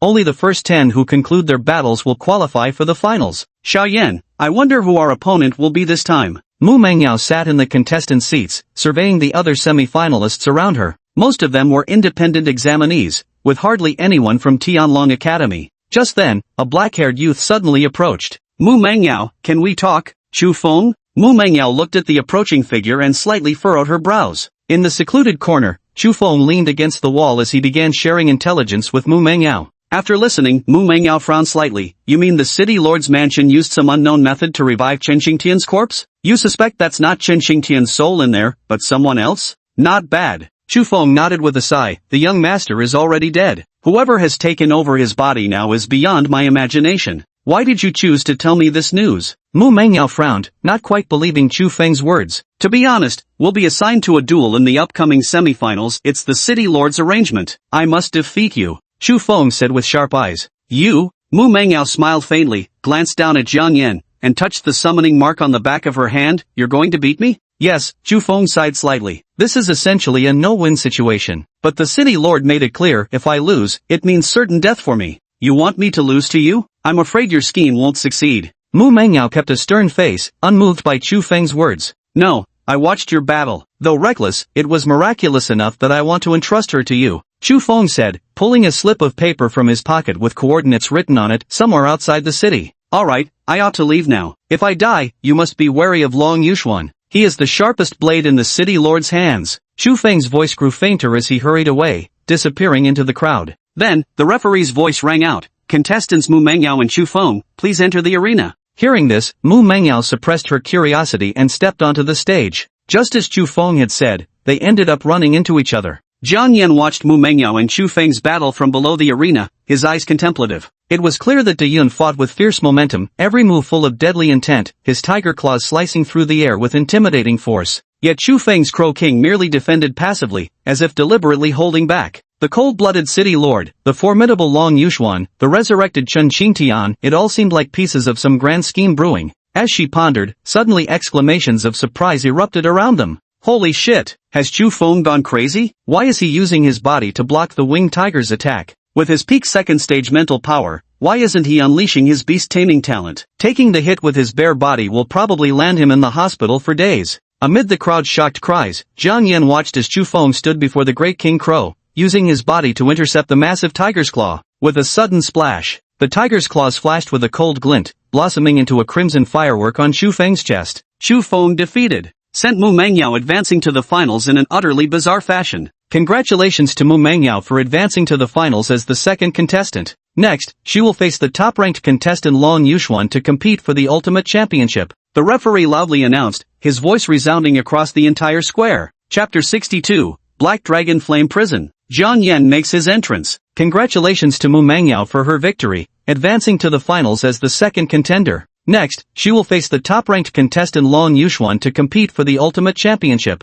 The referee loudly announced, his voice resounding across the entire square. The watching students of Tianlong Academy erupted in cheers. Though the victory came somewhat inexplicably, but that genius girl has returned. Everything is back. Not just them, even the executives on the podium wore varying expressions. The admissions teachers who had previously mocked Mu Mengyao were looking rather uncomfortable. To make matters worse, Long Qingshan was roaring with laughter beside them, leaving them feeling as disgusted as if they'd swallowed flies.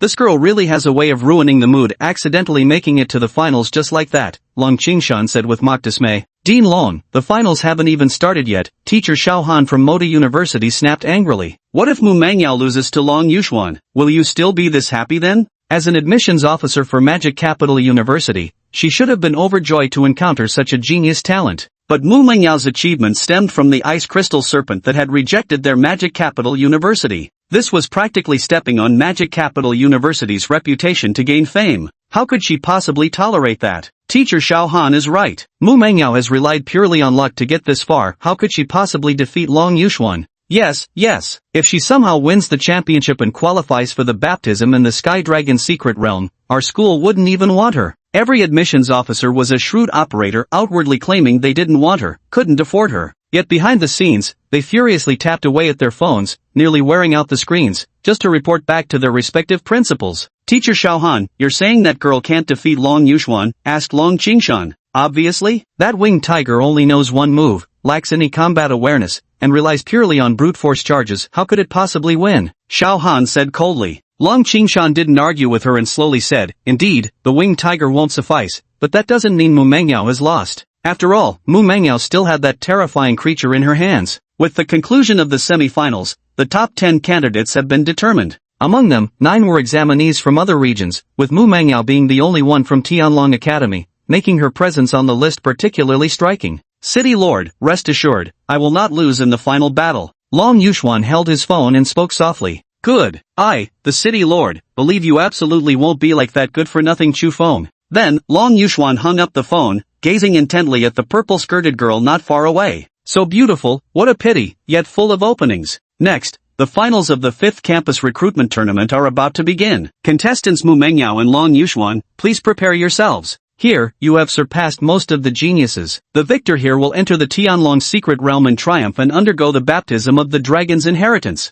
The referee's voice was brimming with fervor, stirring up the atmosphere in the venue. Countless passionate students got swept up in the frenzy, transforming into fervent cheerleaders as they roared their support for Mu Mengyao and Long Yuxuan. Teacher Xueqing and Wu Qian sat by the side, gazing with complicated expressions at their only hope. The honor of the Heavenly Dragon Academy now rests upon Mu Mengyao's shoulders. Chu Feng concealed himself in the crowd, cloaked in black robes, casting one final glance at the arena before vanishing into the sea of people. Dream Yao, go for it. Make sure you avenge me fiercely. Got it. Hearing Su Wanwan's cheers from below the stage, Mu Mengyao nodded. She took a deep breath and faced Long Yuxuan directly, who stood before her with white hair and dressed in purple robes. Just need to defeat you. Then Xiao Yan will train hard. Xiao Yan, do you still remember our promise? Mu Mengyao looked at Jiang Yan beside her and said with a smile, if Dayun and I win, you'll have to train properly. Of course, as the saying goes, a saint's word is unbreakable even by 4 horses. If you and Dayun defeat your opponents, this saint will personally train you.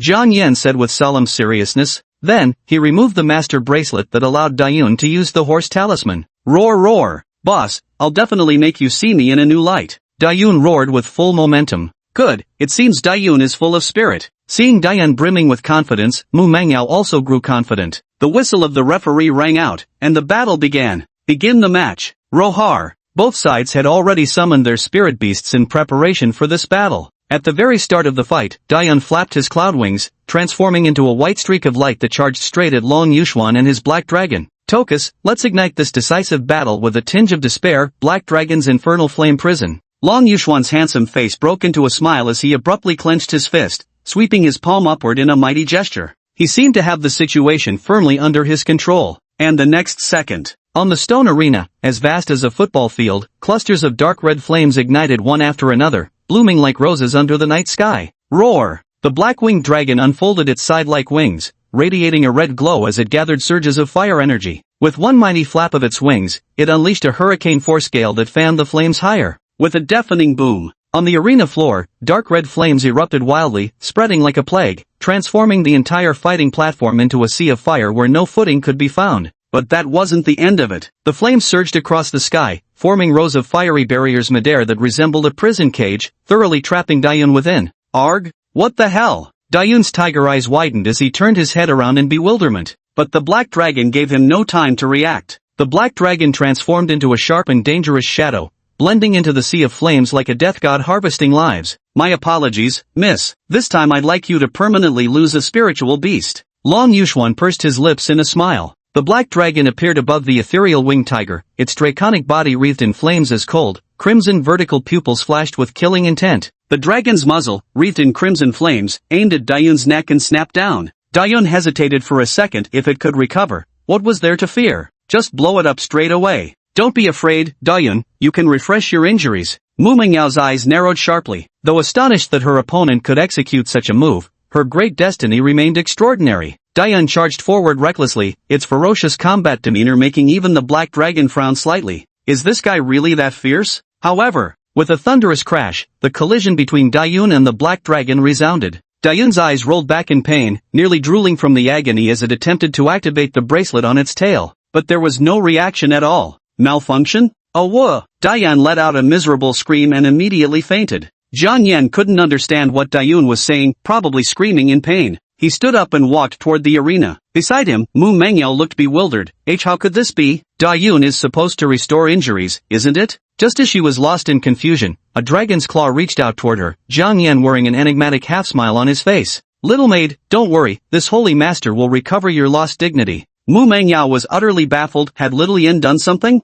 No way. What ill intentions could a mere spirit beast possibly have? Chapter 63, Unaffected by Dragonfire. The Flame Demon. Despair. Xiaoyan, you must be extremely careful. That black dragon's Dragonfire. As Jiang Yan step by step approached the blazing combat arena, Mu Mengyao was just about to warn him when she realized Jiang Yan had already stepped inside. How did Little Yen just walk in there? Little Yen, get out now. Don't enter the Blackwing Dragon's territory directly. That's its racial skill. All its attributes get enhanced within the Sea of Flames. Mu Mengyao cried out anxiously. Though the Blackwing Dragon's level wasn't particularly remarkable, barely reaching around level 21 and only just stepping into the commander tier. However, it wielded one advantage that other commander-level creatures lacked: a racial skill inherited from the mighty dragon. Racial skills are abilities inherent within a spirit beast's bloodline, such as the Voidwing Tiger's ability to traverse secret realms and the Icefrost Drake's frigid storm. Dragons, as an inherently powerful and evil race, possess even more terrifying racial abilities.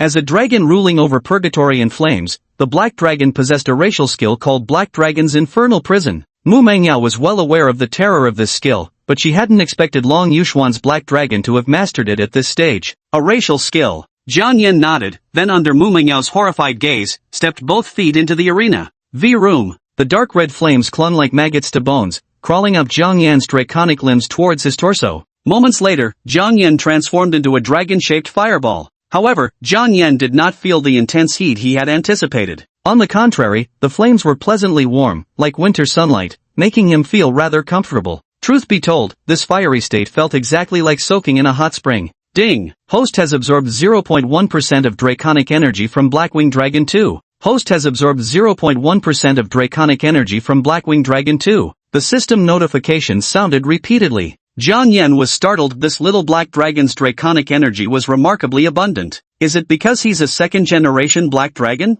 As the offspring of the primordial Black Dragon 2, the draconic energy contained within his body could potentially provide a substantial boost to the charging progress. Just how much remained to be seen. In that case, why not crack him open, tear him apart, and see exactly how much energy he holds inside? Jiang Yan's crimson vertical pupils flickered with a dangerous glint. Yet no one had noticed, still lost in astonishment at Jiang Yan stepping into the Sea of Flames. Hiss! First time seeing such a bull-headed spirit beast. Damn it, that's practically suicidal. Heh, Dean Long, is this the so-called genius you were talking about? One beast contract gets shattered effortlessly, and the other is downright idiotic, just marching right into the enemy's territory. Xiao Han on the podium couldn't help but sneer coldly. The other teachers also began to show hesitation, their expressions doubtful. Long Qingshan wiped his forehead and smiled slightly. Fire-type spirit beasts can weaken fire damage, so there's nothing wrong with going straight in. Heh, that's Dragonfire from a true dragon. Do you think it's some ordinary beast flame? Xiao Han sneered. Dean Long fell into silence. Indeed, that was, after all, the dragon flame of a black dragon. Though Western dragons are cruel and evil, their power is beyond question. That little fellow was probably being overconfident. Dragon Academy's dean watched Jiang Yan within the flames, as did countless pairs of eyes all fixed upon him. It appeared Jiang Yan's draconic form was trembling slightly in the fire, as if he could no longer endure the scorching heat. Oh no, the flame temperature is too high. It's about to collapse. Alas, it seems the winged tiger is Mu Mengyao's strongest spirit beast after all. What a pity! A group of Tianlong Academy students sighed in dismay. Losing to Long Yuxuan was nothing to be ashamed of. But they still wanted to win. Someone suddenly spoke up. Wait a minute, why do I feel that spirit beast isn't in pain, but laughing? Though bathed in flames, Jiang Yan's eyes concealed unprecedented excitement. Coupled with his demonic draconic visage, everyone nearby couldn't help but feel thoroughly creeped out. Holy shit, it really is. Feels damn creepy. To be honest, my family comes from a long line of hunters. I've only seen that kind of look in a spirit beast's eyes from the old-timers before. It's the excitement of a hunter spotting its prey. Bro, you're exaggerating too much. It looks just like prey no matter how you see it. While the crowd was still discussing, Jiang Yan had already sprung into action. With a gentle grasp of his dragon claws, the surrounding crimson flames contracted like tidal waves into a single point of light, clutched firmly within his palm. He popped it into his maw. Boom. The flames exploded inside his jaws, but merely exhaled a wisp of warm air, leaving Jiang Yan completely unaffected. Flames, it's been so long since I've used them that I almost forgot this holy lord also commands the demonic power of fire. Jiang Yan smiled faintly as profound orange-red flames, deeper than the black dragon's dragonfire, erupted around his entire body. Whoosh! Dragonfire flooded the skies centered around Jiang Yan like a torrential deluge, completely washing away the black flames in sight. In its place came a deluge of hellish flames. The black flame prison that had been on the fighting platform vanished without a trace. The platform's surface shattered into fragments of rock that floated into the sky, while the dragonfire painted the void in fiery orange-red hues, casting the heavens and earth into ominous darkness. Rohar! Mad whispers transmitted through the flames seemed capable of tearing souls apart, causing everyone nearby to feel their heads might explode at any moment. Domain skill? No, what kind of ability is this? Long Yuxuan clutched his forehead, sweat dripping along his jawline, his face contorted in agony. Impossible. How could this cub's flames be stronger than Toxartha's? Suddenly, Long Yuxuan's expression changed dramatically. In just a few seconds, chunks of his memory had disappeared. Wait, no. This mental stabbing pain, is it devouring my soul? It's a demon. Toxara's, dragon's might. Suppress its psychic energy completely. Long Yuxuan swiftly commanded. Roar! In the sky, the circling black dragon let out a roar filled with fury. A pair of crimson vertical pupils locked onto Jiang Yan, radiating a predatory gleam fit for dragon slaying. Lowly creature, repeatedly provoking this king, you deserve to die. Buzz! That dragon's roar seemed to materialize into tangible sound waves, instantly enveloping Jiang Yan. Trying to use draconic majesty to restrain this holy master's spiritual power? A decent idea, but unfortunately, Jiang Yan displayed no expression as he calmly unleashed his aura without any emotional fluctuations. When the dragon talisman was elevated to its advanced stage, the intensity of his aura surged once more. The contest of draconic might ultimately came down to bloodline purity. Had this been the original black dragon, it might have matched Jiang Yan blow for blow. But the black dragon's second generation fell far short. With a resounding boom, Toxas in the sky shuddered. Roar? What the hell? An overwhelming pressure, vast as the cosmos, bore down upon it, evoking the primal fear it had felt as a hatchling before its mother. Gulp! This king is not afraid. Toxas tried desperately to conceal its terror, but its sickle-shaped wings, its proudest feature, had lost all strength. The massive dragon body came crashing down. Like a falling dove, it landed right before Jiang Yan, where all that awaited it was Jiang Yan's loving pats. Little one, you've got quite a plump reserve of draconic power within you. Come, let Uncle take a closer look. Chapter 64, Brutality is Praise, unrivaled in school history. Bang, bang, bang. The black dragon's massive body came crashing down onto the arena with a thunderous impact, kicking up swirling clouds of dust. It tumbled like a rolling wheel across the ground, spinning several times before barely managing to stop right at the edge of the arena. Jiang Yan's pupils glowed with a faint blue psychic aura as the information about this black dragon flashed before his eyes. Name, Toxas, Black Dragon 2. Race, Black Dragon. Level, 21. Race potential, high-grade sacred beast. Introduction, Toxas is a black dragon possessing a true name. Excelling in magic and flame, physical body might seem its weakness, but for a dragon whose scales are immune to magic, the flesh is absolutely no vulnerability. Such an outstanding panel, no wonder it possesses so much dragon energy. Jiang Yan scrolled through Black Dragon Toxas' status panel, his fingers sliding until he saw its magic immune scales. Scales immune to magic? Pluck them off and we could craft a set of dragon scale armor. Moreover, the dragon blood within this creature is exceptionally pure, perfect for refining into draconic energy to replenish, Twilight of the Dragon Slayer. In that case, then this holy lord won't stand on ceremony. Jiang Yan raised his dragon claws, advancing step by step toward the distant black-winged dragon. Roar! No! Stay away from me! The black dragon Toxarth trembled in its draconic form, unfurling its side-like wings in desperate attempt to flee. But Jiang Yan reacted with lightning reflexes, his pupils locking onto the black dragon as psychic energy solidified into invisible shackles around its neck, limbs, wings and tail. No matter how violently the black dragon struggled, all resistance proved futile. Ruawar! As the dragon's terrified screams echoed out, the surrounding spectators looked on in confusion. To everyone's eyes, the black dragon seemed to have gone mad, roaring and howling on the spot. Strange, did this big fellow get too cold up in the sky and fall down? Below the stage, Su Wanwan sat beside teacher Shuetching with a puzzled expression. Wu Qian nodded. Not only did he fall, but he also accidentally hit his head. Now Long Yuxuan is in trouble. How could this be? As Tokus Beast Master, Long Yuxuan was more bewildered than anyone else at that moment. The Black Dragon's fall was utterly absurd. It was so powerful, with the blood of the Black Dragon King flowing through its veins, how could it possibly lose its balance mid-flight? Could it be that demonic spirit beast has corrupted the Black Dragon's soul? Just as he was deep in thought, a faint sound of claws piercing flesh rang out, followed immediately by his companion's ear-splitting scream resonating through Long Yuxuan's ears. Arf! Pain! No way? Long Yuxuan stiffly turned his head. Then his pupils instantly shrank to pinpoints, trembling violently. Good heavens! What kind of hell is this? In the arena, beside the Black Dragon's body, Jiang Yan's dragon claws swept like blades, effortlessly slicing open the beast's belly as easily as tearing paper. Torrents of dragon blood splashed onto Jiang Yan's scales, the warmth cascading over him, yet his stern draconic visage remained utterly expressionless, just like a surgeon operating with icy precision, unfazed by the flow of a patient's blood. Not only was Jiang Yan's demeanor completely tranquil, his claws continued their methodical work, snapping wings, severing limbs. Splash! Splash! Blood blossoms bloomed one after another, mingled with the Black Dragon's utterly miserable roars, weaving together into a stage play named Dragon Slaying. Ding! Congratulations, host! Absorbed the blood of Black Dragon 2, Dragon Energy plus 1%. Ding! Congratulations, host! Absorbed the marrow of Black Dragon 2, Dragon Energy plus 3%. Ding! Congratulations, host, for absorbing the heart of Black Dragon 2, Dragon Energy plus 5%. Congratulations, host, the charging progress of Dragon Slaying Twilight has reached 20%. Every system notification was accompanied by another sweep of claws. The Black Dragon's cruel roars grew increasingly hoarse until they ceased altogether. Even the referee was stunned by the bloody spectacle, forgetting to call for a halt. However, just as everyone was blaming Jiang Yan, a strange scene unfolded. Jiang Yan wiped the non-existent sweat from his forehead and waved his hand, activating the horse talisman. Phew! Looting is pretty much done. When it's fully recovered, this holy lord will come back for another round. The Black Dragon became enveloped in white light that acted like an eraser wherever the glow passed. Its wounds automatically healed, and even its severed wings regenerated completely. Roar! This king shall never let you go. The Black Dragon opened its eyes and let out a deep, thunderous roar, as if unwilling, as if cursing.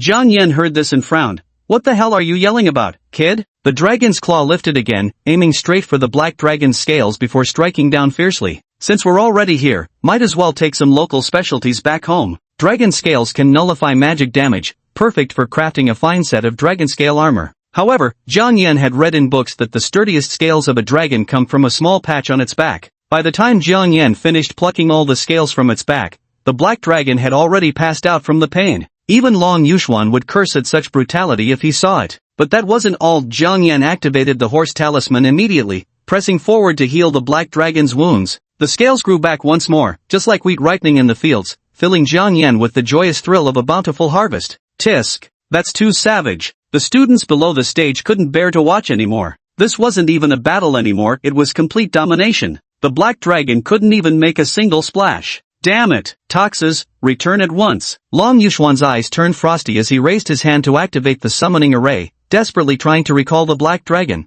But the summoning array had barely taken shape when Jiang Yan's demonic flames instantly burned through it, reducing it to nothing. Forced recall isn't working. Goddammit, where are the organizers? Is the Heavenly Dragon Academy not handling this? Long Yuxuan was also infuriated, shouting at the referee in rage, Referee, where's the referee? Why aren't you doing anything about this? Examinee Long Yuxuan, we only offer protection to examinees who surrender. Damn it, the Black Dragon is already this badly injured, and you're still not offering any protection, huh? Long Yuxuan felt indignant, but forcefully suppressed his anger and articulated word by word, I admit defeat. As the words fell, the referee also snapped to attention, activating a formation to separate Jiang Yan, who was clutching a massive pile of dragon scales, from the Black Dragon. He declared loudly, congratulations to examinee Mu Mengyao for claiming the final championship. In this battle, her spirit beast delivered a spectacular performance, one that will stand unmatched in the entire history of Sky Dragon Academy. Let this inspire us all. The referee's voice echoed far and wide. A wave of jubilant cheers erupted at the scene, pressing down on Long Yuxuan like a mountain, suffocating him. Step by step, he walked up to the Black Dragon without uttering a word. The Black Dragon's defiant eyes were now brimming with tears. Its once majestic dragon back was now unrecognizable, scarred with countless bloodied pits where scales had been torn away, leaving it utterly battered and wounded. You cruel demon! Sooner or later, I'll make you pay. Long Yuxuan glared at Jiang Yan with fury burning in his eyes. Cruel? Jiang Yan's expression shifted as he smiled faintly. Thank you for the compliment, but I'm still missing one final piece. Praise? The final piece? Long Yuxuan was baffled when his face was suddenly splattered with dragon blood. On the black dragon's back, a single tough scale was torn off by telekinesis and flew back into Jiang Yan's palm. Premium Black Dragon Scale X1, total, 1000. Great, 1000 dragon scales, now it's complete. Chapter 65, Undergoing the Baptism. Insight soars. Premium Black Dragon Scale X1, total, 1000. Jiang Yan's mental energy surged forth, gathering the diamond-shaped black dragon scales together, quickly piling them into a small mountain of scales. The densely packed dragon scales shimmered with a metallic sheen, many still smeared with the black dragon's bloodstains. A pungent metallic tang of blood permeated the air, bearing silent witness to the black dragon's ordeal. Long Yuxuan's eyes darkened dangerously as his gaze locked onto the mountain of dragon scales behind Jiang Yan. This bastard. Plucking out dragon scales, then healing them. What else could it be but demonic? Toxes, come back. Long Yuxuan suppressed the anger in his heart and coldly activated the recall formation. The severely wounded black dragon emitted a white glow and vanished from the arena. To the victor go the spoils. Losing is losing, no amount of tough talk changes that. But, Long Yuxuan cast a cold glance at Jiang Yan before leaving. How about a bet? Next time we meet, I'll make sure you see Thokas in its full glory. Fine, I'll be waiting, the holy master replied. Jiang Yan yawned indifferently as he walked toward Mu Mengyao. Exchanging pointless words with him was no better than discussing with his little mate how many sets of dragon scale armor could be forged from these scales. Xiao Yan, you. Mu Mengyao looked at Jiang Yan, who had returned with a small mountain of dragon scales, feeling utterly helpless. Just for a set of dragon scale armor, you actually skinned one on the spot? You really know how to make use of local resources. However, Mu Mengyao's delicate cheeks flushed with a rosy hue as she exclaimed excitedly, I must admit, tearing apart a black dragon barehanded does look rather dashing.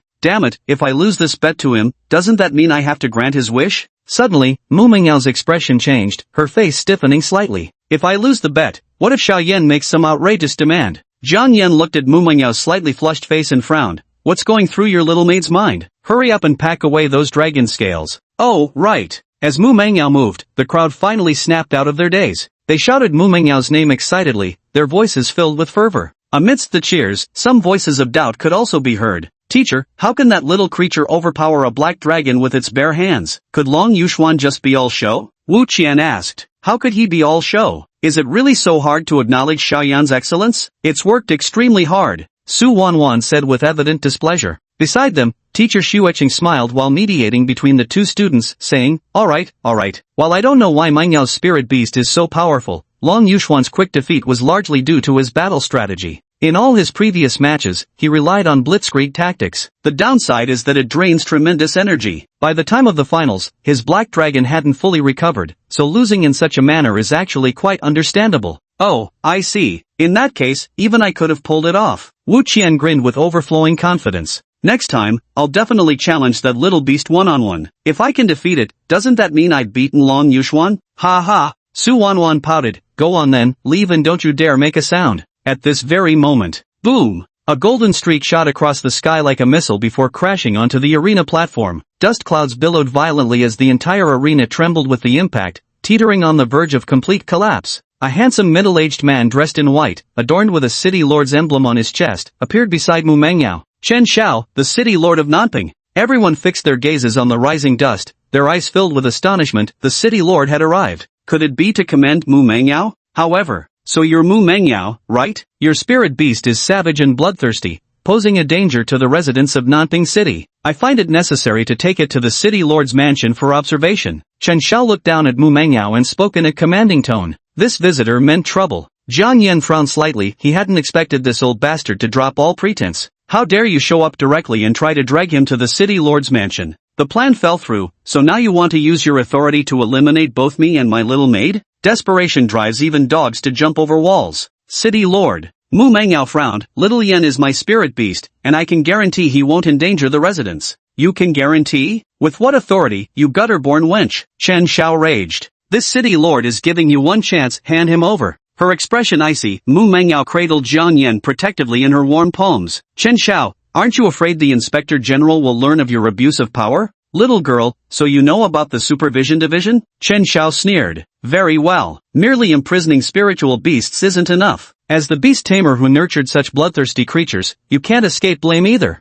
As he spoke, he raised his hand and began sketching a massive formation in midair. As the city lord, Chen Zhao's personal cultivation had reached the peak of beast general level, the same tier as Elder Su. However, being younger, he possessed greater potential to break through to the Beast King realm. There are even rumors online that Chen Zhao has touched the threshold of becoming a king-level beast tamer. A head-on collision wouldn't work, so it's better to make a quick getaway first. A gleam flashed in Jiang Yan's eyes, swiftly taking the shape of a rabbit talisman. At this very moment, City Lord, why so angry? Dragon Qingshan strode onto the platform with a group of admissions officers, positioning himself between Jiang Yan and Mu Mengyao. Qingshan, do you dare stand against me too? Chen Xiao said coldly. Not at all. I merely wish to remind you, this is Sky Dragon Academy. My territory. A faint smile played on Dragon Qingshan's lips. The teachers behind him simultaneously unleashed their formidable auras, Tier 5 psychic energy. It unmistakably meets the standard of a master-level beastmaster. City Lord, casualties are inevitable in any competition, some bleeding is only natural. Exactly, bloodshed is an inherent part of combat. The admissions teachers smiled knowingly. Bloodshed is normal? Then what about this entire floor covered in blood? Chen Xiao pointed at the black dragon's bloodstains littering the arena and shouted angrily, and what about these flesh fragments and severed limbs? Have you ever seen anyone in a competition rip off their opponent's scales to make armor? Isn't this brutality? Isn't this dangerous? Chen Xiao spoke with forceful conviction, but Long Qingshan and the others remained unmoved. Good, very good. Going against me, are you? Chen Xiao shot a cold glance at Long Qingshan before turning to leave in fury. After he left, Mu Mengyao stepped forward to express her gratitude. Thank you all, teachers, and especially the dean for intervening. Nothing consequential. By the way, Xiao Mu, would you like some resources? Our Jiangxia University can provide them to you free of charge. Old Su, you're acting far too quickly there. One after another, admission teachers gathered around, all talking at once, leaving even Mu Mengyao somewhat overwhelmed. Long Qingshan stood outside the crowd, his smile gradually turning cold, his expression as if covered in frost. With Mu Mengyao winning the championship, Long Qingshan also fulfilled his promise by sending the two of them to the baptism site within the Tianlong secret realm. Only then did Jiang Yan learn that the Tianlong secret realm housed a dragon pool, where immersion could enhance the purity of dragon blood, along with various other benefits. The dragon's pool was shrouded in mist, its glow hazy and dim. Thud! Jiang Yan dove headfirst into the tranquil waters, sending up a splash. Xiao Yan, you got me all wet. By the shore, Mu Mengyao had just changed into a fetching lilac swimsuit when Jiang Yan's splash drenched her from head to toe. Her fair and slender waist was fully exposed, with graceful curves, and her pale legs glistening with water droplets appeared as warm and smooth as jade. Jiang Yan ignored her, focusing on the changes happening within his body. Absorbing Song Dragon spiritual liquid, your comprehension has significantly improved. Chapter 66, is the new talisman conceptual level? The Song Dragon's blessing. Absorbing Azure Dragon Spirit Liquid has greatly enhanced your comprehension. Soaking in the cool pool water, Jiang Yan felt his mind refreshingly clear as the spirit liquid washed over his face, bringing him full body comfort. Several minutes passed. Beyond the initial coolness, an unexpected itchiness began to bloom in his head. My head itches, is my brain about to grow again? Jiang Yan rubbed his temples, feeling all the questions in his mind gradually become clear. Problems like how to combine talismans and how to activate them no longer seemed difficult. Now, even the most complex questions could be solved just by thinking. Comprehension enhanced. As everyone knows, a person's comprehension ability is related to innate talent and cannot be improved by any acquired means. Yet this Azure Dragon Spirit Liquid could actually enhance Jiang Yan's comprehension. No wonder Long Qingshan and the others were reluctant to let outsiders in, treating this baptism as priceless treasure. However, the more they oppose it, the more it proves that His Holiness must not let go of this baptism. While pondering, suddenly, a voice resounded around the dragon pool, ancient and powerful, extremely penetrating. You are the chosen ones this time, and may receive 10 minutes of spiritual liquid baptism. Mu Mengyao's expression turned serious as she replied, Thank you, Elder. Might you be the legendary Azure Dragon? Correct. I am the Celestial Azure Dragon, ruler of skies and grantaire of blessings. Young one, your spirit beast carries traces of my essence. Did you receive my gift in the hidden dragon's secret realm? Well, swallowing the Azure Dragon's skull could technically count as receiving a gift, right? With an awkward smile, Mu Mengyao nodded. You're absolutely right, Elder. Xiao Yan shares some connection with you. Would it be possible to extend the baptism duration slightly?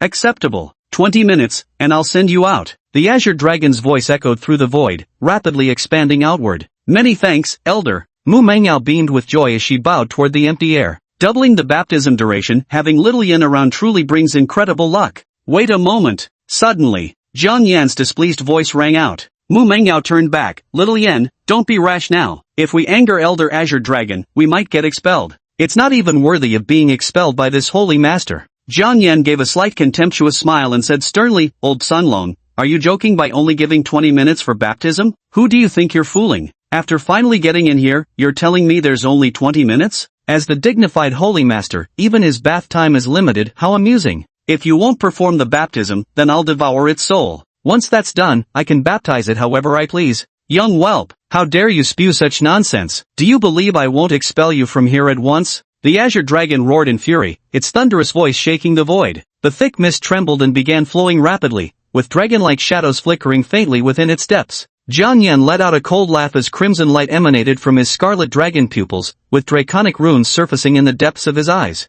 Buzz! A violent gale erupted with Jiang Yan at its center, scattering the mist with its force and revealing the true form of the azure dragon. Yet it was no heavenly azure dragon. Instead, it was nothing more than a skeletal dragon's remains reduced to bleached bones. The skeleton was covered in moss and cracks, bearing the marks of time. Within its eye sockets, two raging blue soul flames burned fiercely as the gale swept past. The azure dragon's soul flames began trembling violently. The overwhelming sensation of facing a vast ocean struck it instantly. Within Jiang Yan's oppressive aura, it felt nothing but sheer terror. Majestic as mountains, boundless as seas, their solemn weight crushed all beneath. As if a casual fit of rage could scatter its soul to the winds. Bloodline suppression. Why? How could its bloodline pressure be so terrifying? Dragon Lord, little Dragon Lord, I beg for your mercy. The little dragon was blind to not recognize your lordship's true identity. I beg for mercy, Lord Dragon. The azure dragon's voice trembled, completely devoid of its previous air of supremacy. No way. There was no choice but to be afraid. Jiang Yan's draconic aura was terrifying, and he could devour souls.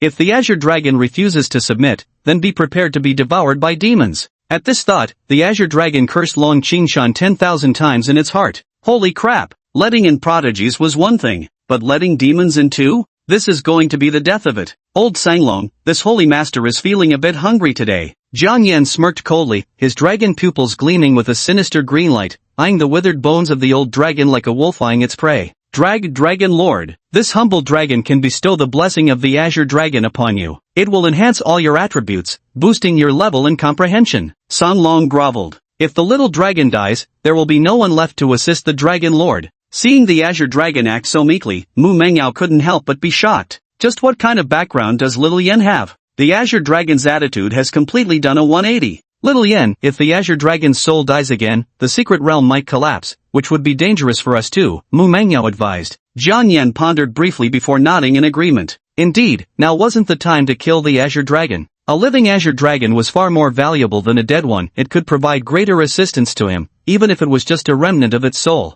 In that case, this holy lord shall witness this so-called blessing of yours. No problem, Lord Holy Master. The azure dragon switched its tone remarkably fast. Its will to survive was undeniably strong. The skeletal azure dragon tilted its head back, mandibles parting as it chanted a series of obscure and intricate syllables. Misty clouds of colorful energy rose from the dragon pool, as the water level rapidly receded, transforming entirely into a swirling multicolored mist that enveloped Jiang Yan. An intoxicating fragrance permeated the air, evoking the sensation of strolling through a sea of blossoms. Taking a deep breath, Jiang Yan felt his draconic form, from soul to scales, become ethereally pure and luminous, while his control over his body sharpened noticeably. Ding! Host has absorbed the azure dragon's blessing, receiving minor attribute enhancements across all physical aspects. Host absorbs azure dragon's blessing, gains 200 EXP. Level increased to 17. Host absorbs azure dragon's blessing, gains 200 EXP, level increased to 18. Ding! Reaching level 20 unlocks a conceptual grade talisman for the host. As Jiang Yan absorbed the azure dragon's blessing, his level soared explosively at this very moment. Concept level talisman? Jiang Yan froze momentarily, barely having time to process it when strange movements erupted throughout his body. Crack! The sound of bones growing resonated from every part of Jiang Yan's body. A new force surged within Jiang Yan, an overwhelming sense of power radiating from within. The burgeoning energy transformed into nourishment, propelling Jiang Yan's body upwards in growth. Within moments, he had reached a height of 2 meters, with the claws on both hands elongating into razor-sharp blades. The draconic features on his head became more pronounced, a pair of horns resembling short daggers, glinting with a lethal gleam. Within crimson vertical pupils, a monarch's oppressive aura diffused, making even the azure dragon shudder in awe. What terrifying draconic majesty from this little dragon! This must be the Dragon King reincarnated. Trapped for 1,000 years, this old one might finally see daylight again if I could secure its assistance. It's entirely possible to restore the glorious era of the dragon race. In an instant, Jiang Yan's status soared infinitely in the Azure Dragon's estimation. It now regarded him as the dragon race's sole hope. Little flame, it's huge. Mu Mengyao's delicate face flushed slightly pink. The towering dragon physique made her heart race uncontrollably. Chapter 67, Ignite the Rat Talisman. Conceptual Skill, Resurrection. Buzz. Misty vapor enveloped Jiang Yan as he slowly opened his eyes, surrounded by colorful fog. With a sweep of his dragon claw, the mist dispersed, revealing Mu Mengyao's delicate, fair-featured oval face. At this moment, the little maid wore an expression of surprise, her gaze filled with peculiar curiosity. Little maid, what's with that look in your eyes? Jiang Yan frowned slightly and touched his own cheek. There's nothing dirty on it. Oh, sorry Xiaoyan, you've changed so much it made me a bit dazed. Mu Mengyao patted her flushed cheeks. Your Holiness, it's just that your charm is too overwhelming. Song Long chuckled meaningfully. Jiang Yan lowered his gaze slightly, narrowing his eyes. It seemed his knowledge was lacking. I thought only my past self could be this shameless. Never imagined dragons would have it too. Ahem, don't change the subject. Jiang Yan coughed and tugged at the Supreme Ruler-style shorts that had appeared around his waist. Little maid, go receive your baptism quickly. Oh, alright. Mu Mengyao nodded, gathering her long black hair into a bun before leaping lightly into the pool like a fish. She wanted to summon Dayun, but the Azure Dragon informed her there was only enough sacred water left for one person's baptism, so she reluctantly gave up the idea. Jiang Yan arrived by the pond, where the young girl was diving underwater, her fair and graceful figure stirring a blazing fire within him. Huff! That little maid is practically a mischievous sprite. When she grows up, who knows how many men she'll spell trouble for. As her saintly master, keeping her in check is practically a public service. With these thoughts, Jiang Yan quietly averted his gaze, focusing instead on the reflections dancing upon the water's surface. The 2-meter-tall dragon body radiated an imposing aura, causing the surrounding mist to automatically retreat as if repelled by an invisible force field that maintained a 1-meter clearance. Its face bore characteristics of both demons and dragons, majestic yet sinister, with flames occasionally leaking from the corners of its mouth, the very image of a demonic fire dragon. Jiang Yan clenched his draconic claws into fists, and the water's reflection mirrored the motion. With a powerful forward punch, bang, bang, the fist pierced through the air, generating 2 sonic booms in an instant. Power, speed, acuity, every attribute had risen by a level. Is this the might of a sovereign-rank Saint Lord? Jiang Yan smiled faintly with excitement. Physical enhancement was just one aspect. The key was that he could now activate new runes. Ding! Host level has reached 20, crossing the threshold into Commander tier. Congratulations, Host. You may consume 20 skill points to unlock a brand new skill tree. Current remaining skill points, 40. Unlocking the skill tree requires consuming more skill points? That makes sense when you think about it. After all, this talisman possesses a conceptual skill. Recalling the system's words, Jiang Yan activated it without hesitation. Ding! Congratulations, Host. You have obtained the conceptual level talisman, the Rat Talisman. Junior Mouse Talisman, you possess the power to animate sculptures, capable of bringing any statue to life while retaining all its preset abilities, personality traits, and age. It's actually the Mouse Talisman. Jiang Yan's eyes sparkled with excitement, yet his heart grew solemn. The Mouse Talisman could breathe life into sculptures, dolls, and other identity-representing objects. Moreover, every living being that has been enlightened possesses all the abilities assigned to it by others. In other words, by placing the Rat Talisman on the stone statue of the dragon, Jiang Yan could transform the sculpture into a genuine dragon, complete with the dragon's true name, all its abilities, even its personality. Their independent nature and stubbornness make them prone to disobedience. Even after the dragon was revived, its first instinct was to attack the one who resurrected it. The Rat Talisman's power is practically a divine resurrection skill. Even if someone dies, it can bring them back to life through sculptures, complete with their original soul and memories. But its drawbacks are too glaring. Jiang Yan pondered briefly before conceiving an effective solution to the problem. System, upgrade the Rat Talisman to intermediate tier. Before the conceptual level, resurrection, skill, both the Rabbit Talisman and Horse Talisman need to step aside first. So, system, allocate the points. Host, would you like to spend 20 skill points to upgrade the Rat Talisman to intermediate level? 20 skill points, that would completely drain the reserves. But for the power of the Rat Talisman, this sacred one is taking the gamble. Jiang Yan frowned, clenched his teeth, and went all in. Allocate the points. Ding! Rat Talisman upgrade successful. Congratulations, Host, you've obtained the Intermediate Rat Talisman. Intermediate Rat Talisman, 0/40. You possess the ability to animate all things, granting lifeless objects both life and soul. Additionally, you can forcibly terminate the animation, reverting the target to its original state. Note, animated objects will naturally develop a certain degree of affinity toward you. Forced termination means even if the subject refuses to obey, you can still end the animation. Plus, it even grants affection. Jiang Yan examined the mid-level rat talisman panel and felt quite satisfied. Although it couldn't achieve complete control, it still counted as having a countermeasure, somewhat similar to a method of resurrecting and controlling others. For some reason, Jiang Yan's mind inexplicably flashed to a certain ninja ability from next door. Edo Tensei? Jiang Yan shook his head. Never mind, he thought. Once the baptism was over, he'd find a chance to test out his abilities. With this thought, Mu Mengyao's baptism was nearing its end. Splash! Mu Mengyao wrung out her soaked dress, then with a gentle flicker of sacred flames, her entire body became dry and comfortable. She smiled and said, Xiaoyan, thanks to you, I'm just one step away from reaching the late second stage. To be honest, even Mu Mengyao herself hadn't anticipated such rapid cultivation progress. Strangely enough, how could Xiaoyan, usually such a lazy little beast, always manage to surpass her? Young lass, gratitude isn't just empty words. Shouldn't you at least bear the holy master a child or two? Sun Long joked. How can an old man talk so foolishly? Mu Mengyao's delicate face flushed slightly as she said, Senior, after all, I am Xiaoyan's beast tamer. Please don't joke about this. I am not joking, Sanglong smiled faintly. Let me remind you, now that you've taken action, when the Saint Lord transforms into human form later, you'll naturally become his principal consort and enjoy endless prestige. The more absurd its words became, the redder Mu Mengyao's earlobes grew. Alright, old Sanglong, this Saint Lord has a question for you. Jiang Yan stopped Sanglong mid-sentence and spoke calmly. Do you want to be resurrected? Resurrect? Both Sanglong and Mu Mengyao froze with shock, utterly stunned by the suggestion. Does it even know what it's saying? Revive. Great Holy Lord, do you have any solution? The Azure Dragon now placed absolute trust in Jiang Yan and asked solemnly. If you wish to be resurrected, then create a statue of yourself as you were in life,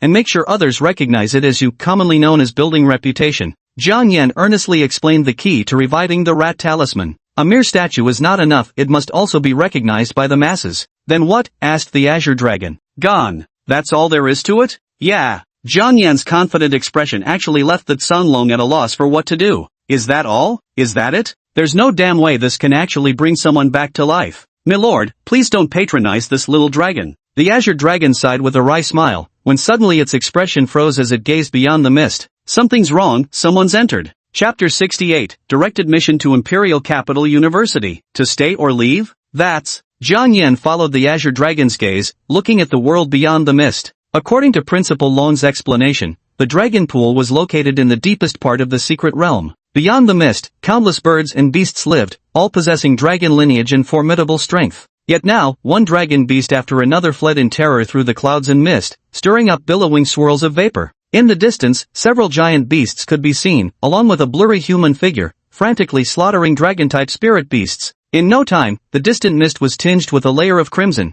transforming into a bloody haze that spread everywhere. At the same time, Jiang Yan's ears rang with the system's notification tone. Ding! Absorbing the dragon energy of the black-scale dragon horse, charging progress 0.1%. Ding! Absorbing the dragon energy from the three-colored dragon sparrow, charging progress at 0.5%. Ding! Absorbing the dragon energy from the midnight dragon carp, charging progress at 1%. Staring at the system notifications, Jiang Yan furrowed his brow slightly. Every system notification signified the death of a spirit beast. They transformed into final energy particles, converging toward him. Buzz! One by one, the luminous specks approached from afar, vanishing into his body. Dragonfall Dusk's progress surged violently, leaping from 25%, plundered from the black dragon, to 30%, then accelerating relentlessly, already threatening to break through 40%. Old Azure Dragon, how did that fellow manage to enter your secret realm? Jiang Yan withdrew his gaze and inquired. He used sinister methods to forcibly tear open an entrance to the realm, most likely targeting me. The Azure Dragon stared at the figure, eyes burning with both fury and solemn apprehension.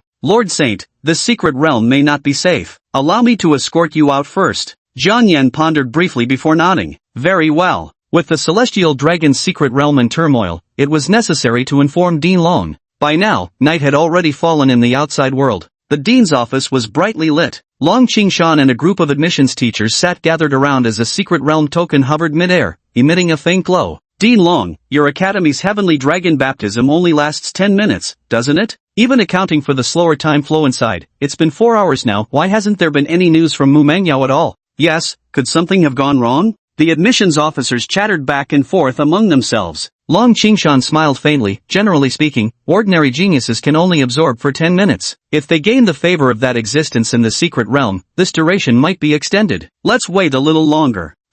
That sounds nice. Aren't you just making this up to trick us into raising the stakes for our universities? Xiao Han, the instructor from Moda University, stood nearby and said coldly, Professor Xiao, how old are you? If you're going through menopause, maybe you shouldn't be recruiting students. After all, someone like you really tarnishes the reputation of your prestigious Moda University, Long Qingshan retorted with a smirk. How dare you? Age is a sensitive topic for any woman, and Xiao Han was no exception. She glared angrily at Long Qingshan and snapped, fine. 4 hours have passed, let's see what kind of improvement that girl's tamed beast has made when she comes out. As he spoke, buzz. The void before the crowd rippled like a lake's surface, and a hazy mist poured forth, revealing 2 figures within its depths. Humph. Finally out, let's see what kind of transformation your baptism has brought. Xiao Han flipped his wrist, retrieving a professional energy testing device, and scanned it directly toward Jiang Yan and Mu Mangyao. Beep. Mid-tier second-order spiritual energy detected, second beast taming space unlocked, age 16 years old, evaluation, excellent. Beep. Unknown species beast companion, level 20, commander tier, age 0.1 years old, evaluation. Beep. Error. Target energy levels excessively saturated. Beep beep beep. What's going on? Xiao Han frowned slightly as he looked at the wildly beeping instrument in his hand. He gave it a slap. Boom. The device suddenly exploded. The resulting gust of wind dispersed the mist surrounding Mu Mangyao and Jiang Yan. There stood Jiang Yan's formidable 2-meter dragon form exposed, lofty, broad shoulders, and gleaming dragon claws emitting chilling light. A pair of crimson dragon eyes gleaming with cold light swept over the crowd, and not a single person dared meet its gaze. What sort of device dares to pry into this Saint Lord? Jiang Yan snorted coldly, glaring at Xiao Han who clutched the shattered remnants of the instrument. You're that juvenile dragon from before? Xiao Han stared at Jiang Yan in momentary dazed disbelief. How could it possibly have reached the commander level? And this commander level giant physique, you're telling me it's only 0.1 years old? Ha, classmate Mangyao, it seems your baptism was quite successful. Long Qingshan stepped forward, smiling as he examined Mu Mangyao. Not bad, not bad. Your spiritual power is abundant, and your aura is steady yet restrained. You've absorbed quite a lot of the baptism energy. Many thanks to the dean for this opportunity, Mu Mangyao said politely. Yeah. Dean Long and the others walked past her, stopping beside Jiang Yan and examining his physique with expressions of surprise and doubt. TSK. These muscles. What strokes. Perfect. Absolutely perfect. I never noticed before, this little one actually has draconic bloodline. It seems this is also an outstanding sub-dragon. Little dragon, we're dead serious, join our military engineering university. Anyone dares mess with you, we'll apply for a nuclear-armed spirit beast to blast them, said a man in military uniform. Don't listen to him, little one. Come to our Western Regions University instead. We've plenty of scorching hot snake beauties here, maybe gift you one as a wife. A woman with striking makeup chuckled. The others kept pitching various perks to Jiang Yan, completely ignoring Mu Mangyao standing nearby. What the? For heaven's sake, I'm the beast tamer here. Mu Mangyao looked at everyone speechlessly, her eyes pleading as she turned to Dean Long. Everyone, please go back for tonight. I'll discuss this with Mu Mangyao and give you our answer tomorrow. Long Qingshan stepped forward, politely seeing them off with a smile. After everyone had left, the office fell silent. Long Qingshan picked up a cup of strong tea, took a sip, then handed it to Mu Mangyao, saying, Want some? No, thanks. Mu Mangyao glanced at the saliva marks on the cup and frowned slightly. This Dean Long doesn't seem very reliable. Principal, actually, we have some news to tell you. Mu Mangyao informed Long Qingshan about the events that had transpired within the Heavenly Dragon's secret realm. Upon hearing the news, he set down his teacup, his expression turning utterly blank. He seemed to be pondering something. Old man, you okay there? Jiang Yan found his behavior somewhat peculiar. Long Qingshan's reaction didn't quite match that of the typically short-tempered and easily angered academy dean. Shouldn't he be cursing loudly before leading a charge straight into the secret realm? Huff, I'm fine. Long Qingshan exhaled a turbid breath and said, the enemy came prepared for such mass slaughter. Girl, our school is no longer safe. I previously promised to recommend you for direct admission to Imperial Capital University, so, Long Qingshan withdrew a plane ticket and a letter from his breast pocket, saying, you must depart tonight, leave Nanping City immediately for the capital. His tone carried urgent notes, as if deliberately trying to drive Mu Mangyao away. Jiang Yan and Mu Mangyao frowned simultaneously, sensing something unusual about Long Qingshan. Does he know something? Chapter 69, Resurrecting Chun Qingtian, Remolding the Demon's Body. In the end, Mu Mangyao still accepted the plane ticket from Long Qingshan and brought Jiang Yan back to her home. Xiaoyan, I have a feeling something big is going to happen in Nanping City. Are we really leaving? Mu Mangyao looked at the recommendation letter in her hand, her face showing a flicker of hesitation. Little maid, don't you understand, the fiercer the storm, the more precious the fish? Jiang Yan's gaze was sharp as he stared at the plane ticket in Mu Mengyao's hand, saying calmly, "That old fox Dean Long's sudden change in attitude proves there must be secrets about the Heavenly Dragon's secret realm. Moreover, the Heavenly Dragon's secret realm is essentially my property as the Saint Lord. How can I just abandon it so easily? Indeed, Elder Sanglong has formed a bond with us. It would be improper to just leave like this." Mu Mengyao nodded, then suddenly smiled. "Little Yen, I thought you'd realize the danger and sell off Senior Sanlong to save your own skin." "Am I that kind of dragon? You look exactly like one." The night passed. Dawn. Jiang Yan stood by the window. Shadows flickered past the window, merging into his own silhouette. The dispatched shadow ninjas had returned, yet found no useful information within the city lord's mansion. They had no choice but to expand their search and investigate other locations. That area beyond the city walls appears to be a forest? Jiang Yan looked at the note in his hand, the one Chu Feng had left him before departing, marked with a string of coordinates. With a mere thought, shadows split from beneath his feet, forming dark masses as spectral ninjas emerged from the ground. Now, these phantom ninjas radiated the aura of commander-level beings, their weapons bizarre and varied: sharp axes, short blades, kunai, shuriken. The strength of the shadow ninjas depended entirely on the summoner's mental power. The stronger the spiritual power, the more powerful the shadow ninjas become. With Jiang Yan's commander-level rank and the additional boost from the Rooster Talisman's telekinetic power, his shadow ninjas were already formidable enough to effortlessly surround and eliminate spirit beasts of the general tier. "Go check out this location and bring back whatever you find there." "Sha." The shadow ninja nodded, his figure swiftly darting away before vanishing into the darkness of the room. Jiang Yan wiped the sweat from his forehead. The room felt unbearably stuffy. Turning his head, he saw Mu Mengyao sitting cross-legged on the sofa in a purple camisole dress, her eyes tightly shut while murmuring something under her breath. "Once this emperor masters this skill, I must test it out on little Yen." As she moved, the temperature around them gradually rose. Faint demonic flames began to rise from various parts of her body. Jiang Yan only saw her expression grow increasingly manic before she suddenly clapped her hands together. "Beastmaster skill, Beast Bond, success." Mu Mengyao opened her eyes, her pupils flashing with brilliant light. Spiritual Beast Bond, one of the innate skills of a Beastmaster. It allows the extraction of one skill from their lifebound spiritual beast for use, a signature move of advanced Beastmasters. For Mu Mengyao to master it at this stage is already remarkable. The little maid's actions clearly stem from an insatiable curiosity. Jiang Yan noticed Mu Mengyao's little scheme and chuckled lightly. "Little maid, didn't you say you wanted to surpass this holy master through your own strength?" "What's this? Can't resist wanting my ultimate skill now, can you?" "Xiao Yan, I'm a beast tamer, using your skills as part of my natural abilities," Mu Mengyao retorted, her face flushing red. As she spoke, her slender hand lifted gracefully, tracing an elegant arc through the air. A fiery red magic circle slowly took shape under her intricate gestures. Humming. As the formation completed, Jiang Yan felt an influx of power surging into his body. But this power was extremely feeble, he could shatter it with merely a thought. Jiang Yan didn't resist it. On the contrary, he actively guided this energy toward the draconic flames at his core. Vroom! Like a carp diving into water, that force swiftly merged into the dragon flames upon contact. "Found it!" Mu Mengyao's face lit up with delight as she gracefully raised her jade-like hand, channeling the energy within Jiang Yan's body. But the next second, an intense, domineering, and sinister aura erupted violently. The surrounding space rippled wildly in response. With a resounding boom, Mu Mengyao's hands ignited with two blazing demonic dragon flames. The uncontrollable demonic dragon flames crawled everywhere, engulfing her entire body and burning away her clothes. A breeze blew in through the window, scattering the dust to reveal Mu Mengyao's bare, jade-white shoulders.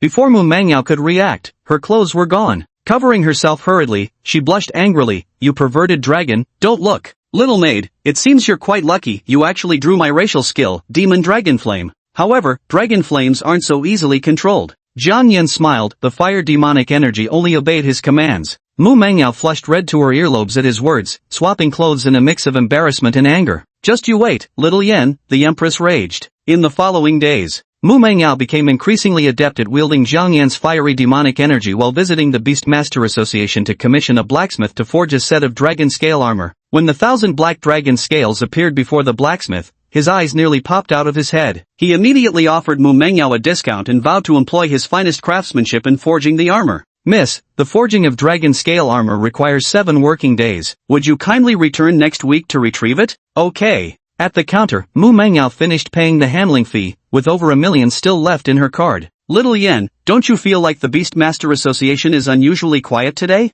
Jiang Yan glanced around. Apart from the fixed counters, only a few scattered people were visible. Even the once most popular bounty board had very few people selecting missions. Strange. Jiang Yan slightly furrowed his brows upon hearing people discussing. Who knows what brute cleared all the quests on the mission board, leaving us nothing to accept. Shoo, keep it down. I heard it's an inspection team sent from the imperial capital. Rumor has it they came specifically to investigate the city lord. What? Could it be that the city lord has some issues with his political performance? Imperial Capital Patrol? Jiang Yan remembered that this department was specifically the whip used to discipline officials. This investigation into Qin Shao couldn't be coincidental, someone must have sent them deliberately. Sigh, the inspection team is probably gonna come up empty-handed. That Qin Shao already resigned. Rumor has it he skipped town overnight, said the girl at the counter. Only those with a guilty conscience would flee. Jiang Yan fell into thought. Considering the timing of Qin Zhao's disappearance, perhaps that person in the Heavenly Dragon secret realm was Qin Shao. In that case, I'll have to make a move against Chen Xingtian.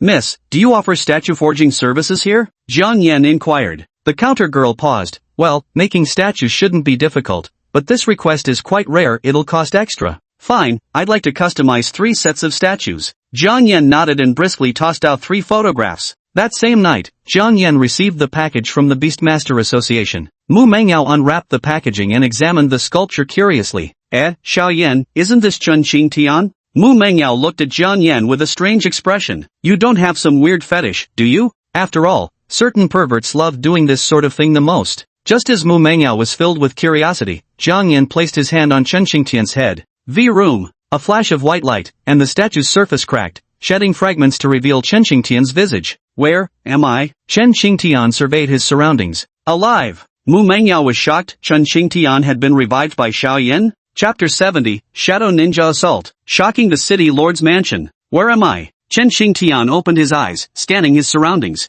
Suddenly, he clutched his head, his face contorting in agony. It hurts. Why does it hurt so much? As his gaze shifted, he caught sight of Mu Mengyao's bewildered expression. Wait, Mu Mengyao, what are you doing here? Wait, wasn't I just conquering that wild secret realm? Where is this place? Chen Xingtian, as if still unaccustomed to the environment, began hobbling around with extremely uncoordinated movements. However, he hadn't taken more than a few steps when he suddenly bumped into a chest as solid as an iron wall. Bang! Who the hell? Are you blind? Chen Xingtian looked up and saw a colossal draconic creature standing 2 meters tall with a formidable build. Hiss! What kind of monster is this? Chen Xingtian retreated several steps in succession until his back hit the wall. Chen Xingtian, this holy sovereign asks, you answer. Jiang Yan looked at Chen Xingtian in the corner and spoke calmly. After observation, Chen Xingtian appeared to possess all his memories from before death. As for Chen Zhao's affairs, his son probably knows most of it. I ask you, Sage Lord, why did Qin Shao target the Heavenly Dragon Academy? What was his true purpose?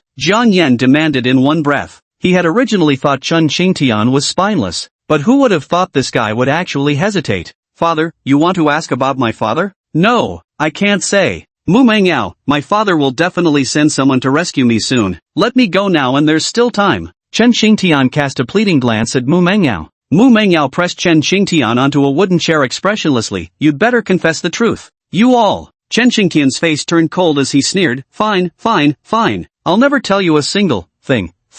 At some unknown moment, Jiang Yan's dragon claw had already rested upon Chen Xingtian's forehead, with dragon flames rising and scorching his very soul. Wrapped in the crimson flames, Chen Xingtian trembled violently, his face contorted in agony. 5 minutes later. Speak, I said. Big bro, no. Hero, I'll confess everything. Stop torturing me. Shouldn't you have done this earlier? Insisted on imitating my brother Wu Jing for nothing. Jiang Yan curled his lip. Not using electric torture was already the greatest mercy. Afterwards, he had Chen Xingtian organize his thoughts and began listening to Chen Zhao's plan. At the same time, outside Nanping City, in a forest cabin, a large king crow with thick wings and bloodstained feathers landed before the door. A youth drenched in blood dismounted from the crow's back. Knock knock. Chu Feng extended his scar-covered hand and tapped on the door. After a short while, a tender, milky child's voice sounded from inside the room. And no, don't come in. There's no one here. It's me, Xiaoling. Brother? A little girl wearing a white gauze hat pushed open the door and peered over timidly. She had long eyelashes and pale red hair, with 2 horseears twitching slightly atop her head, appearing extremely alert.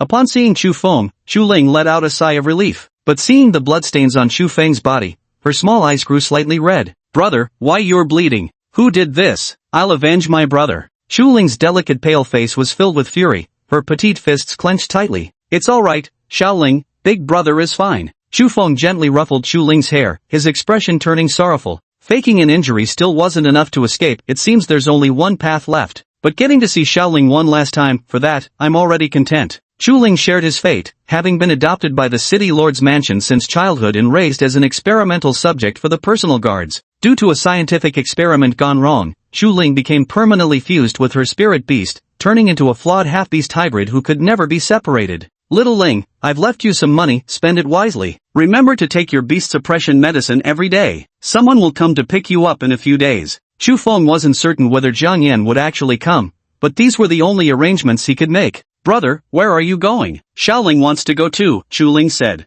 Chu Feng gave a bitter smile, his throat tightening as he found himself unable to speak. But right at that moment, _Creek _ Chu Feng's king crow suddenly screeched in alarm. The surrounding forest was eerily quiet, so quiet that only the rustling of bushes could be heard. Damn it, already? Chu Feng's expression turned icy as he spotted fleeting figures darting between the tree shadows. The sound arrived before its master. Chu Feng, come submit to your death quietly. Only by killing you might the city lord grant us mercy. Well, there's actually a half-beastkin girl here, perfect. Just right to contract as this old man's pet. Each cruel laugh reverberated through the woods, making Chu Ling's pretty face turn pale and her delicate hands grow icy. Chu Feng pulled Chu Ling into the room with one swift motion and slammed the door shut. Pressing his back against the door, he hugged the trembling little girl and said, Xiao Ling, escape through the secret passage. I'll buy us time. If I don't come for you, never come back, understand? I won't. But Chu Xiaoling stubbornly protested. This isn't the time to be stubborn. Listen to your brother, go now. Chu Feng frowned as the fighting sounds of King Crow already echoed outside the door. Boom! Caw caw! King Crow's cries grew increasingly frantic. King Crow was about to be overwhelmed. Anxiety surged in Chu Feng's heart. Suddenly, Chu Xiaoling's ears twitched. She raised her head, her entire body trembling as she spoke. Brother, outside, it's so scary. Chu Feng's face was full of puzzlement. Before he could even react, the sounds of a fierce struggle erupted from outside. Ding ding dong dong. Damn it, that bastard Chu Feng actually has backup. What's there to fear? We're a commander-level squad. I'll kill as many as they send. Ah, my eyes. Hidden weapons. It's the Fuso ninjas. They're all commander-level ninjas. Retreat. Fall back now. The pursuers' alarmed cries came through the door. Mixed with the sound were the slicing noises of blades cutting through flesh. After a brief moment, the outside fell completely silent, not even a single footstep could be heard. What's happened? Chu Feng's heart pounded as his palm gripped the wooden door. Big brother, don't. Chu Xiaoling whispered fearfully. Chu Feng scattered a handful of sleep-inducing powder, and the little girl finally drifted into unconsciousness. Then, he cracked the door open slightly and peered outside. A thick, pungent scent of blood assaulted his senses. Then, Chu Feng beheld a sight he would never forget for the rest of his life. On the muddy ground, the pursuer's dismembered limbs lay scattered in pools of blood, while the Dark Crow King had its wings bound in iron chains.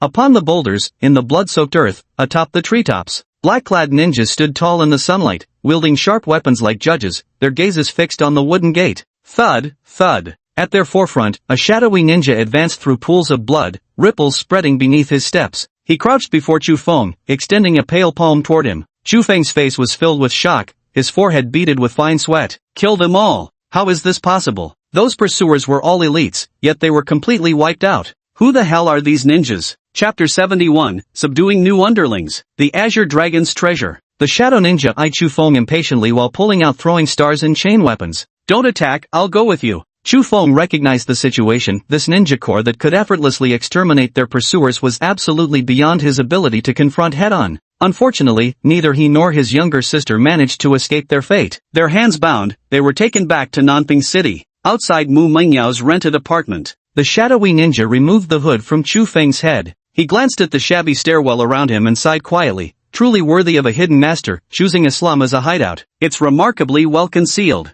He cast a sidelong glance at Chu Xiaoling, who was also tied up in a burlap sack, and exhaled softly. He wondered just what kind of formidable figure he would meet this time. For him and his sister, the odds were likely grim. The shadowy ninja assumed a proper posture and gently knocked on the door. Knock, knock, knock. Such cautious demeanor made Chu Feng's heart grow even heavier. Whoever was inside must be terrifyingly strong. Here we go. A voice that sounded strangely familiar to Chu Feng rang out. Mu Mengyao, dressed in casual clothes, open the door, it's you, come in. Mu Mengyao stepped aside, allowing the shadow ninja to carry Chu Feng and Chu Xiaoling into the house. Inside the house, Jiang Yan was lounging on the sofa humming a tune, munching on fruit while watching a dance show on TV.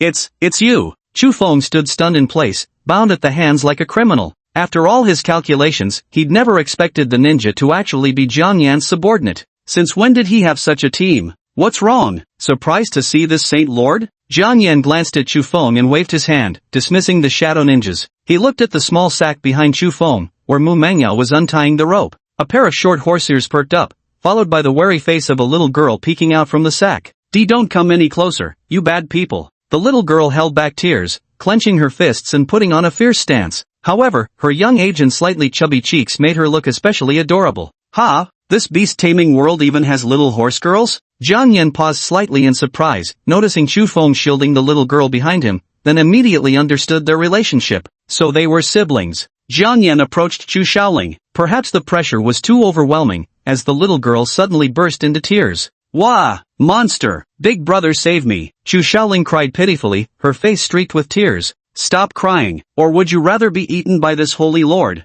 Jiang Yan couldn't resist being mischievous, making the little girl cry even harder. Little Yan, stop scaring the child, Manhwa said helplessly, reaching out to comfort Chu Shaoling. Chu Feng, the sacred lord saved both you and your sister. How do you intend to show your gratitude? Jiang Yan looked down at Chu Feng imposingly. Whatever you require, sacred lord, I'll do my utmost to repay you, Chu Feng replied earnestly. Alright then, since I saved you both, let's say 5 million each. Give me 10 million, and we'll call it even. 10 million, isn't that a bit too much? Too much? Do you really think so? Jiang Yan grinned broadly, revealing a mouthful of sharp fangs. No, not much, Chu Feng answered blankly. That's more like it. If you can't repay the debt, you'll work for this holy master for free. Otherwise, Jiang Yan pointed his dragon claw at Chu Shaoling. Chu Feng immediately nodded. I understand. After agreeing to Jiang Yan's demands, Chu Feng actually felt relieved. Calmly untying the ropes, he stepped into his new role as a subordinate. Chu Shaoling also became well-behaved. Whether she truly understood that she owed money or not, she kept praising Jiang Yan for being amazing.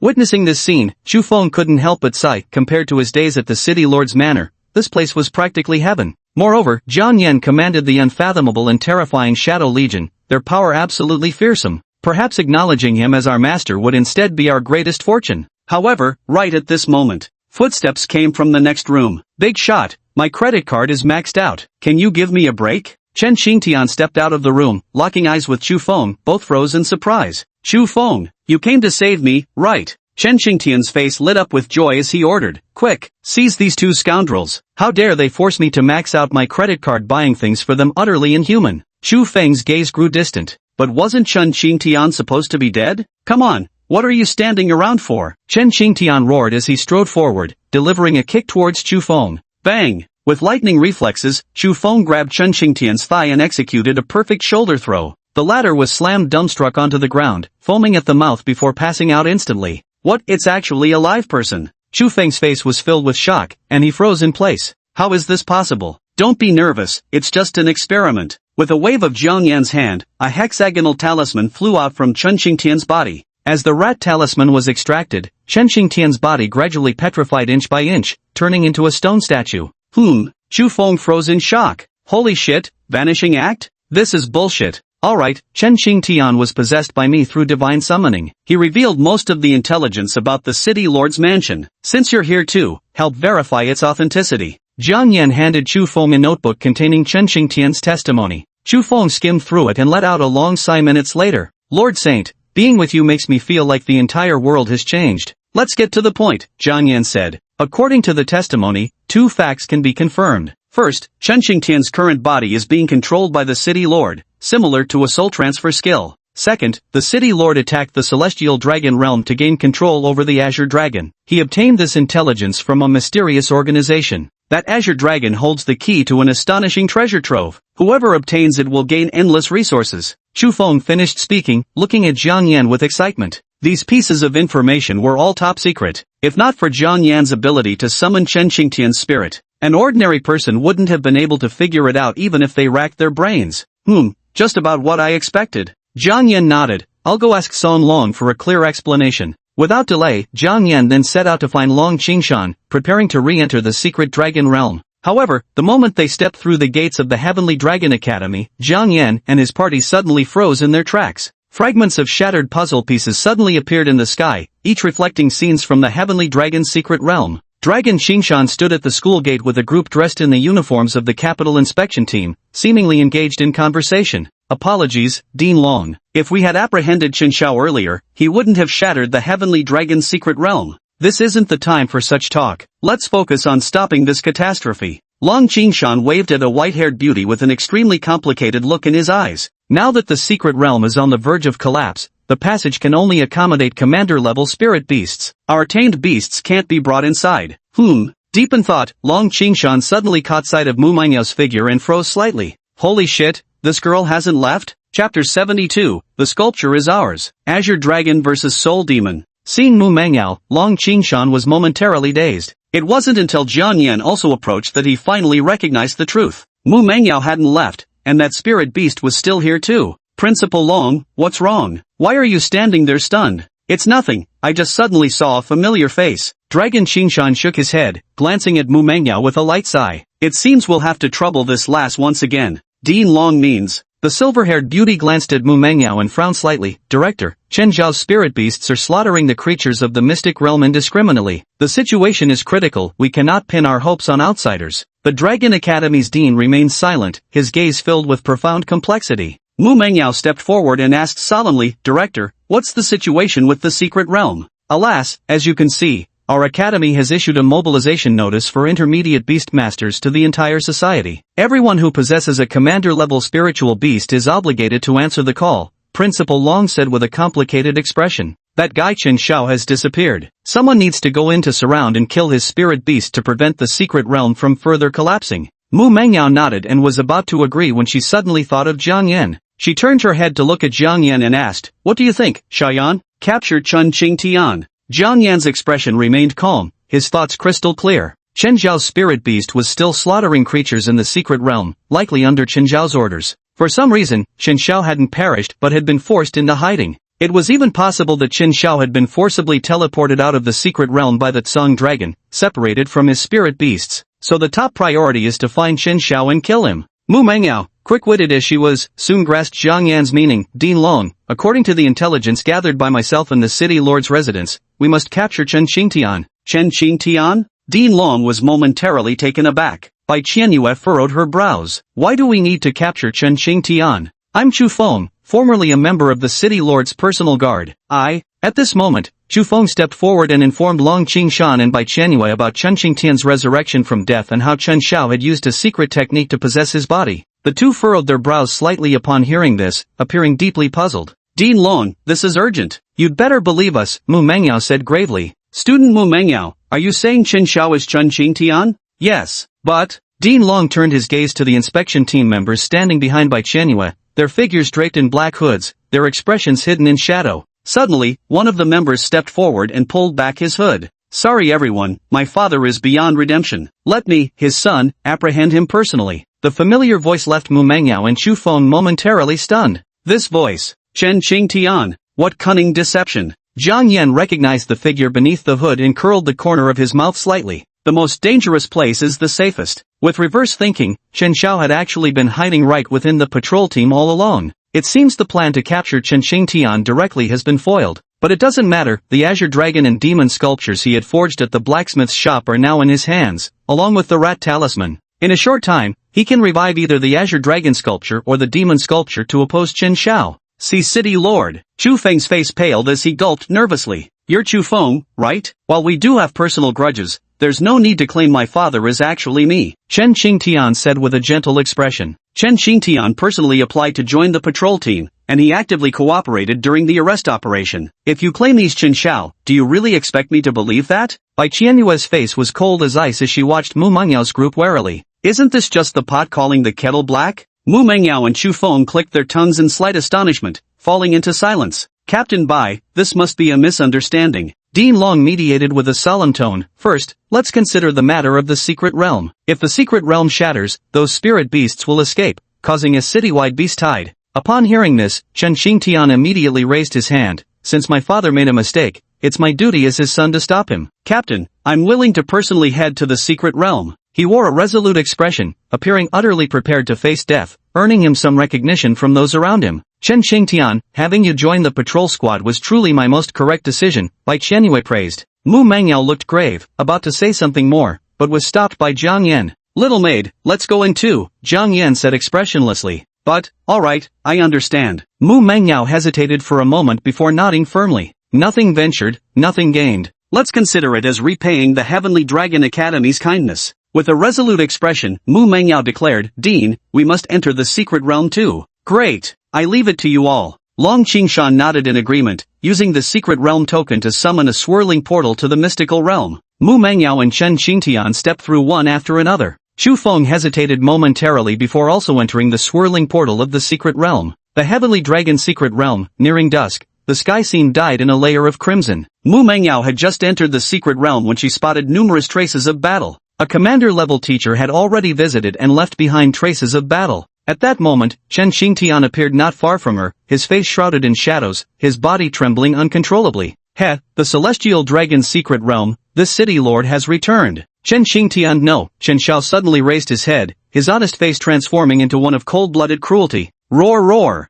In the distance, several massive spirit beasts were rapidly approaching, seemingly drawn by Chen Xiao's presence. The leading figure, ghost-like with a mist-wreathed body, had already arrived before Chen Xiao, unleashing a piercing, soul-rending shriek. Screech! Peak beast grade, mental attribute spirit beast, soul demon. The outside world. How could this be? Bai Qianyue's eyes widened as she stared at the sphere exposing Chen Xiao, her expression freezing in shock. Those two were right. Chen Xiao was Chen Xingtian. Why did the slap in the face come so quickly? Damn it! Letting Chen Xiao enter the secret realm is like releasing a tiger back into the mountains. The surrounding inspection team members also wore expressions of urgent concern. Long Qingshan watched the scene expressionlessly, as if he had anticipated it all along. So, how do you plan to respond? Within the Heavenly Dragon's secret realm, Chen Xiao no longer concealed his amusement, roaring with arrogant laughter. You fools actually thought you could outsmart this city lord? Ha ha ha! The Azure Dragon dared to forcibly shatter my mortal form, but never imagined this city lord could still return from the dead, did it? He glared at Chu Feng and Mu Mangyao, and you too, attempting to expose my true identity, weren't you? Soul demon, devour them! Screech! The mist-bodied soul demon came rushing like a spectral blur, its speed defying eyesight. In the blink of an eye, it was already upon Mu Mangyao and the others. Too fast, but at this very moment, Lord Dragon Monarch, I've come to aid you. A hoarse yet powerful voice resounded through the sky. Jiang Yan grabbed Mu Mangyao and Chu Feng, taking a step back. Boom! A thunderbolt-like figure descended from the sky, transforming into a spectral bone dragon. Its dragon tail swung like a meteor hammer, striking the soul demon with crushing force. Screech! The soul demon instantly let out a shrill scream. Azure Dragon. Chen Zhao's expression turned grave. Chapter 73, Ghost Shadow Core, beware your back. At this moment, outside, countless fragments of secret realms reflected the massive skeletal form of the Tsunglong. The eerie soulfire flickering in its hollow eye socket sent chills down one's spine. Holy shit! Look at that spiritual beast. Is that a living dragon skeleton? What an enormous dragon skeleton! Just what kind of dragon beast could this have been in its lifetime?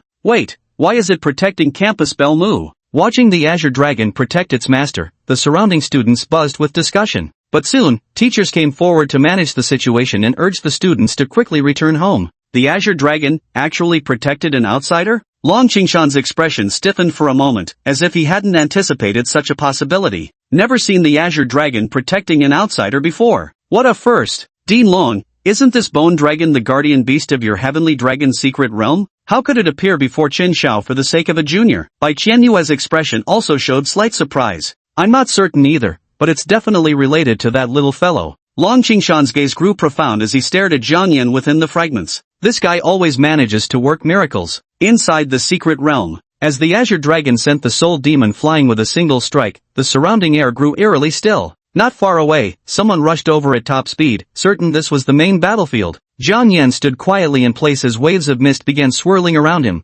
obscuring the Azure Dragon's form. Sir, why is the Azure Dragon protecting us? Chu Feng asked in confusion. Because I tamed the Azure Dragon long ago. Mu Mangyao face brimmed with confidence as she glared challengingly at Chen Xiao across from her, her fighting spirit blazing. Chu Feng was stunned, never expecting the lady of the house to be so formidable. However, Lord Sage, why have you returned? The Azure Dragon turned its massive head. Is it to rescue the little dragon? Jiang Yan nodded and asked, Azure Dragon, at your peak strength, what were your odds of defeating them? 100%. The Azure Dragon answered without hesitation. I want the truth. Factoring in the possibility of being ganged up on, the win rate should be about 75%? So it's 50-50 then? Jiang Yan stroked his chin. According to the Azure Dragon's memories, this guy was just a silver dragon who specialized in potion making. In terms of actual combat power, he probably wasn't even half as strong as other dragons of his level. Great sage, this humble dragon was once considered a dragon king. My combat prowess shouldn't be underestimated. The Azure Dragon was about to retort when Jiang Yan cut it off. Enough, I understand. I could actually run away if I can't win the fight. Jiang Yan fell silent, mapping out his plans for what lay ahead. To stop Chen Xiao, there are two methods: assassinate his physical body or slay him with overwhelming force. With this thought, Jiang Yan willed it, and the shadows beneath his feet twisted rapidly, splitting into several shadowy masses. The shadowy masses then divided in two directions, darting respectively toward Chu Feng and Chen Xiao. Boom! At that very moment, a thunderous roar echoed from beyond the mist. Ha ha ha, Azure Dragon, I was just lamenting not being able to find you. Who knew you'd deliver yourself right to my doorstep? Chen Zhao's figure darted like a phantom, suddenly charging through the thick mist. His body was possessed by a spirit demon, radiating an aura of bone-chilling cold and extreme frost. With a savage expression, he snarled, "This time, I absolutely won't let you escape." Whoosh! Chen Zhao's figure flashed like a shooting star as he came crashing down. My lord, dodge now. The Azure Dragon swung its tail, preparing to strike Chen Xiao, but right at that moment, Chen Xiao suddenly smiled.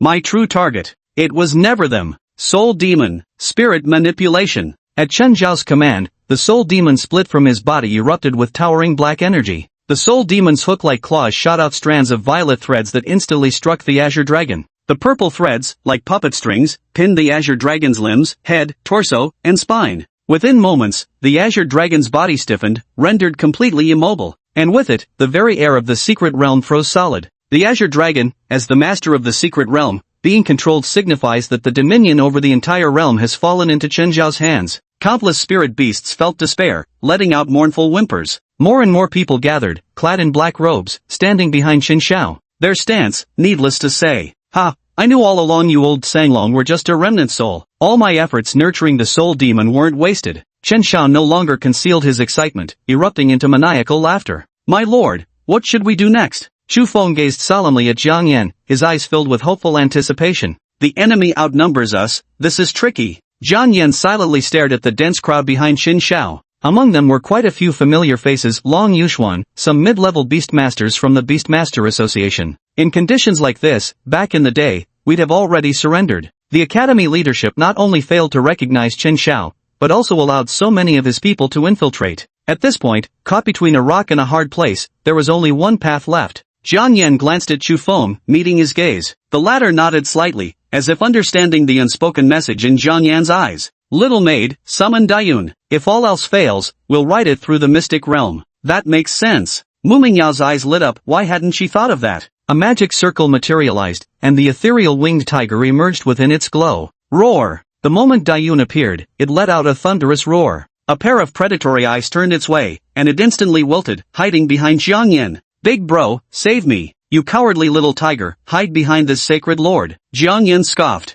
As the surrounding mist gradually thickened, the white fog obscured everyone's vision. The figure of the Azure Dragon grew closer through the mist, sensing the spirit beasts lurking around, waiting for an opportunity. Numerous stealthy spirit beasts were present, but the greatest threat still came from Chen Xiao. Capture the leader first, and the gang will scatter. Jiang Yan's gaze sharpened as his mental energy surged forth recklessly, transforming into razor-sharp psychic blades. Whoosh, whoosh, whoosh. Psychic blades swept out, kicking up a fierce gale. Wherever they passed, the mist dissipated. Even the Azure Dragon was forced to retreat under the relentless assault. Humph, your level isn't high, but your strength isn't small. It seems you have some connection to my son's death. Chen Zhao's face darkened. Better to kill by mistake than let one slip away. Just as he was about to take action himself, suddenly, whoosh, the shadow beneath his feet suddenly writhed, and a ninja figure leaped out. A gleam of cold light flashed. A sharp dagger thrust toward Chen Xiao from an unexpected angle. How amusing. Old Master Su's treasure has actually fallen into your hands. Chen Xiao remained unfazed, throwing a powerful punch with tremendous force.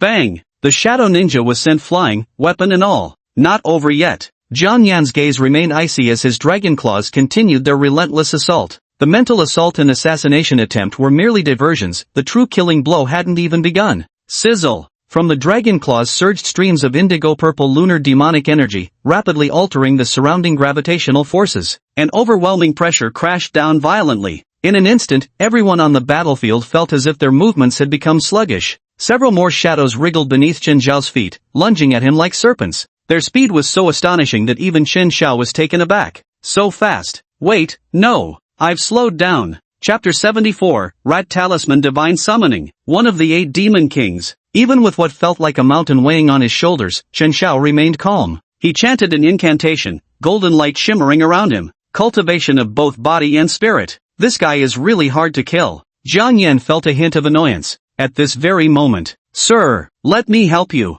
Suddenly, Chu Feng, wielding his black feather dagger, suddenly leaped out and intercepted the shadow ninja. Clang, clang. Chu Feng moved swiftly, engaging in close combat with the shadow ninjas, their blades gleaming with a cold light. The shadow ninja's strikes were lethal, a single misstep could spell death. Put. During the fierce struggle, Chu Feng was stabbed in the abdomen by a dagger, blood streaming out, yet he ultimately managed to block the shadow ninja's surprise attack. "Is it you?" Chen Zhao frowned at Chu Feng, sneering coldly. "What, you think blocking an attack for me would make me trust you? City Lord, Chu Feng genuinely wishes to abandon the dark and seek the light." Chu Feng knelt on one knee before Chen Zhao, speaking with utmost sincerity. "Huh? Is that so? I couldn't be happier." Chen Zhao wore a frosty smirk as he viciously kicked the heavily injured Chu Feng. But right at that moment, from within the shadows beneath Chu Feng's body, a pair of crimson eyes suddenly ignited. Chu Feng smiled helplessly. "Sir, I just want to survive peacefully." He abruptly crushed the black feather in his hand. With a bang, a dark mist erupted.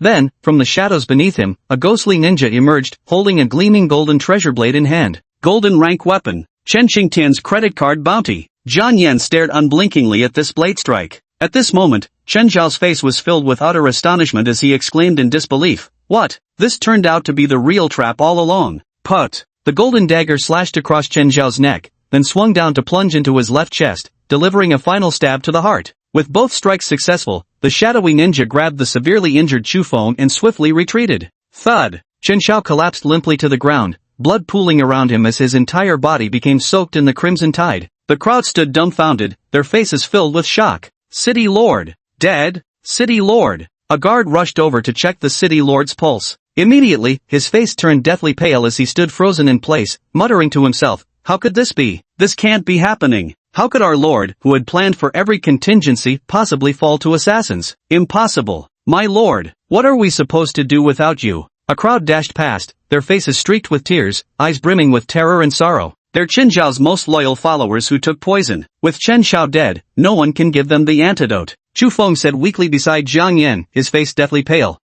Well done." Jiang Yan activated the horse talisman, and a white light enveloped Chu Feng, healing the wound on his abdomen. "Thank you, my lord." Chu Feng stared at his healed injury with a solemn expression. It was simply miraculous. Suddenly, a gentle breeze swept in, carrying waves of icy chill. Snowflakes unexpectedly began drifting through the air. On the ground, Chen Zhao's blood gradually solidified, forming a thick layer of frost over it. Jiang Yan frowned slightly as he observed Chen Zhao's corpse. The wounds had already frozen over, and at the throat area, a bulge was rapidly moving. In just a few moments, it had reached the position of the heart. Thousand Thread Ice Silkworm. Attribute, Ice. Level, 49. Description, a vigorous ice element goo insect capable of instantly healing its host's wounds. Jiang Yan heard the system prompt in his ear, and his expression gradually turned serious. A method to treat ice-type goo insects? Everyone, the city lord is not dead yet. Long Yuxuan stepped forward unhurriedly, helping Chen Zhao up while staring fixedly at Jiang Yan. "If we can capture this guy before the city lord wakes up,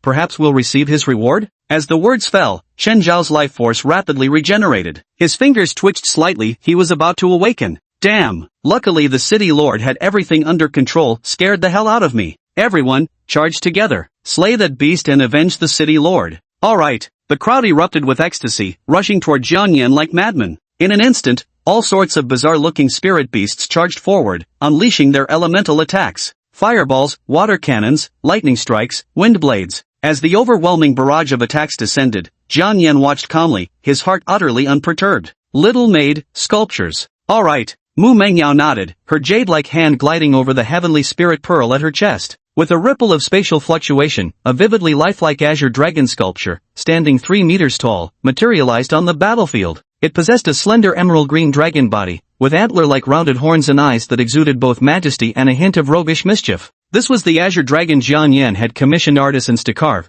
based on the memories of the true Azure Dragon. Xiao Yan, what should I do next? Mu Mengyao called out loudly. Jiang Yan stepped forward, appearing before the Azure Dragon statue. Do nothing, create distance, leave the rest to me. Understood. Mu Mengyao turned and ran immediately, determined not to become Jiang Yan's burden. Rat Talisman. Jiang Yan took a deep breath and placed his hand on the Azure Dragon sculpture, but instead of immediately activating the power of the talisman, he chose to wait. Suddenly, boom! Amidst the mist, a skeletal whip from the Azure Dragon lashed out, striking viciously toward Jiang Yan's head. If he didn't dodge, his head would be blown open. If he dodged, the sculpture would shatter. Ha, kid, did you really think I'd give you another chance? Chen Zhao's voice sounded from behind, but Jiang Yan's expression remained impassive. His feet propelled him upwards as he leaped high into the air, swiftly flying away from the sculpture. With a loud bang, the sculpture directly exploded into fragments, scattering broken pieces across the ground. And it didn't stop there. Long Yuxuan commanded the black dragon to spew dragonfire, reducing the sculpture to ashes. No matter what tricks you have, I won't give you the chance to use them. Chen Xiao awoke with a cold laugh. Meanwhile, in the hellish realm, Basha, can your demon mirror really show us the Holy Master? Pang, Xiaofeng, Shimu, and the other 6 demons sat together, watching Basha sketching a magic mirror on the water's surface. Shut up! Basha glared at the group of demons before focusing on chanting her incantation. Soon, a magical mirror surfaced on the water, displaying the shattered remnants of Jiang Yan's Azure Dragon sculpture. As longtime acquaintances of the demon sorcerer, the 7 demons instantly recognized Jiang Yan by the sculpture and knew he intended to revive it with the rat talisman. Smash that thing, and the Saint Sovereign is done for. Lazy Emo Zhongsu sneered coldly. But Basha, why are you showing us this? Shimu asked. Basha gave a chilling laugh, pointing at Mu Mengyao in the image. The Saint Sovereign told me he carved a demon sculpture. Who do you think he intends to revive? What? The demons were ecstatic, their gaze shifting behind Mu Mengyao where a massive sculpture wrapped in black cloth emanated an aura of pure demonic energy. Of course it's me, Demon Roaring Wind. It must be me, seeing as the Demon King stole my moonlight magic. As the demons quarreled, Basha sneered coldly. Fools, think about why the Holy Lord told me in advance? At this very moment, in the scene, Mu Mengyao yanks off the black cloth. A sculpture appeared, and the 7 demons all froze. Why is it the Holy Sovereign? Chapter 75, Reviving the True Holy Sovereign, the Demons' Collective Breakdown. In the scene, the sculpture behind Mu Mengyao resembled a circular disc. Upon closer inspection, one could see that this disc was actually the coiled form of a dragon-like creature. The dark golden dragon body coiled up, its draconic head glaring forward with wrathful eyes, its gaze domineering. This sight was all too familiar to Basha and the other demons, because this was precisely how the Demon King had been sealed before. We agreed on 8 Demon Kings. Why is it only the Demon King himself here? The Wind Demon, Xiamu, tugged at his sparse hair in sheer frustration. That cunning bastard, the Demon Sorcerer, never intended to resurrect us from the start. Crunch crunch. Bob Wanyu angrily shoveled rocks into her mouth, producing loud crunching sounds. The other demons turned ashen-faced, particularly Zhongsu, whose body crackled with thunderous energy like a volcano on the brink of eruption. Of course, if anyone was the most furious, it had to be the water demon, Basha. Damn it, I should have known he was playing me all along. Basha gnashed her teeth, her demonic tentacles writhing wildly across her face. So much for that promised demon sculpture. Pants are already off. Oh no, I meant my resurrection lines were all rehearsed, and you show me this? Damn you, Holy Sovereign. If all you wanted was to prove that the demon statue could resurrect you, then fine, you win. Basha burned with envy, but then realized Jiang Yan was doing this to settle their last grudge. Just you wait, we'll settle this score later. With a forceful squeeze, Basha shattered the water mirror into pieces. Meanwhile, inside the Heavenly Dragon's secret realm, using the rabbit talisman's power, Jiang Yan had already put considerable distance between himself and the pursuing Qinzhao's group, landing nimbly before the statue of the sacred ruler. Xiao Yan, what kind of creature is this? It feels so similar to you, Mu Mengyao inquired. To some extent, we are one and the same. Jiang Yan's expression remained calm as he gazed at the sacred lord's sculpture, the corners of his lips curling slightly upward. Ever since activating the rat talisman, he'd contemplated numerous sculpture ideas, the 8 demon generals, the shadow masks, even various divine beasts. But after thinking for a long time, none compared to the sculpture before me. Compared to the sculpture whose true appearance and details I'd never seen, the sacred sovereign was downright amiable. Moreover, no one said you couldn't resurrect the sacred sovereign. Step back, I'm about to commence the resurrection. Jiang Yan warned, the sorcerer is dangerous, I don't want my little maid getting wiped out like a minion. Once Mu Mengyao was safely away, he immediately activated the rat talisman. Buzz! A white glow emanated from Jiang Yan's palm as it touched the chilling sculpture of the sorcerer. In an instant, he felt a terrifying suction force from the statue, draining his mental energy like a pump. Fortunately, he had mental restoration potions. After downing a few gulps, his mental energy was fully replenished. Soon, as Jiang Yan's mental energy hit rock bottom once again, the statue of the Holy Master began to tremble violently. The stone shell cracked and peeled away rapidly, revealing brand new dark golden dragon scales. The surrounding sky darkened with shifting clouds, the originally gloomy illusion now tinged with crimson. Suddenly, cracks appeared across the ground as ferocious draconic beasts scaled with armor like plates emerged, prostrating themselves before the statue of the sovereign like subjects paying homage to their emperor. After slumbering for countless years, we finally live again. A deep, hoarse voice spoke with demonic resonance. The statue of the sovereign transformed into a towering 5-meter-tall humanoid draconic demon, its stature majestic and imposing. It tugged on the reins of a green-scaled demon dragon and mounted its back. How rare, my subjects are actually still alive. While the Holy Master appeared, Jiang Yan had already used the rabbit talisman to instantly teleport far away, quietly observing the scene. I wonder how much of its peak strength this resurrected Holy Master can unleash. At this moment, Chen Xiao and the others rushed over, all noticing the towering infernal energy of fire surrounding them. Each of them wore expressions of shock and bewilderment, their faces deadly serious. What terrifying energy this is, and it's extremely malevolent, as if facing a demon directly. When everyone saw the Holy Lord's face clearly, they were utterly stunned. What's going on? How did that draconic beast suddenly become so much stronger? It's not just stronger, it's become downright sinister, as if it's transformed from a draconic beast into a demonic creature. If I hadn't seen it with my own eyes, I'd suspect it wasn't even the same spirit beast anymore. The crowd buzzed with excited chatter. How did it become so much stronger? Chen Zhao's face was full of shock and doubt. This creature's level is at least king tier. Sir, the die is cast, there's no going back now, Long Yuxuan reminded. I don't need your reminder. Chen Xiao snorted coldly. The stronger it gets, the more we must kill it. Otherwise, it'll bring endless trouble. Soul Demon, command the Azure Dragon to test him. Screech! The Soul Demon swung its claws, controlling the Azure Dragon to swiftly attack the Saint Lord. The prostrate dragon beasts all raised their heads, their eyes gleaming with ferocity. Interesting, this world seems quite different. The Saint observed his surroundings, his draconic jaws suddenly twisting into a ferocious grin. All the world's knowledge shall be mine by devouring a few souls. Boom! The rumble of the Azure Dragon's charge approached, but when the Saint opened his maw to unleash Dragon's fury, the attack failed to manifest. It seems my talisman powers are incomplete. In just an instant, the Azure Dragon's tail transformed into a bone whip and lashed out. Bang! Fortunately, at the critical moment, the sacred sovereign caught the Azure Dragon's tail with one hand, his right arm muscle swelling significantly. With a gentle squeeze, bang! The Azure Dragon's long tail was actually crushed by sheer brute force. Hiss! The surrounding crowd gasped in shock, such power was utterly incomprehensible. The ox's strength remains, but the rest. As the Holy Lord spoke, his eyes emitted dazzling laser beams. Wherever his gaze fell, the laser vision covered everything. The Azure Dragon locked eyes with the Holy Lord, only for its eye sockets to be instantly burned through, leaving 2 gaping holes. The bystanders tried to flee, but none could match the speed of the Holy Lord's gaze. In the blink of an eye, laser beams overtook them, slicing them in half at the waist. Neither tamed beasts nor humans stood a chance against the Holy Lord's laser eyes, all were mere weeds before its might. This bastard's really giving us trouble. Chen Zhao's face turned deathly pale, his forehead already beaded with cold sweat. Spirit Demon, shared fate curse. Screech, screech. The Soul Demon revealed an expression of terror. It didn't want to die with that bastard. Trade your life for his. After you die, I'll revive you using the Azure Dragon's treasure. Seeing the Soul Demon still hesitating, Chen Xiao directly used their contract to force it to cast the shared fate curse. Screech! The Soul Demon let out a piercing shriek of agony. Its body exploded violently into a cloud of black mist, from which thorn-like chains shot forth. Those chains seemed possessed of souls, transforming into a cage to imprison the Sacred Lord's movements.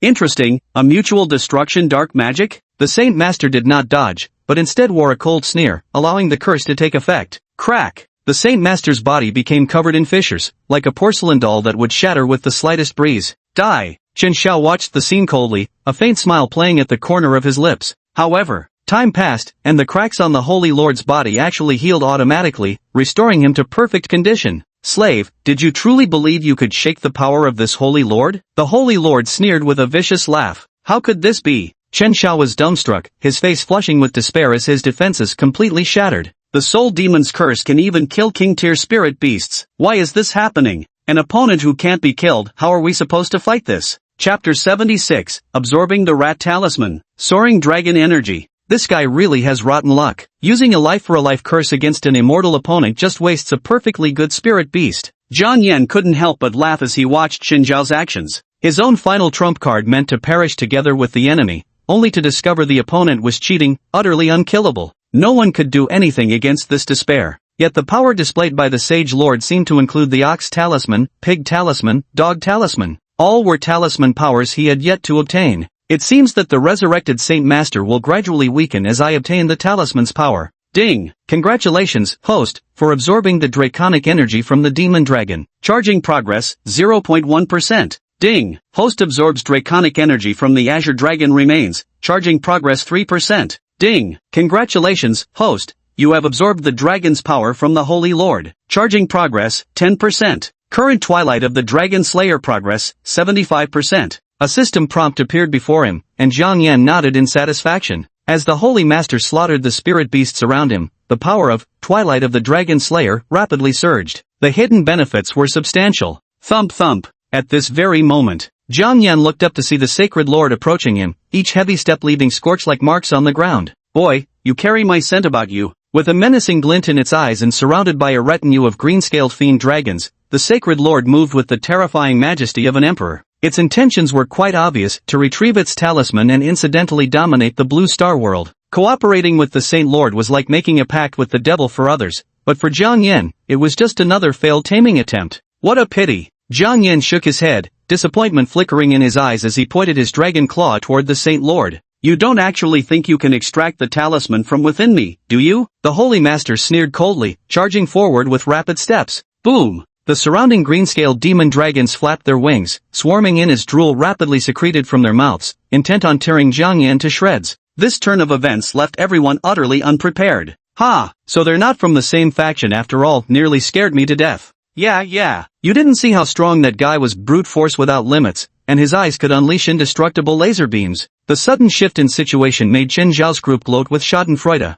Kid, what do you think is happening here? Chen Zhao's eyes still held lingering fear as he turned to look at Long Yuxuan. That guy has the aura of a demon, perhaps a summoned one that's about to turn on its summoner. But sir, we can't stay here much longer, Long Yuxuan said gravely. Once Jiang Yan is killed by the demon, they'll be next. Don't worry, I won't rest until I see that little dragon dead. How else can I answer to my soul demon? Chen Zhao viciously declared. Immediately, he ordered all his subordinates to stay and witness the spectacle together. Jiang Yan also noticed Chen Zhao's movements and inexplicably felt like laughing. Suddenly, Mu Mengyao shouted, "Little Yan, if it's too dangerous, we should leave first. That Singlong treasure isn't worth dying for. I'm not here just for the Azure Dragon's treasure." Jiang Yan shook his head. What mattered more was testing the rat talisman and incidentally absorbing some draconic energy. As for the Azure Dragon, it could be revived anytime. Sir, this isn't the time to show off, you should leave first. I'll cover the rear, Chu Feng also advised tactfully. Seeing this, the Holy Master accelerated with greater urgency. The green-scaled demonic dragon began spewing blazing flames directly toward Jiang Yan.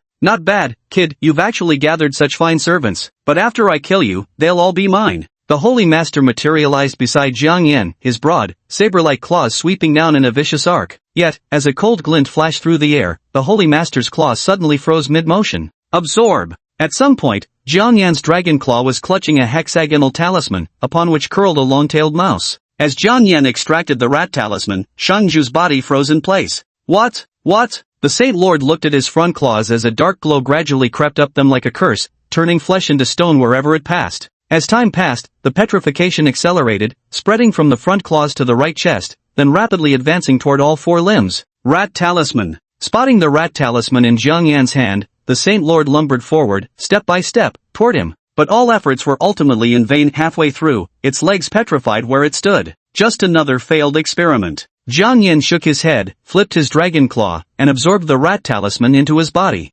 Experiment? Just you wait, kid. The Holy Lord roared with fury, unleashing an indignant howl at the heavens. No! With a resounding clatter, the Holy Lord's statue fell to the ground. With a wave of his hand, Jiang Yan stored the sculpture in his system space. As the Holy Lord vanished, the scene fell into complete silence. Gone, just like that? The crowd stared at Jiang Yan, completely unharmed, frozen in disbelief. That terrifying demon hadn't lasted a single round in his hands. Is this still considered a commander-level spiritual beast? Can they really handle it? Sir, the plan has changed, let's retreat for now. Long Yuxuan's eyes showed slight panic as he gazed solemnly at Jiang Yan. Its abilities are truly bizarre, who knows what other tricks it might have. Shut up. Chen Xiao cast a cold glance at Long Yuxuan, who immediately fell silent. Do you think I don't know how powerful and bizarre it is? The key soul demon was dead, and the azure dragon had been crushed to pieces. For all we know, my son might have been killed by it. How can I swallow this insult? Just as Chen Xiao hesitated, the ground began to vibrate with a buzzing tremor. Members of the Beastmaster Association were rushing over from the distance. Even the draconic beasts from the secret realm came flying. If they didn't leave now, death might be the only outcome.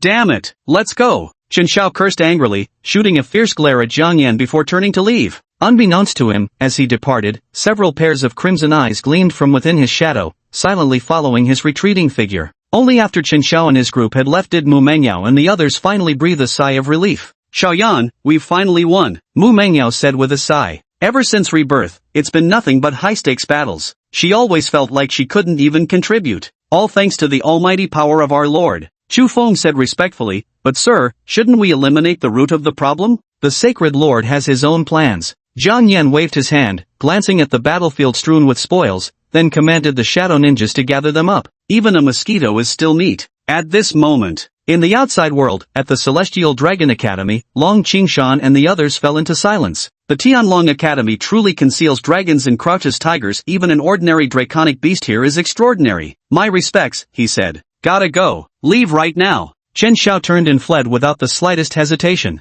Seeing this, Long Yuxuan quickly followed suit. Deserter. The Saint Lord gave a sinister laugh but didn't give chase, instead turning towards a massive boulder. Jiang Yan stood atop the massive boulder, gazing down calmly at the approaching Saint Lord. Little dragon, you possess my power within you. Return it to me, and this Saint Lord may consider sparing your life. What a pity. With a sigh, Jiang Yan raised his dragon claw, drawing motes of light from the Saint Lord's body. The rat talisman has been forcibly extracted.